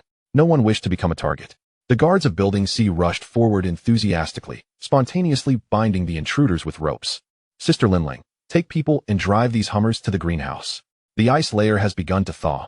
Leaving them in the community poses a risk of being submerged. If you see the patrol team on your way, inform them to come here for the prisoners. Just say we've gathered some manpower for the water tower and coal mining. Chow Linlang nodded, her attention fixated on the gun Lin Yu had given her. In this apocalyptic world, this was a genuine life-saving tool. Over an hour later, the patrol team arrived, albeit belatedly. Coincidentally, the leader was the same patrol member Lin Yu had encountered at the market that day. Why is it you again? The patrol member remarked with resignation upon seeing the intruders bound together like a string of grasshoppers. Miss Lin, if you continue your acts of heroism, I'll have nowhere to hold these people. Last time, it was a mere 6-member theft gang. This time, there are over 30. Not to mention the one on the ground with severed tendons, and the 2 with gunshot wounds to the head. The patrol member had brought 2 military trucks, which were finally able to transport the intruders away. The villain community, having suffered setback after setback, would undoubtedly retaliate. Lin Yu was not one to sit idly by. She resolved to pay a visit to the villain community. With over a dozen Hummers at their disposal, their resources appeared quite substantial. A tantalizing thought crossed her mind, but she instinctively retracted her smile, vowing she was not at all coveting their meager supplies. Glancing up at the sun, its bright rays blindingly white, Lin Yu decisively abandoned her previous intent and returned to her apartment. She retrieved the thermometer from outside the window and checked it. 42. On this scorching second day, temperatures had soared to 42 degrees. A wave of unease washed over Lin Yu. The temperature seemed to be rising much faster than in her past life. At this rate, she feared that within 3 days, the ice layer would completely melt. Lin You switched on the air conditioning, the cool air quickly filling the room, battling the oppressive heat outside. Since her rebirth, she had rarely indulged in pleasure. In her previous life, she had only lived until the 5th year of the apocalypse. What transpired thereafter, and whether humanity triumphed over the calamities, remained unknown to her. Thus, she always worried that her preparations were inadequate. Yet, occasional indulgence was necessary, otherwise, what was the point of gathering so many supplies? A crackling sound from the intercom jolted Lin You from her reverie. "You come out quickly. There's a commotion in the neighboring apartments." It was Chao Linlong's voice. A commotion? Lin Yu stood up and moved to the window, peering through binoculars at the activity in the nearby buildings. This morning, news of Yin Minghua devouring the apartment's supplies had spread. Those friendly with Yin Minghua had become the subjects of everyone's suspicion. Chao Linling's tone was tinged with excitement. "It's a dog-eat-dog situation. Let them squabble over the supplies of Building C. Lin Yu, hurry up. They're fighting." "Fighting? How intense?" Unable to resist the temptation, Lin Yu teleported outside the apartment. Upon her arrival, Chao Linling stealthily handed her a handful of sunflower seeds. Lin Yu obediently accepted, blending into the crowd. While the other buildings were merely arguing, the F building had escalated to physical conflict, with glass shattering everywhere. Chao Linling exclaimed in amazement. "Xiao Mingzhu has been sidelined by Yin Minghua for months. Now, he finally has a chance to stand tall." Tang Lin, unlike the others, was already sweating profusely under the scorching 42-degree heat. "I can't take it anymore. I'm heading back to the apartment," he said, wiping his brow and advising everyone not to stay outside too long to avoid heat stroke. "Wait, Lin. I'll go back with you." Chao Linling noticed Tang Lin's discomfort and hurriedly passed the remaining sunflower seeds to Xiao Lu, rising to follow him. Chapter 63, The Black Powder Workshop. TSK. Sister Linling is definitely heartless when it comes to matters of the heart. Xiao Lu shook his head knowingly, as though he understood everything. Suddenly, a large hand smacked the back of his head. "You little brat, what nonsense are you spouting?" Just as Xiao Lu was about to retort, he saw it was his grandfather and promptly fell silent. At that moment, a figure leaped down from the F building. Xiao Mingzhu, hearing the commotion, turned pale for a brief instant. Lao Liang, compelled to leap from the window to prove his innocence, was none other than Liang Shan, the individual closest to Yin Minghua. The residents of Building F were left in stunned disbelief. Upon witnessing a life extinguished, they hastily distanced themselves from the incident, claiming that it was Liang Shan's own despair that drove him to such a desperate act. Lin Yu shook her head, losing interest in the morbid spectacle. What does it truly mean to be at peace with oneself, under the influence of her abilities? Lin Yu possessed a clearer understanding of the unfolding events than the other onlookers. A throng had stormed into Liang Shan's home in search of supplies. Upon finding none, they ransacked his belongings, even smashing a hole in the wall of his bedroom. In the face of apocalyptic calamity, the human psyche was inherently fragile. Liang Shan, unable to withstand the pressure, chose to sacrifice his life to vindicate himself. Thus, this farcical episode came to an abrupt and unsatisfactory conclusion. As news of the incident spread throughout Building F, the cacophony from the neighboring apartments gradually subsided. The residents of Building C began their return, their shoes caked in mud from the melting ice. Upon arriving back at the apartment, Chao Linling offered Lin Yu a chilled bowl of mung bean soup. The refreshing sweetness instantly dissipated the lingering heat. Upon hearing of Liang Shan's fate, both Chao Linling and Tang Lin expressed their sorrow. A life had been driven to the brink. Since the previous night, the two had not found a moment's rest, and after exchanging a few words with Lin Yu, they retired for the evening. As night fell, an eerie stillness enveloped the surroundings. A figure appeared like a specter in the nefarious neighborhood. A milky white aura enveloped the entire area. Soon, Lin Yu opened her eyes, a grave expression crossing her face. In the underground garage, she uncovered a substantial cache of explosives, firearms, ammunition, incendiary devices, and landmines. This was not merely a den of villains, it was unmistakably a black powder workshop. If left unchecked, it would not be long before Yang City plunged into chaos. Lin Yu recognized the peril of the situation. In the underground storehouse, she also discovered individuals caged within, a number of young women and children. The residents of this wretched neighborhood referred to them as two-legged sheep, implying they were mere fodder for consumption. The sight of the mountainous pile of bones in the storage area churned Lin Yu's stomach, nearly prompting her to retch. This was indeed a genuine den of malevolence. The neighborhood was populated solely by men, and the sole means of swearing allegiance to this den of villains was to offer one's wife and children as two-legged sheep, thus severing all ties and pledging unwavering loyalty to the nefarious enclave. Lin Yu instinctively clenched her fists, a reckless resolution gradually taking shape.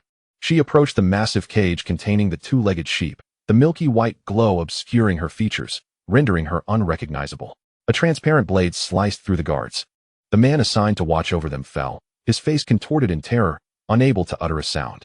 A child, frightened by the scene, began to cry. The women in the cage hurriedly covered the child's mouth. An invisible barrier enveloped the enormous cage, stifling all sounds of distress. A cold, indifferent voice resonated, offering them a chance. Will you kill the men of the nefarious neighborhood? Upon hearing this, a fair-featured woman raised her head. Are you serious? Absolutely. Lin You nodded. The woman inhaled deeply, her eyes brimming with vengeance. As long as you assist me, I will serve you tirelessly in gratitude. You have witnessed my abilities. Those who betray me meet a grim fate. I require nothing else but vengeance. Even if you were to kill me, I would not resist. Observing the same fervor in the others, Lin You executed a swift teleportation, transporting the individuals from the cage outside the neighborhood. In full view of onlookers, the milky white glow illuminated the scene. The nefarious neighborhood, with its 11 residential buildings, vanished and reappeared. Lin You turned and opened the cage. Now, you may seek your vengeance. Beneath the cold moonlight, dozens of women returned, their faces splattered with blood, alternating between laughter and tears in the darkness. Lin You carefully stored the 11 residential buildings within her space and then retrieved them, rather than directly absorbing them into the spatial vortex.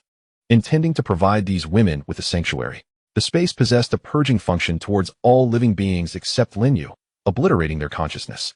Those expelled from the space would merely be left as lifeless corpses. Lin Yu's expression remained stoic. This was the first time in history that the purging function had been employed against living consciousness.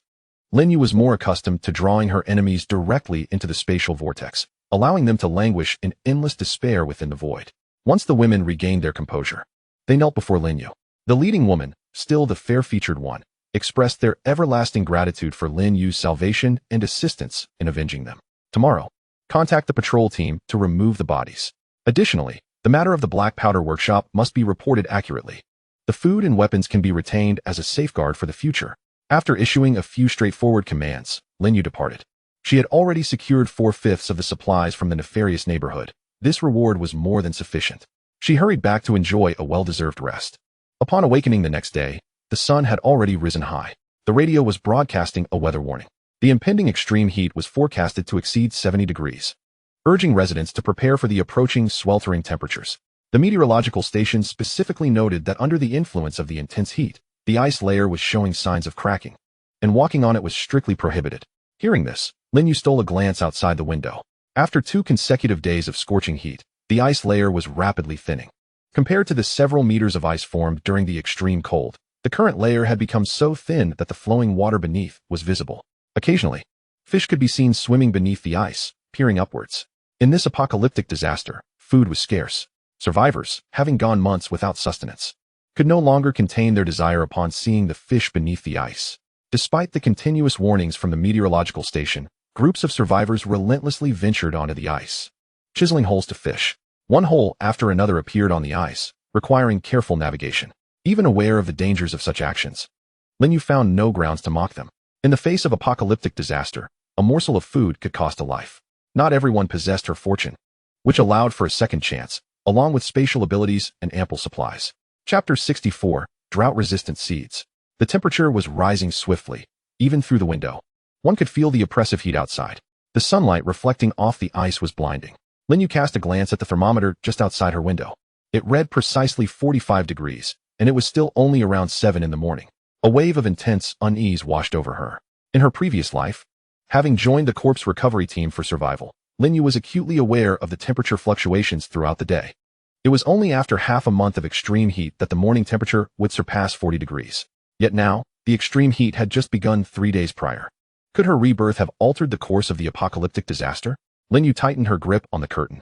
At that moment, a cheer erupted from outside the window. It turned out that a survivor had caught a magnificent silver carp, measuring over a meter in length and weighing approximately 30 pounds. The shimmering silver tail sparkled under the sunlight, almost as if it were radiating light. It required 2 individuals to restrain it. The onlookers were astonished, wondering what it must have consumed to grow to such an impressive size. Some exclaimed that they had never seen a carp of such magnitude in their lives, likening it to a creature possessed of extraordinary powers. Just then, a young boy struggled to reel in his line, prompting nearby survivors to rush to his aid. With collective effort, they pulled upward. Everyone held their breath as water splashed everywhere. To their horror, a thoroughly gnawed skeleton was dragged up. Some were so frightened they collapsed to the ground. Quick-thinking individuals cast a glance at the enormous carp. While it was rare, it seemed less surprising if it had grown on human flesh. The survivor who had caught the carp found it somewhat scalding to hold. Could a fish that fed on human flesh still be consumed? After much internal conflict, he reluctantly dragged the fish home, his face pale. In the aftermath of the apocalypse, who had the luxury of scruples? Having something to eat was already a blessing. Lin You had just closed the curtains when her communicator lit up. It was Feng Rongchang. Looking cheerful after several days apart. Shaolin, we've developed drought-resistant crops. Will you come to collect them yourself? Or shall I send them over by ship in a few days? Lin You pondered for a moment. Jin Province was not close, several hundred kilometers away. Since she had no pressing matters, it would be more convenient to teleport there. After exchanging pleasantries with Feng Rongchang, Lin You instantaneously arrived at the military district in Jin Province. In the office, she was delighted to see her mentor, Grandma Lin, who she hadn't seen in a long time. Master. A smile crossed Lin Yu's face. Grandma Lin nodded with a grin. Master, are you coming back with me this time? We all miss you dearly. Upon hearing this, Grandma Lin sighed. I miss everyone too, but it's not possible right now. The old commander is suffering from worry and illness, requiring daily treatment with silver needles. I cannot leave just yet. Lin Yu's gaze shifted to Feng Rongchang, who appeared somewhat dispirited. Feng Rongchang cleared his throat and waved his hand dismissively. I'm fine. Don't mind your master's idle chatter. Not wanting to pry further, Lin Yu refrained from asking more questions. With Grandma Lin present, she felt reassured. The title of Divine Doctor was not merely for show. Master, do you need anything while you're here? Grandma Lin shook her head, indicating she lacked for nothing. She merely asked Lin Yu to inform Ming Ting not to worry and advised her not to neglect her studies. Upon learning of Lin Yu's plans to establish a private base in Yang City, Feng Rongchang expressed some regret at not being able to draw her to the military base. However, as a token of gratitude for Lin Yu's assistance during this time, he waived the required 10,000 jin of grain for setting up her private base. Thanks to the early warnings in the Apocalypse Manual, the Agricultural Research Institute had successfully developed a substantial quantity of drought-resistant crops, including sweet potatoes, peanuts, sesame, buckwheat, cassava, and corn. Lin Yu did not hesitate to select some of each kind. Considering the limited planting area, she primarily chose high-yield crops. Although Grandma Lin claimed she lacked for nothing, Lin Yu left behind a generous supply of heat-resistant materials before departing: cooling patches, air conditioning fans, ice-making machines, and a plethora of imported fruits. Feng Rongchang took the opportunity to sneak a bite of banana, sourly remarking that it could not compare to the sweetness of domestic fruits. Lin Yu rolled her eyes in silence. The supplies in her storage space were sourced from abroad, lacking any local produce. Upon returning to her apartment, Lin Yu had no intention of waiting for the floodwaters to completely evaporate. She decided to start seedlings now, so that in a few days, they would be ready for planting, which would also allow her to take advantage of the floodwaters for irrigation. In addition to the drought-resistant crops from the Agricultural Research Institute, Lin Yu also retrieved a variety of ordinary plant seeds from her storage. The frigid temperatures of extreme cold weather hinder seed germination and growth, which was why she aimed to develop cold-resistant plants for cultivation. Conversely, in extreme heat, as long as one avoided direct sunlight and maintained adequate moisture, seeds could generally germinate. The drought-resistant plants from the Institute required only slightly less water than ordinary plants. Beginning the seedling process now would ensure that in about 10 days, her garden could flourish with grains and vegetables throughout the entire community. Lin Yu teleported to the greenhouse, leaving all the seeds with Meng Ting and additionally installing several shelves to increase the usable area of the greenhouse. Following a fire incident, Xiao Mingzhu and Huang Laosan had purchased a set of second-hand electronic fences, enclosing the greenhouse securely. Power was supplied by solar photovoltaic panels, which converted direct current into alternating current to connect to the grid, steadily increasing the stored energy with prolonged sunlight exposure, ensuring that the electronic fence remained operational. Lin Yu was quite pleased with Xiao Mingzhu's arrangements. In the face of extreme heat disasters, the number of people eyeing the greenhouse would undoubtedly increase, and the electronic fence would effectively deter many troubles. After arranging everything, Lin Yu teleported back to her apartment and rushed into the bathroom for a shower. With the outside temperature continuously rising, the apartment had reached a sweltering 39 degrees, and even the bathroom water had turned lukewarm. No extra hot water was needed. After soaking for a while and washing away the sweat and odor, she finally emerged from the bathroom. Stealing a glance at the thermometer hanging outside the window, she was astonished to see it had surged past 50 degrees. No wonder there were no signs of life on the ice outside. At such high temperatures, Standing in the sun for even a moment could result in skin burns. Lin You retrieved sunscreen from her storage, applying a thin layer to her face and arms. In her past life, she had no choice but to work under the scorching sun to retrieve bodies from floodwaters, suffering numerous sunburns. Now that she had the means, she was determined not to neglect her own care. Noticing the excessive heat had caused the air conditioning to enter protective mode, she resorted to using the air conditioning fan, adding some ice cubes inside. Soon, a refreshing, cool breeze enveloped her, allowing Lin You to recline comfortably on the sofa. Her spirits lifted considerably. As evening fell, the oppressive heat persisted, though it was somewhat cooler than midday. Survivors began emerging from the apartments in small groups. After a full day of contemplation, they finally came to a realization. In the face of disaster and apocalypse, filling their stomachs was paramount. As for everything else, they had no time to spare nor the luxury to concern themselves with it. After a day of relentless heat, the ice layer had thinned further, now measuring no more than 10 centimeters. In fact, this thickness was significantly below the safety standards set by relevant authorities. Moreover, signs warning of sudden ice fractures were posted at the entrances of each apartment building. Yet the survivors paid little heed to such warnings. They were acutely aware that the fish in the water were finite. If they did not fish, others would, and by the time they reacted, they would be left hungry. One individual managed to catch a black fish weighing over 10 pounds, and, fearing it would be coveted by others, hurried home without even taking his fishing rod. After observing the situation outside for a moment, Lin You had just pulled the curtains when a knock sounded at the security door. "You, it's time to eat." Upon hearing the voice of Chow Lin, Lin You glanced down at the time and realized it was already 7 in the evening. Hastily, she responded and then quickly changed into a clean outfit. In the adjacent room, Tang Lin was engrossed in assembling a small rectangular box. "Sister Lin, do you think Brother Tang is making a fishing machine?" Lin You exclaimed in astonishment. "Not just any fishing machine, but an ultrasonic device capable of discerning the size of fish and catching them without causing harm." Chow Lin nodded, finding nothing peculiar about it. During high school, Tang Lin developed a passion for fishing, but due to his lack of skill, he faced repeated failures. In frustration, he decided to modify a fishing machine, inadvertently stunning several fish in the process, which led him to compensate their owner a substantial sum. Lin Yu was taken aback. She had not expected someone as mature and composed as Tang Lin to have such a side in his youth. As Tang Lin continued to focus on the fishing device, Chow Linlang and Lin Yu chatted while eating. Chow Linlang also shared her decision. With the daily temperatures soaring between 50 to 60 degrees outside, the ice had completely melted, making it merely a matter of time before fish were no longer available. Competing with the other survivors in the neighborhood for a few measly catches seemed futile. Their ambition lay beyond the stars and the sea. "So, do you and Brother Tang plan to go fishing at sea every night?" "Not just us, but also Qiao Le, Li Ming, and the others." "Has Uncle Qiao been informed?" "He knows, but since he has to manage both the apartment and the greenhouse, he entrusted the fishing operations to me and A Lin." Lin Yu nodded in agreement. In these extreme heat conditions, fish would spoil quickly if caught during the day, making evening fishing a more suitable option. They could fish at night and sell their catches at dawn. After months of severe cold, all fishing activities had been abruptly halted. Now that the bitter cold had just ended, this was the perfect time to fish, promising unexpected rewards. Chow Linlang mentioned that the fishing boat was provided by Lin Yu, who would receive half of the seafood caught. However, due to the intense heat, the fish would spoil before they could return to the neighborhood. So she inquired about Lin Yu's needs, suggesting she could exchange them directly outside before returning. Lin Yu pondered for a moment. In terms of supplies, the entire Dragon Nation's resources paled in comparison to those in her space. Yet, in this apocalyptic disaster, who would ever complain about having too many resources? Seizing the opportunity to stockpile some could prove advantageous in the future. Lin Yu lightly tapped her fingers on the table.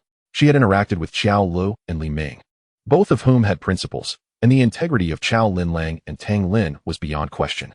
These individuals were trustworthy.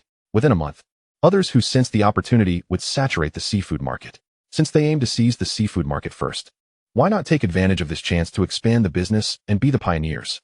"Sister Linlang, if I invest in establishing a fleet of boats, would you and Brother Tang have the confidence to manage it well?" Lin Yu suddenly spoke, her words startling Chow Linlang. She had merely asked what supplies were needed, and now they were discussing forming a fleet? Tang Lin, who was still modifying the fishing machine, momentarily paused as well. Their expressions mirrored each other's. "A fleet? You're serious, Yu?" Lin Yu nodded, stating that it would only be a dozen boats, which she had plenty of in her space. In this world, everyone acts for their own benefit. Ultimately, the strongest bonds between people are forged through mutual interests. Whether familiar or unfamiliar, the ties of profit are always the most robust. Lin You envisioned transforming the Shengshi Jinfang community into a fortress for survival. The first step was to intertwine everyone's interests. The ultimate aim of this bond would be the quantity and distribution of resources. According to the old rules, I will finance the fleet's establishment, and I shall receive 50% of the harvested goods, with the remaining 30% allocated to the apartment's warehouse and 20% distributed among the crew. Upon hearing Lin Yu's arrangement, Chao Linlong's eyes sparkled. You, rest assured, I will ensure you do not regret this. Tang Lin smiled and pointed at the nearly completed fishing device. In that case, I must hasten to produce a few more machines. Chao Linlang, momentarily setting aside her meal, placed her bowl on the table. Uncle Chao is our apartment manager and knows the residents well. He will need to arrange the selection of crew members. As she spoke, she picked up the intercom. Uncle Chao, are you in the apartment? Hurry to 3202. We have exciting news to share. While dining, Xiao Mingzhu quickly set down his utensils and rushed to 3202, followed closely by Xiao Lo. Hearing Lin Yu's decision, the grandfather and grandson were so elated they were momentarily speechless. Even if it was only 50% of the resources, it was still an unimaginable boon. The residents of Building C were incredibly fortunate to have encountered Lin Yu. The group lost their appetite, gathering around the dining table, excitedly discussing the news. While Lin Yu cautiously moved her bowl of braised pork rice away. It was true what they said. When one is truly engaged, saliva flies everywhere. Half an hour later, the scale and personnel of the fleet were finalized. The fleet would consist of 12 fishing boats and 166 crew members, led by Chao Linlang and Tang Lin, with Xiao Lu and Li Ming as their deputies. Each fishing boat would be assigned 9 crew members responsible for catching and processing the fish. With just over 100 residents in Building C, plus the guards at the entrance and the personnel needed for the greenhouse, only a portion of the crew positions could be open to outsiders. However, this challenge was easily surmountable for Xiao Mingzhu. He had supervised the establishment of the greenhouse and had a clear understanding of who worked efficiently and had good character. Those individuals never anticipated that their commendable performance during the greenhouse construction would earn them a coveted crew position. Chapter 66, Recruitment of Crew Members. That night, Xiao Mingzhu notified the selected individuals to pack their belongings and move into Building C along with their families. Lin Yu and Xiao Mingzhu had given considerable thought to accepting over 100 survivors at once. As Building C developed, the shortage of personnel had become evident. To continue progressing, they needed to increase the number of survivors. Additionally, accepting the families of survivors was a matter of safety. Historically, familial ties had always played a crucial role. Before engaging in any underhanded actions, one would naturally consider the families of those held in their grasp. When Lin Yu and Xiao Mingzhu reached this understanding, they exchanged knowing smiles. Little did the chosen survivors realize they believed they had encountered a rare benefactor, not only providing them with jobs, but also addressing their family's accommodation issues.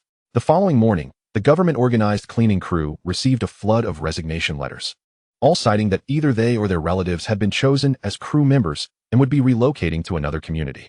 The government officials were infuriated, slamming their fists on the table. Who had the audacity to poach their workforce?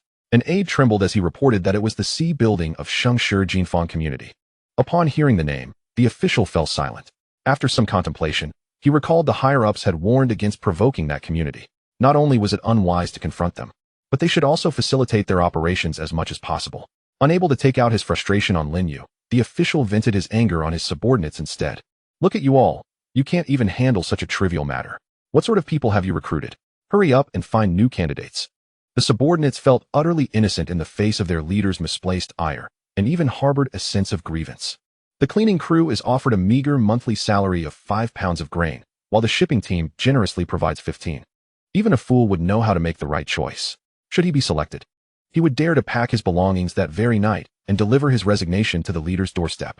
Despite his internal grumbling, he dutifully complied with the leader's orders. Meanwhile, Xiao Mingzhu was conducting a motivational meeting for the newly recruited residents. The central tenet was singular. All matters must revolve around Lin Yu's decisions. Right or wrong, unconditioned obedience was mandated. Xiao Mingzhu spoke passionately from the podium, his words flying like spittle. The crowd below listened with eyes aglow. Lin Yu stood in the corner, helplessly rubbing his forehead. How had he never noticed Xiao Mingzhu's potential as a charismatic leader before? At the conclusion of the assembly, Lin Yu, as the head of the shipping team, took to the stage to address the audience. Faced with the sparkling eyes of the crowd, his cheeks flushed. Since Director Qiao had already elaborated on the concerns of the residents, I shall refrain from reiterating them. I will emphasize one point.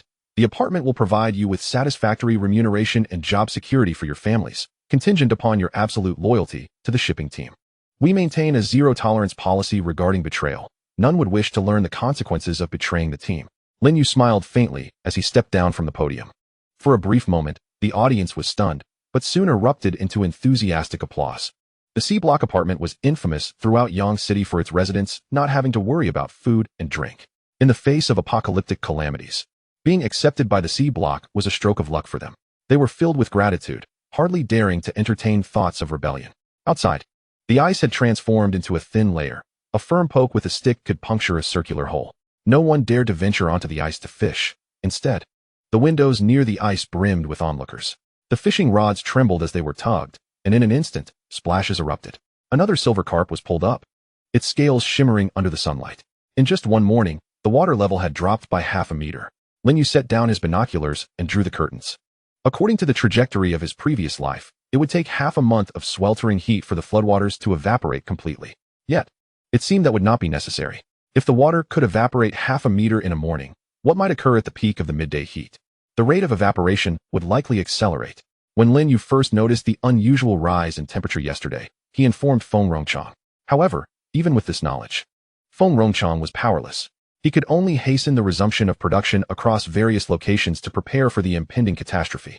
By afternoon, the ice that had frozen for 3 months had completely vanished, leaving the water's surface shimmering. Yet, no one appreciated the beauty of this scene. Under the sun's relentless glare, the refuse in the water soon emitted a foul stench. Nevertheless, the sound of garbage being tossed from above into the water remained audibly present. Xiao Mingzhu's expression soured. He could manage the residents of his building, but not those in others. The C-block apartment did not dispose of trash, but they could not withstand the actions of residents from other buildings. The result was a collective enveloping in a stench. Just days prior, the ice layer below had mitigated some of the heat. Now that it had melted, the interaction between the scorching temperatures and the floodwaters sent waves of hot air surging into the building, leaving the residents feeling like steamed buns in a bamboo steamer. Utterly miserable, the cleaning crew had begun to arrive downstairs, braving the blistering sun of over 50 degrees Celsius. They piloted inflatable boats in pairs, collecting the garbage from the water into bags. In such oppressive heat, even those sheltered within the apartment felt unbearable discomfort, let alone those clad in protective gear outside. When faced with obstinate residents, some would hurl months' worth of accumulated garbage onto the boats. If the cleaning crew resisted, the residents threatened to lodge complaints, claiming they would ensure the crew received no rations. Truth be told, earning those 5 pounds of grain was no easy feat. Xiao Mingzhu strictly forbade his residents from emulating such behavior. Fortunately, the garbage from the C-block apartment was consistently managed, preventing the situation from becoming as dire as that of other buildings. After several trips, the cleaning crew finally cleared all the refuse. Yet the residents offered no expressions of gratitude, instead complaining about the crew's sluggish pace. Lin You observed this scene with a cold gaze, prompting Xiao Mingzhu to discreetly note the names of those troublesome residents. Aside from the core members of the C-block, no one was aware that this period of floodwater evaporation was the last opportunity for the residents of Shengshi Jinfang to demonstrate their worth.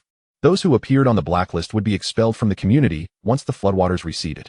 Naturally, they could not be expelled directly, as it would tarnish the base's reputation. Instead, they would devise methods to encourage these individuals to leave voluntarily. Once a precedent was set, others would inevitably follow. Even when staff members repeatedly refused, there were still residents who attempted to use complaints as leverage. Without exception, these individuals found themselves on Xiao Mingzhu's blacklist. As staff members passed by the C-block apartment, they noticed a crowd gathered at the entrance, causing their expressions to shift in alarm. Chapter 67. The Profiteering of Fruits. Are you all here to dispose of garbage? As soon as the staff member finished speaking, he stumbled and fell into the water. The crowd was taken aback. Was he startled or suffering from heat stroke? The colleague accompanying him immediately shouted for help. Xiao Mingzhu surveyed the surroundings, then kicked his own grandson into the water. There was no choice, with Li Ming absent. Xiao Lu had the best swimming skills here. What are you standing there for? Hurry and save him. Xiao Lu, living up to expectations, promptly dragged the individual back to the apartment. Lin You retrieved a needle. After administering the injection, the person regained consciousness. It was indeed heat stroke. Thankfully, the quality of the protective gear was commendable, preventing any water from seeping in when he fell. Lin You made a mental note of the brand of the protective gear, intending to stock up for future calamities involving toxic fog. Noticing that both staff members appeared as youthful as high school students, Xiao Mingzhu, for once, felt a pang of compassion. He took a bottle of medicated oil and 2 bottles of water from his personal stash to give to the staff. The two staff members, having endured a day of grievances, were nearly moved to tears. Observing this scene, Xiao Lu rolled his eyes in exasperation. His grandfather was notoriously stingy. To hand out a bottle of medicated oil to two individuals was quite the feat for him. But were the official staff truly so easily bullied? That night, a group of armed patrol officers stormed into the homes of the residents who had harassed the staff. Leading them was none other than the head of the government. You wish to complain? Then let's hear what you have to say. He could not control the residents of the C-block apartment, but he could certainly manage these few individuals. Seeing the officers poised to draw their weapons at the slightest provocation, the residents dared not utter a word. The leader scoffed, forcing the troublesome residents to retrieve garbage from outside all night. When daylight broke and everything was found to be clean, the residents were finally released. With the ice now gone, venturing out required the assistance of watercraft. Qiao Mingzhu instructed the crew to retrieve the rubber rafts and inflatable boats that had been stored away for several months. Thanks to the antifreeze treatment applied as soon as the temperature dropped, the watercraft remained operational despite the harsh winter, unlike those of others. A dozen inflatable boats made several trips back and forth, eliciting envy from the neighboring residents. Damn it! Why could their inflatable boats be functional while hers had cracked from the frost? Over at the greenhouse, 12 fishing boats stood in a row, all crew members already in place. Chao Linlang held the sun protection gear gifted by Lin You. You knew I needed this. Chao Linlang, with her sun-kissed skin, had finally managed to restore her complexion after 3 months of bitter cold, only to have it darken again on the very first day of intense heat. Which girl doesn't cherish her beauty? Chao Linlang was no exception. To her surprise, just as she needed sun protection, Lin You had sent her an entire set, a sun umbrella, sun protective clothing, and sunscreen, leaving her deeply touched. Tang Lin felt a pang of jealousy. Though he masked it well, he secretly resolved that the next time he encountered Huang Laosan, he must change his skincare products, for he feared that over time, Chao Linlang might be lured away by someone else. As the departure time approached, Tang Lin reached out and pulled Chao Linlang back from the brink of hanging onto Lin You. Linlang, we should be leaving. Lin You, noticing Tang Lin's thoughts, smiled and waved to Chao Linlang. Sister Linlang, I'll miss you. Chao Linlang replied, I'll miss you too, you. Tang Lin, unable to hide his slight bitterness, remarked, you two share such a close bond. I went abroad for a few months during the university summer break, and Linlang, didn't he even say she missed me? Lin Yu's inner self chuckled heartily. Could Tang Lin truly be a jealous type? Huang Laosan had already secured buyers for the seafood, meaning the fleet would be at sea for a week, and thus, Chao Linlang and her companions would not be able to return to the community for that duration. For safety, Lin You equipped each boat with 3 handguns and 3 rocket launchers, ensuring they possessed means of self-defense in the event of a dispute with other fleets. As she watched the fleet gradually sail away, Lin You felt a tinge of emptiness. Turning around, she saw Qiao Mingzhu hurriedly stuffing something into his pocket. Glancing at his slightly reddened eyes, the unspoken understanding was clear. The two walked in silence towards the greenhouse. The cucumbers had grown to the size of a palm, perfect for picking. Huang Laosan had arranged to collect the goods in the evening. With midday temperatures soaring over 60 degrees, fruits and vegetables would wilt if harvested too early. This time, Huang Laosan had contacted a major client, offering 30 jin of food per pound of cucumbers, provided they were freshly picked. To meet the client's demands, Huang Laosan had reiterated that vegetables must not be harvested until he arrived, taking advantage of the cooler nighttime temperatures. The cucumbers would be harvested and delivered to the client promptly. Many new residents had moved into the apartments, and with Qiao Mingzhu occupied, he returned to the building, leaving Lin You and Meng Ting to engage in casual conversation. Meng Ting, 5 years younger than Lin You, had a familial bond with her due to his grandmother, and their interactions resembled that of siblings. Under the sweltering heat, the greenhouse was stifling, both outside and inside. Outside, the sun blazed, while inside, the air was stagnant and muggy. Noticing the sweat on Meng Ting's forehead, Lin You waved her fingers and conjured a slice of watermelon, chilled, nonetheless. Delighted by Meng Ting's astonished gaze, she gently urged, Little Ting, go ahead and eat. Meng Ting's eyes expressed his desire, but there was only 1 slice of watermelon. Sister you should eat it. I'm not thirsty. Lin You couldn't help but chuckle. She had seen him swallow. You eat it, I have more. Lin You conjured another slice of watermelon. This time, Meng Ting's reaction was more composed. He produced a small plastic box containing dozens of watermelon seeds. Sister you, don't waste the seeds, spit them here. In a couple of days, once the solution is ready, we can plant the seeds, and I'll treat you to as much as you want. Lin You paused, surprised. Do you think you can make the watermelons bear fruit? Meng Ting nodded, assuring her that planting watermelons during the hot season was not impossible, as long as the temperature was controlled properly. Moreover, watermelons are a heat-tolerant fruit, significantly easier to cultivate than others. Observing Meng Ting's relaxed demeanor, Lin You felt a pang of regret. In her past life, she had attempted to cultivate fruits but ended up losing months of effort. Hence, upon her rebirth, she focused on growing vegetables and grains, wary of fruits. However, when it came to lucrative ventures, fruits were undeniably the way to go. After the intense heat, there would be several months of stable weather when temperatures normalize, causing the prices of vegetables and grains to drop. To reap substantial profits, one must seize the opportunity during the heat. Little Ting, if we were to plant fruits, how confident are you? To Lin Yu's surprise, Meng Ting shook his head upon hearing her intention to grow fruits. Most fruits have stringent temperature and humidity requirements. Our greenhouse cannot meet those conditions. The failure would stem from inadequate conditions, not an inability to grow.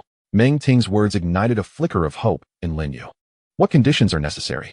Meng Ting appeared taken aback, not expecting Lin Yu to show such keen interest in fruit cultivation. Nevertheless, since she inquired, he patiently explained. The conditions affecting fruit cultivation include soil, water supply, sunlight, temperature, and humidity, among others. Firstly, being near the sea. The pH level of our soil differs from that of inland areas. For fruit trees to thrive, the choice of soil is crucial. Given the intense heat, open-air planting is impossible. We can only resort to greenhouse cultivation. Ideally, we should employ smart greenhouse technology that can provide suitable moisture, light, and temperature based on the plant's needs.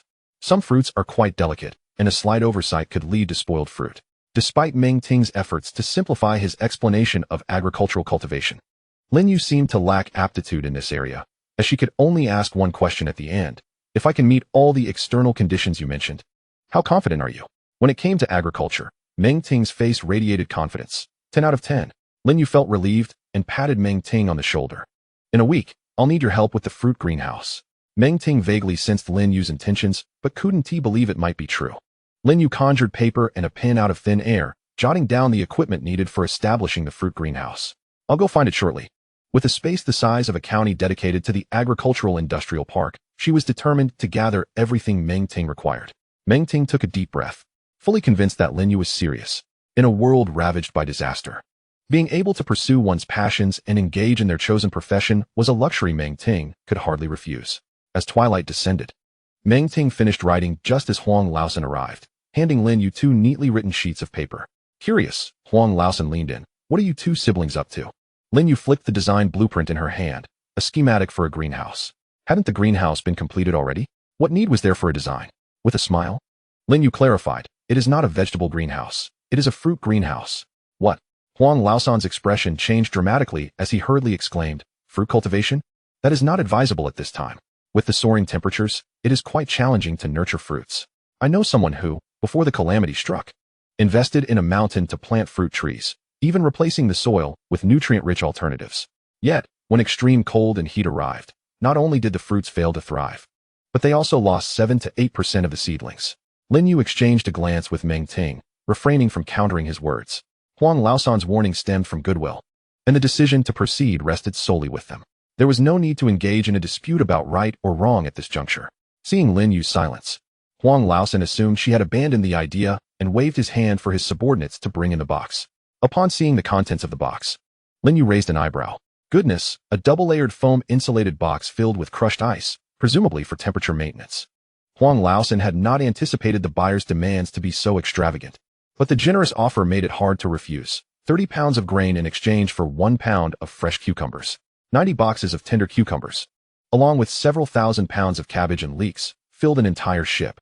As familiarity grew, Huang Laosan abandoned the formal address of Miss Lin and began calling her Xiao Lin, following in the footsteps of Qiao Mingzhu. After this successful transaction, it was likely they would gather a substantial amount of grain. Was there any particular material they needed? Lin Yu pondered seriously and suddenly recalled the protective suits worn by the cleaning crew she had seen that day. The quality was quite good. It would be wise to stock up on them in preparation for the toxic mists. Huang Laosan's brow furrowed at her request, a blend of amusement and exasperation crossing his face. Even if she had asked for water, salt, or refrigeration equipment, he would not have been surprised. Instead, she chose to hoard protective suits. In scorching weather, with temperatures soaring to 60 or 70 degrees, protective suits? Xiao Lin's decisions were always unexpected.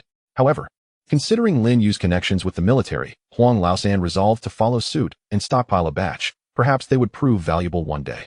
Speaking of which, Huang Laosan owed Lin Yu a debt of gratitude. Without her warning, those tens of thousands of air conditioning units would have indeed been a financial burden. Who could have imagined that air conditioners would enter protective mode and cease operation in 50-degree heat? Thanks to Lin Yu's reminder. Those units were all sold off at a low price.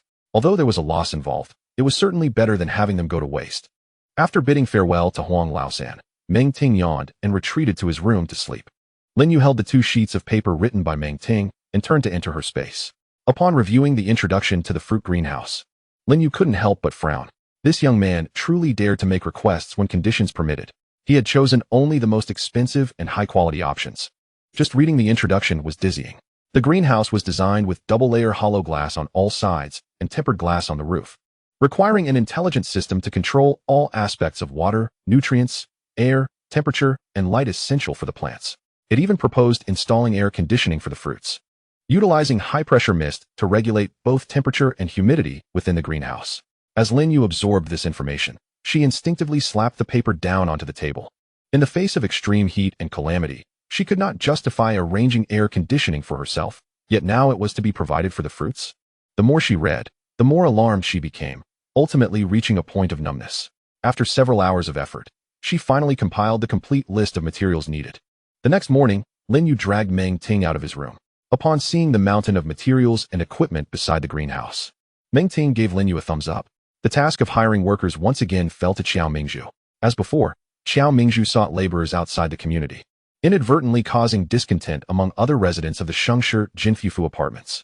Since hiring workers necessitated payment, and given that the greenhouse was Lin Yu's project, the wages for the workers could not be charged to the apartment's account. The adage "the richer one is," the more miserly rang true for Lin Yu at this moment. To use her own supplies from the space to pay the workers was utterly unacceptable. After much contemplation, unwilling to part with her own resources, she resolved to utilize others.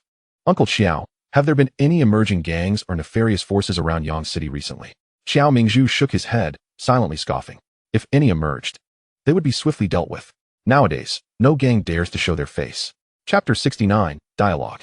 Lin Yu was unaware of Qiao Mingzhu's inner thoughts. Otherwise, she would have vehemently protested her innocence.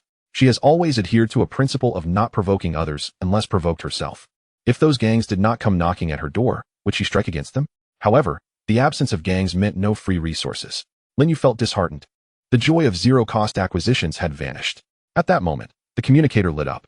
Quickly moving to an isolated spot, Lin Yu clicked to answer. On the other end of the screen, Feng Rongchang appeared in much better spirits than their last encounter. Shaolin, there is a lucrative business opportunity abroad. Are you interested? Lin Yu's eyes brightened. What business? Is there anyone else around you? Lin Yu nodded, reassuring Feng Rongchang. The kingdom of Ting, located in the tropics, had been significantly impacted by the extreme heat calamity, and they were reaching out to Long Country for assistance. Seeking aid?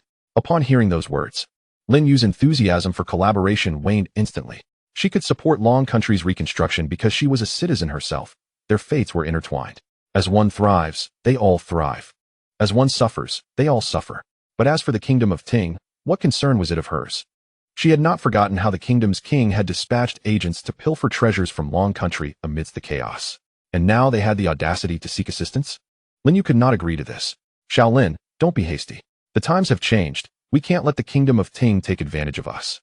Feng Rongchang chuckled at Lin Yu's reaction, continuing to soothe her. Rest assured, I won't involve you in a losing deal. 1 pound of fresh water in exchange for 1 pound of grain, and it must be rice that has not been soaked by floods. The kingdom of Ting has already agreed, but they have requested 10,000 tons of fresh water. I turned them down, as accommodating their demands entirely at once would complicate future negotiations. Therefore, we will only send 10,000 tons this time. Upon hearing this, Lin Yu nodded. Feng Rongchang's reasoning was sound. Being too generous could easily attract the attention of other nations. In the midst of apocalyptic disasters, everyone was scraping by, and it seemed unremarkable. But should someone break free from the cycle of poverty, it would inevitably incite envy. However, Lin Yu was unafraid. In the face of absolute strength, any conspiracies were futile. The kingdom of Ting was in urgent need of goods, and the shipping vessel for fresh water would set sail shortly, passing through Yang City in 2 hours. At that time, Lin Yu could board the ship to refill the water tanks. This would also provide an opportunity to visit the kingdom of Ting. Feng Rongchang's insinuations were subtle. Upon arriving in the kingdom of Ting, not only could she engage in business with the nobility, but she should also not overlook the common people, freely gathering resources. Transactions between nations were overt and could not be concealed. but private dealings were clandestine and beyond others' jurisdiction. Historically, the kingdom of Ting had been a vassal of Long Country, having only split off several centuries ago. Although the two nations had not clashed directly, there had been plenty of friction behind the scenes. This time, Long Country had seized the opportunity and would undoubtedly exploit it well. Lin You wholeheartedly agreed to Feng Rongchang's arrangements. In the past, when snow was hoarded all around the world, she allocated a portion of it to the military base. Consequently, for this fresh water supplied to the Thunder Nation, she and the military would each contribute half. Once the transaction was successful, both she and the military base would acquire 5,000 tons of food. Contemplating the imminent arrival of this substantial amount, Lin You dismissed any concerns over the meager rations for the workers and promptly retrieved 500 pounds of grain from her space as compensation for them, instructing Qiao Mingzhu to oversee the distribution. Qiao Mingzhu cast a curious glance at Lin You. Such generosity. Could it be that she had once again attracted the attention of some nefarious force? After informing Qiao Mingzhu of her intention to be away for a few days, Lin You teleported directly to the coastal area of Yang City. It was still early, with over an hour remaining until the agreed time. The sunlight danced upon the shimmering surface of the sea, draping it in a golden veil. The vicinity was eerily tranquil, devoid of the violence and despair that had plagued her previous life.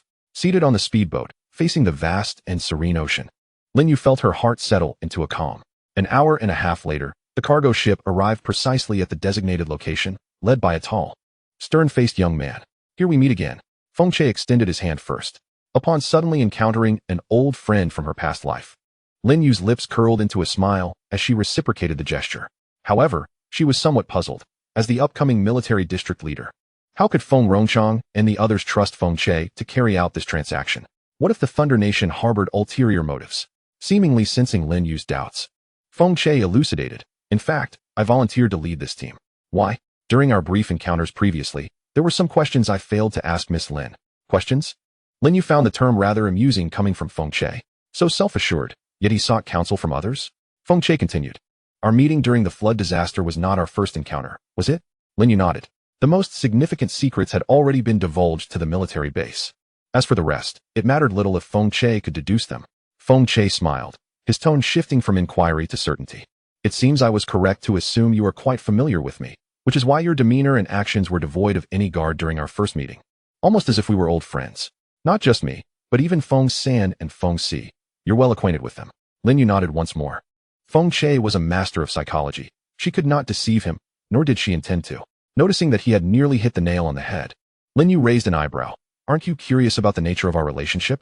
Having guessed it, I find no reason to be curious. Do enlighten me. Your attitude towards me displays ample trust but insufficient closeness, suggesting that we are indeed good friends of equal standing. A glimmer of amusement flickered in Lin Yu's eyes. What if they were more than friends? Upon hearing this, Feng Che immediately retorted, absolutely not. I am attracted to those with vibrant personalities and striking beauty, while you. Lin Yu shot him a cold glance, silencing him instantly. After a moment, he inquired. So, you have traversed back from the future?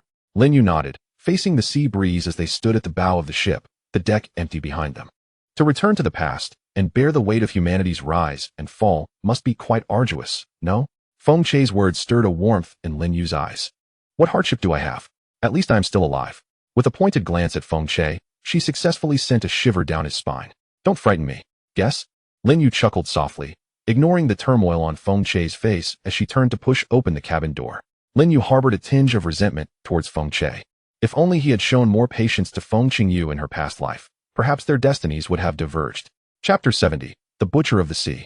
Due to the extreme heat caused by natural disasters, the temperature inside the cabin was quite elevated, causing the snow placed in the water barrels to rapidly melt into water. Each barrel, with a diameter of 2 meters and a height of 25 meters, could hold over 7 tons of fresh water. Lin Yu estimated the number of barrels to be around 2,000, far exceeding the agreed quantity with the Thunder Nation. It seemed Feng Rongchang was determined to profit from the Thunder Nation. After filling the barrels, Lin Yu exited the cabin and returned to her room for a respite. The Dragon Nation shared a border with the Thunder Nation, and the cargo ship would take at least a day to traverse.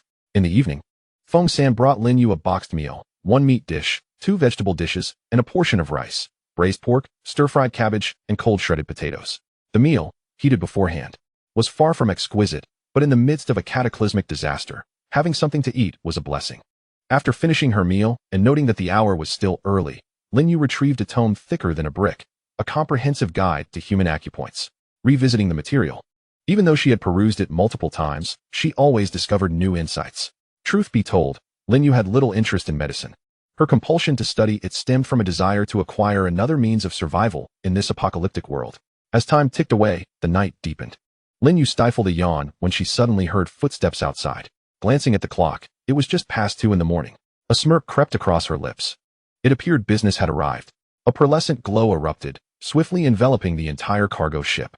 A band of individuals, adorned with pirate hats, sporting bushy beards, and marked with a distinctive hexagram emblem on their right shoulders, emerged into Lin Yu's view. Over 190 of them, twice the number of personnel Feng Che had brought. The atmosphere below grew lively. The door next door was violently breached. As the intruders prepared to burst into her room, Lin Yu calmly returned the book to her space. With a loud crash, the door was flung open. Damn it, it's a woman. We've been duped. Wasn't it said that the higher the rank in the Dragon Nation, the higher the floor they reside on? Lin Yu frowned, feeling belittled. Big brother, I think this girl is quite attractive, should we? Hey, you certainly know how to enjoy yourself. Under the lecherous gaze of the intruders, goosebumps prickled Lin Yu's skin. With a flick of her fingers, the silver needles she had just practiced with swiftly shot out, accurately piercing the eyes of the intruders amidst the cover of night. Silver needles could save lives. But they could also take them. If they could not manage their own sight, then there was no need to spare them. Blood trickled from the corners of the intruder's eyes as his world faded to darkness. Some attempted to draw their weapons in retaliation, only to find their throats severed by a transparent blade before they could react. The intruders fell one by one, leaving only the burly figure referred to as the boss. It was not that Lin Yu was merciful, she intended to keep a live captive for interrogation. Although the burly man's sight was lost, his hearing remained intact. Listening to the sounds of his subordinates collapsing around him, he realized he had hit a brick wall. A flicker of despair crossing his face. In the next moment, a glimmer of steel flashed in the burly man's hand as he plunged the knife into his own chest. Yet Lin Yu was swifter. With a clatter, the dagger fell to the ground. A look of confusion crossed the big man's face, and the next second, searing pain radiated from his wrist. Warm blood sprayed onto his face. In a bid to thwart any further suicidal impulses from the bearded man, Lin Yu directly bound his movements using the spatial laws. A few minutes later, the commotion downstairs gradually subsided into silence. Feng Che, stained with blood, rushed upstairs in haste. Lin Yu, are you unharmed? Following closely behind, Feng San stumbled over a corpse underfoot. Upon recognizing the row of bodies sprawled on the ground, he hastily regained his footing. In the room, Lin Yu appeared unfazed, unaffected by the intruders. Is everything sorted downstairs? Feng Che nodded in acknowledgement. Observing the restrained, bearded man, Lin Yu remarked, this individual is the leader of the invaders. If we are to interrogate him, it must be done swiftly, for he may not endure much longer. Noticing the bearded man's blinded eyes and the severed wrist, Feng San involuntarily twitched his lips. What a cruel woman. No need for further investigation. Feng Che interjected, pointing at the hexagram tattoo on the bearded man's shoulder. This is a notorious maritime criminal organization, codenamed Sea Butcher, specializing in murder and plunder. Suddenly hearing a familiar name from her past life, Lin Yu's gaze sharpened. You say they are the Sea Butcher? You've heard of them too? Feng Che furrowed his brow, scrutinizing the bearded man. Yet this group has always operated in the southern maritime regions of the Thunder Kingdom. How did they come to be here? I know the reason. Lin Yu's voice was calm, her tone assured. It is orchestrated by the Thunder Kingdom. Glancing at the bearded man's astonished expression, Feng Che grasped the implication. The Thunder Kingdom seeks to exploit the situation to their advantage? Lin Yu clicked her tongue, a calculating glint in her eyes.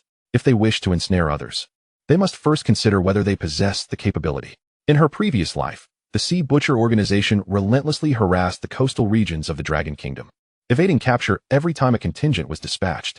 This cycle of harassment resulted in considerable losses for the Dragon Kingdom. Eventually, unable to endure any longer, the Dragon Kingdom dispatched a fleet to obliterate the Sea Butcher stronghold, uncovering substantial evidence linking them to the royal family of the Thunder Kingdom. Regrettably, the Dragon Kingdom was then besieged by numerous natural disasters and could not muster the strength to retaliate against the Thunder Kingdom. Furthermore, they discovered a hidden granary belonging to the Thunder Kingdom's nobility, an actual granary, hollowed out and filled with provisions. The true master behind the Sea Butcher was the king's younger brother, who secretly hoarded food and recruited soldiers, plotting to usurp the throne one day. Unfortunately, his plans were thwarted by the onset of the apocalypse, and his recruits joined the ranks of maritime criminal forces, scouring for sustenance. The Dragon Kingdom could not suffer this covert humiliation, They not only seized several granaries, but also presented evidence of the rebellion to the current king of the Thunder Kingdom, inciting conflict between the two factions. As the radio broadcasted this information, it mentioned the location of the Sea Butcher's stronghold, which Lin You remembered distinctly. It was situated on an uninhabited island of the Thunder Kingdom. A smile crept onto Lin Yu's lips. The joy of a zero-cost acquisition returns. Let us change course. We shall head to Masha Island. Upon hearing the name of Masha Island, the bearded man's excitement was palpable. Is that not the stronghold of the Sea Butcher? Feng Che speculated, noticing the bearded man's unusual reaction. Lin Yu shot Feng Che an appreciative glance. Conversing with an astute individual was indeed more convenient. In the spirit of reciprocity, if they dare to scheme against us, they must be prepared for retribution. Chapter 71, Zero-Cost Acquisition. Feng Che did not hesitate. Regardless of who sought to exploit the situation, it was undoubtedly a matter involving the Thunder Kingdom. Since they initiated the unprovoked aggression, they could not blame others for retaliating. Feng San, head to the command room. We are setting sail for Masha Island. Upon receiving the order, Feng San swiftly descended without a moment's pause. Lin Yu switched on the lights. It was only then that Feng Che noticed the bloodstains covering the floor, explaining the sticky sensation beneath their feet. This room is filthy. Would you like to relocate? Lin Yu shook her head. After the tumult, dawn was approaching, and her drowsiness had evaporated. In the midst of the extreme heat disaster, daybreak arrived swiftly. Soon, when temperatures soared to 50 or 60 degrees Celsius, these corpses would likely begin to decay rapidly. We should find someone to dispose of these bodies in the sea, Lin Yu suggested, frowning at the bearded man still ensnared by the spatial laws. Even without the need for interrogation, they had gleaned sufficient information, rendering his continued existence unnecessary. Exchanging a glance with Feng Che, they both discerned the same resolution in each other's eyes. Feng Che picked up a dagger from the floor and unhesitatingly plunged it into the bearded man's chest. Shortly thereafter, several of Feng Che's subordinates arrived outside the room. The corpses were unceremoniously cast into the sea, and even the room was thoroughly cleaned. Feng Che had other matters to attend to and soon departed. The room fell silent once more. Sensing the faint metallic scent of blood in the air, Lin Yu furrowed her brow and retreated into the spatial realm. Following the awakening of her abilities, her visual, auditory, and olfactory senses had been greatly enhanced, even though the staff had cleaned meticulously. The lingering scent of blood still clung to her nostrils. After a day's journey, the cargo ship had long missed its scheduled delivery time with the Thunder Kingdom. However, the group paid little heed to it. Should the king of the Thunder Kingdom learn of their assistance in eliminating such a significant threat, he would likely be overwhelmed with gratitude. As they discussed this, a malicious grin spread across their faces. Hours passed, and darkness once again enveloped the sky. An island gradually emerged in their line of sight. That is Masha Island. Feng Che's voice brimmed with excitement. Who wouldn't love a zero-cost acquisition? Lin Yu stood at the bow of the ship, her gaze fixed on the approaching island as lights began to flicker to life on its surface. Feng Che divided his men into two groups. One remained aboard the cargo ship, while the other, comprising his personal guards, accompanied him on a fishing vessel belonging to the Sea Butcher to land on Masha Island. This strategy not only lowered the enemy's vigilance, but also concealed Lin Yu's abilities from a broader audience. Feng Che's personal guards had grown up alongside him and were well acquainted with Lin Yu's powers, making them the ideal candidates for this mission. Upon the successful return of the fishing vessel, hundreds of people erupted in cheers. Under the cover of night, dozens of dark gun barrels were aimed at them. Lin Yu gripped the machine gun handed to her by Feng Che, her eyes narrowing. Once the enemy fell within range, Feng Che issued the command, "Fire." Instantly, everyone squeezed the triggers. According to their agreed plan, each person targeted 3 or 4 individuals. Some sensed the impending danger and hastily turned to flee, only to be met with a bullet piercing their forehead in the next instant. Others submerged beneath the water, yet the armed assailants continued to fire relentlessly at the surface. Soon, crimson hues surfaced upon the waters. The gunfire persisted for a good 10 minutes. Feng Che nodded at Lin Yu. Soon, a pearlescent aura erupted from Lin Yu, enveloping the surrounding sea. Suddenly, Lin Yu's expression hardened as she pulled the trigger beneath the ship. A muffled grunt followed. It turned out that, unbeknownst to them, someone had evaded the gunfire and hidden beneath the vessel. The pearlescent glow remained undiminished, diligently scanning for threats on Lin Yu's behalf. Half a minute later, Lin Yu let out a sigh of relief. We can disembark now.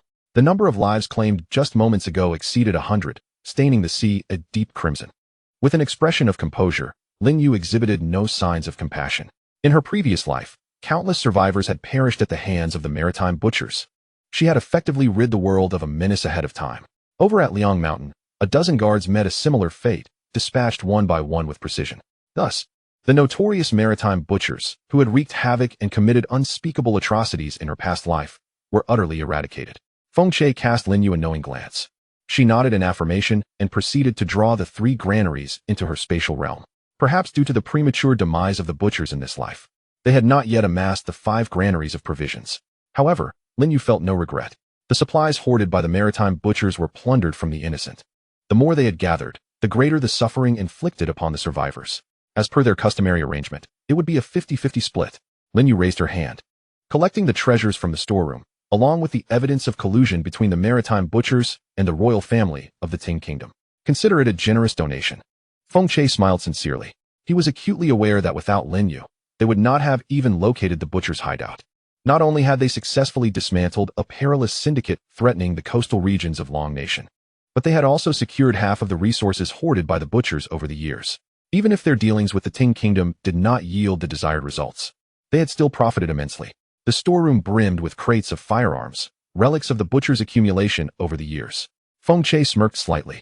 These weapons had been obsolete in Long Nation for over a decade, yet the Ting Kingdom treated them like treasures.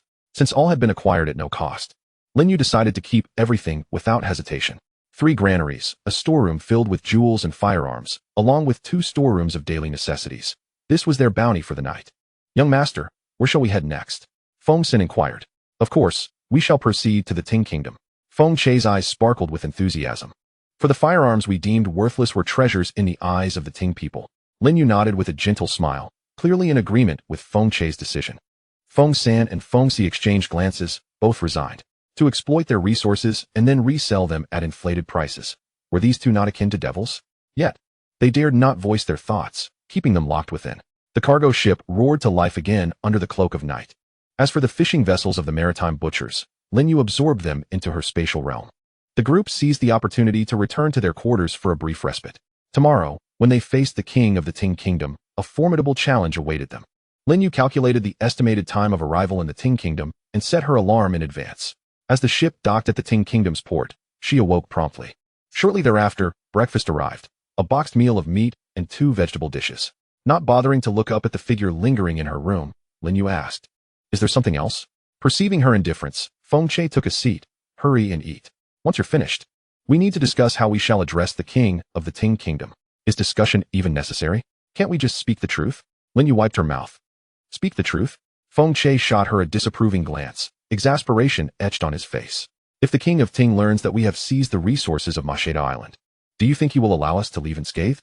Let us not forget, this is the territory of the Ting Kingdom." At her words, Lin You huffed coldly, setting down her chopsticks. What did it matter if they privately appropriated the resources of Masheda Island? What she sought was a Ting Kingdom that would no longer pose any threat to Long Nation.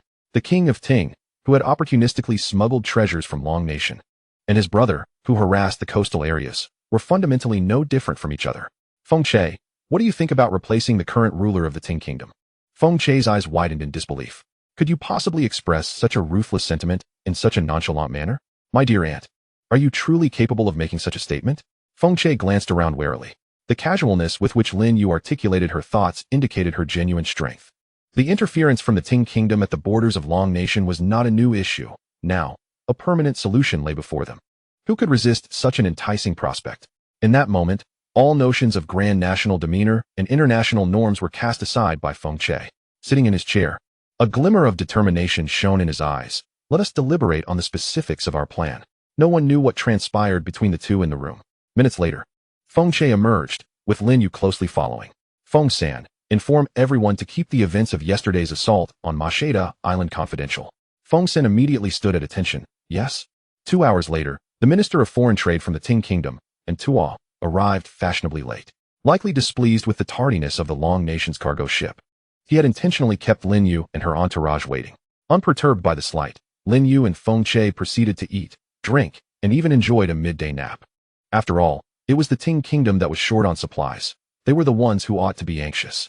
Upon entering the territory of the Ting Kingdom, the temperature surged dramatically, expected to be about 10 degrees higher than that within Long Nation.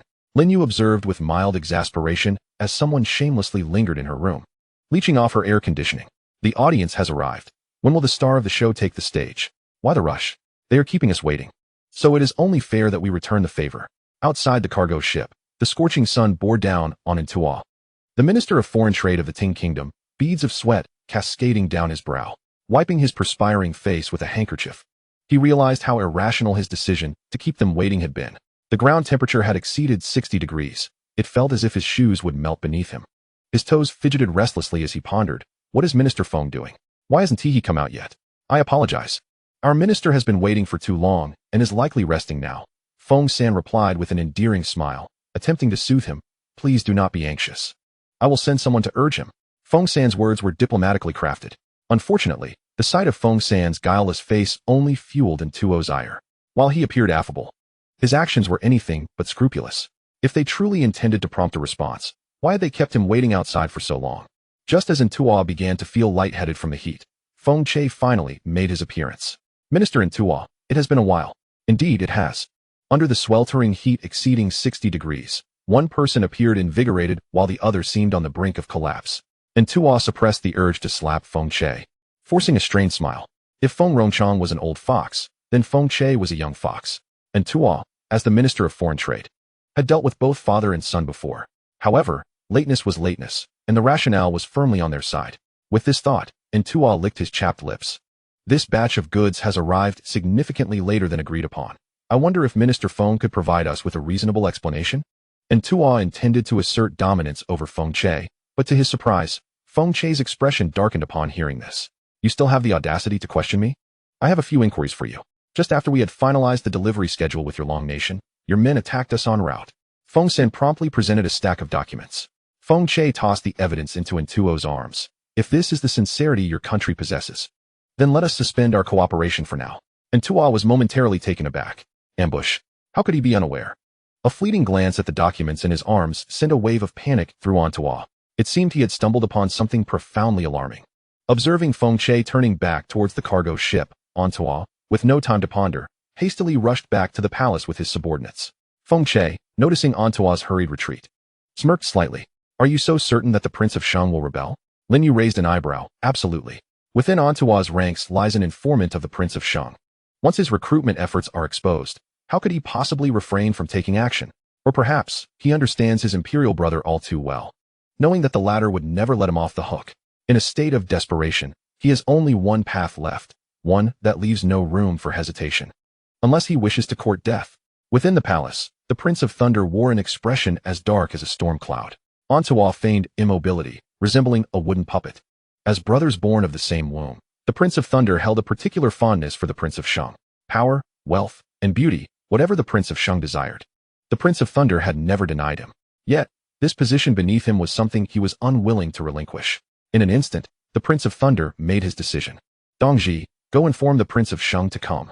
Half an hour later, Dongji, pale and trembling, fell to the ground, reporting to the king. The Prince of Shang has rebelled. Rebelled? A momentary look of disbelief crossed the Prince of Thunder's face. If he had harbored any softness just moments ago, now he was left utterly disillusioned. The Prince of Shang truly was a remarkable brother. A glint of ruthlessness crossed the Prince of Thunder's eyes. Spare no effort. Eliminate the Prince of Shang. Orders cascaded down one after another. The Prince of Shang's rebellion was decisively quelled. That very night, in pursuit of collaboration, the Prince of Thunder personally received Feng Che and his entourage, subtly probing for the whereabouts of resources from Imo Sha Island. Feigning ignorance, Feng Che deflected the inquiries and instead requested compensation from the Prince of Thunder. He claimed that the delay from Long Country was due to the first shipment of freshwater being seized by sea marauders. And since these marauders were under the command of the Prince of Shang, it was only fair that the Prince of Shang compensate the losses of Long Country. Lin You did not miss the flicker of murderous intent in the Prince of Thunder's eyes. However, she was unconcerned, for the position he occupied would not endure for long. An agreement was reached to compensate for the losses of Long Country. A deal was struck at the rate of 1.5 pounds of grain for 1 pound of freshwater. In the sweltering heat of calamity, the precious nature of water needed no further explanation, and Long Country was the sole nation willing to sell water to Thunder Country. Considering the potential need for Long Country's assistance in the future, Thunder Country dared not take action against Feng Che and his party. Chapter 73, Foreign Fruit Seedlings. Not only did they dare not trouble Feng Che and his entourage, but they also feared for their safety. Observing the grain quantity exceeding the contract by half, the Prince of Thunder's heart bled. He felt an overwhelming urge to storm into the prison and slap the Prince of Shang. Damn it, a failure at every turn. Yet before he could act, news arrived from the prison. The Prince of Shung had taken poison and ended his life. The Prince of Thunder's gaze turned vacant.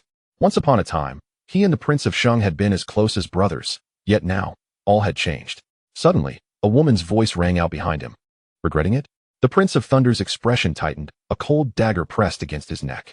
Lin You wasted no words. With a flick of her finger, she pulled him into her spatial realm. She then cast him back out, positioning him in an extremely natural stance. With no wounds on his body and no signs of struggle in the room, no one would suspect foul play. With a swift movement, Lin You returned to her own quarters. Inside, Feng Che awaited her, casually resting with his legs crossed. How did it go? And you? They exchanged knowing smiles. Both nodding in affirmation. Lin You inquired, how much did that batch of guns sell for? Feng Che held up 5 fingers. 50,000 pounds of grain. Lin You suggested a reasonably plausible price. Feng Che shook his head, revealing that they had sold a total of 150,000 pounds of grain. It seemed that due to the backwardness of the weapons industry, what Feng Che deemed obsolete arms had unexpectedly fetched a high price. The surplus freshwater was also sold at an even higher price than that offered by the Prince of Thunder, totaling less than 10,000 tons of grain, all stored in the ship's hold. As for the division of profits, they agreed to stick to the old rule, a 50-50 split. With matters here nearly settled, Lin You expressed her intent to depart. The ultra-smart fruit greenhouse was still under construction, and she was uneasy. Feng Che had secretly made contact with an heir to the Thunder Country throne and needed to remain in Thunder Country a while longer. Noting that Feng Che had no immediate needs, Lin You executed another instant move, returning to apartment C. To her surprise, during her absence, the ultra-smart fruit greenhouse had been completed. Xiao Ming, sharp-eyed, spotted Lin You and hurriedly waved. Hey, Xiaolin, you're back. Come and see how the greenhouse turned out. How could the ultra-smart fruit greenhouse be finished in just 3 days? Faced with Lin Yu's question, Xiao Mingzhu chuckled with pride. Isn't it because of the recruitment of crew members for the fleet? Somehow, word got out that those who performed well would have a chance to join the fleet. And suddenly, everyone's work enthusiasm skyrocketed. They finished a week's worth of work in just 3 days. Upon hearing Xiao Mingzhu's explanation, Lin Yu instinctively gave a thumbs up. With the ultra-smart fruit greenhouse completed, the forthcoming planting would rely on Meng Ting.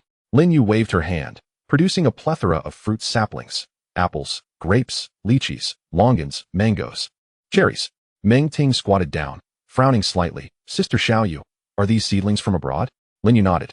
These fruit saplings were all procured during her first overseas zero-cost shopping spree, naturally from foreign origins. However, Meng Ting shook his head. One's native land nurtures its own. The same applies to fruit. Utilizing foreign seedlings will significantly diminish the success rate of fruit bearing. Lin Yu was bewildered. What should we do then? I only have a 60% chance of success in planting. Taking a deep breath, Lin Yu realized that if even Meng Ting only had a 60% chance, it indeed indicated that successfully growing fruit would be quite challenging. Yet, Lin Yu was not one to easily give up. Since foreign fruit varieties were unsuitable, she would seek domestic fruit saplings instead. Resolute, Lin Yu, without a moment's rest since returning from Thunder Country, executed another instant move to the military district of Jin Province. Upon hearing of Lin Yu's arrival, Feng Rongchang expressed surprise and concern. Xiaolin, did something go wrong with the freshwater trade with Thunder Country? Lin Yu quickly shook her head, recounting all that had transpired recently. Feng Rongchang was taken aback. He had not anticipated such audacity from the two young individuals, daring to interfere in another nation's power transition. You truly are. Feng Rongchang abruptly slapped his thigh. You've done remarkably well. I've long found that Prince of Thunder to be insufferable. Though we share the same roots, he chooses to be a sycophant to Country C, turning against Long Country. That ungrateful wretch deserved this outcome. Furthermore, there is that so-called Sea Butcher, who has already harassed the survivors along the coastal regions several times. This time, you have truly avenged our Dragon Country. By the way, you mentioned that you have collected quite a bit of extra food. Lin Yu nodded, indicating it was in her space. Should I bring it out now? Feng Rongchang's eyes lit up, waving his hand. Your space has preserving qualities. Let us keep it there for now, as we are not short on food at the moment. Feng Rongchang paced back and forth in the office, saying, Xiaolin, your contribution to this matter has been invaluable.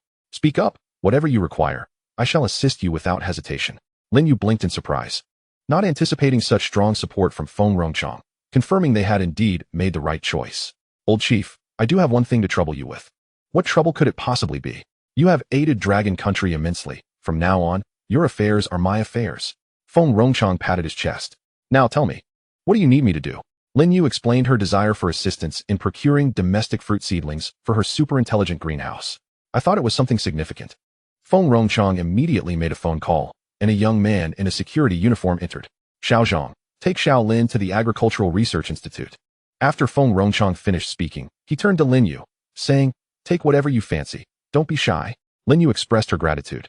Following the advice of the experts at the Agricultural Research Institute, Lin You chose 3 types of fruit: strawberries, watermelons, and cherry tomatoes.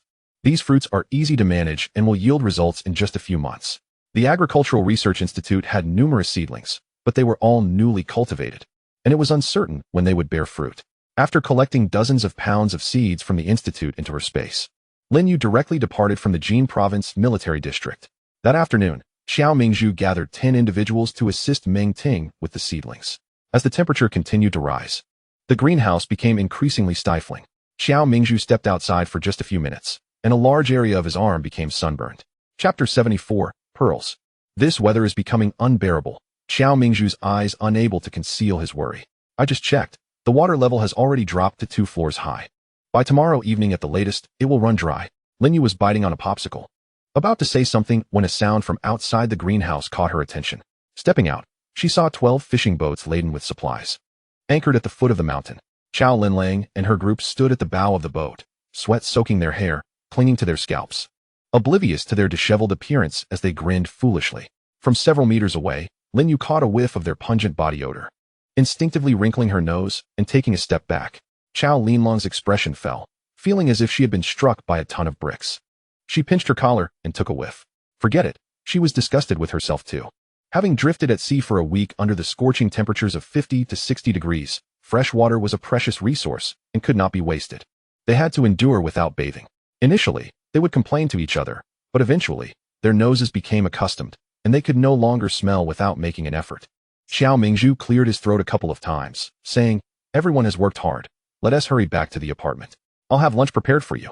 He glanced at Lin You, and seeing her nod, he continued, we'll have cold cucumber salad, spicy and sour potato shreds, fishball soup, musu meat, and stir-fried cured meat. Upon hearing there would be meat, cheers erupted from below. Xiao Li took the opportunity to leap off the fishing boat and rushed over to hug Xiao Mingzhu. Can we eat the cucumbers from the greenhouse now? Xiao Mingzhu's face turned green from the odor, quickly pushing Xiao Lu away, warning, yes, we can eat them, but these are public property. No one is allowed to take them for personal use. Hearing this, Xiao Lu thumped his chest. I can earn my own food now. I can trade for it. Xiao Mingzhu immediately adopted a serious demeanor. 30 pounds of food for 1 pound of cucumber. Are you sure you want to trade? 30 pounds. Xiao Lu deflated. He had only managed to secure a few dozen pounds of food from this sea trip, and he truly could not afford the cucumbers. The group returned to the apartment in a lively manner. With limited fresh water, the snow water stored in the apartment's warehouse was reserved for drinking and could not be used for bathing. Fortunately, under Xiao Mingzhu's insistence, families had collected quite a bit of snow water. Chao Linlang took a refreshing shower and, upon emerging, discovered a plate of washed grapes on the coffee table. Still emitting a cool aura, her eyes lit up. Grapes. They must have come from Yu Yu. Tang Lin nodded with a smile. Xiao Yu also sent a box of various flavored popsicles. I've put them in the fridge. Yes, yes. Chao Linlang replied eagerly, quickly peeling a grape and popping it into her mouth, instantly feeling invigorated. Lin, come and eat too. Tang Lin shook his head and dashed into the bathroom. He needed to wash off the stench of sweat first. In the warehouse of Building C, Xiao Mingzhu gazed at the fully stocked supplies, grinning from ear to ear. Li Ming, have you calculated how much food we have? Li Ming, staring at the results on the computer, spoke with a quivering voice. A total of over 63,000 pounds. Upon hearing this, Lin Yu raised an eyebrow, pleasantly surprised at such a substantial harvest on their first sea expedition. After pondering, Lin Yu stated, if it weren't for Old Huang finding us buyers, no matter how much we salvaged, we wouldn't be able to sell it. Let us give a portion of this as a token of gratitude to Old Huang. Both Xiao Mingzhu and Li Ming nodded in agreement. They understood the importance of maintaining good relations. The remaining supplies would be divided as previously discussed, 50% for me, 30% for the apartment, and the remaining 20% for the crew to distribute among themselves. There were only Xiao Mingzhu and Li Ming in the warehouse.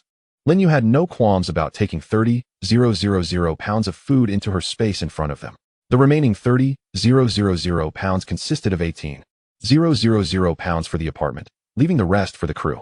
How the crew would distribute their provisions was beyond Lin Yu's concern. At noon, the residents of Building C enjoyed their first sumptuous meal after the apocalypse. Cold cucumber salad, spicy and sour potato shreds, musu meat, stir-fried cured meat, and fishball soup made everyone sweat profusely as they ate, some even feeling so stuffed that their bellies bulged but reluctant to stop. Xiao Mingzhu reassured everyone to eat to their heart's content, declaring that lunch today was unlimited. The enticing aroma of meat wafted through the windows, making the residents of the other buildings swallow hard, only able to mutter curses under their breath. The incident with the Yin family had cast a long shadow over them, rendering them wary of provoking the residents of Building C. After lunch, Xiao Mingzhu pressed his hand down, signaling for silence. After a few minutes of formalities, they finally moved on to the distribution of supplies. To unite the hearts of the people, it is essential to bind them by interests. For the sea trip, ordinary crew members would each receive 50 pounds of food, while the captain would receive 65 pounds, and the leaders and deputies of the fleet would receive 90 pounds each. Upon hearing the distribution plan, the crew erupted in cheers, their exuberance nearly shaking the building to its foundation. Each person would receive at least 50 pounds of food, which was theirs to use as they pleased, whether to trade for other supplies or to aid their family and friends, without anyone interfering. This gave them a renewed sense of hope amidst the apocalyptic calamity. Those who had not gone to sea looked on enviously at the jubilant crowd. As Xiao Mingzhu witnessed this scene, he recognized that all were residents of the apartment complex, and thus could not show favoritism. Although these individuals had not ventured out to sea, they had diligently contributed to the tasks associated with the apartment and the greenhouse. In order to reassure them, Xiao Mingzhu took it upon himself to retrieve 500 pounds of grain from the apartment storage, augmenting the remaining provisions allocated to the crew. Each adult resident received 25 pounds of grain, while each child was granted 10 pounds. Some were incredulous, exclaiming, "Director Xiao, are you saying we can also receive grain?" Xiao Mingzhu feigned a stern expression, retorting, "What? Do you not wish for it?" The individual chuckled nervously, refraining from further comment. Observing this, Lin You propped her chin upon her hand, feeling an unprecedented sense of tranquility within. She had always believed that the purpose of her second life was not to cower within a shell, passively witnessing humanity's descent into oblivion. Noticing Lin You lost in thought, Xiao Linlang approached, pressing a box into her hands. "Quick, open it, and see if you like it." The box was heavy, and upon opening, Lin You discovered a rainbow-hued pearl, impressively the size of a lychee. "You, this is my gift to you." Xiao Linlang beamed, explaining, "I personally fished it out, and I'm giving it to you to wish you perpetual happiness, all right?" Chapter 75, The Seafood Base. The lychee-sized pearl lay quietly in the box, shimmering with rainbow-colored light under the sun. A warm sensation coursed through Lin Yu's heart. This was the first gift she had ever received throughout her life. In her previous life, after secretly glancing at Lin Yu's identification card, Xiao Linlang had given her a brand new down jacket as a birthday gift amidst the bitter cold. However, Xiao Linlang was unaware that Lin Yu was an orphan, and even the date on her identification was fabricated. She vividly remembered the thrill of holding the down jacket, unable to sleep all night in her excitement. To her surprise, fate had circled back, and in this life, it was still Xiao Linlang who bestowed upon Lin Yu her very first gift. Lin Yu's eyes crinkled with joy. "Thank you, Sister Linlang. This pearl is exquisite, and I adore it. The moment I saw it, I thought you would love it." Xiao Linlang was oblivious to the deeper significance this gift held for Lin Yu. Seeing her delight, she felt relieved and turned her attention back to the stage. As Xiao Mingzhu spoke, he glanced towards Lin Yu, silently inquiring if she wished to address the gathering, but she firmly declined. Respecting her wishes, he proceeded directly to the final segment, the distribution of grain. Since the apartment had welcomed over 100 survivors, the total number of residents had now exceeded 300. Upon hearing that grain was to be distributed, a long line formed at the warehouse entrance. Tang Lin was responsible for weighing the grain, while Li Ming handled the distribution, with Xiao Mingzhu overseeing the process. Before the grain was allocated, Xiao Mingzhu instructed Tang Lin to deduct this month's meal expenses first. Consequently, the amount of grain each person received was slightly reduced. Yet no one expressed dissatisfaction. In fact, some even wished to prepay for several months' worth of provisions at the apartment, but were promptly dismissed by Xiao Mingzhu. The entire process of distributing grain consumed the entire afternoon, and even children as young as 10 received their rations. By evening, the fishing boats set sail once more.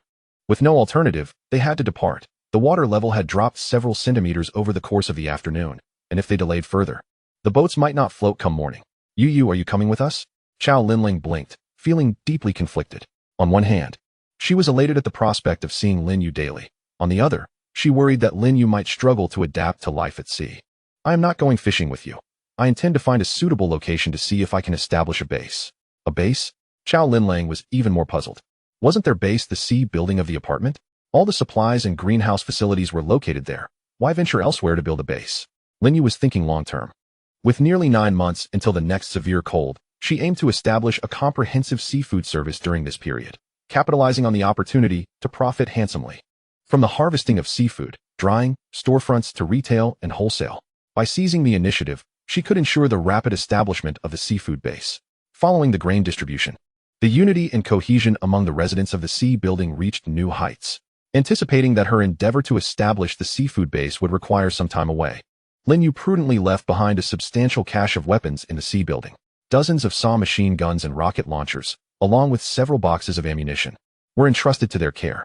Lin You instructed them that if anyone provoked them, they were to act decisively, and if that did not suffice, they were to utilize the weapons. Should any issues arise, she would return to resolve them. Xiao Mingzhu promptly agreed. As the fishing boats departed again, Xiao Linlang insisted on taking Lin You to rest in a small compartment, while her official boyfriend, Tang Lin, was unceremoniously banished to the outside. Lin Yu chuckled lightly, deliberately overlooking Tang Lin's resentful gaze. Over an hour later, the surrounding scenery opened up dramatically to prevent the fishing boats from running aground. A dozen vessels had deliberately sailed further out to sea. Lin Yu left Xiao Linlang a small refrigerator stocked with drinks and fruits before departing.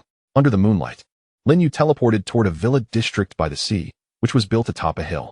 In the wake of the apocalyptic calamities, the original owners of the villas had long since vanished. Lin Yu recalled that in her previous life, this area had been occupied by a wealthy individual surnamed Yang, who had turned it into a rental business. The higher one went, the pricier the rent became. However, the advantages of residing by the seaside became apparent during extreme heat. The coastal temperatures were genuinely milder than those inland. Many affluent individuals had migrated here with their possessions, and some less fortunate souls fleeing the oppressive heat had set up small tents along the beach. As Lin Yu observed the lights from the villa atop the hill, she clicked her tongue in disapproval. Clearly, someone had gotten there first. Since they had claimed the territory, Lin Yu would refrain from using her abilities to forcibly take it. The mere possession of her powers was a considerable fortune. It would be unjust for her to feast while others merely sipped broth. Lin Yu slipped into her spatial realm. Estimating that dawn was approaching, she stood atop the hill, surveying her surroundings and committing the terrain to memory. Currently, the most suitable location for establishing a base appeared to be approximately 10 kilometers south of the villa district. Lin Yu recalled that the coastal trading area opened by the government was situated there. Glancing at the floodwaters, she estimated they still stood over a meter high. As the floodwaters had yet to fully recede, establishing a base would necessitate further patience. Building a base required a variety of materials. Yet the proximity to the villa district posed a risk of detection if she were to use her powers. Conversely, establishing a base without such abilities would require a significant workforce. Professional tasks would still need to be handled by specialists. Lin Yu swiftly returned to the sea building apartment and knocked on the door of Xiao Mingzhu's residence. Hearing the urgent knocking, Xiao Mingzhu hurriedly donned his glasses and rushed to the door. Upon opening it, he was surprised to find Lin Yu standing before him. "Were you not out to sea with the fleet? How is it that you find yourself here?" A sudden unease gripped Xiao Mingzhu's heart. His only grandson, Xiao Lo, was still aboard the ship. Lin Yu quickly gestured for him to remain calm. "Uncle Xiao, don't worry. The fleet is safe." Upon hearing that the fleet had not encountered any troubles, Xiao Mingzhu instinctively exhaled in relief. However, the water level is dropping rapidly. "I fear that soon, Lin Lang and the others will be unable to return to the apartment by fishing boat. We cannot allow them to drift endlessly at sea. So I plan to establish a seafood base." "A seafood base?" Xiao Mingzhu pondered, having dealt with Lin Yu long enough to grasp her intentions almost instantaneously. "Are you considering venturing into the seafood wholesale business?" Lin Yu nodded. "Thanks to Old Man Huang's assistance, we were able to sell the seafood successfully. But such fortunate circumstances cannot be relied upon consistently. They must carve out their own path in the seafood market." Chapter 76. News of the official base. Lin Yu, in less than a month, the profitability of the seafood market will be recognized. We must seize the market before that. Once the flood recedes, I will immediately dispatch personnel to construct the base. Lin Yu's gaze narrowed slightly as she contemplated. "Let us gather more people. I intend to establish 2 seafood bases." 2. Xiao Mingzhu paused momentarily. Yet, after long familiarity with Lin Yu's directives, he had grown accustomed to obeying her every decision. Thus, without hesitation, he responded, "I will rally the workforce at once. We can set off tonight." As the oppressive heat persisted, the water level fell once more, with certain areas receding to below ankle depth. Small crucian carp and sizable black fish floated to the surface. Under the scorching sun, survivors leaped into the water, fearing that if they hesitated, others would snatch away the fish. A number resorted to brawls over their prize.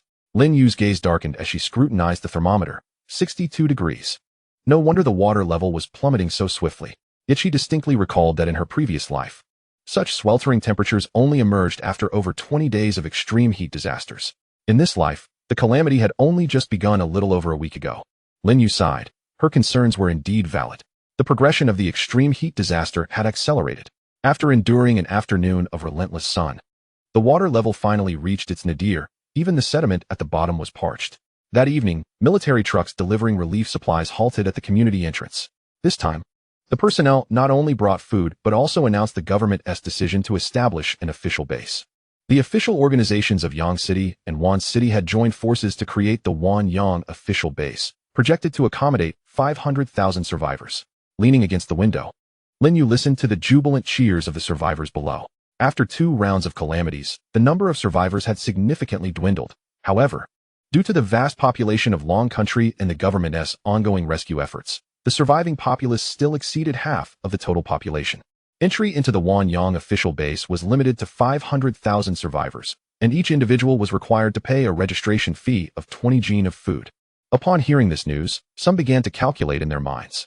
Although entry into the official base promised security in the midst of apocalyptic disasters, merely having food to eat was a luxury. Who could casually part with 20 jin as a registration fee? Realizing this, many survivors felt disheartened. The official base was appealing, yet they lacked even the qualifications to enter. Bold individuals approached the staff, questioning, is the state abandoning ordinary people? Are these official bases meant solely for the affluent? Why else would they demand such a large amount of food that we ordinary folks simply cannot provide? Isn't this an imposition on us? Upon hearing this question finally raised, the staff promptly clarified. The Yang City government encourages all survivors to actively participate in the city's reconstruction. Hence the issuance of various tasks. Survivors can earn supplies by completing government-assigned duties. For instance, collecting oil, metals, construction materials, and so forth. As long as one does not slack off, within a week, adults can accumulate enough to cover the registration fee for the Wanyang official base. Upon hearing this response, many survivors felt a flicker of hope. Ultimately, residing in the official base felt far safer than waiting in their rooms for the government's monthly relief supplies. Once the staff had achieved their objective and distributed the relief provisions, they departed. Watching the scattered survivors make their way towards the Yang City government, Lin You quietly marveled at the clever strategy. Completing government-released tasks to obtain food, only to return that food as a registration fee to the government. Essentially, the food merely circulated back to the official hands. Just as Lin You intended to draw the curtains, a scene below captivated her attention. Numerous trucks had gathered at the apartment entrance. Upon closer inspection, she recognized Huang Laosan's arrival. Recalling the protective gear she had asked him to collect, Lin You felt a sudden urge and proceeded to the corner of the first floor. Xiao Mingjue was busy directing people to unload supplies, totaling over 30,000 jin of food and 200 boxes of protective clothing. Huang Laosan had certainly profited from this endeavor. When conversing with Xiao Mingjue, a broad smile adorned his face, especially upon hearing that Lin You had reserved 6,000 jin of food as a token of gratitude. Though he did not voice it, securing such a suitable major client had demanded considerable effort and connections. Thus, he felt justified in accepting the 6,000 jin of food as a reward for selling seafood. Xiao Mingjue continued discussing plans to establish a seafood base along the coast. Although termed a base, it resembled more of a seafood trading company. And as long as it did not infringe upon others' interests, no one would intervene, regardless of the number or location of establishments. Upon hearing Lin Yu's intention to build 2 seafood bases simultaneously, even Huang Laosan, a veteran of the black market, could not help but marvel at Lin Yu's grand ambitions. Yet, with the backing of the National Military District, jealousy was futile. If Feng Rongchang and the others were aware of Huang Laosan's internal musings, they would likely be unable to suppress their laughter. Who would dare to consider themselves Lin Yu's supporter? It would be more accurate to say that she was the one backed by the National Military District. As the establishment of the base necessitated a substantial workforce, Xiao Mingjue and Huang Laosan arranged to borrow large cargo trucks specifically for transporting goods, intending to take advantage of the cooler night air to convey workers to the site earmarked for the base. As night fell, the temperature finally began to decline. Walking upon the sun-baked streets, even through canvas shoes, one could feel the residual heat of the ground. Xiao Mingjue had gathered over 100 individuals, all aboard Huang Laosan's cargo trucks. Before departure, workers familiar with Xiao Mingjue inquired eagerly whether performing well on this occasion might lead to an opportunity to become official residents of Building C. Xiao Mingjue could only deflect, admitting he did not know. After all, the decisions regarding survivor recruitment and numbers were entirely Lin Yu's domain. He was merely expected to comply. Once everyone was assembled, they set off, with Xiao Mingzhou leading the way in a Hummer. On that occasion, the nefarious individuals from the neighborhood dared to provoke the residents of Building C, only to find themselves dispatched to the coal mines and tasked with repairing the water tower. The numerous Hummers they had driven there became the private property of the C building apartment complex. Lin Yu took the initiative, retrieving the necessary materials for the base from her space before the others arrived. The outer perimeter of the base was constructed with colorful steel barriers to obscure visibility, while large, prefabricated shipping containers were utilized to establish the factory. The internal arrangements of the factory would be determined by the experienced craftsmen specially invited by Xiao Mingzhou. Chapter 77. The seafood base is completed. Xiao Mingzhou could not restrain the eagerness of the workers. Over 100 of them began working immediately upon arrival at the base. By dawn the next day, the seafood base had begun to take shape. This flurry of activity enraged the authorities of Yang City, who had long intended to construct a trading market near the coast after the floodwaters receded, hoping to augment the city government's revenue. However, their plans were thwarted before they could even commence, and Roland was furious. That very day, she led the government's armed forces to the half-finished seafood base. "Where's your leader? Bring them out. This place has already been designated as the Yang City Trading Market. You have no right to establish a base here." Upon witnessing the armed government officials, Xiao Mingzhou immediately recognized the gravity of the situation and quickly contacted Lin Yu via intercom. The crackling sound of static filled the air. Lin Yu was deep in discussion with the craftsman regarding the factory's setup.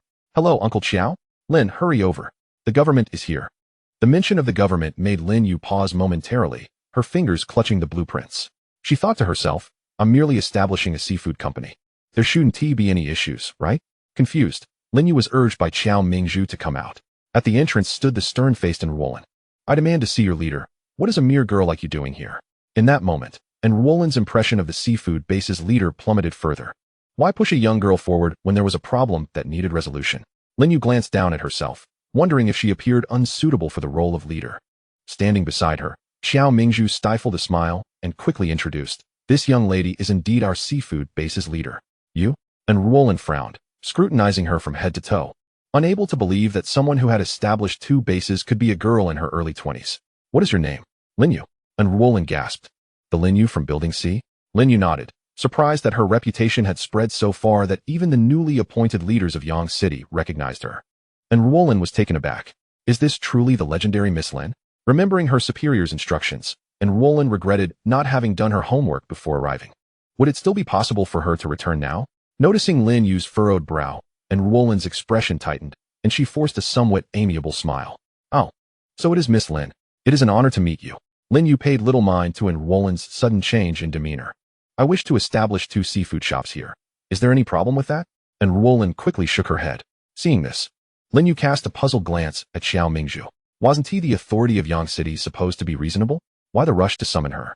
"Since the leadership of Yang City has made an effort to come, Uncle Xiao, please entertain them well. I must return to the factory. I have matters to attend to." With that, Lin Yu swiftly made her way back to the factory, leaving Enrollin and Xiao Mingzhou exchanging incredulous looks. "Why didn't you mention that the leader here is Miss Lin?" Xiao Mingzhou replied. "Did you think I had the opportunity to explain when the guns were practically pointed at our faces?" Enrollin had arrived quietly and left just as quietly. Without a trace, the construction of the seafood base was in full swing. In truth, from the moment over 100 individuals appeared, surveillance of the area had never ceased. However, seeing that the authorities of Yang City were at a loss with this group, they dared not provoke them.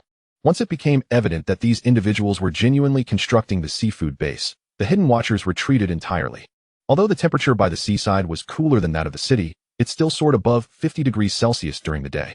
Lin You, fearing that the intense heat would lead to heat stroke, mandated that everyone rest during the day. Work hours were concentrated from 5 to 9 in the morning and from 6 in the evening to 10 at night. Some workers, eager to prove themselves, arrived early and left late, prompting Lin You to reprimand them, which effectively curbed their frenzied work ethic. Days later, upon the arrival of Chao Linlang and Tang Lin with their fleet, they were greeted by the sight of 2 adjacent factories occupying several thousand square meters.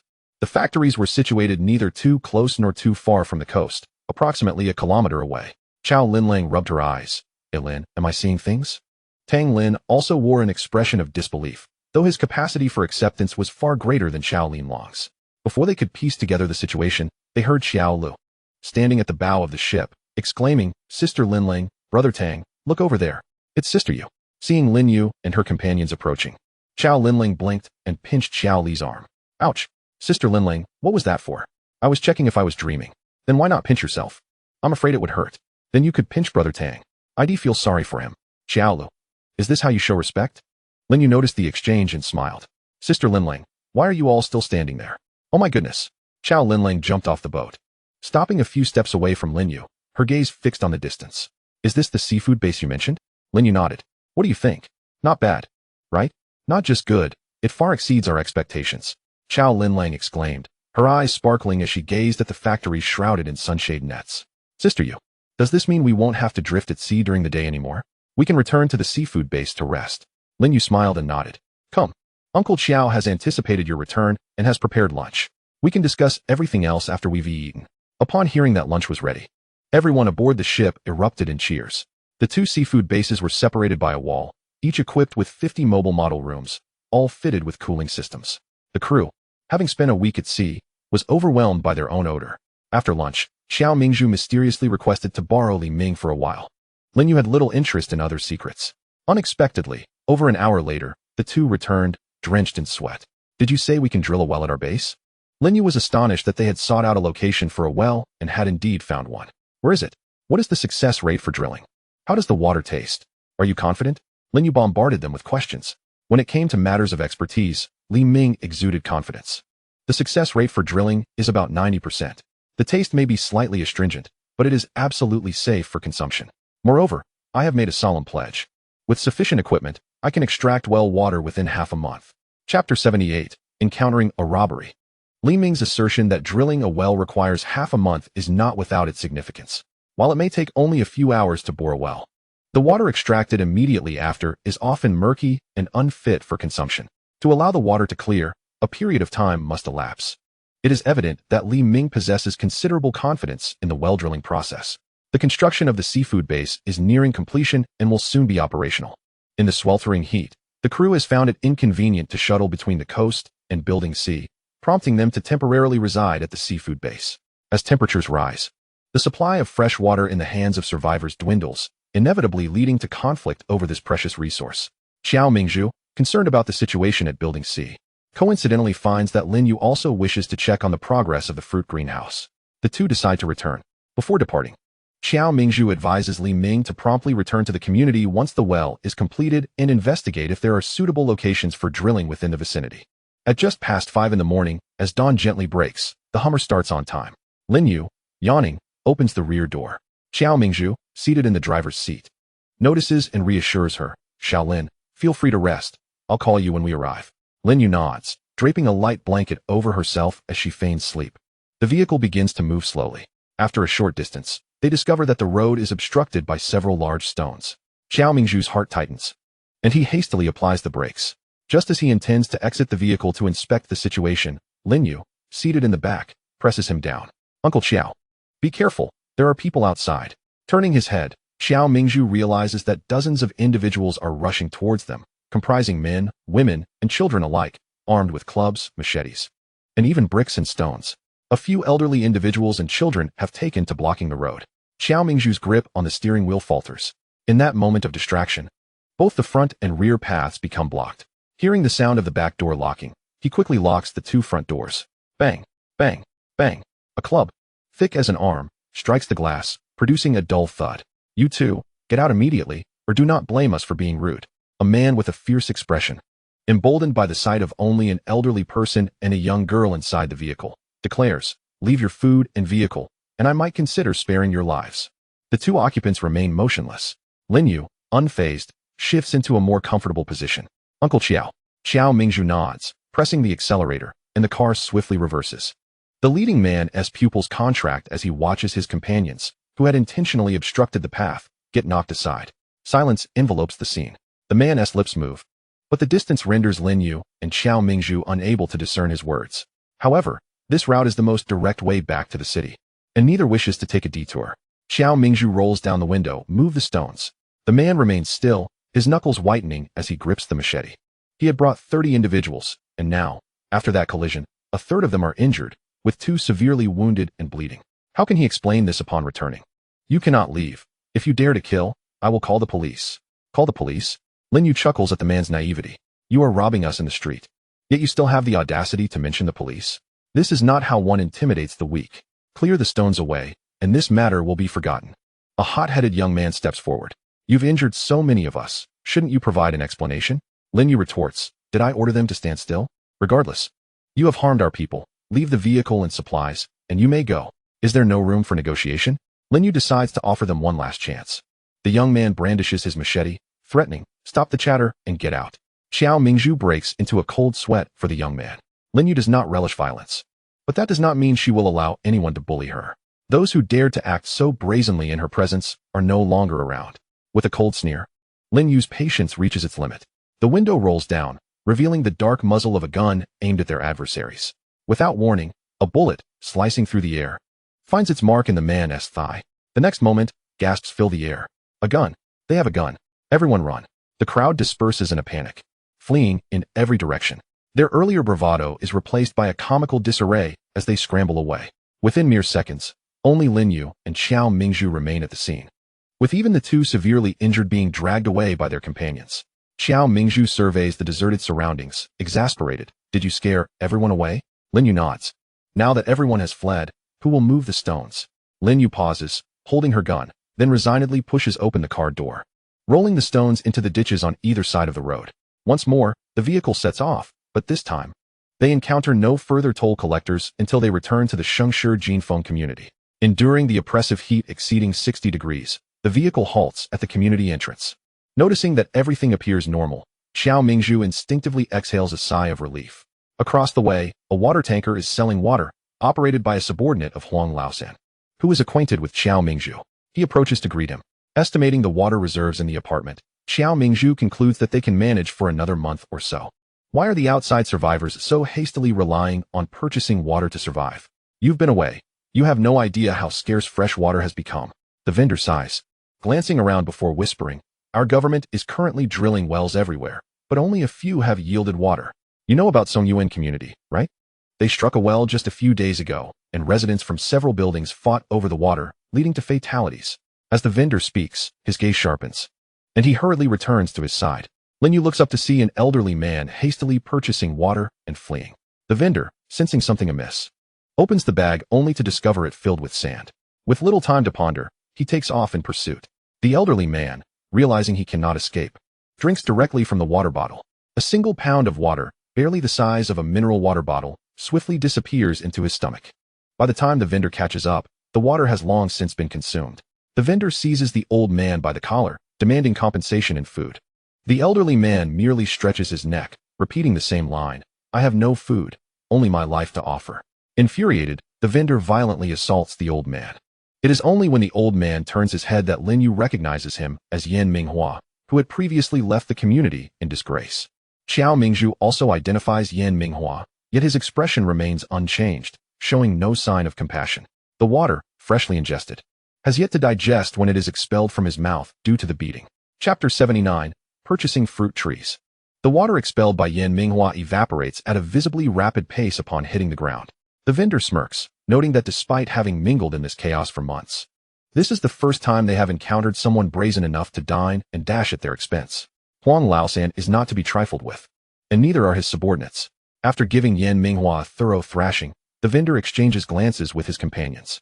A few minutes later, after taking a moment to gather himself, Yan Minghua, unaware of the two tails following him, made his way home, with two of his subordinates absent. The stall owner found himself short-staffed and thus did not continue his leisurely conversation with Xiao Mingzhu. Xiao Mingzhu parked the vehicle at the entrance of the apartment building and inquired about the recent happenings with the guard before transporting Lin Yu towards the greenhouse. After more than a week of nurturing, the seeds of watermelons, strawberries, and cherry tomatoes had all sprouted. The growth cycle for strawberries is approximately 50 days, and those cultivated in the greenhouse are not subject to seasonal constraints, bearing fruit nearly all year round. However, after each harvest, new seedlings must be replenished. Lin Yu calculated that the first batch of strawberries would ripen at the peak of the temperature, ensuring a lucrative price. As for the watermelons and cherry tomatoes, their growth cycles are around 100 days, but Meng Ting had mentioned he had methods to hasten their maturation, allowing for earlier yields. Ever since the establishment of the ultra-intelligent fruit greenhouse, Huang Laosan had been making nearly 3 trips a day to this location. Upon returning from the seafood base, a few of them coincidentally crossed paths. Lin Yu was curious whether it was truly appropriate for someone like Huang Laosan, a black market overlord, to be residing here. When Huang Laosan expressed his desire for the selling rights of the fruit, Lin Yu readily agreed, recognizing that collaborating with Huang Laosan would indeed be less of a hassle. The two established a verbal agreement, foregoing a written contract. After all, in a world ravaged by calamity, legalities and morals had become mere illusions, rendering contracts as mere scraps of paper. Once the business was concluded, Huang Laosan inquired if Lin Yu was interested in fruit trees. Lin Yu had indeed heard of the seller, his foolish friend who had, prior to the calamities, acquired several mountains to cultivate fruit trees. While the trees planted on the mountains had escaped the impacts of flooding, the subsequent extreme cold had decimated a significant portion of them, followed by an extreme heat wave, leaving only a handful of resilient varieties such as walnuts, chestnuts, persimmons, jujube trees, and the specially imported sapphire grapes from other countries. Lin Yu did not hasten to make a decision, but first sought Meng Ting's opinion. Upon seeing Meng Ting's lack of opposition, she then inquired about the price from Huang Laosan. Huang Laosan replied, stating that currently, fruit trees held little value. However, he had invested considerable effort in introducing the sapphire grapes. Thus he sought to exchange all the trees for some grains and water. How much do you require? Huang Laosan pondered for a moment and candidly revealed that he had been entrusted with selling approximately 3,000 trees, priced at 10 tons of fresh water plus 1,000 jin of grain. But he had learned that the seller's bottom line was 6 tons of water and 500 jin of grain. If you genuinely desire them, just ensure your offerings do not fall below their bottom line. Lin Yu, contemplating for a moment, decided that, considering Huang Laosan's connections, it would be inappropriate to put him in a difficult position, so she agreed to provide 10 tons of fresh water along with 500 jin of grain. The fresh water was offered at the asking price, while the grain quantity was halved, yet given that fresh water was currently more valuable than grain, it was likely that the seller would not be dissatisfied. Huang Laosan visibly relaxed, relieved that Lin Yu had not pressed for a lower price, as it would have been challenging for him to explain that to his friend. After confirming the location of the orchard, Lin Yu instructed Huang Laosan to take the fresh water and grain away. That night, under the cover of a milky white supernatural aura, the fruit trees were all stored within the space, given the excessively high temperatures unsuitable for the growth of fruit trees. Lin Yu planned to wait until the extreme heat disaster had passed before bringing the trees out again. Time swiftly passed, and half a month had gone by. The drought conditions continued to worsen, with temperatures soaring to around 70 degrees. Walking in the streets, one could see survivors with numb expressions and cracked lips everywhere. In a bid to fulfill the government's mandates and quickly gather enough funds for the registration fee to the Wanyang base, many survivors ventured out early and returned late each day, bearing visible signs of sunburn on their faces, arms, and even backs. Outside Building C of the apartment complex, a crowd gathered around a newly dug well. This well had been excavated by Li Ming and his team just over 10 days ago. Initially, the water was murky and undrinkable, but before it could clear, the water level rapidly diminished under the oppressive heat, reaching a point of complete depletion by today. Should we have Li Ming come back to dig deeper? Xiao Mingzhu pondered hesitantly. With the extreme heat persisting, the rate of water level decline was outpacing the digging process. Lin Yu waved her hand, fully aware of Xiao Mingzhu's concerns. This well, which frequently ran dry, had attracted the covetous eyes of many. The residents of Building C were forced to station guards around the clock to prevent other tenants from stealing water, given that the returns did not justify the efforts. Continuing to dig the well seemed unnecessary. However, while Lin Yu had little interest in the dry well, others certainly did. After the guards were withdrawn from Building C, residents from other apartments immediately resumed digging, with each household receiving about a jin of murky water. Unfortunately, the next day, the well had run dry again. Should they continue digging? How much deeper should they go? No one had a definitive answer. Fortunately, it was not long before national aid arrived. Each individual could collect 5 jin of fresh water and 2 jin of grain upon presenting their identification. This was not due to the government's generosity, but rather because they had not distributed relief supplies for nearly a month. The amount given now was nearly a month's worth. Due to the excessive daytime temperatures, the distribution of relief supplies was scheduled for early morning. Lin Yu had little interest in receiving aid, but was nonetheless dragged along by Xiao Mingzhu. A significant portion of their residents had remained at the seafood base and could not return in time to collect supplies, which was already a considerable disadvantage. Xiao Mingzhu could no longer allow other residents to forego receiving their relief supplies. At around 3 in the morning, Lin Yu was roused by Xiao Mingzhu through the intercom. With fewer than 200 residents remaining in the building, Xiao Mingzhu organized them into 2 groups. One to collect supplies while the other remained to guard the apartment and greenhouse, ensuring no one took advantage of the situation. Initially, Lin Yu thought arriving at 3 in the morning to queue for relief supplies was early enough, but to her surprise, there were many survivors who had arrived even earlier. As she gazed at the long line ahead, Lin Yu felt a wave of hesitation wash over her. Xiao Mingzhu earnestly encouraged her, assuring her that despite the numbers, the line would move quickly once the supplies were distributed. Lin Yu, maintaining a stoic expression, called out Xiao Mingzhu's deception, "Uncle Xiao, when do you think they will actually start distributing the supplies?" Chapter 80, Embracing Survivors. Xiao Mingzhu offered an awkward smile, his gaze flitting between the sky and the ground, unwilling to meet Lin Yu's eyes. Fortunately, the staff were quite understanding. Upon seeing the lengthy queue, they had risen early to begin their shifts. As the line finally began to move, Lin Yu stifled a yawn and ceased her complaints about returning. The supply distribution window was secured by an iron gate. Bags and buckets were placed inside, and the staff filled them with grain and water before handing them back through the window. At the moment they received their rations, the survivors could not suppress their joy, though they quickly cast nervous glances around before hurrying away. The queue advanced in an orderly fashion. The surroundings were notably quiet, with hardly a sound of conversation to be heard. To conserve energy, the survivors even refrained from chatting. Of course, another possibility was that they had become too famished to utter a word. The government had opened 6 distribution windows, and the speed of the queue's advancement was relatively brisk. When it was Lin Yu's turn, the staff meticulously compared her information and appearance with her identification, confirming her current residence to prevent any potential misappropriation. They ultimately inquired about her willingness to join the Wanyang base. Upon seeing Lin Yu shake her head, the staff marked a cross next to her name, seemingly tallying those interested in joining the Wanyang survivor base. Lin Yu dismissed the matter from her mind and stood quietly to the side after collecting her supplies. Xiao Mingzhu was just a few spots ahead of her in line, concerned that someone might attempt to seize the supplies. Xiao Mingzhu instructed the residents of the apartment to return in groups of at least 10. Growing somewhat bored, Lin Yu suddenly heard a childish wail from the front. A little girl had her supplies snatched away. Lin Yu cast a glance before turning her head away. In the midst of a post-apocalyptic calamity, if one does not safeguard their belongings, who can they blame? Tears are the least valuable of currencies.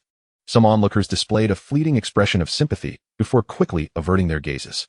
The survivor who had acquired the supplies deliberately circumvented the little girl, as if fearing entanglement. Yet sometimes, no matter how much one wishes to avoid trouble, it seems to find them nonetheless.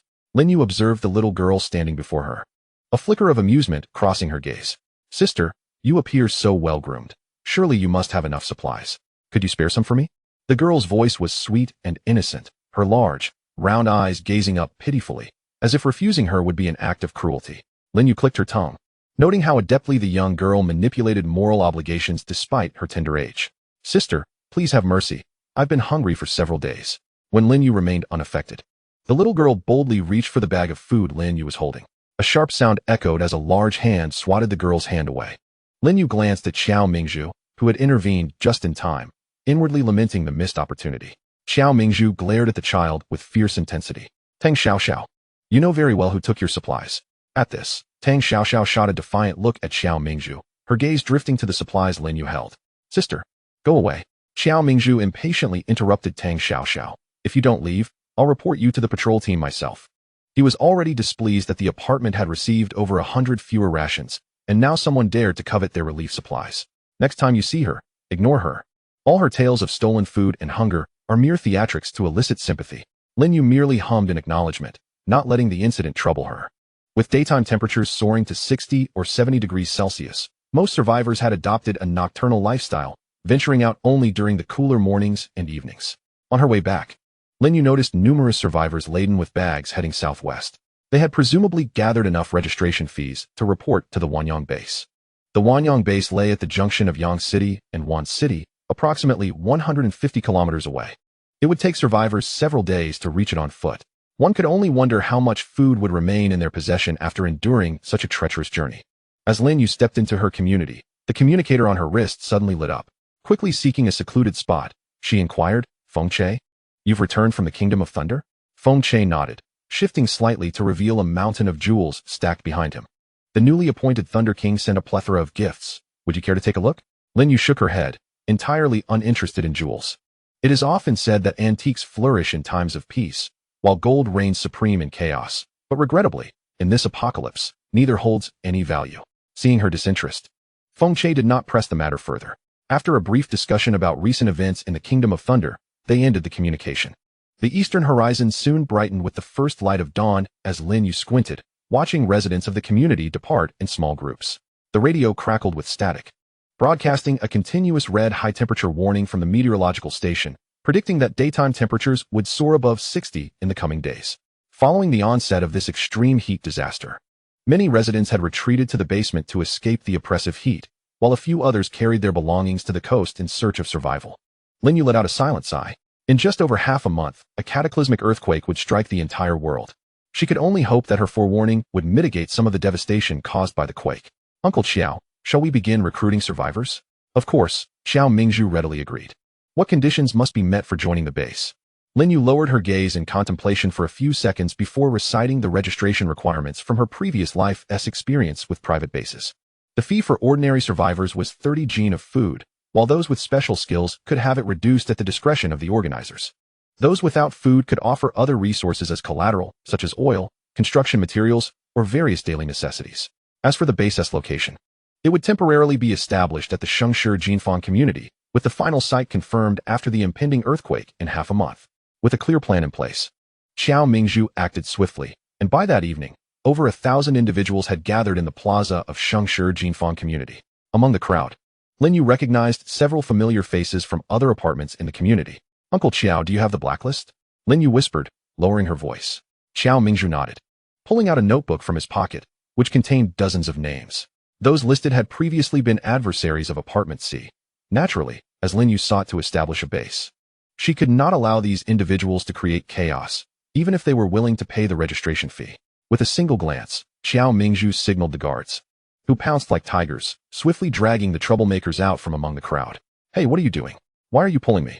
The individuals on the blacklist panicked, especially upon seeing Xiao Mingzhu's impassive expression. They hastily questioned, isn't the base open to anyone who provides food? Why are you specifically dragging us out? And why do you even ask? Did you not foresee this day when you opposed Apartment C? Xiao Mingzhu's face remained cold, offering them not even a glance as he waved his hand to have them taken away. The next phase was the QA session. Standing confidently before the throng of over 1,000 survivors, Xiao Mingzhu displayed no fear, his demeanor calm as he addressed them from an elevated position. Apartment C was well-fed and comfortably clothed, boasting the nation's premier greenhouse, its reputation long established. When survivors heard that Apartment C was establishing a private base, they rushed to inquire. Survivor A, what do you mean by special skills? Xiao Mingzhu, skills in firearms, construction, scientific research, or agriculture and animal husbandry. Proficiency in any one of these trades. Survivor B, I heard we can use daily necessities as collateral for the registration fee. Can a toothbrush be used? Xiao Mingzhu, any useful supplies can be accepted. Survivor C, may I ask where the base will be? Is this community the base? Xiao Mingzhu, precisely for now. We will use Shengshi Jinfang community as the base, and we will establish a new one later. The inquiries persisted until nightfall, to the point that Xiao Mingzhu's voice had taken on a raspy edge. Fortunately, most of the pressing questions had been addressed, and the last few survivors departed. Lin You tossed a bottle of water to Xiao Mingzhu. Uncle Xiao, do you recall the catastrophic earthquake documented in the Handbook of the Apocalypse? Xiao Mingzhu's complexion paled instantly. The scenes depicted in the handbook were too horrifying to contemplate, even for him. Following the occurrence of a super earthquake, there would undoubtedly be a scarcity of essential supplies such as medications, potable water, and tents, thus necessitating that you arrange for a substantial order from Boss Huang in advance. Xiao Mingzhu nodded and finalized this matter with Huang Laosan that very night. Watching Xiao Mingzhu's hurried departure, Huang Laosan pondered for half an hour before instructing his subordinates to prepare double the supplies mentioned by Xiao Mingzhu, reserving one set for his own people. Meanwhile, upon returning to the apartment, Xiao Mingzhu began discussing the arrangement of the survivors with Lin You.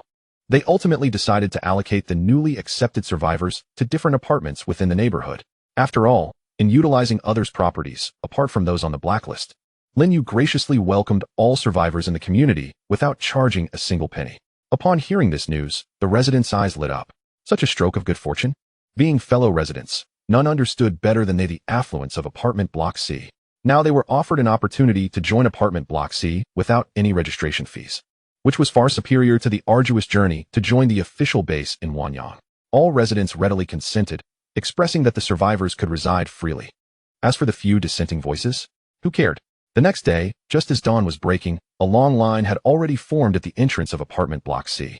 Xiao Mingzhu, having had only a few hours of sleep, was roused and hurriedly washed his face before heading downstairs to maintain order. A cursory glance revealed that there were even more people than the previous day. Xiao Mingzhu opened an additional window specifically for the registration of survivors from their community. Lin You, awakened by the commotion below, rubbed her eyes and got up. After splashing cold water on her face to fully awaken, she swiftly made her way to the greenhouse. Meng Ting, who had also risen early, informed her, "Sister Yu, the drought-resistant seedlings have grown well." Lin Yu nodded, and under Meng Ting's guidance, they pulled sweet potato, corn, and potato seedlings from the soil. Without hesitating around Meng Ting, Lin Yu collected all the seedlings into her space. "Xiao Ting, I'll be taking these." Meng Ting nodded, replying, "All right, I'll go educate the survivors on the cultivation of drought-resistant plants shortly." Upon returning to apartment block C, Lin Yu found herself burdened with dozens of foam boxes filled with the drought-resistant seedlings they had just harvested. Meanwhile, the survivors who had paid their registration fees did not leave. Instead, they formed a long queue at Xiao Mingzhu's request at the last window. Lin Yu positioned herself at the end of this line. Survivors joining the base could claim a certain quota of drought-resistant plant seedlings, with the stipulation that they would owe the base a 30% return on their harvest in the future. However, the distribution of seedlings was limited. For instance, potato and sweet potato seedlings could not exceed 50, and corn seedlings were capped at 100. Additionally, the survivors would bear the losses if their seedlings failed to thrive. In case of no yield, they would have to compensate the base according to the seedling's value.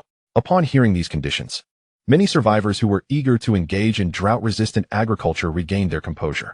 At a crucial moment, Meng Ting appeared. As an agricultural researcher and the greenhouse manager, the survivors placed considerable trust in his words. Especially after learning about the scheduled training sessions, their interest was rekindled. "You take 50, I'll take 100. They quickly divided a box of drought-resistant seedlings among themselves. Meng Ting reassured everyone not to fret, assuring them that there were plenty of drought-resistant seedlings available for everyone. He also highlighted that those collecting seedlings could obtain plant growth enhancers from the greenhouse, significantly increasing the seedling survival rate. Xiao Mingzhu maintained a stern demeanor, accurately identifying several residents on the blacklist attempting to exploit the chaos to join the base. Lin Yu, having the least to do, noticed that her presence was unnecessary for the registration downstairs and returned to apartment 3201. After dawn, Lin Yu glanced out the window to see numerous pits around the community, prompting a mix of amusement and despair. She hurriedly intervened to prevent base residents from extracting materials nearby. All soil required for cultivation could be collected from the greenhouse. Approaching noon, all registrations were finally completed. When Xiao Mingzhu tallied the numbers, he was astonished to discover that the number of survivors joining the base had exceeded 2,000. 2,000. How much food would that require? Xiao Mingzhu looked deflated, his concerns evident on his face. Lin Yu patted his shoulder, suggesting he find time to send a portion of the people to the seafood base, as it was also set to commence operations. Before they could finalize how many to send to the seafood base, Lin Yu's communicator on her wrist lit up once more. Seeking a secluded spot, she activated it. The screen brightened to reveal the serious visage of Feng Rongchang. "Shaolin, do you have a moment? I have something important to discuss with you." Without hesitation, Lin Yu instantly transported herself to Feng Rongchang's office. Chapter 82, Preparing for the Storm. In the office, Feng Rongchang's expression was grave. "Shaolin, take a look at this." On the enormous display screen, a plethora of technical jargon filled the screen, which Lin Yu scanned hastily. The specifics eluded her comprehension. However, she surmised it pertained to the impending super earthquake. According to the latest research from the National Earthquake Monitoring Center, it was discovered that the super earthquake might occur sooner than anticipated. Sooner? Lin Yu's gaze sharpened, recalling the destructive power of such an earthquake, and she quickly inquired, "How much sooner?" The exact timing remained uncertain. Feng Rongchang scrutinized the data on the screen, but based on the abnormal reactions reported from various regions, it was highly likely that the super earthquake would transpire within the next few days. Lin Yu involuntarily inhaled deeply. "Then, you summoned me today for what reason?" "It concerns the nuclear power plants." Feng Rongchang pressed a button, and a world map illuminated the large screen. Hundreds of locations were circled in red. As you can see, there are over 1,000 nuclear power plants globally, with the majority situated along coastal areas. In the event of a leak due to the super earthquake, these coastal nuclear power plants could wreak catastrophic havoc upon humanity. The purpose of today's meeting is to discuss how to prevent potential nuclear leaks. Lin Yu nodded, contemplatively lowering her gaze. In her previous life, widespread marine life fatalities and water pollution had led many survivors to mistakenly consume contaminated seafood, nearly costing them their lives, prompting the government to impose a ban on seafood trade. Later, she learned from fellow survivors that the cause of ocean pollution was the radioactive substances leaking from nuclear reactors. However, those incidents had only surfaced several years after the apocalypse, which had initially escaped Lin Yu's mind. Regarding the prevention of nuclear leaks, Lin Yu did have an idea, directly using a time-space vortex to absorb the nuclear power plants. However, the size of the power plants was too vast. Her abilities might not withstand the strain. Lin Yu voiced her concerns, causing Feng Rongchang to pause momentarily before directing his gaze towards the sole technician present, Shen Kanming. At nearly 60 years of age, Shen Kanming is a prominent figure in nuclear research within Longhua. Adjusting his reading glasses, he spoke to Lin Yu. Miss Lin, the dangers of a nuclear leak stem primarily from the radioactive materials within the reactor. It is not necessary to dismantle the entire nuclear power plant. Then how do we locate the reactor? Shen Kanming stood up, volunteering. This is my area of expertise. I can accompany you, Miss Lin. Nodding in agreement, Lin Yu proceeded to input the location of the nuclear power plant on the world map into her communicator. Just as Feng Rongchang was about to say something, a flash of white light enveloped them, and Lin Yu vanished from sight, along with Shen Kanming. Feng Rongchang sighed. Despite being accustomed to Lin Yu's teleportation, he still found it astonishing. In the blink of an eye, Lin Yu and Shen Kanming arrived at the Chernobyl nuclear power plant. Shen Kanming clutched his chest, his mind racing with images of the rapidly retreating landscape. Are you all right, Shen Lao? He waved his hand dismissively, taking a deep breath. I am fine. As the largest nuclear power plant in Gushing, Chernobyl spans over 100 hectares. Shen Kanming had visited before and was intimately familiar with the reactor's location. Is this where the reactor is? Lin Yu inquired, lifting her gaze. Seeing Shen Kanming nod affirmatively, she wasted no time activating her ability. A swirling black vortex began to expand rapidly, swiftly enveloping several hectares around them. Soon, the black vortex dissipated, taking with it a significant portion of the land surrounding the reactor. Shen Kanming stared in astonishment at the scene before him. Even with prior mental preparation, he could not help but be taken aback. A lifelong proponent of materialism, today a spectacle cast doubt upon his beliefs. Noticing Shen Kanming's surprise, Lin Yu chose to disregard it. Shen Lao, prepare yourself. We are heading to the Ouyuan nuclear power plant next. That night, Lin Yu and Shen Kanming returned to the Jin Province military district base. The lights in Feng Rongchang's office remained aglow. The military district's open space was piled high with mountains of grain, and a multitude of tents filled the area around the base. Chief, the issue with the nuclear plant has been resolved. I have other matters to attend to and must return to Yanqing. Fearing Lin Yu might teleport away again, Feng Rongchang hastily interjected. Wait, Shaolin. Lin Yu's eyes narrowed in curiosity. What else is there? Thank you, Shaolin. Should you ever be in need in the future, the entire Longhua military district will spare no effort. Feng Rongchang understood that Lin Yu lacked nothing, yet he could offer her a promise. Lin Yu smiled slightly and teleported away, leaving only her voice behind. Old chief, I am also a citizen of Longhua. Upon returning to the Shengshi and Fuyuan community, the entire area shone brightly as if it were day. Hundreds of people were bustling in the stairwells. Uncle Qiao, what are you all doing? Lin Yu found Xiao Mingjue and Meng Ting directing the crowd. Hearing her familiar voice, Xiao Mingjue felt a wave of relief. Shaolin, you're back. The government has announced that the super earthquake will occur sooner than expected, so I've instructed everyone to move the supplies out of the building. There's more space in the greenhouse, and I plan to have everyone relocate the supplies there and stay away from the community for the next few days. Lin Yu nodded. Xiao Mingjue made a valid point. The super earthquake's destructive power was immense, and who could predict if the Shengshi and Fuyuan community might collapse? With its 30-some stories, the risk of a collapse was significant. Uncle Qiao, you take charge here. I will check on the seafood base. Wait. Xiao Mingjue called out to Lin Yu. Xiao Lu and the others have returned. Returned? Yes. The meteorological station reported that the coastal areas are very dangerous due to the super earthquake, advising survivors along the coast to move inland. But don't worry, Shaolin. Huangsan has dispatched several trucks to bring back supplies. Lin Yu nodded, finding a secluded spot before teleporting to the seaside. The surroundings were eerily quiet, evidently. The residents had evacuated upon receiving government notifications. However, the absence of people allowed Lin Yu to act freely.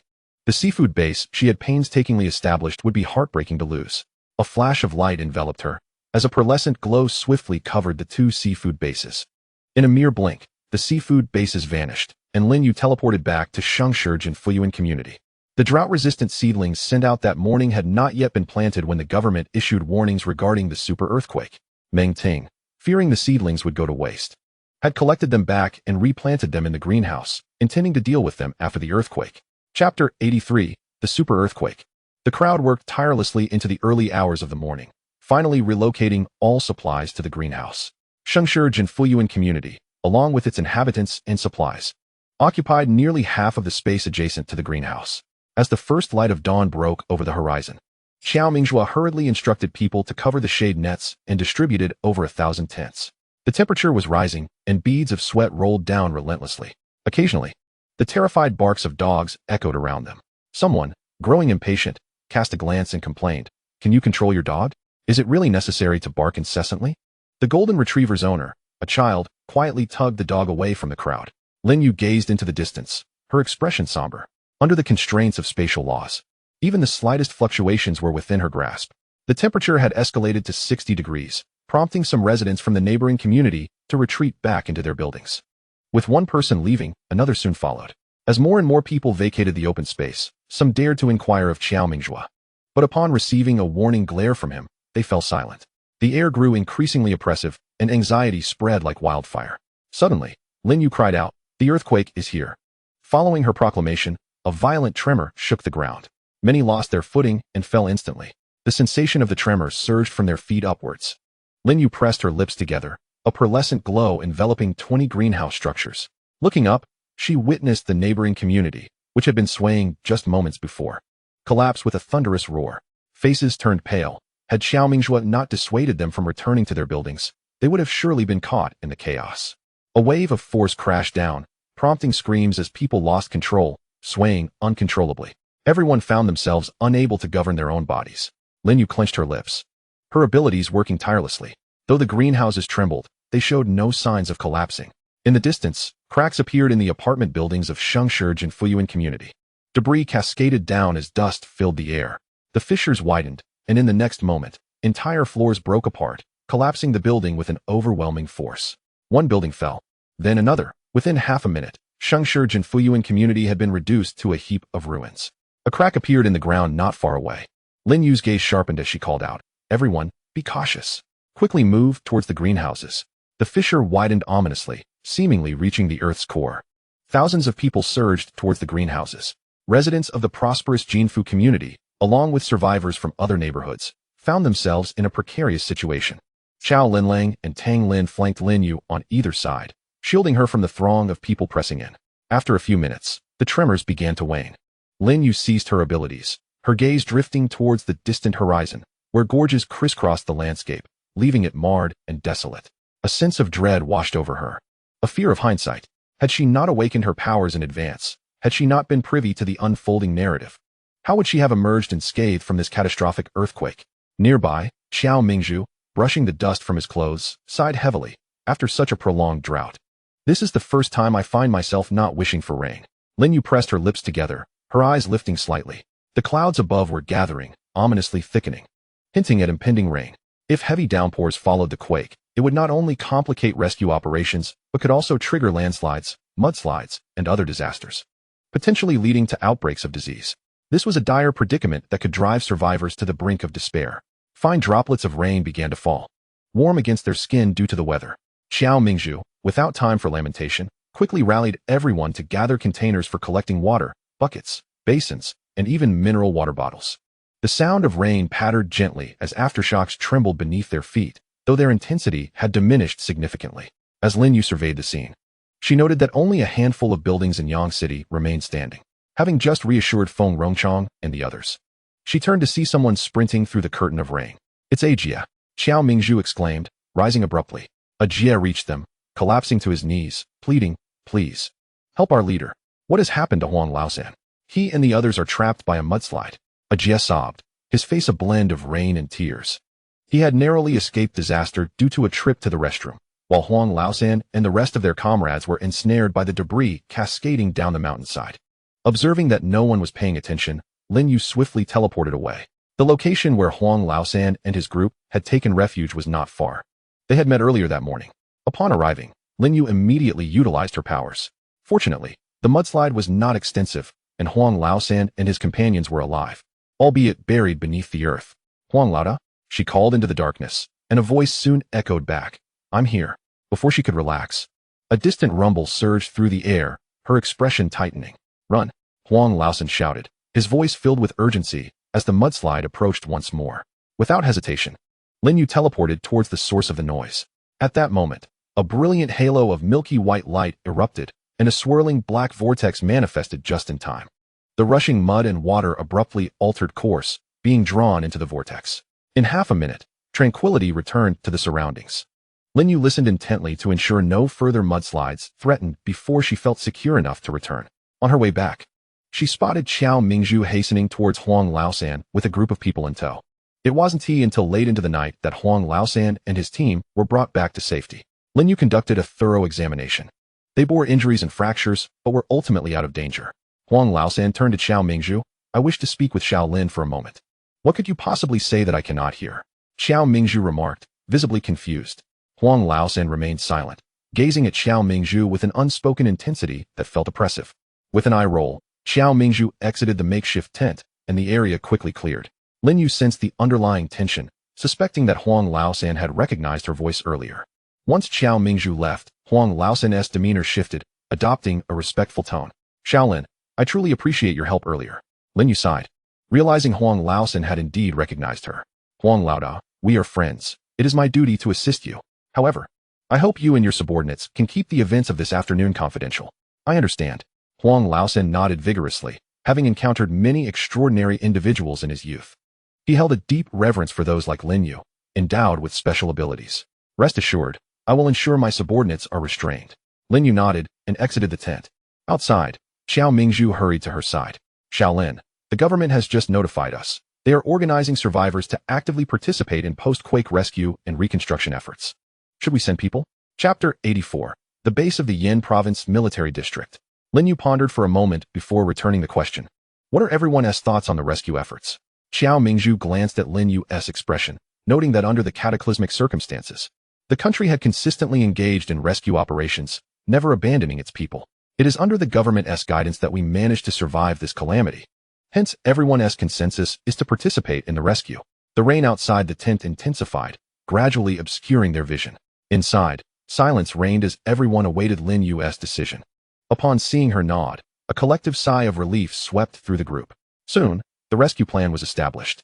The survivors at the base were divided into 3 teams, one led by Qiao Lu and Li Ming to assist in the western region of Yang City, another led by Qiao Linlang and Tang Lin towards the east, while the final group, under the command of Qiao Mingzhu and Meng Ting, would remain stationed at the greenhouse to prevent any disturbances amidst the chaos. Outside the tent, the gathered survivors formed a bustling crowd. Among them was a small boy holding a golden retriever. Someone scowled and reprimanded. We're here to rescue people. What business do you have here, little one? Indeed. We don't know when aftershocks may return. We can't afford to look after you. Lele, you should go back. Don't make things worse. The boy, named Lele, stood defiantly among the adults, his spirit unwavering, declaring, Lulu can help. Upon hearing the term search and rescue dog, someone couldn't help but inquire. Do you even know what a search and rescue dog is? Lele, feeling aggrieved, clung tightly to the golden retriever. Lin You knelt down, measuring her height against Lele's. We're here to rescue people. You're too small. Lulu can help. Lele insisted, pointing to the golden retriever with fervent urgency. Xiao Mingzhu stepped forward in the nick of time. Xiaolin, this child is from the neighboring community, not from our base. Lin You nodded thoughtfully, casting her gaze upon Lele. What about your family? Lele remained silent, but Xiao Mingzhu quietly explained his parents intended to gather supplies for the official base, but encountered problems while reporting to the government. Now he is all alone. Lin You gently patted Lele's head, quickly making a decision. We'll take him into our base. Consider it compensation for employing a search and rescue dog. Qiao Linlang understood the implication and extended her hand to Lele. Don't worry, I'll ensure Lulu returns safely. Though reluctant, Lele recognized the gravity of the situation, reassuring his golden retriever to behave. Before handing over the leash to Qiao Linlang, with the government's south advisories in place, the casualties from the cataclysmic earthquake had been mitigated to a minimum. Nevertheless, the devastation wrought by the earthquake was inevitable. Collapsed buildings, obstructed roads, and cracks marred the landscape. The group swiftly set off, vanishing into the misty rain. The communicator beeped to life. Feng Rongchang's visage materialized upon the screen. Xiaolin, I must trouble you with another matter. He implored. The Yin Province Military District Base, where Deng Jing was stationed, had been ensnared by a mudslide. Could you please investigate? Lin You pressed her lips together thoughtfully, recognizing that the mountainous terrain surrounding the Yin Province Military District significantly heightened the likelihood of such disasters compared to other locales. Contemplating Deng Jing, who had once rescued her from the frigid grasp of winter and brought her back to Yangcheng, An involuntary tinge of worry seeped into her tone. How is Uncle Deng faring? Have there been any updates? It is likely that the mudslide has obliterated the equipment, Feng Rongchang replied, his voice tinged with gravity. We received only the word mudslide before communication ceased entirely. Regrettably, the roads are severely obstructed, and immediate rescue efforts are impossible. I must ask you to check on the situation. Lin You nodded in affirmation, and the moment she deactivated the communicator, she teleported to the Yin Province Military District base. Gazing upon the scene before her, Lin Yu's heart sank. The sudden onslaught of the mudslide had devastated the entire base, leaving countless structures in ruins. With only a few sturdy trees standing forlornly amidst the destruction, the soldiers who had once occupied the Yin Province Military District were nowhere to be seen. Without further contemplation, a pearlescent glow swiftly enveloped the entire area. As her investigation progressed, Lin Yu's initial concerns began to dissipate. Beneath the mudslide, there were no signs of life. This indicated that Deng Jing and the others were still alive, with thousands of personnel stationed at the Yin Province Military District. It was implausible for them to have vanished without a trace. Unfortunately, the mudslide had completely buried any evidence of their presence. Lin Yu pondered briefly before choosing a direction and teleporting away. Mere moments later, she discovered a multitude of footprints. Elation surging within her, it appeared she had not erred in her chosen path. Retrieving a loudspeaker from her spatial realm, she amplified her voice to its maximum volume. Is anyone there? Is anyone there? The three words echoed repeatedly. She stood her ground, awaiting the arrival of the personnel from the Yin Province Military District. Minutes later, the faint sound of footsteps grew nearer, and a familiar voice inquired, "Who are you? And what are you doing here?" Lin Yu turned, a subtle smile gracing her otherwise cool demeanor. Uncle Deng. Deng Jing blinked, momentarily believing he was dreaming. A soldier beside him, having previously encountered Lin Yu, exclaimed in surprise. It's Miss Lin. As Deng Jing regained his composure, he stepped forward, disbelief etched across his features. Lin, how did you end up here? Without an explanation, Lin Yu activated the communicator. Soon, Feng Rongchang's face appeared on the screen. Deng Jing and several soldiers immediately stood at attention. Commander, Feng Rongchang, bearing dark circles beneath his eyes, exhaled a sigh of relief upon seeing Deng Jing and his team unharmed. Jing, you are all safe? Reporting, Commander, we are unharmed. Deng Jing replied. That's good. Feng Rongchang rubbed his forehead. However, it seemed he had numerous matters to attend to, and the communication was quickly terminated. Lin Yu glanced at the base, now submerged beneath the mudslide, then observed Deng Jing and his team, their faces smeared with dirt. Uncle Deng, did you leave all your supplies below? A bitter smile crept onto Deng Jing's face at her words. He had thought that the super earthquake was terrifying enough. But little did he expect to contend with a mudslide as well. In their frantic escape, who had the presence of mind to gather supplies? Seeing Deng Jing's expression, Lin Yu grasped the situation intuitively. Uncle Deng, what do you plan to do next? With a sigh, Deng Jing replied. We might head to another city to organize a rescue. However, the exit route has been destroyed, and taking an alternative path will likely require extensive detours. Lin Yu observed the group behind Deng Jing and leaned in closer to whisper, Uncle Deng, I have a solution, but you won't be able to retrieve your supplies. Chapter 85, Rescue. Lin Yu remained silent, awaiting Deng Jing's decision.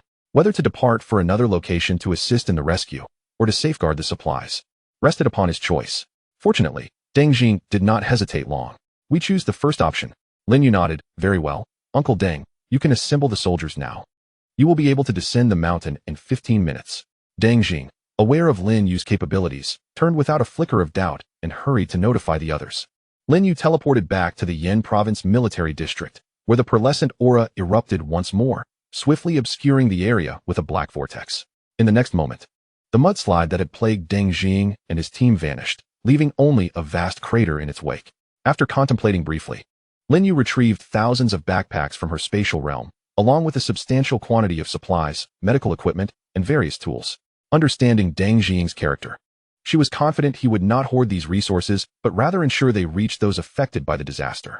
With the task assigned by Feng Rongchang resolved, and fearing the mudslide might return, Lin Yu did not depart, but instead slipped into her spatial realm. Before long, Deng Jing, leading over 2,000 people, descended the mountain in an impressive procession. Upon witnessing the scene before them, they were rendered speechless. The mudslide had vanished into thin air. Their base, which had stood for over a decade, had also disappeared, leaving behind only a heap of supplies. The crowd exchanged astonished glances, as if they had witnessed a miracle. Deng Jing's eyes glistened with unshed tears, and he wiped his face with the falling rainwater. While others may not comprehend, he certainly knew who was responsible for this turn of events. However, he had not anticipated that Lin Yu's solution would be so drastic. "All right, everyone, let us not speculate," he declared. "These supplies were sent by the state, and the issues are being addressed by the state. Quickly, fill your stomachs, pack the remaining supplies into your backpacks, and then we will head to Wanqing to assist in the rescue." Deng Jiying's explanation alleviated the tension, and many visibly relaxed. They murmured amongst themselves. It must be the state intervening. Who else possesses such capabilities? Hidden within her spatial realm, Lin You breathed a sigh of relief. Deng Jiying had handled the situation well, attributing the resolution to the state, which was far better than inciting panic or speculation among the masses. Deng Jiying allowed only 5 minutes for meals and 10 minutes for organizing supplies. Soon, the grand procession was on the move again, making their way toward Wanqing. Watching the last silhouette vanish into the night, Lin You emerged from her spatial realm and teleported back to Yangqing. Li Ming and Xiao Lu were organizing rescue efforts in the western part of Yangqing.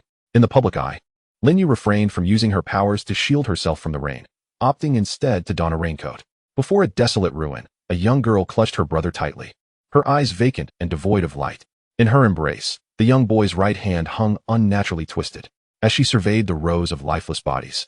A wave of sorrow washed over Lin You. Although the state had endeavored to minimize casualties, this super earthquake had nonetheless shattered countless families.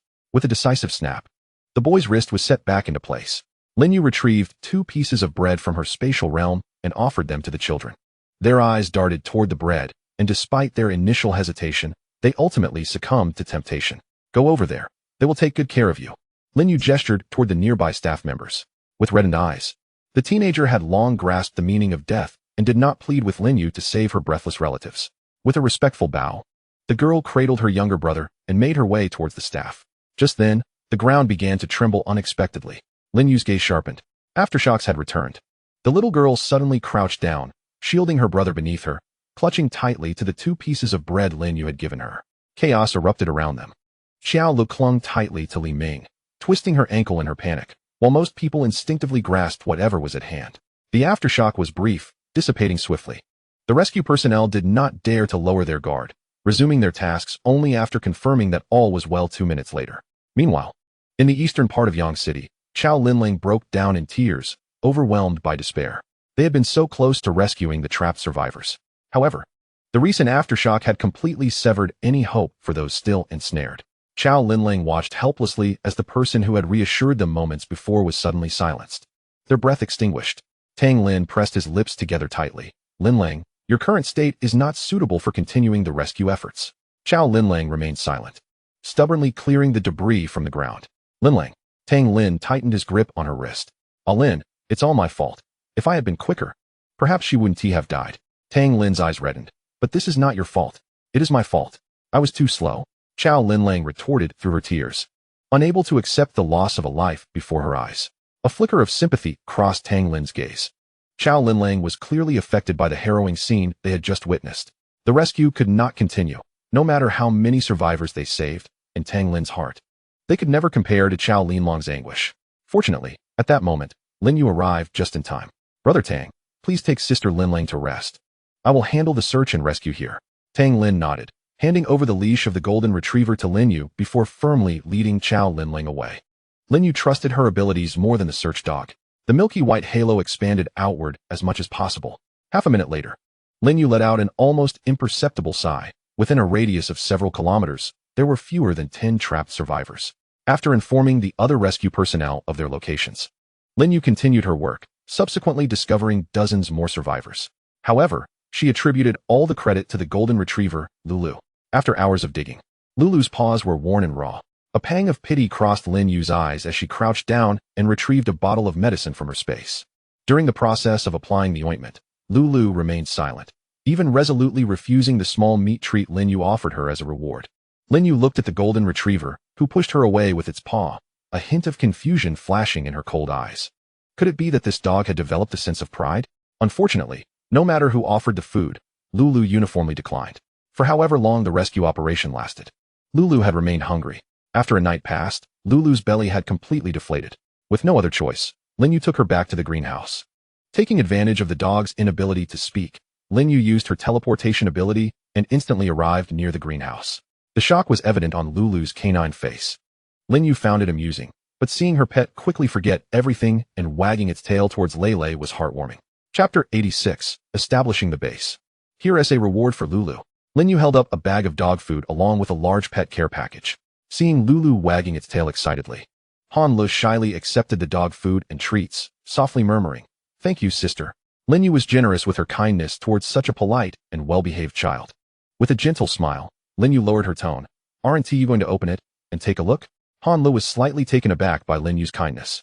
Having spent the entire day at the base, the newly joined survivors had heard numerous accounts of Lin Yu's exploits, how she fought off invaders, kicked against dark organizations, and even how the notorious villain neighborhood had fallen at her hands. Xiao Mingzhu's vivid recounting, particularly after some embellishment, had transformed Lin Yu into a formidable figure in their eyes. Fierce, not to be trifled with.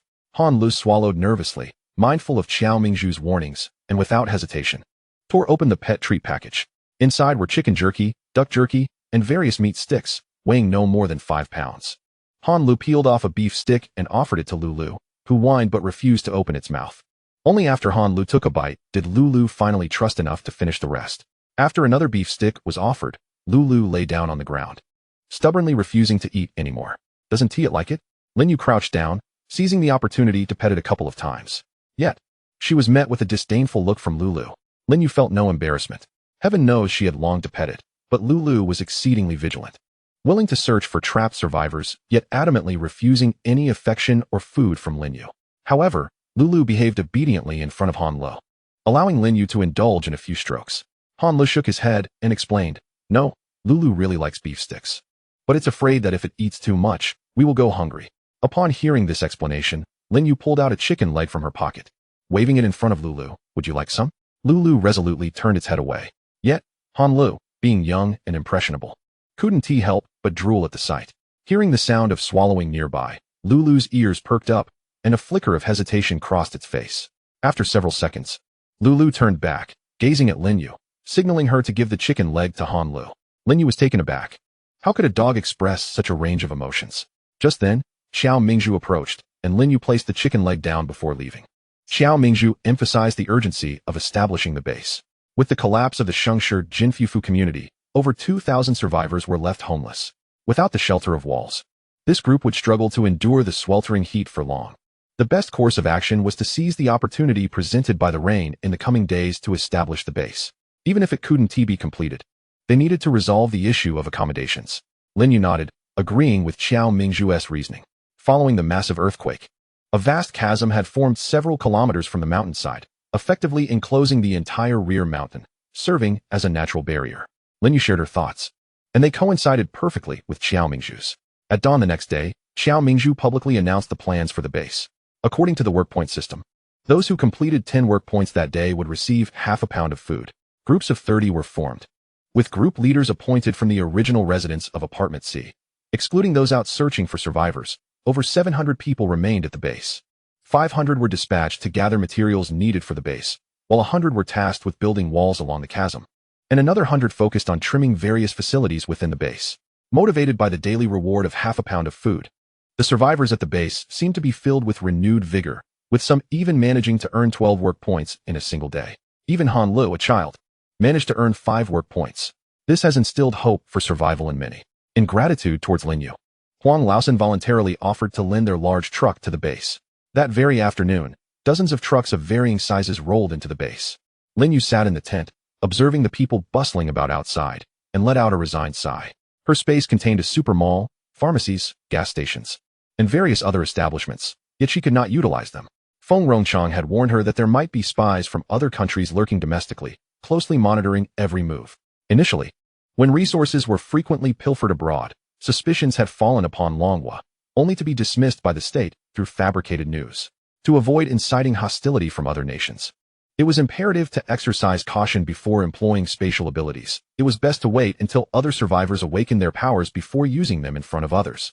Feng Rongchang's advice was well-intentioned, and Lin Yu naturally would not contravene it. Currently, aside from the military district and a few like Xiao Mingzhu who had witnessed her abilities, the others had been silenced. As she pondered these matters, Huang Laosan limped in, leaning on a cane. "Huang Laoda." Lin Yu immediately pulled out a chair. Huang Laosan smiled and expressed his gratitude. "Xiao Lin, I came today to inquire whether the base is still accepting survivors." Lin You lowered her gaze and contemplated for a moment. The number of survivors at the base had already surpassed 2,000. If they continued to accept more, it would likely require expansion. However, since Huang Laosan rarely broached such a topic, Lin Yu jokingly asked, "Does Huang Laodao wish to join the base as well?" Huang Laosan nodded. This left Lin Yu astonished. Engaging in the black market, the profits were well known. It was understood by both insiders and outsiders alike. Could Huang Laosan truly be willing to relinquish such a lucrative venture? "If I join the base, I can offer my connections for the base's use free of charge, on the condition that the base accepts a group of children." Children? Lin Yu was taken aback by Huang Laosan's condition. Noticing her surprise, Huang Laosan elaborated. "There are over 30 children, all under the age of 17, including a few infants." Lin Yu's eyes flickered, and her expression became somewhat hard to decipher. Over 30? Related by blood? Huang Laosan was bewildered. What does that have to do with anything? The atmosphere grew slightly awkward. Huang Laosan's face flushed as he stammered. Not related by blood. Realizing her misunderstanding, Lin Yu hastily shifted the topic to ease the tension. "No problem. Just have Uncle Qiao register them when the time comes." Huang Laosan's expression softened, and he continued, "I do not intend to abandon the black market business. In the future, 20% of the black market profits will be turned over to the base as compensation for accepting us." 20% of the black market profits? Lin Yu blinked, surprised by Huang Laosan's sincerity. The offer of 20% of black market profits and the free use of connections was indeed generous. However, Lin Yu was well aware that the reason behind Huang Laosan's decision was largely due to her having saved him and his group. Watching Huang Laosan's departing figure, Lin Yu smiled and summoned Qiao Mingzhu. Upon hearing that Huang Laosan had voluntarily proposed joining the base, Qiao Mingzhu could hardly believe it. He shared Lin Yu's sentiments. With such a substantial share in the black market, would someone like him truly be interested in their fledgling base? Lin Yu did not delve into the specifics of Huang Laosan's motivations, but instead inquired about the 30-plus children he mentioned. Qiao Mingzhu glanced furtively outside before whispering, "He can't have children.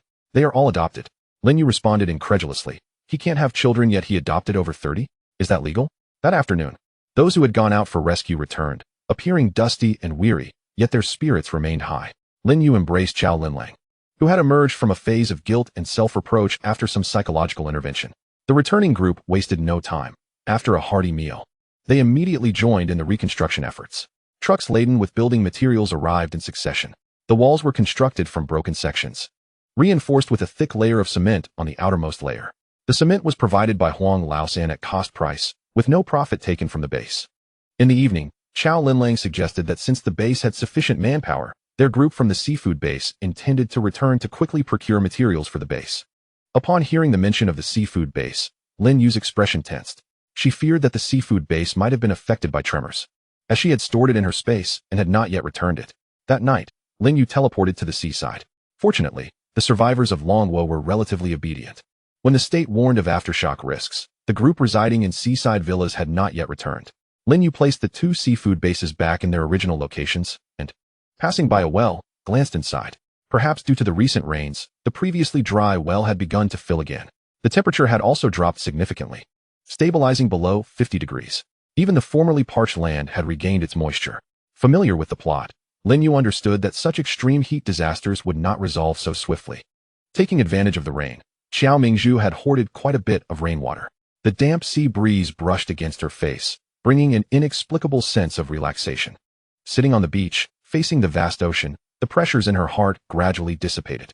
In this life, without the threat of nuclear leakage, the ocean would remain untainted, providing humanity with an additional path for survival. A week later, the clouds dispersed and the rain ceased. The sun once again broke through the clouds. That day, the temperature soared from a morning 39 degrees to an afternoon 62. Consequently, work hours shifted from day to night. During this period, the base had successfully constructed walls, a dining hall, and living quarters. The dining hall was conveniently located adjacent to the greenhouse, allowing for immediate access to fresh produce. The living quarters, situated near the foot of the mountain, consisted of uniform two-story container houses, each room spanning a dozen square meters. There were dormitories for multiple occupants as well as larger rooms for families. Lin Yu was unsure how Qiao Mingzhu had arranged this, but after assigning rooms to everyone, there was still ample space remaining. The base was currently planning a commercial area intended for the exchange of personal goods. Inside her room, Lin Yu licked an ice pop while casting a sidelong glance at the dog that had come to bask in her air conditioning. She had been mistaken. This golden retriever was not aloof. It merely knew how to curry favor. Upon realizing that Lin Yu and her servant bore no ill intent, It began to frequent her for the cool air. Not only did it come alone, but it also insisted on dragging its owner along. Han Lu, the little one, had initially been shy, but now that he was familiar with Lin You, he called her sister incessantly, his tone sweet to the point of being cloying. Luckily, Han Lu was obedient. The 12-year-old knew how to earn points and understood that Lin You enjoyed petting dogs, so he would bring Lulu to her while he worked. Whenever Han Lu came to fetch Lulu, Lin Yu would reward him with small treats, sometimes bread, sometimes chicken legs, and at times, jerky. Once, Lin Yu forgot to give him a treat. Lulu would fix her with a reproachful gaze, as if to say, "How dare you take advantage of me?" This made Lin Yu feel embarrassed, and that day she gave double the snacks. Now, not only has Lulu become smooth and glossy, but even Han Lu has benefited. His cheeks now pleasantly plump. The sky outside gradually darkened. Lin Yu glanced at the time. It was 6 in the evening. "Let us go, shall we? It's time for dinner." With Tang Lin and Xiao Linlang absent, Lin Yu found herself relying on the communal meals. Fortunately, with the influx of new survivors into the base, Xiao Mingzhu had specifically hired a chef who had previously worked in a hotel, elevating the quality of the shared meals significantly. The dining hall was quite spacious, capable of accommodating over 1,000 people at once. "Xiaolin, come here." Xiao Mingzhu, with his keen eyes, waved at Lin Yu from a distance. "I've prepared your meal since I knew these two little ones would join you." Han Lu shyly expressed his gratitude. "Thank you, Grandpa Xiao." Xiao Mingzhu, fond of children in his old age, couldn't take his eyes off Han Lu. "What do you think about adopting these two little ones?" With Xiao Lu absent and Xiao Mingzhu living alone, he felt a tinge of loneliness. At 12, Han Lu understood the meaning of adoption and immediately turned to Lin Yu. "What are you looking at me for? You decide for yourself." Upon hearing Lin Yu's indifferent response, Han Lu's gaze dimmed momentarily. Lin Yu, lowering her head, concealed her change of expression, despite Han Lu's cheerful demeanor. Only he knew the sincerity behind his smiles. The trust and affection Han Lu displayed towards Lin Yu were palpable to those around them, and she, of course, felt it too. She was not oblivious to Han Li's intentions, but once one develops attachments, they become constrained. She had numerous endeavors ahead and could not afford to be tethered by emotions. Recognizing Lin Yu's stance, Han Lu forced a smile. "Thank you for your kindness, Grandpa Xiao, but I can support myself now." Xiao Mingzhu sighed, choosing not to press the matter further. Days passed by. Han Lu seemed to have forgotten that day's events, greeting Lin Yu sweetly whenever they met and often leaving Lulu with her during work. Even Xiao Mingzhu couldn't help but lament, "That child is too strong-willed." Despite being just 12, he endures labor until his palms are raw without uttering a word. Lin Yu had initially remained silent, but eventually couldn't hold back and secretly left a tube of ointment in Han Lu's room. As the weather grew hotter, the well had once again run dry, and even the seedlings transplanted to the mountains began to wilt. Chapter 88, Contracting. Over a month had passed. The main facilities of the base were completed, and the name had been voted on, Yanqing Base. In the cataclysmic earthquake, all residential buildings were obliterated, leaving many survivors homeless. The authorities could only temporarily house them in refugee shelters. As the drought worsened, the price of fresh water soared. It now required 2 pounds of grain to exchange for a pound of fresh water. Some even seized the opportunity to engage in the trade of seawater, 1 pound of grain for 1 pound of seawater. The high salt content of seawater only increased thirst, prompting survivors to devise various methods to distill and purify it, separating the minerals and salt.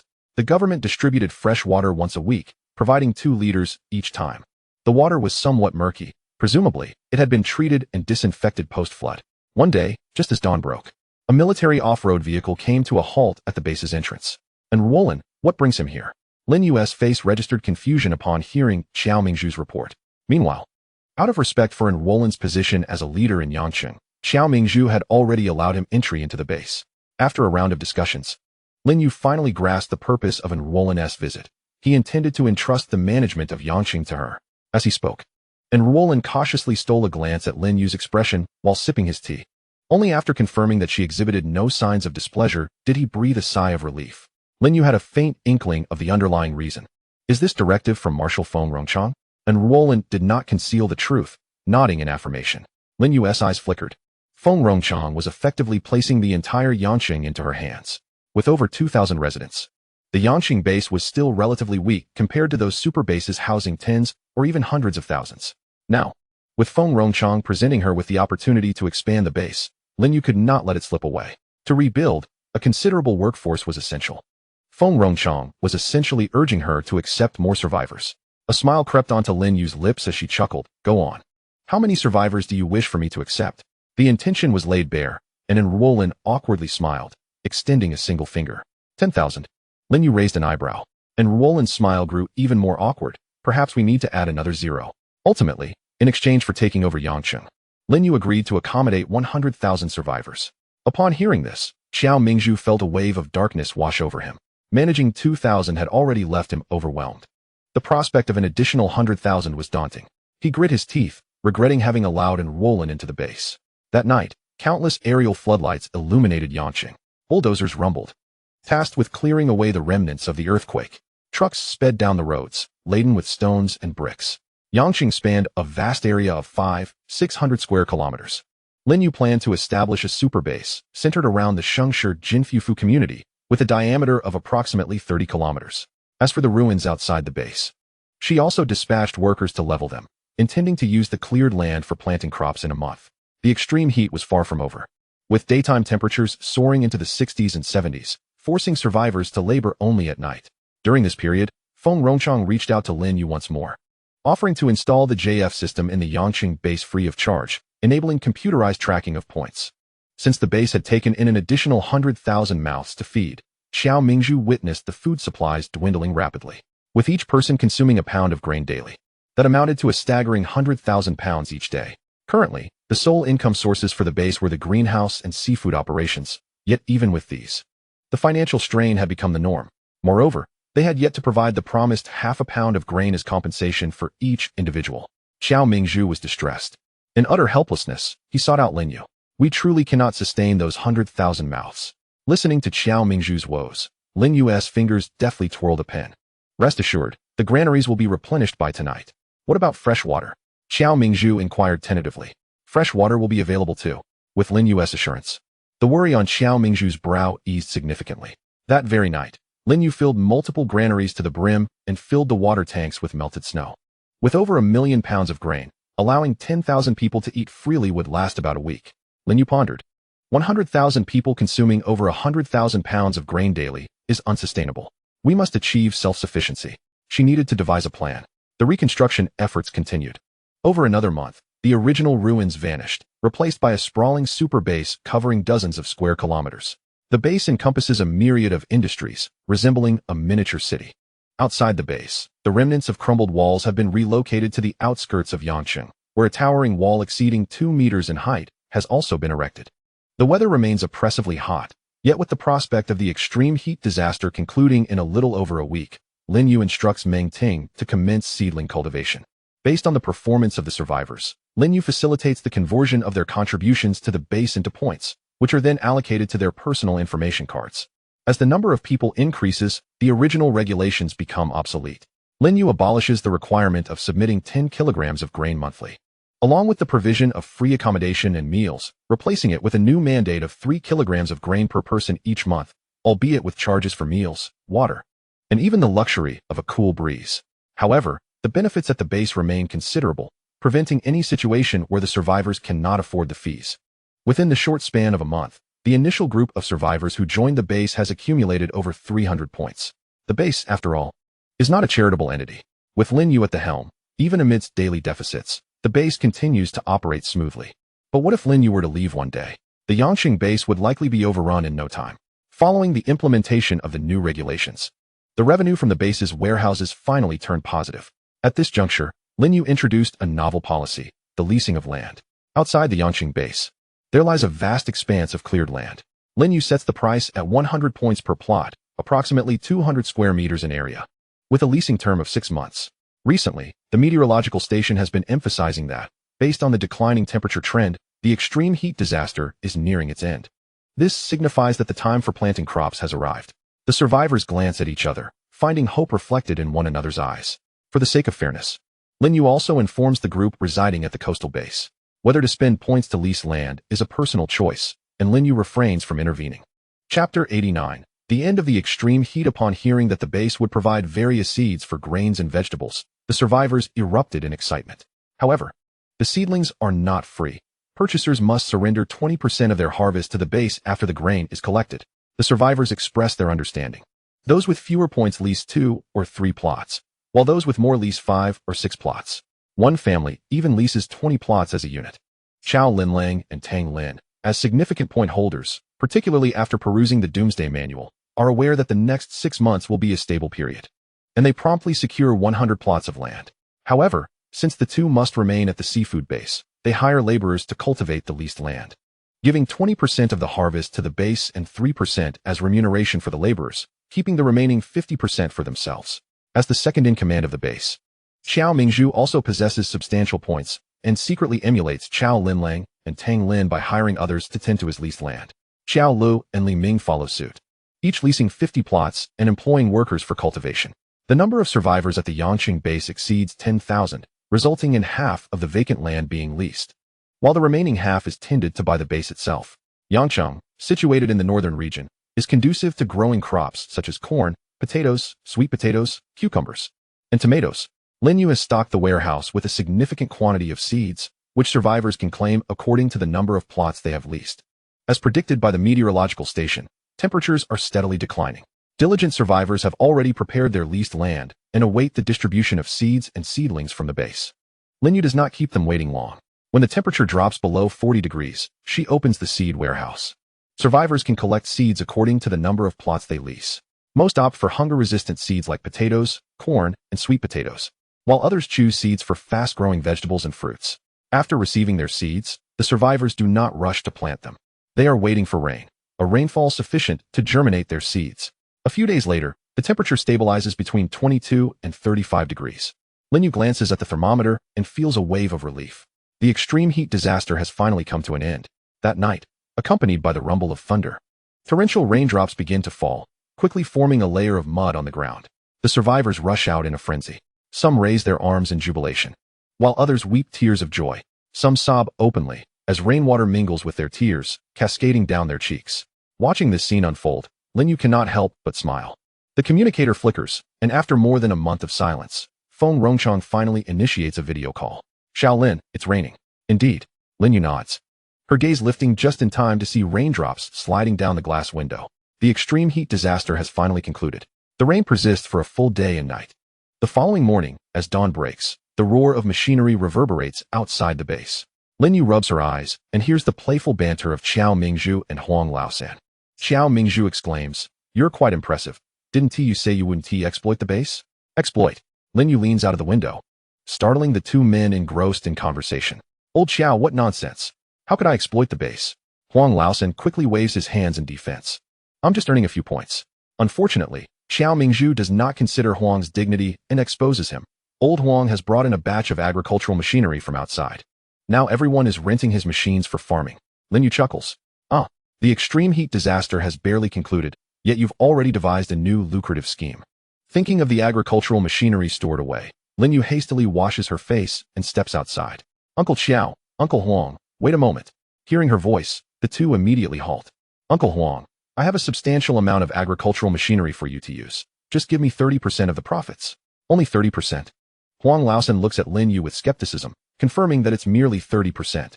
Qiao Mingzhu, standing nearby, also wears a disbelieving expression. Lin You nods eagerly. She possesses the machinery but lacks suitable manpower. Huang Laosan is the ideal partner. The arrangement is swiftly settled. Afternoon. Over 100 brand new machines are neatly arranged on the vacant land, including plowing, planting, and even harvesting equipment. Huang Laosan is overjoyed, his eyes squinting into crescent shapes.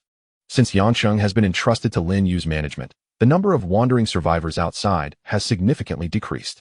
The profits from the black market have plummeted. If it were not for his attachment to life at the Yangqing base, Huang Laosan would have already ventured elsewhere to seek a living. With his newfound free time, Huang Laosan juggles both agriculture and commerce, overseeing food cultivation within the city while managing the operations of Yangqing's commerce. The only difference is that the former yields some income, while the latter is purely for passion. Life returns to a semblance of tranquility. The survivors believe they have ushered in a new beginning, convinced that the era of calamity has finally come to an end. Yet Lin You is acutely aware of the turbulent undercurrents hidden beneath the calm surface. The fruits in the greenhouse have finally reached maturity. Strawberries have already been harvested once, selling at a premium price of 35 grains per pound to cities near Yangqing. This time, it is the turn of watermelons and tomatoes to ripen. Lin You prepared to slice open a watermelon on site. As soon as the tip of the knife grazed the rind, with a crisp crack, the watermelon split open on its own. The crisp, sweet flesh, when savored, seemed to infuse sweetness straight into her heart. Lin Yu squinted her eyes in contentment, reflecting on how the watermelons from her homeland were indeed the finest. In the wake of the recent devastating heatwave, watermelons had become a luxury. However, the challenge of transporting these easily cracked watermelons puzzled Huang Laosin immensely. Despite layers of packaging, including sponge nets and foam boxes, a jolt from the vehicle caused another watermelon to split. Lin Yu collected a few watermelons into her spatial realm and, with a flicker of thought, arrived at the seafood base. Navigating her way to the refrigerator of Chow Linlong's home, she stowed 2 halved watermelons inside. She then proceeded to the Jin Province Military District base, first visiting Grandma Lien while carrying the watermelons. To her surprise, the door was opened not by Grandma Lien, but by her daughter, Meng Qingya. Lin Yu's eyes lit up instantly. It is often said that true beauty lies beneath the surface, yet Meng Qingya evidently possessed both. In her 30s, the passage of time had left no marks on her visage. Instead, it added a touch of allure. "Hello, sister. I'm here to see my master today." Meng Qingya was initially chuckling softly, but her laughter halted abruptly upon noticing the watermelons Lin Yu was holding. "Is this the 93rd watermelon?" Lin Yu had vaguely heard this name from Meng Ting, and she nodded in affirmation. "Is it truly a success?" Meng Qingya was momentarily in disbelief. Chapter 90. Visitors from the official base. Seeing Lin Yu nod, a flicker of envy crossed Meng Qingya's face. I never imagined it truly was the drought-resistant 93rd watermelon, maturing even earlier than those cultivated by our Agricultural Research Institute."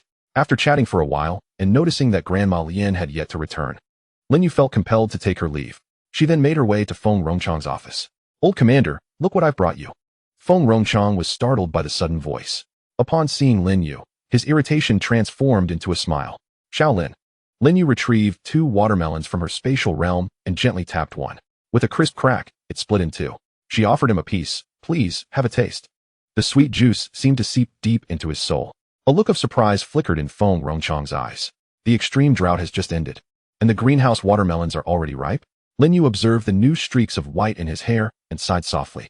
Each individual was striving to combat the adversities wrought by nature, including Feng Rongchang and herself.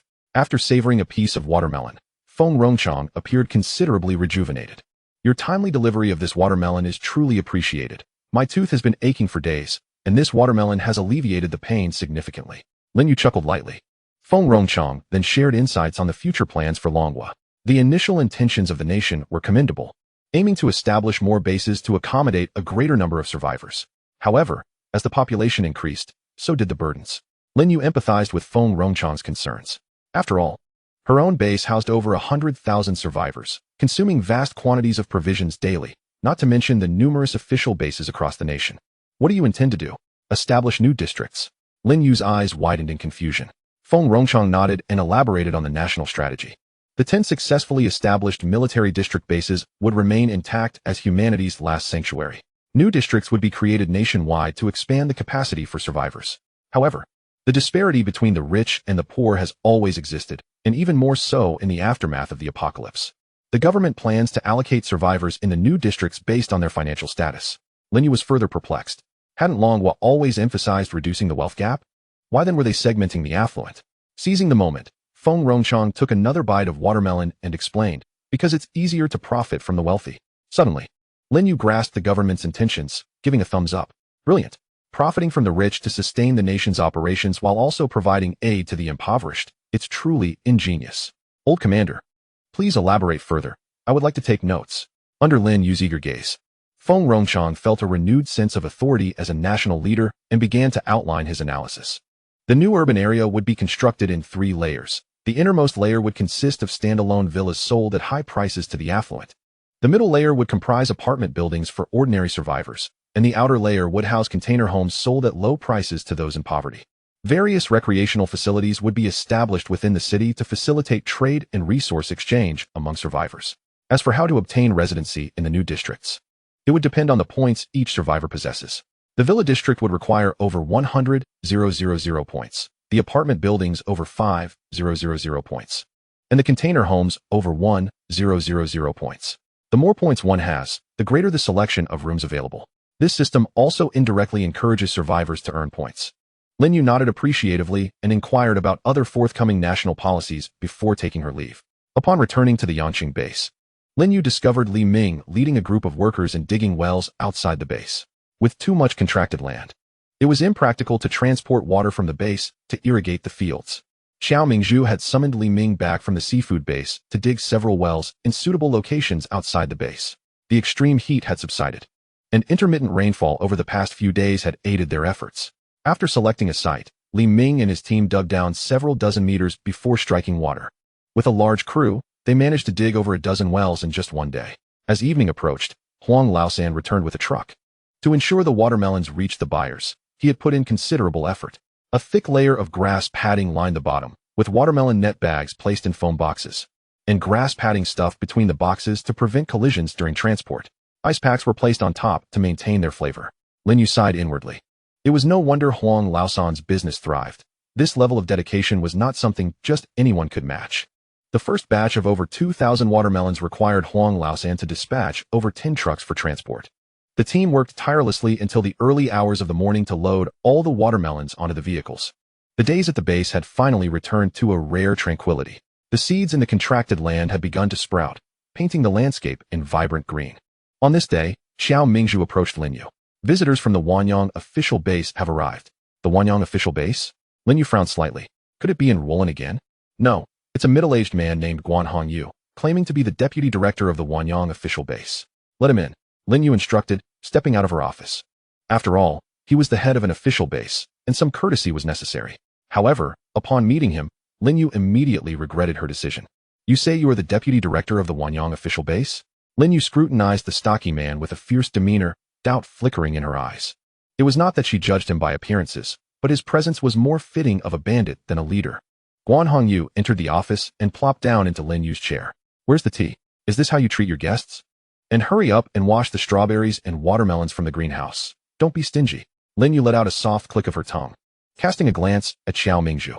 Is this the visage of the head of the official base? Xiao Mingzhu shrugged helplessly, indicating his own lack of understanding. Lin Yu shot a look at the guard, who promptly dashed off to wash some fruit. Guanhong Yu nodded in satisfaction, lightly tapping the table with his fingers, dirt still lingering beneath his nails. This caused Lin Yu to frown deeply. It wasn't that he was stingy. It was simply that this person was exceedingly unkempt. Was it not? It was not even the scorching days of natural disasters. How could one not have water to wash their hands? As soon as the fruit was placed on the table, those who accompanied Guanhong Yu rushed forward, leaving the strawberries in tatters. Lin Yu and Xiao Mingzhu exchanged glances, beginning to doubt their identities. A few minutes later, the table was stripped bare of fruit. Guanhong Yu smacked his lips, his appetite somewhat unsatisfied, though delicious. It was rather scant. Lin Yu smiled thinly, pretending not to comprehend his words. Since you claim to hail from the Wanyang official base, do you possess any credentials to substantiate your identities? Etiquette before aggression, none could find fault. However, if these individuals intended to feast and drink on their own accord at the Yanqing base, they ought not to blame her for being ungracious. Chapter 91, Thailand Sect. What Lin Yu did not anticipate was that this group truly originated from the Wanyang official base, and that rugged Guanhong Yu was indeed the deputy director of said base. Lin Yu was taken aback, nearly sending a message to Feng Rongchang. Is it truly so arbitrary in your selection of leaders at the official base? Fortunately, at the last moment, reason prevailed, and she refrained from sending the communication. Nevertheless, Lin Yu did not lower her guard. The dissonance surrounding Guanhong Yu was palpable. His eyes darted restlessly, appearing enamored with everything in sight. Noticing Lin Yu's growing impatience, Guanhong Yu cleared his throat and assumed a more authoritative demeanor. I am here representing the official. Private base construction requires a payment of 100,000 pounds of grain as a fee. As far as I am aware, your Yanqing base has yet to remit this fee. There are two options. The first is to pay the 100,000 pounds of grain to the Wanyang official base. The second is that the state will confiscate the Yanqing base. Lin Yu raised an eyebrow. Are you certain you wish for me to pay 10 pounds of grain? Doesn't Roland know you are here? Guanhong Yu frowned at the mention of an Roland. At this, the individual beside him immediately tugged at his sleeve. Guanhong Yu coughed to mask his embarrassment, saying, he made an error and is currently absent from the base. What mistake did he make? Lin Yu had interacted with an Roland several times and knew him to be a diligent official for the people. To leave the base due to a mistake? Lin Yu did not believe it. Why are you inquiring about matters regarding the official base? Guanhong Yu's expression grew impatient, urging, let us get to the point.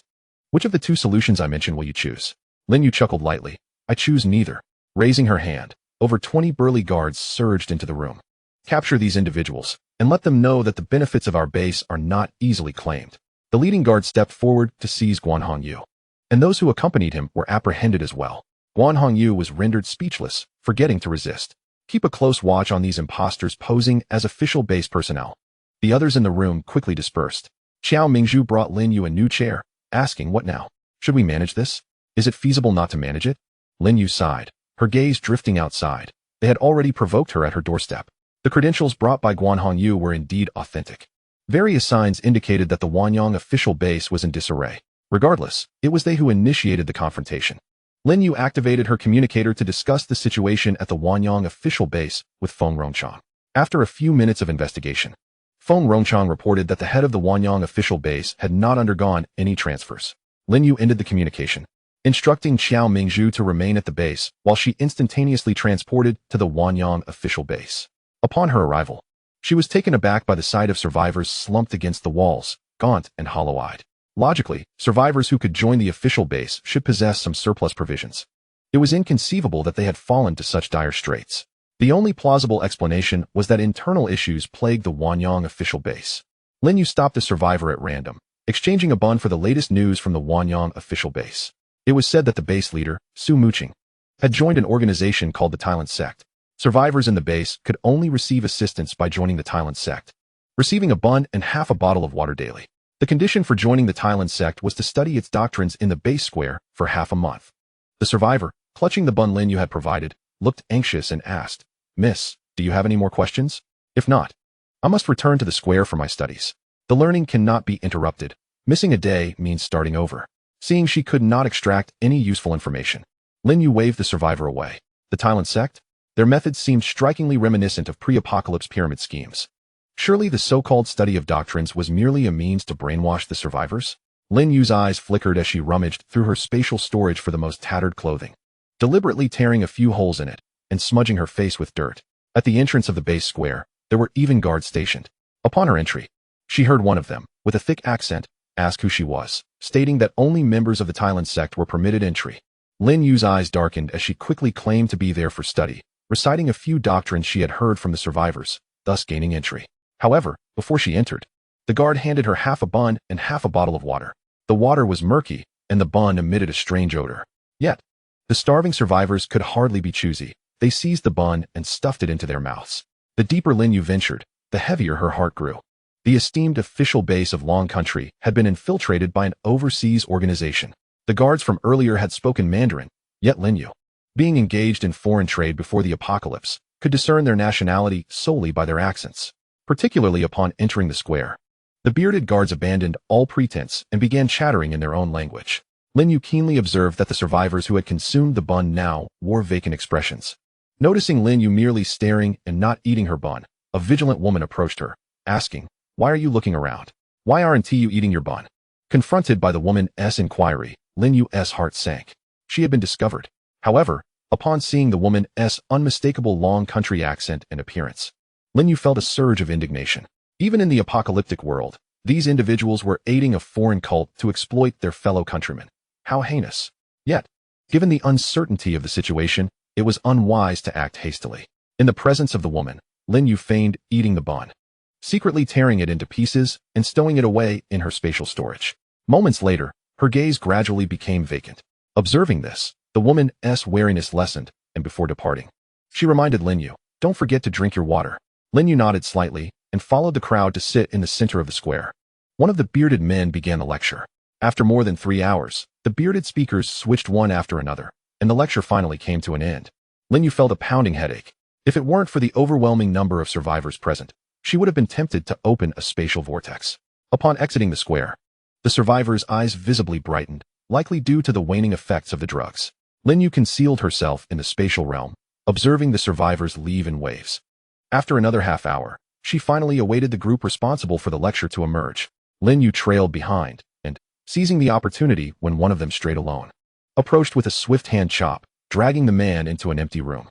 Chapter 92. The True Identity of Enrolling.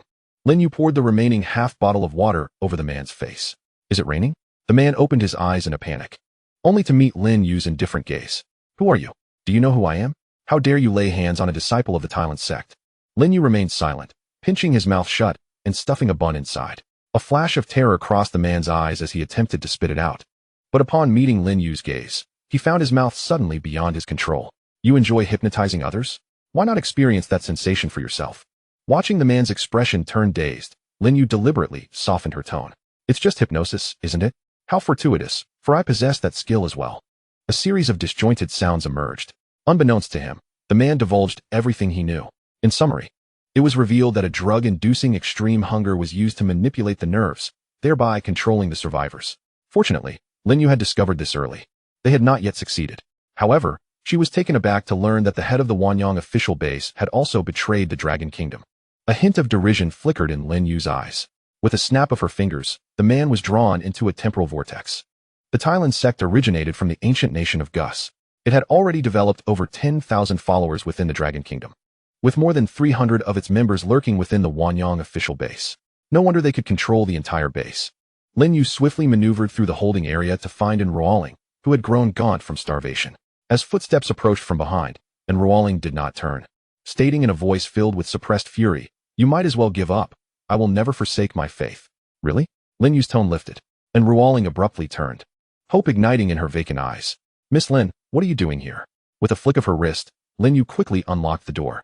Yet, upon stepping inside, she was overwhelmed by the stench emanating from the room, causing her to recoil. Suddenly, a deafening roar erupted behind her. Lin Yu spun around to find herself trapped inside. As electric sparks flickered, the barbed wire was electrified. Laughter echoed from outside. A dozen individuals clad in Thailand sect robes emerged from the shadows. The leader, with a sinister glare, fixed his eyes on Lin Yu. "So it's you who has thwarted our plans multiple times? I don't believe we've met before." Lin Yu was puzzled by the animosity directed at her. "Do you remember the names Director Tang and Zhao Ming?" Lin Yu's expression darkened as the memories of the two figures crystallized. If Director Tang and Zhao Ming were indeed part of the Thailand sect, their enmity could be traced back several months. "Miss Lin, I imagine the experience of becoming a captive is rather unpleasant, isn't it? We are aware of your unusual ties to the Dragon Kingdom's military, but should you choose to join us, all conditions are negotiable." Upon hearing this, Lin Yu chuckled lightly and raised her hand, unleashing a burst of milky white light. With a resounding crash, the electrified barbed wire struck the Thailand sect followers, emitting a sizzling sound. The acrid scent of burning filled the air. The leader, quick on his feet, leaped over the wall, narrowly escaping disaster. In an instant, only he remained among the dozen followers. A dark aura clouded his brow. "You will pay for this." The black muzzle of a gun was aimed at Lin Yu. Unfazed, Lin Yu thought, if a bullet could penetrate her defenses, then all her abilities would have been in vain. At that critical moment, a cold gun barrel pressed against Lin Yu's lower back. Her gaze flickered. "Are you one of them?" A low, mocking laugh accompanied a series of suppressed coughs. With a mere glance from Ruoling, the leading man promptly jumped down from the wall, standing respectfully to one side. "Indeed, to deceive you, I endured genuine starvation for half a month." And Ruoling appeared to have transformed entirely. "Join us, and I can grant you the power to be above all others. Otherwise." The gun's muzzle advanced slightly, the threat unmistakable. Just then, an alarm blared from outside. A frantic disciple rushed in, exclaiming, "It's bad. The Dragon Kingdom's military has breached the base." "How is that possible?" A look of grave concern crossed the leader's face. Lin Yu distinctly sensed the hand of the person behind her tremble. Now was the moment. Without hesitation, Lin Yu snapped her fingers. Time froze. All beings and objects bound by the laws of space were rendered motionless. This was the third-tier skill of her spatial abilities. A wave of panic enveloped the remaining individuals. Lin Yu swiftly bound the others in the room with ropes before releasing her power. Soon, Deng Jing arrived in a hurry with the team. "Shaolin, are you all right?" Lin Yu shook her head and recounted the sequence of events. At the end, Deng Jing couldn't help but deliver a harsh kick to Ruoling. To prevent the Thailand sect followers from escaping, Deng Jing had deployed a significant number of personnel to monitor the base's entrance. As Ruoling and her companions were taken away, their faces were etched with resentment. Yet what could they do? Those who covet what does not belong to them must pay the price. The Thailand sect's involvement with foreign forces was of great concern to Feng Rongchang, who instructed Deng Jing to expedite the transport of Ruoling and her associates to the Jin Province military district. As for the operation of the Wanyang official base, it would temporarily fall under the purview of Deng Jing and his team. Carrying supplies. Deng Jing allocated 1/3 of the resources as relief rations for the survivors within the base. To obtain supplies, certain conditions must be met. The remaining 200 or so Thailand sect followers within the base had to be captured. Thus, a large-scale search operation commenced. During the search for Thailand's sect followers, a hidden chamber was discovered, containing a substantial stockpile of food. The supplies meant for the official base and the registration fees for survivors joining the base were nearly all stored there. However, Deng Jing chose to keep this matter discreet. The newly established Wanyang official base encountering such an issue served as a stark reminder to the leaders of the Dragon Kingdom. Foreign forces were watching closely and could not be overlooked. Consequently, the Dragon Kingdom's military had to dispatch an investigative team to scrutinize all officials, and indeed, problems were uncovered. After Enroaling and her associates were escorted to the Jin Province military district, Lin You returned to the Yangqing base, resuming her previously uneventful life. A month later, the strawberry plants in the greenhouse seamlessly transitioned, blossoming and bearing fruit once more. The watermelons were replanted with seedlings the size of a palm. The cherry tomatoes thrived remarkably, rumored to yield produce year-round without respite. Meanwhile, in the vegetable greenhouse, a bountiful harvest of cucumbers, eggplants, green beans, and dozens of other vegetables awaited. At the break of dawn, Huang Laosan abruptly roused Lin You, speaking in hushed tones, "I have a lucrative opportunity for you. Would you care to explore it?" Chapter 93, The Trade Zone. Is there even a need to deliberate on a profitable venture? Lin You immediately pressed Huang Laosan for details. In a neighboring province, there existed a wealthy enclave known as Dawn, exclusively welcoming affluent survivors. Merely the registration fee for entry to this base amounted to 50,000 jin of grain. However, this expenditure was deemed worthwhile. The base ensured safety, guarded by retired soldiers. Survivors could reside in individual villas, and the facility boasted comprehensive amenities, including large supermarkets, entertainment venues, and even private dining establishments. Had he not previously known Lin You, Huang Laosan would have likely sought to join the Dawn base. Lin You was astounded. Feng Rongchang was indeed correct. The money of the wealthy was the easiest to earn. Ordinary survivors struggled merely to secure 3 meals a day, let alone possess surplus resources for expenditure. Huang Laosan, please expound on this profitable opportunity. A glimmer of pride crossed Huang Laosan's face as he revealed. A wealthy second-generation heir wishes to host a birthday banquet and is willing to offer 200,000 jin of grain, on the condition that the celebration takes place by the seaside. Lin You was taken aback. 200,000 jin of grain for a birthday party was extravagance personified. Fruits, desserts, red wine, gourmet delicacies, barbecues, all must be included. They would also require tents for rest after the festivities. Most crucially, the attendees would all be affluent heirs, necessitating stringent security measures to ensure their safety. What do you think? 200,000 jin of grain. Shall we give it a shot? Huang Laosan's excitement grew palpable as he continued. Moreover, I've heard that internal issues have arisen within the Dawn base, prompting many wealthy individuals to consider relocating. The emigration of the affluent presents a splendid opportunity for our base. Lin You pondered Huang Laosan's analysis, feeling a stirring of interest. She recalled that the wealthy were notoriously discerning. Would they even find the living conditions of Yang City base appealing? Approaching her desk, Lin You cast her gaze upon the map of Yang City, and an idea sparked within her. Uncle Huang, I have a revelation. What have you thought of? Look. On the mountains near the seafood base, there exists a villa district. If those affluent heirs were to take a liking to this place, it would pave the way for us to incorporate the wealthy into our base. Indeed, Huang Laosan exclaimed, realization dawning upon him.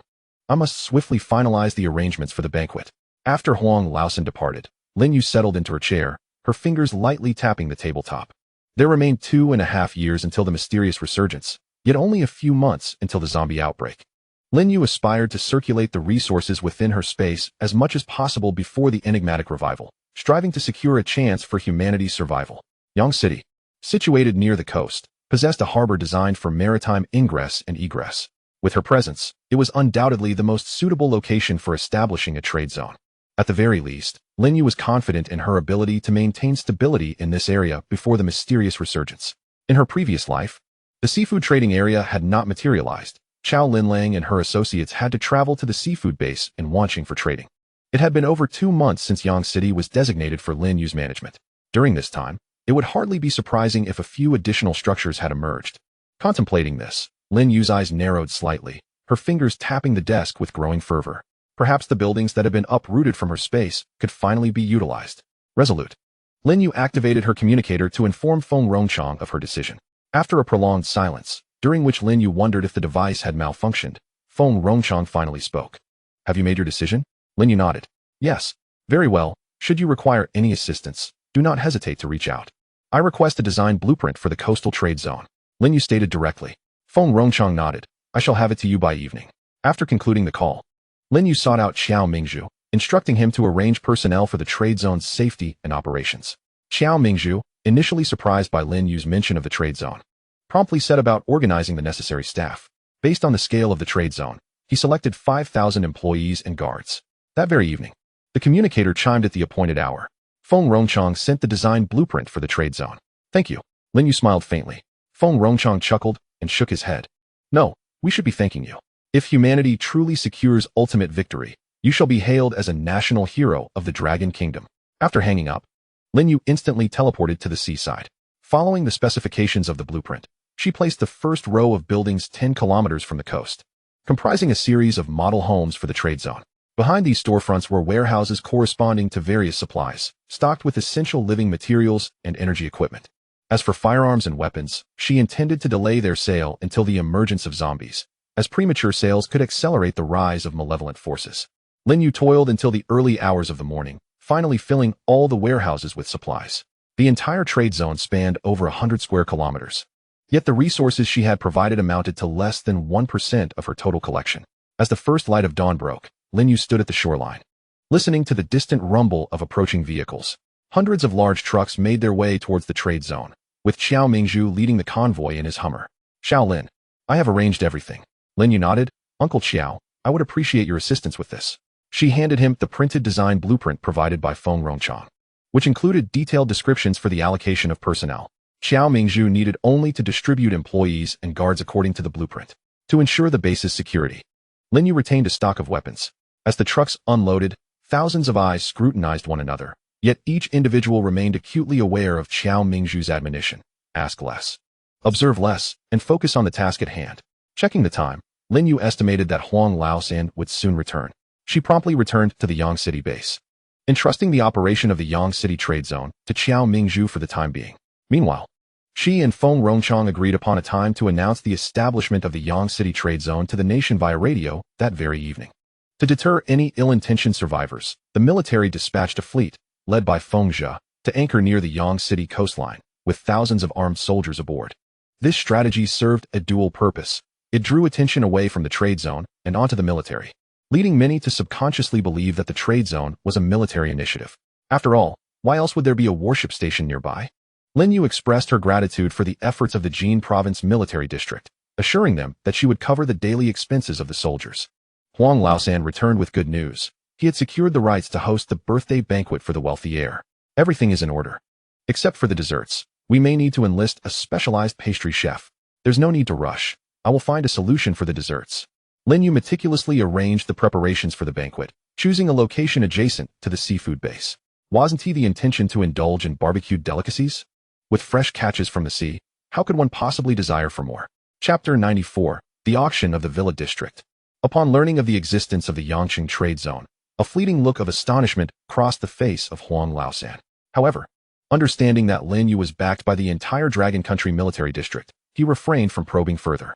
Lin Yu pointed to the blueprint of the Yangqing trade zone, declaring, I plan to sell the villa district here, comprising over 30 villas. Each one had remarkably survived the catastrophic earthquake unscathed. Selling the villas? Upon Lin Yu's nod, Huang Laosan immediately picked up the design, scrutinizing it. With the imminent opening of the Yangqing trade zone, the prices of the surrounding villas would undoubtedly skyrocket. It would be no exaggeration to say that every inch of land was worth its weight in gold. There was no rush to sell the villa district. After analyzing, Huang Laosan proposed, if you would entrust me with the selling rights to the villa district, the results will undoubtedly satisfy you. Lin Yu replied, then Uncle Huang, can you guess why I called you here? The two exchanged knowing smiles, swiftly solidifying their agreement. With power and internet already severed, the radio remained the sole device for receiving external information. That evening, many at the base gathered by the radio, eagerly awaiting the announcement of the Yangqing trade zone's opening. The affluent of Shuguang base learned of the establishment of the new zone even before the ordinary survivors. The following morning, a multitude of vehicles congregated at the entrance of the Yangqing base. Upon receiving the news, Lin Yu quickly sprang from her bed. With Xiao Mingzhu absent, all responsibilities of the base fell upon Lin Yu's shoulders, including the reception of visiting guests. After exchanging pleasantries, the visitors promptly revealed their intentions. They sought to establish a presence within the trade zone. In simpler terms, they wished to rent a storefront for business. Lin Yu, eager to embrace profitable ventures, was about to agree when Huang Laosan hurriedly intervened. Catching his breath, Huang Laosan forced a businesslike smile. I apologize, but regarding the storefront rentals, please consult with me. Recognizing someone willing to share her burdens, Lin Yu stepped back. In terms of abilities, Huang Laosan, being an ordinary person, could not compare to her. However, in the realm of business, even 10 of her would not rival Huang Laosan. Aware of this, she entrusted the leasing of the villa district and the trade zone entirely to him. The wealthy heir was set to host a birthday banquet on the beach that night. With a value equivalent to 200,000 jeans of grain, the standards certainly could not be low. Wine, desserts, various beverages, and gourmet dishes were directly retrieved from her space, all appearing exceedingly lavish. Additionally, she specially produced a magnificent two-tier cake, certain that the group of affluent heirs would not be disappointed. As night fell, a procession of luxury vehicles soon came to a halt not far from the banquet. Over 20 young men and women emerged from the cars. However, what piqued Lin Yu's curiosity was the remarkably polite demeanor of these wealthy heirs, devoid of the typical arrogance or confrontational attitudes. Upon learning of the situation, Xiao Mingzhu shook his head with a smile, realizing that the group had likely been advised by their families. With the founder of the country's first trade zone personally hosting them, they would hardly dare to act with impudence. Regardless, Lin Yu had secured the 200,000 jeans of grain. After allocating 10% of the commission to Huang Laosan, she netted a remarkable 180,000 jeans of grain. Storing the grain within her space, Lin Yu busily followed Huang Laosan, eager to learn the ways of financial prosperity.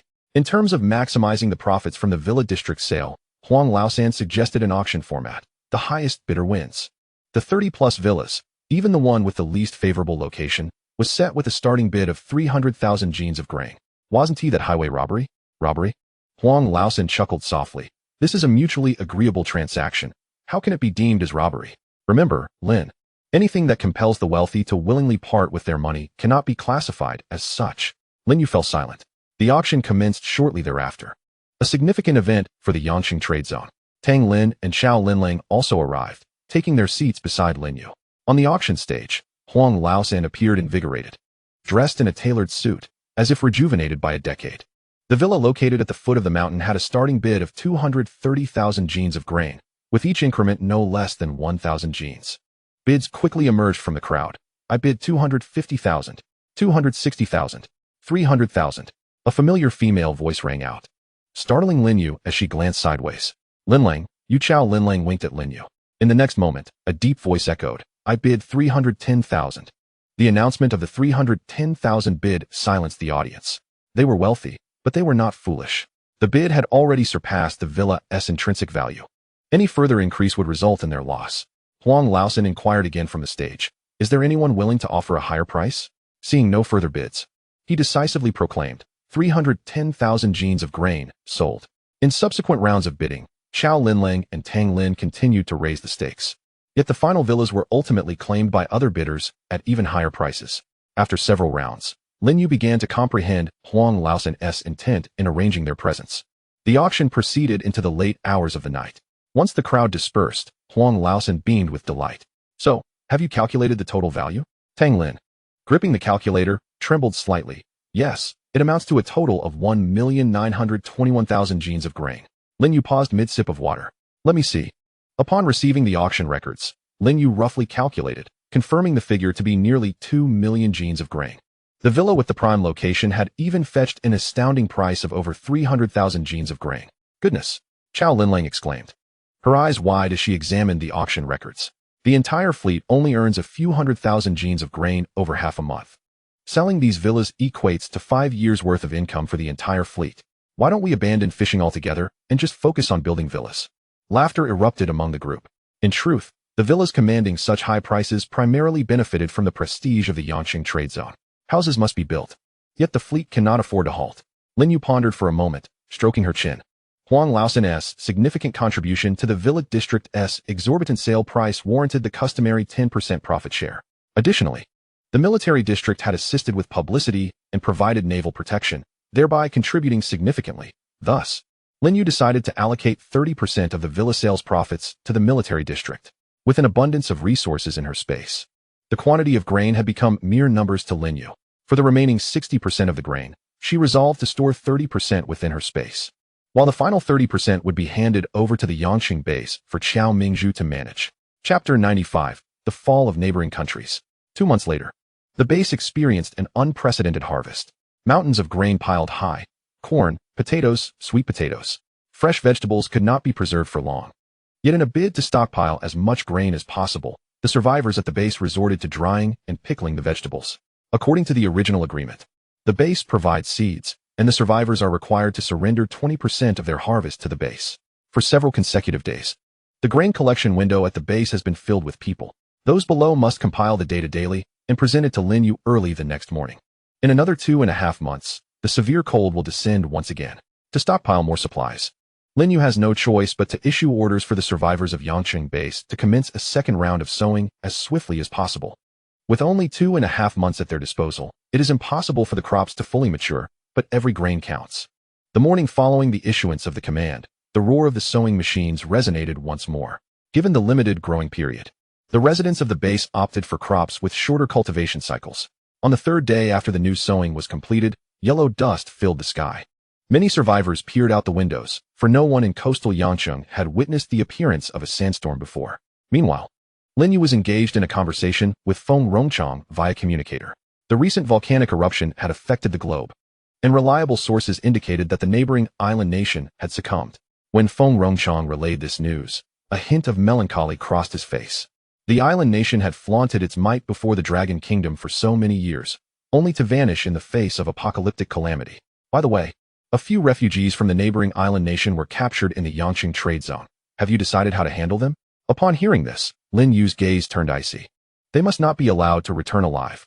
In her past life, after the island nation's downfall, the fleeing survivors became pirates, wreaking havoc along the Dragon Kingdom's coast with unrestrained cruelty.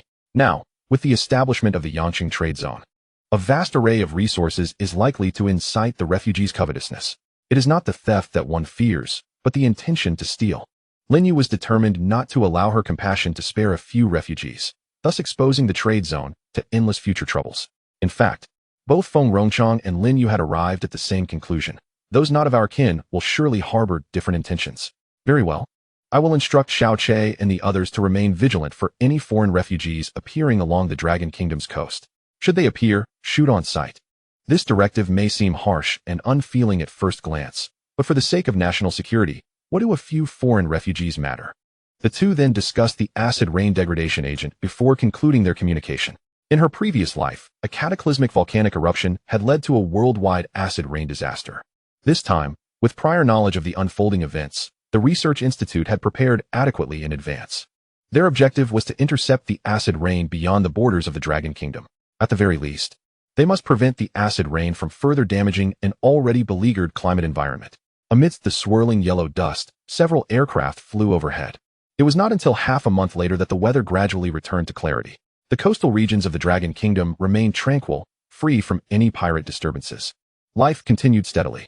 Survivors rose with the sun and retired at sunset. The base constructed several new buildings, including schools, hospitals, and large supermarkets. The knowledge and skills cultivated over millennia must not be discarded. Otherwise, as this generation ages, humanity's plight will only grow more arduous. Today's schools focus primarily on vocational training, allowing each child to select a discipline for systematic study, rather than requiring them to learn every subject. Additionally, a nationwide trend of martial arts and physical training emerged, with the government issuing directives mandating that all citizens engage in at least 2 hours of exercise daily. Lin Yu understood that this was preparation for the impending emergence of zombies. Just days before the severe cold would arrive, all the grain was finally stored in the warehouse. The fleet also paused operations, placing a dozen ships into storage and ensuring they were insulated. The military vessel that had been docked at Yangqing port for half a year departed, leaving behind 3,000 soldiers to safeguard the security of the Yangqing trade zone. After 6 months, the key members of the former Block C apartment reunited, this time with the addition of Huang Laosan. The atmosphere in the office was somewhat somber. Except for Huang Laosan, all present had read the Apocalypse Manual, and thus were aware that humanity was to face not only the severe cold, but also the zombie virus. With the first snowfall, some would transform into zombies, while others would awaken special abilities. Upon seeing the Apocalypse Manual handed over by Qiao Mingzhu, Huang Laosan was struck dumb, stammering for a lengthy moment without articulating a complete thought. If I were to become a zombie, please grant me a swift end. Qiao Linlang broke the silence, feigning helplessness as she spread her hands. After all, she had no desire to become a mindless monster. Me too. Tang Lin subtly grasped Qiao Linlong's hand. Indeed, I concur. As a few of the rare individuals familiar with the narrative, they understood the terror of the zombie virus. Yet, the virus would not refrain from manifesting simply due to their fears.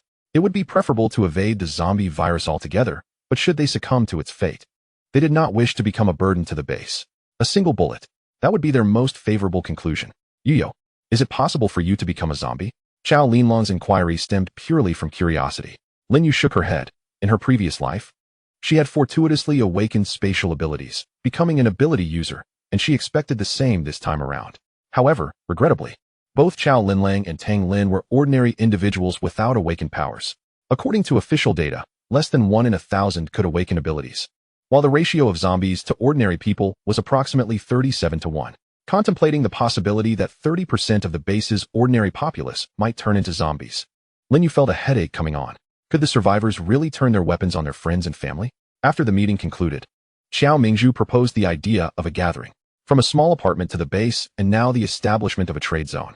The journey they had taken together fostered a bond that required no elaboration. Since none could predict whether they would become zombies, their focus should be on cherishing the present. Excellent. Lin You nodded first, suggesting, why not let me treat everyone, and also invite the entire base to a feast? How could you treat us alone? Xiao Mingzhu quickly interjected, you have no idea. The grain collected over these past months is nearly overwhelming the base's storage. Let the base host this time. Xiao Mingzhu was resolute. Since Lin You had clearly stated she would not become a zombie, the food in her space would eventually serve a purpose. Moreover, the grain in the warehouse was originally amassed by all the survivors, making it entirely reasonable to treat everyone as a collective benefit. Chapter 96. The Return of the Severe Cold and the Transformation into Zombies. The base had accepted over 100,000 survivors. Coordinating a communal meal before the severe cold arrived required considerable effort. However, Xiao Mingzhu proved reliable, organizing a buffet-style event at the base square. Diners could choose and prepare whatever they wished. Dinner was entirely free. After the morning meeting, arrangements were made with the base's cafeteria. The Yangqing base supplied staple foods. The greenhouse contributed vegetables and fruits, the seafood base provided fish and meat delicacies, and the trade zone supplied alcoholic beverages and drinks. Lin You contemplated it thoroughly and retrieved 100,000 tang knives and over 10,000 firearms from her space, including Desert Eagles, Barretts, Gatlings, and more. The Tang Dao was prepared for the survivors of the base, striving to ensure each individual possessed one, while firearms were intended to bolster the base's defenses. According to the unfolding narrative, snow was expected to fall in the latter half of the night, followed closely by the emergence of zombies. The distribution of the Tang Dao as a means of self-defense to the survivors was most appropriate. Xiao Mingzhu was startled to discover an unexpected surplus of firearms and ammunition in the warehouse.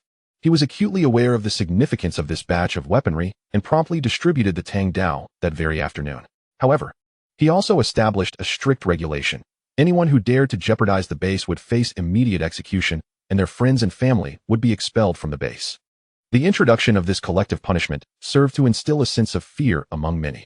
As the survivors were familiar with one another, none wished to be cast out due to the actions of another. Thus they not only restrained themselves, but also kept their acquaintances in check. At 6 p.m, the buffet commenced punctually, with a surge of 100,000 individuals entering. Fortunately, the base's plaza was spacious enough to accommodate the crowd without feeling overcrowded. The main dishes included dumplings, meat buns, and flour rolls, while the hot dishes featured boiled fish, sauerkraut fish, fishball soup, braised fish chunks, stir-fried green peppers, and vinegar-dressed shredded potatoes. The cold dishes comprised cucumber salad, garlic eggplant, and sugar-dressed tomatoes. Beside the cold dishes lay freshly cut watermelon and an assortment of beverages. Although the variety of dishes fell short of a true buffet, the survivors, having endured fierce competition for even a morsel of food, dared not complain about the limited offerings. In the face of apocalyptic calamities, their acceptance into the Yang City base was a blessing they had earned over generations. Xiao Mingzhu meandered between the tables, anxious that someone might waste food. From a distance, Chao Linlang waved energetically, calling, "Uncle Xiao, come eat. I've got everything ready. You all eat first. I'll take a look around." Xiao Mingzhu replied, waving his hand and turning in another direction. Having grown accustomed to worrying, old Xiao let it be. Huang Laosan, having placed a pair of shredded potatoes into his mouth, was already unfazed by the situation. He then mysteriously produced a box of liquor, asking, "Hey, who wants to drink?" As soon as tablemate Li Ming caught sight of the box, his eyes sparkled. This wasn't that several million per bottle kind of liquor, was it? A glimmer of pride crossed Huang Laosan's eyes, recognizing his discerning taste. He personally poured drinks for everyone at the table and then raised his glass, proclaiming, "May we all remain human and not become zombies." An awkward silence enveloped the room before laughter erupted, echoing around. Xiao Lu laughed so hard, he nearly knocked over the table. "Indeed, may the apocalypse come to a swift end." Lin Yu raised her glass in agreement. "Yes. Let us hope that when we meet again tomorrow, we are still human." Xiao Linlang also stood up in support. Xiao Mingzhu was pulled back forcefully, raising his glass and contemplating, wishing the base's conditions would improve and everyone would remain safe. Xiao Lu pressed down on Xiao Mingzhu's hand, exclaiming, "You're too greedy. Where do you get all these demands? I have but one wish." He turned his drink toward Lin Yu. "I hope that in the days to come, sister, you can lead us to strengthen the base." A brief silence settled over the table, followed by a fervent round of applause. Xiao Linlang playfully slapped Xiao Lu on the head, saying, "Goodness, how did I never notice you were so good at flattery?" A flicker of amusement danced in Lin Yu's eyes. Huang Laosan, slightly tipsy, stood up. "If you say it like that, I must thank Xiao Lin even more. If it weren't for her during that catastrophic earthquake," cough cough. Lin Yu cleared her throat twice, interrupting Huang Laosan, realizing he had almost let something slip. Huang Laosan quickly added, "If it weren't for Xiao Lin, how would I have amassed such resources? I propose we all raise a toast to Xiao Lin." As glasses were filled and emptied in succession, a gentle intoxication began to envelop everyone. Lin Yu, possessing a commendable tolerance, managed to find her room despite being urged to drink. After locking the door and completing a brief wash, she lay down on her bed. Outside the window, snowflakes gently descended. The radio crackled with static, the National Meteorological Station repeating its warnings of extreme cold. After 9 months, the world was once again blanketed in ice and snow. Lin Yu nestled deeper into her blankets, slipping into a deep slumber. In preparation for the impending cold wave, the Yang City base had made ample provisions. Survivors could either devise their own means of warmth or move into the base's communal heating area, albeit for a fee of 15 jin of grain per month. Resources for heating, such as coal and charcoal, were particularly precious in the face of extreme cold, leading most survivors to opt for the communal heating area. Xiao Mingzhu spent an entire night awake.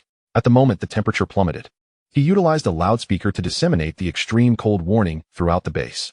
Everyone was roused, hastily donning thick clothing and wrapping themselves in heavy blankets. Inside her room, a soft, milky glow gradually enveloped Lin Yu, shielding her from the penetrating chill. The snow outside continued to accumulate. Several hours later, as dawn broke, Lin Yu opened her eyes, intending to rise, only to suddenly sense something amiss. Her limbs felt stiff, her hands a mottled blue, and her vision was obscured. For the first time in her life, Lin Yu felt an urge to curse. With a thought, a 2-meter-high mirror appeared before her. Leaning close to the mirror, she scrutinized her reflection for a long, agonizing moment before ultimately accepting a devastating truth. She, Lin Yu, had transformed into a zombie. Lin Yu felt the sting of tears, but the raspy sounds emanating from her throat compelled her to clamp her mouth shut. In her rebirth, she had devoted herself to construction, stockpiling resources, and collaborating with the government, only to find herself on the opposing side of humanity in the end. To her horror, she discovered that the sounds of movement outside her window ignited a bloodthirsty impulse within her. The mere thought of human flesh made her throat itch. Just then, the communicator lit up. It was Feng Che. Lin Yu bit her lip, torn for a few minutes, before reluctantly answering as the communicator showed no signs of disconnecting. Chapter 97, The Chaos of Yang City Base. What the heck? On the other end of the screen, Feng Che was so frightened that he dropped the communicator onto the floor. A zombie? Lin Yu cursed under her breath, fully aware that he would not understand her words.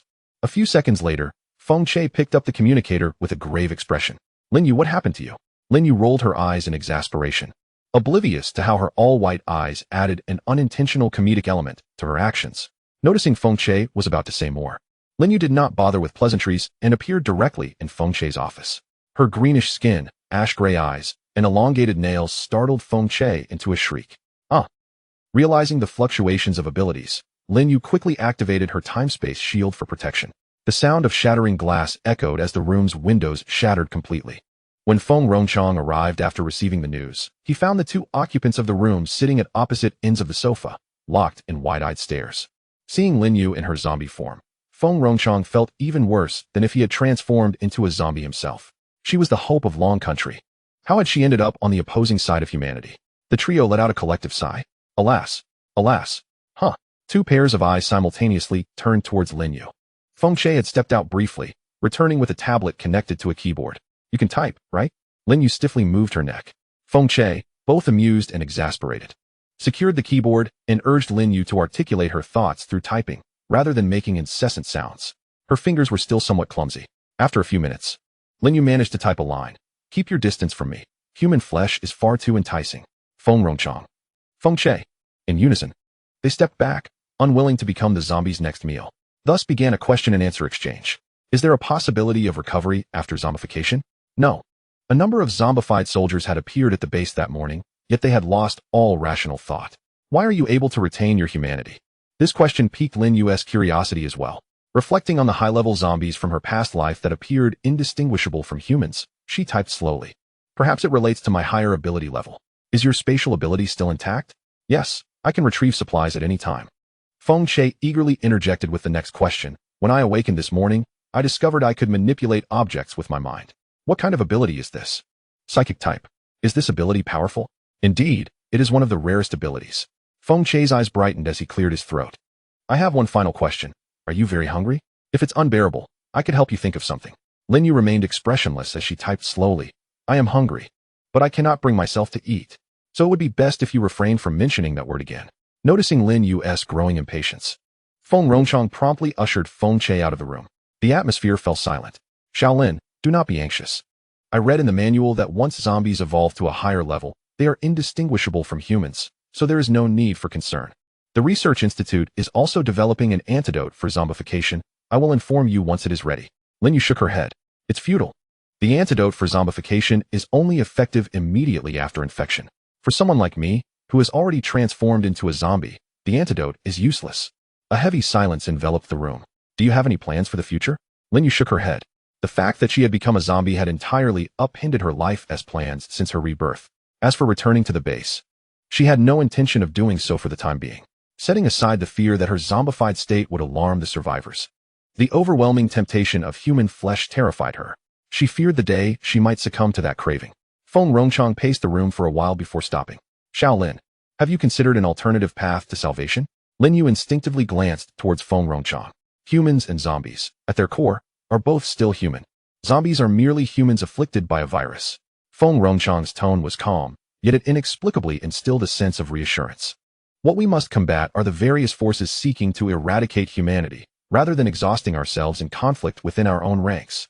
I assure you, as long as zombies can unite with survivors, we will prioritize the development of an antidote for zombification. Not just any antidote, but one that can completely restore zombies. Feng Rongchang's tone was resolute. The End Times manual only records events from the first 6 years. If no effective antidote was developed in those 6 years, what about in the next 6? If necessary, we can push it back another 6 years. Science knows no bounds. One day we will create a genuine antidote. Lin Yu, if possible, I still hope to seek a bright future for humanity, and that includes zombies. Lin Yu felt a sting in her eyes, yet she could not shed tears, nor could she feel her heart beating. Feng Rongchang's hypothesis was beautiful, yet the reality of the human-zombie dynamic was one of mutual slaughter. Humans level up by absorbing zombie cores, while zombies advance by consuming human flesh. Peaceful coexistence is simply impossible. If humans do not engage in conflict with zombies to enhance their strength, what will happen when faced with various monstrous beasts in the future? Feng Rongchang fell silent. Lin Yu's heart still leaned towards humanity, yet she had transformed into a zombie and had to consider matters from the zombie perspective. Feng Rongchang sighed. One cannot have both fish and bear's paw. It was my greed.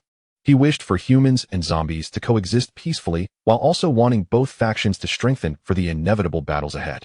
However, the stark reality that mutual slaughter was the only means to bolster their powers was a harsh awakening for him. After a long while, a hand rested on Lin Yu's shoulder. Shaolin, pursue what you believe is right. Lin Yu raised her head, her eyes flashing with confusion. What is the right thing to do? Follow your heart. I believe in you. Feng Rongchang lightly tapped the communicator on Lin Yu's wrist. Should you need anything, feel free to contact me. After saying this, Feng Rongchang exited the room, understanding that Lin Yu needed some solitude. He also took Feng Che, who had been eavesdropping outside, along with him. Hey, don't pull me. Feng Che exclaimed in panic, as he still had questions for Lin Yu. Enough with the chatter. Feng Rongchang glared, causing Feng Che to wilt. We're heading to Yangqing base now. They are more familiar with you, and will trust your words. Just say that Shaolin is on a secret mission for the country, and her return date is uncertain. Feng Che stood at attention. Yes? Lin Yu was the unifying force for all survivors at Yangqing base, not only there but also in the greenhouse, seafood base, and Yangqing Trade New District. with Lin You present. Chaos would not ensue among them. Therefore, the news of Lin Yu's transformation into a zombie must not be leaked, at least not for now. Feng Rongchang dismissed the guards near Feng Che's office, creating an exceptionally tranquil environment for Lin Yu. Meanwhile, Qiao Mingzhu and others, realizing Lin Yu's unexplained disappearance, were frantically searching for her. A hint of anxiety crossed Qiao Linlong's face. What do we do? The warehouse base and cafeteria are empty. We've even checked the trade zone and seafood base. What about the greenhouse? Meng Ting reported that she hadn't seen anyone. Qiao Mingzhu stood up, calmly issuing orders to dispatch more personnel to search and to notify Huang Laosan to take people outside to look as well. Xiaolin always informs me before she goes out. I fear she might be in trouble this time. Braving the biting cold, thousands of survivors set out in vehicles, scouring every corner of Yangqing. Li Ming burst through the door. Uncle Qiao, what about those survivors who have zombified? Just as Qiao Mingzhu was about to give the order to eliminate them, Meng Ting, who had been caring for the feverish survivors, barged in. Uncle Qiao. Xiao Lu has a fever. With a crash, the chair was knocked over. Qiao Mingzhu was taken aback, then rushed out without a second thought. Xiao Lu was his grandson. His only family. Nothing could happen to him. As the snow fell heavily, a plane gradually descended. After more than an hour of flight, Feng Che finally arrived at Yangqing Base. Chapter 98. The seafood base is raided. Xiao Lu and Qiao Mingzhu trembled as they gently brushed Xiao Li's forehead, instinctively retracting their fingers upon feeling the searing heat. However, Xiao Lu, in a state of confusion from the fever, remained oblivious to Qiao Mingzhu's concern. Hidden within the spatial confines, Lin You watched this scene unfold, unable to suppress her heartache. Unlike herself, Xiao Lu was not endowed with a fifth-tier ability. Should he transform into a zombie, he would become a grotesque creature, wholly reliant on human flesh for sustenance. Lin You shuddered at the thought of what would happen if Xiao Lu truly became a zombie. Meanwhile, Feng Che, under Li Ming's guidance, was hastening towards their location. Upon entering the warehouse, Feng Che's movements momentarily faltered, but he quickly resumed a nonchalant demeanor. Ever since awakening his psychic abilities, his perception had significantly heightened, making him acutely aware of any disturbances in his surroundings. He sensed the presence of someone lurking in the shadows, covertly observing the warehouse's every move. This individual possessed the ability to cloak themselves, and Lin Yu was the only person he could think of fitting that description. Feng Che cast a glance towards a specific direction and formed the words with his lips. Rest assured, I am here. Lin Yu, concealed in her invisible state, stiffened slightly, taken aback by the remarkable prowess Feng Che exhibited so soon after awakening his abilities. Feng Che nodded to his subordinate, Feng San, who was a towering figure, prompting him to step forward and stand beside Xiao Lu. Qiao Mingzhu, unable to intervene in time, watched as Feng San's large hand enveloped Xiao Li's entire face. A soft golden glow erupted and swiftly merged into Xiao Li's body, disappearing from sight. Witnessing this, Qiao Mingzhu and the others widened their eyes in astonishment, including Lin Yu, who remained hidden. Feng San possessed an exceedingly rare healing ability. No wonder he had never witnessed Feng San slaying zombies in his past life. He was instead tasked with healing. Lin Yu was acquainted with several healers, all of whom were charming young women. Encountering a burly man with healing powers was a first for her. Under Feng San's care, the heat radiating from Xiao Lu visibly diminished. Qiao Mingzhu, his eyes glistening with gratitude, continuously expressed his thanks to Feng San, who humbly nodded in acknowledgement. Following Qiao Mingzhu's earnest request, Feng San also attended to the other dozen or so survivors suffering from fevers. However, having just awakened his powers, he could only heal 3 individuals before his energy was entirely depleted. Qiao Mingzhu did not press further, showering him with gratitude and even using his own points to purchase 10 watermelons from the greenhouse as a token of appreciation, which he insisted on giving to Feng San. Knowing that Lin Yu was attending to matters for the National Military District, Qiao Mingzhu finally felt his anxieties ease. After bidding farewell to Feng Che, he summoned all the survivors who had ventured outside back to safety. Lin Yu remained by Qiao Mingzhu's side, observing as he meticulously organized all affairs. The thought of being unable to return for an extended period weighed on her mind, yet with ample supplies of food, weapons, and medicine stored in the base's warehouse, Lin Yu felt there was little else she could contribute. Lin Yu spent 3 days within the base, remaining invisible to avoid detection. In this time, the mutation period for the survivors passed. Out of over 100,000 individuals, more than 30 had awakened their abilities, a figure that far exceeded the official estimates. Tang Lin and Xiao Linlang, as in her previous life, had not awakened any powers, nor had Xiao Mingzhu and Li Ming, who remained ordinary individuals. Fortunately, Xiao Lu, under Feng San's treatment, successfully awakened his fire-based abilities. Meng Ting's powers were linked to his interests, manifesting as wood-based abilities. Under Qiao Mingzhu's stringent control, the zombie virus had no opportunity to spread.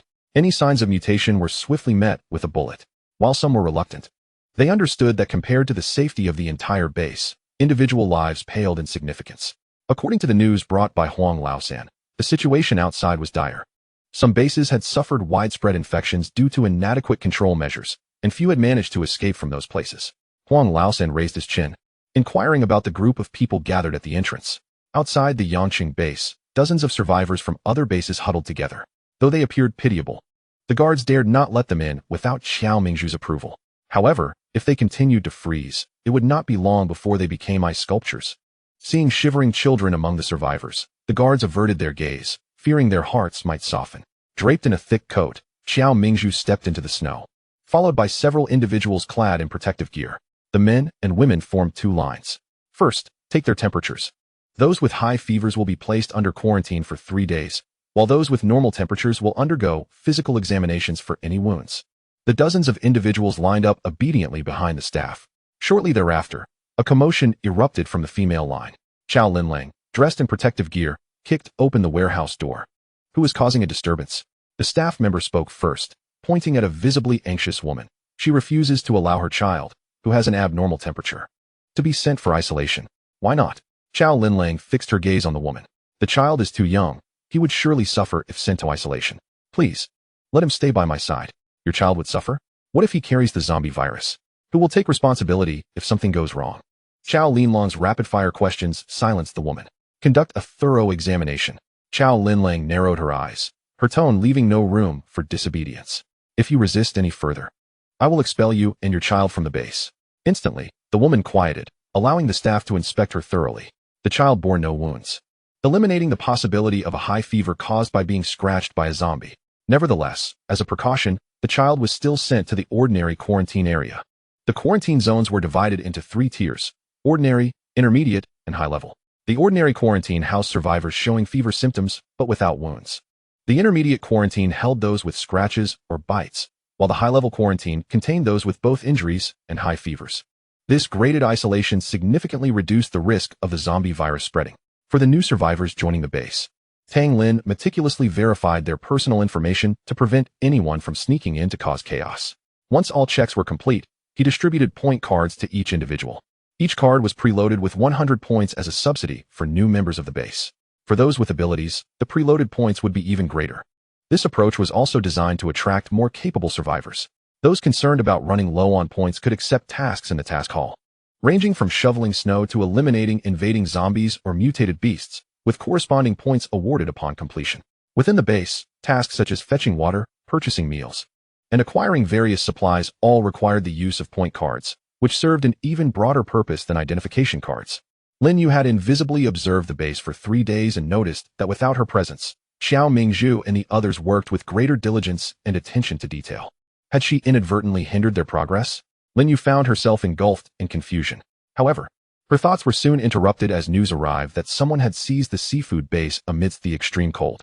The military forces deployed by Feng Che are primarily concentrated in the Yangqing trade zone, which has provided an opportunity for those with nefarious intentions.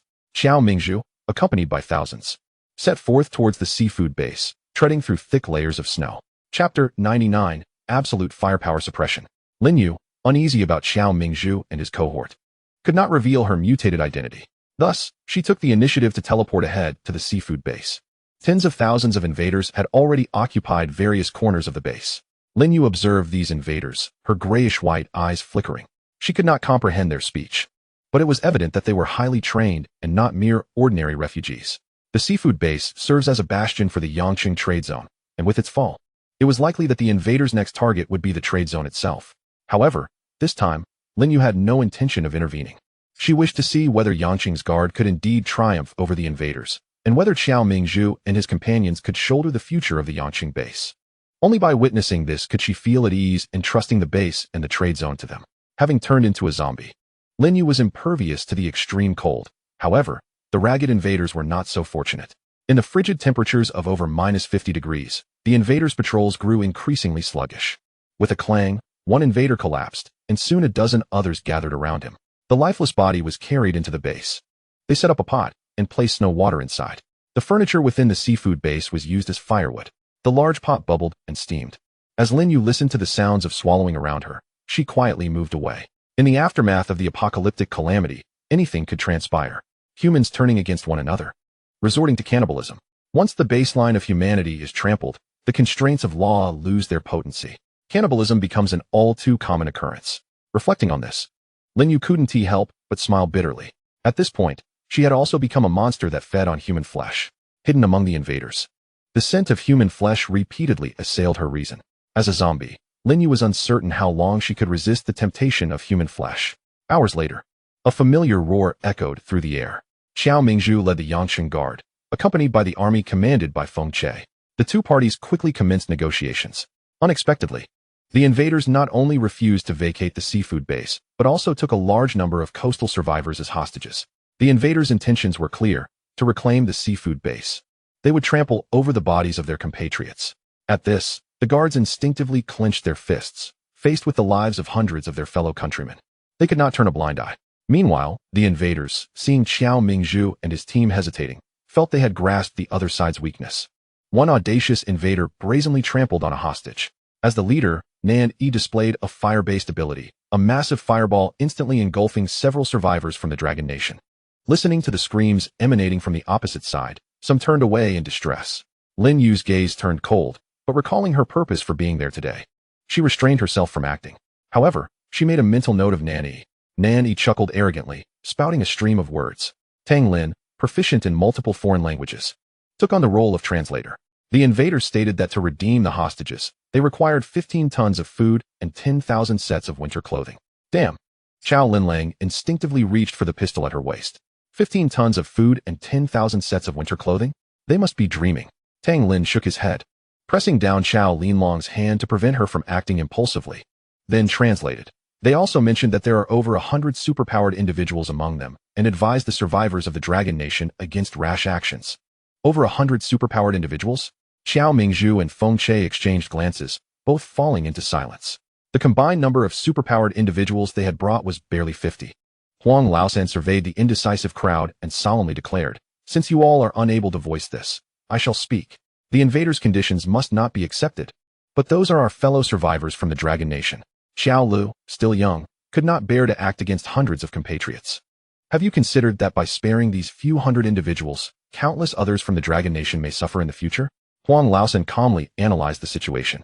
The invaders comprised over 100 superpowered individuals. If they were allowed to develop, the threat to the Yangqing base and trade zone would be monumental. Have you all thought of that? Silence enveloped the group. Hundreds of survivors versus the entirety of Yangqing. The choice was clear. I support Old Huang's decision, Xiao Mingzhu. As the second-in-command of Yangqing, stepped forward at this crucial moment. The superpowered individuals have only just awakened, their abilities feeble. Now is the perfect time to eradicate them. I concur. Me too. Quickly, they reached a consensus. Feng Che raised his hand, and within moments, 2 fighter jets appeared in the sky. Xiao Mingzhu also prepared a rocket launcher. Nan Yi stood dumbfounded across from them, hastily sending a translator fluent in the dragon language to negotiate. What do you Dragon Nation mean? Nothing much, just that we cannot accept your demands. Xiao Mingzhu was clearly suppressing his rage. So you will disregard the lives of these people? They are all survivors from your Dragon Nation. Xiao Mingzhu did not respond. The translator hurried back, whispering something to Nan Yi, and soon returned, stating, "Our leader has said that the terms are negotiable." Feng Che maintained a stern demeanor, asserting that the conditions were non-negotiable unless they vacated Dragon Nation's territory immediately. Translator: "Impossible. We have nowhere to go in this extreme cold disaster." Huang Laosan let out a cold laugh. "So you think you can occupy others' bases and still have a leg to stand on?" Observing the reaction of the Dragon Nation's people, Nan Yi, initially confident, began to falter. Wasn't the Dragon Nation supposed to never abandon any survivor? Why could they be so indifferent to the lives of hundreds of survivors? Nan Yi narrowed his eyes, scanning the faces of Feng Che and Xiao Mingzhu. He did not recognize Xiao Mingzhu, but Feng Che frequently appeared in international forums, so he naturally assumed Feng Che was the leader of the opposing side. A flash of light sparked at his fingertips. A fireball shot straight towards Feng Che. Feng Che remained expressionless, not even flinching. When the fireball was just 2 meters away, a curtain of water suddenly appeared, effortlessly intercepting it. Nan Yi's proud fireball attack was easily thwarted, leaving him visibly darkened in countenance. With a command, Over 100 superpowered individuals stepped forward. If you can stop my attack, what about this group behind me? Are you confident you can thwart them? In the face of Nan Yi's provocation and threat, Feng Che and Xiao Mingzhu exchanged a glance and simultaneously raised their hands. Before overwhelming firepower, all resistance is futile. Chapter 100. The Revival of the Phoenix Clan. Lin You hid within the spatial realm, witnessing the invaders fall one by one. As for the position of those over 100 superpowered individuals, it had become a concentrated zone of gunfire. Nan Yi was utterly dumbfounded. He had anticipated that the Dragon Kingdom would be difficult to infiltrate, yet he never imagined that the opposition would resort to open fire at the slightest provocation. The invaders scattered in panic, while Nan Yi, under the cover of his subordinates, stealthily retreated. Lin Yu cast a final glance towards the direction of Xiao Mingzhu and the others before pursuing Nan Yi. There is a time for mercy, and a time for decisiveness. After over a week of testing, Xiao Mingzhu and the others had proven themselves worthy. At last, she could entrust the management of the base and trade zone to them with peace of mind. Nan Yi appeared to run aimlessly for a considerable distance, only breathing a sigh of relief when the sounds of gunfire faded into silence, allowing himself to collapse onto the ground. How had he managed to fail so effortlessly? A low chuckle escaped his lips, and a fiery mark materialized on his forehead. Vast stretches of snow melted away, revealing the brown earth beneath. After following him for so long, it was time to reveal herself, wasn't it? Lin Yu emerged from the void, her pale blue skin, ashen face, and grayish-white pupils unmistakably denoting her identity. A glimmer of intrigue flickered in Nan Yi's eyes as he scrutinized Lin Yu, pondering whether she was a zombie, or perhaps a high-level one. Humph! A warning sound resonated from Lin Yu's throat. Her vigilance heightened upon witnessing the mark on Nan Yi's forehead. Yet, Nan Yi seemed oblivious to her wariness, circling her while stroking his chin, questioning, it shouldn't be possible. How could a high-level zombie appear so swiftly? Just as Nan Yi's hand was about to graze Lin Yu, a milky white halo erupted, followed by the swift emergence of a transparent space blade. Quick to react, Nan Yi unfurled a pair of enormous wings behind him, enveloping himself and intercepting the space blade. Lin Yu's gaze darkened slightly. To withstand her space blade, Nan Yi's abilities must be at least on par with a third-tier defensive ability user. In the face of Lin Yu's assault, Nan Yi appeared to have discovered an amusing toy, his interest intensifying. So weak. Surely, you possess more than just this trick? Since you refuse to strike, then I shall return the favor. As his voice fell, crimson feathers shot towards Lin Yu like a multitude of arrows. Sensing the imminent danger, Lin Yu hastily raised a space shield. Thuds echoed as the arrows struck the shield incessantly. A long-forgotten thrill of battle surged within Lin Yu. Once more, the milky white halo erupted, and a dark vortex appeared, instantly suppressing Nan Yi's movements with its formidable gravitational pull. The time-space vortex.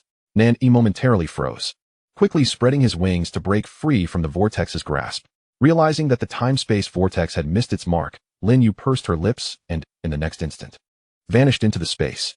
The ability to escape the time-space vortex indicated that her opponent possessed strength equivalent to at least a 6th-tier ability user.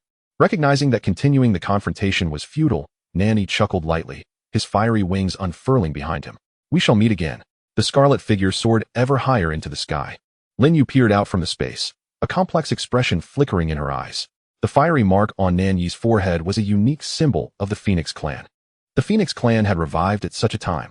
However, according to her memories, other clans were not supposed to awaken for another 3 years. Lin Yu was uncertain whether the Phoenix Clan's premature emergence was due to erroneous information from her past life, or if the course of events in this life diverged from the previous one. Regardless, the early appearance of other clans would undoubtedly spell disaster for humanity. Lin Yu activated her communicator, relaying news of the Phoenix Clan's early awakening to Feng Rongchang, while silently resolving to grow stronger as swiftly as possible. In a flash, she materialized in a cave completely blanketed in snow. After using her abilities to clear the snow at the entrance, she ventured inside, feeling along the walls for several minutes until she finally found a protrusion and pressed it down. A dark passageway emerged. Lin Yu retrieved a flashlight from her space. Unfortunately, the walls of the passage seemed composed of an unknown material, as the light from the flashlight was almost instantly absorbed. However, whether illuminated or not, it mattered little to Lin Yu. After an indeterminate amount of time, she finally reached the fork in the road that had appeared in her past life. In her previous existence, she had chosen the left path, acquiring the crystal core of a 9th-tier space mutant beast, which enabled her to elevate her abilities to the 9th tier in a remarkably short time. Alas, even upon reaching the 9th tier, she had been unable to alter the fate of humanity. Therefore, in this life, She resolved to explore the right path instead. The moment she stepped in, an inexplicable sense of dread enveloped her. The deeper she ventured, the more intense the fear grew within her. Time passed, and suddenly, a point of light appeared ahead. As the light expanded, Lin You felt an overwhelming force, one that was beyond her current capabilities to contend with. Panic surged within her, prompting her to seek refuge in her space. To her dismay, she discovered that her space had become ineffective at that moment. The next thing she knew, Lin Yu was hurled into a brilliantly lit area. "Who are you?" a man inquired, kicking Lin Yu. As she lifted her head, an incredibly enticing aroma wafted towards her. "Do you wish to forfeit your teeth? Try swallowing again." His tone was indifferent, yet the underlying threat was unmistakable. Terrified, Lin Yu clamped her mouth shut. "Why are you here?" he repeated. Lin Yu emitted a few awkward sounds, then retrieved her phone from her space, intending to type out her response. After a few seconds of silence, a drop of golden liquid slipped from the man's fingertip, landing precisely at Lin Yu's mouth. "Swallow it."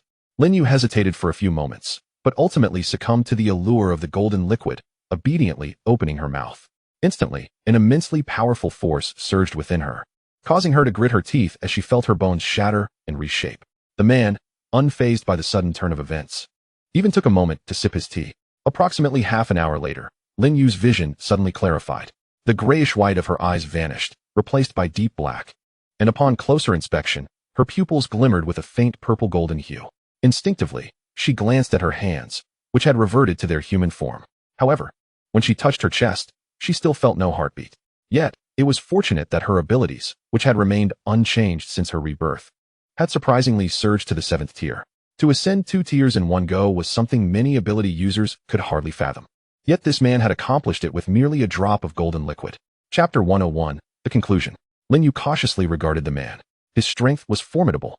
Not only did his casual drop of liquid elevate her ability to the 7th tier, but his very presence exuded an aura that demanded respect. After much contemplation, Lin Yu finally settled on a rather cautious title, Predecessor. At her words, a flicker of curiosity crossed the man's face. Predecessor? It's the first time someone has addressed me in such a manner. With a mere gesture, Lin Yu found herself uncontrollably drawn towards him. Soon, a wave of unfamiliar memories surged into Lin Yu's mind. As the memories assimilated, the astonishment on her face deepened. You are the Tao of Heaven that governs this realm? Upon seeing the Tao of Heaven nod, Lin Yu promptly divulged the plight of the human race, which was schemed against and on the brink of annihilation. The Tao of Heaven remained silent for a moment before shaking its head. Though I have a fondness for the human race, I cannot obliterate other races for their sake. The law of the jungle is the very essence of nature. Even as the Tao of Heaven, I possess no authority to interfere with the cycle of nature. Why not? Lin Yu, initially hesitant to question the Tao of Heaven, could no longer hold back, considering the fate of her people rested upon its whims. The former Tao of Heaven had orchestrated the slumber of ancient divine beasts and fierce creatures, only to awaken them at the peak of human fortune to seize their destiny. Was that not interference with the natural order?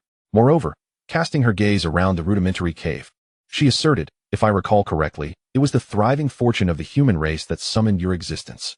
Your current confinement here is not without reason related to the declining fortune of humanity.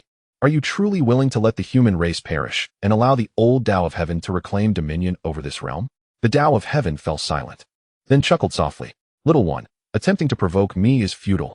As the Tao of Heaven, any intervention in the world's development incurs punishment. What punishment? Lin Yu pressed on. Such a monumental matter as affecting the survival of the entire human race would likely result in the loss of all your powers, rendering you a mere mortal. For a being who governs a realm to be stripped of all divine strength, such a disparity is more agonizing than death. Furthermore, since you are already aware of the predetermined outcome, why cling to the desire to alter the future? With your mastery of spatial powers, diligent cultivation would render those divine and ferocious beasts powerless against you. That is not the point. Lin Yu shook her head, her gaze resolute. What is different? The human race has endured millennia to create the prosperous world we inhabit today. The civilizations and glories we possess are the legacies passed down through generations. Why should we become pawns in other schemes? Even if I, Lin Yu, were the last of the human race, I shall carve a path for my people. The Tao of Heaven chuckled again. Do you not harbor regrets? Do not forget, in your past life, your kindness sheltered numerous survivors, yet in the end, it was they who betrayed you. When the past was mentioned, Lin Yu felt at peace. Regardless of the race, there would always be a few rotten apples. They did not represent the entirety of humanity. The Tao of Heaven smiled genuinely this time. In truth, solutions are not absent. Lin Yu's eyes brightened, her tone increasingly respectful. "Please, esteemed elder, bestow your wisdom. Since you address me as elder, I shall lend assistance to this junior." The Tao of Heaven raised a hand, and a golden orb of light surged into Lin Yu's being. Instantly, an overwhelming force cascaded through her body.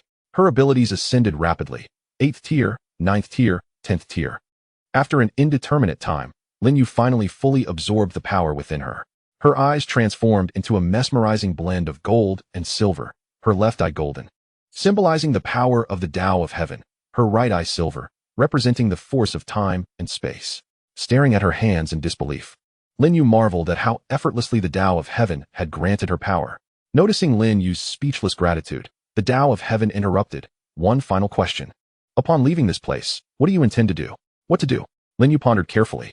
In her former self, she would have yearned to eradicate all alien divine beasts and monsters, restoring peace to humanity. But after receiving the Tao of Heaven's power and feeling the inherent equality of nature's laws, her earlier fury had dulled significantly. Mere slaughter could never resolve the issues at hand. Or rather, killing was not the objective, coexistence was. With this realization, Lin Yu felt enlightened. "Elder, I understand." The Tao of Heaven nodded, a gentle force enveloping Lin Yu, guiding her outside the cave. A day within the cave equated to a year outside. Lin Yu set forth towards the domain of the Dragon Kingdom. The human race had suffered against the fierce beasts, but this lifetime, thanks to the foundation laid by Lin Yu, their losses were significantly less than in her previous life. The Yang City base, established by Lin Yu's efforts, blossomed into the largest base in the nation. Rather than rushing back to the base, she concentrated her powers, subsequently unleashing them all. The Tao of Heaven had warned her that any interference with the survival of humanity would undoubtedly lead to the forfeiture of her powers. Thus, she chose to take the initiative. The dual-colored powers erupted simultaneously, scattering across the globe. In the void, an elder's figure gradually materialized. Madness. Truly madness. How could the new Tao of Heaven be such a character? Do you not realize that the power of the Tao of Heaven within you is the foundation of our immortality? As a fellow Tao of Heaven, Lin Yu instantly recognized the elder's identity. However, she paid it no mind. If the human race remained at a disadvantage, they could never coexist with those ancient races. Thus, she awakened the powers of the entire human race. Lin Yu transformed all her strength into countless awakening stones, scattering them across the world. From then on, regardless of age, any human who activated their inner power with an awakening stone would awaken their abilities. Humanity finally forged a peace agreement with the various races. Chapter 102, a side story of the base. As a punishment for disrupting the order, Lin Yu was forced into a deep slumber for 10 years.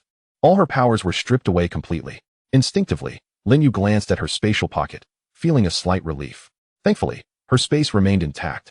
With her abilities gone, she could only trek out of the desolate mountains and trade supplies for a ticket back to Yang City Base.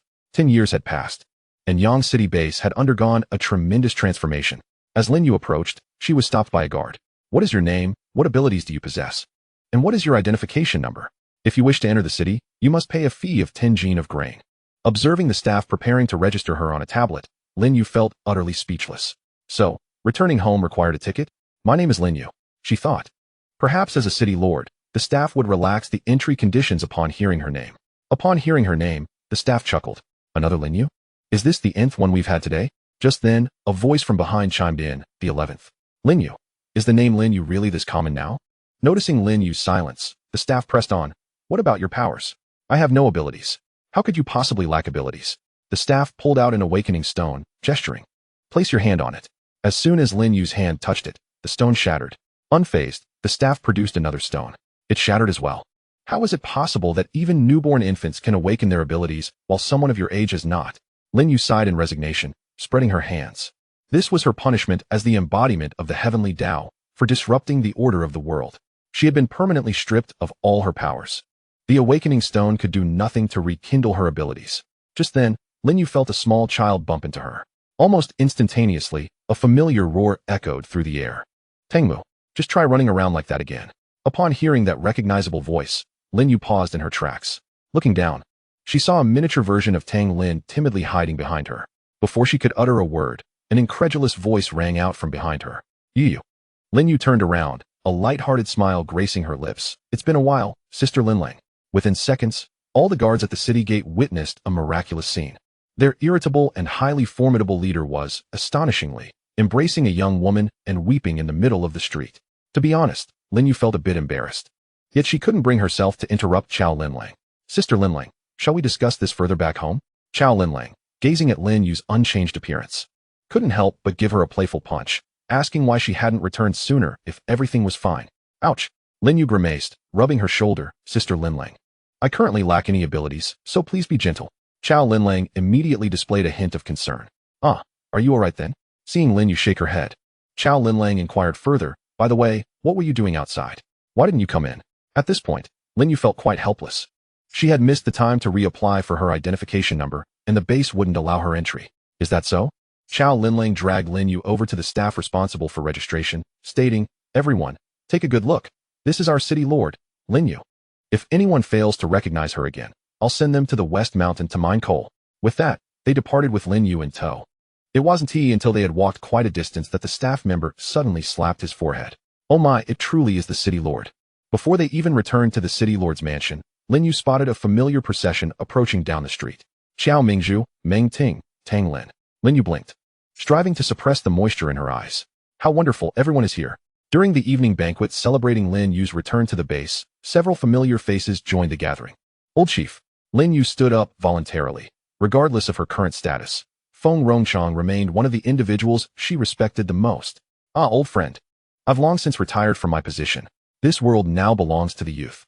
Throughout the meal, Lin Yu recounted some of her experiences over the years. When the attendees learned that Lin Yu would never be able to wield her abilities again, a moment of silence enveloped the room. Ultimately, it was Feng Rongchang who broke the stillness. You've endured much hardship. Lin Yu smiled lightly, choosing not to dwell on the topic any further. Unlike Lin Yu, who had relinquished her responsibilities, Xiao Mingzhu had been diligently managing various affairs within the city all these years. When Lin Yu suggested stepping down in favor of someone else, he firmly rejected her kind offer. His message was clear. Despite the influx of new residents in the base over the years, no one had ever questioned Lin Yu's position as city lord, and no one would dare to do so in the future. Unfortunately, after taking on the role of city lord for just one day, Lin Yu was overwhelmed by the cumbersome paperwork, leading her to resolutely declare that she would only serve as an honorary city lord from then on. The base continued to uphold the point system that Lin Yu had proposed. Even in her absence, her position as city lord remained unshaken. Consequently, the points in her account doubled in growth each year, making her the wealthiest individual within the base. Lin Yu opened a bubble tea shop near the city lord's mansion, with flavors reminiscent of those before the apocalypse, and it flourished. Before the end of the world, her dream was simply to own a bubble tea shop. Years later, she had finally begun to live the life she had long envisioned. The end. If you enjoyed this, please like, comment, and subscribe. Thank you for your support.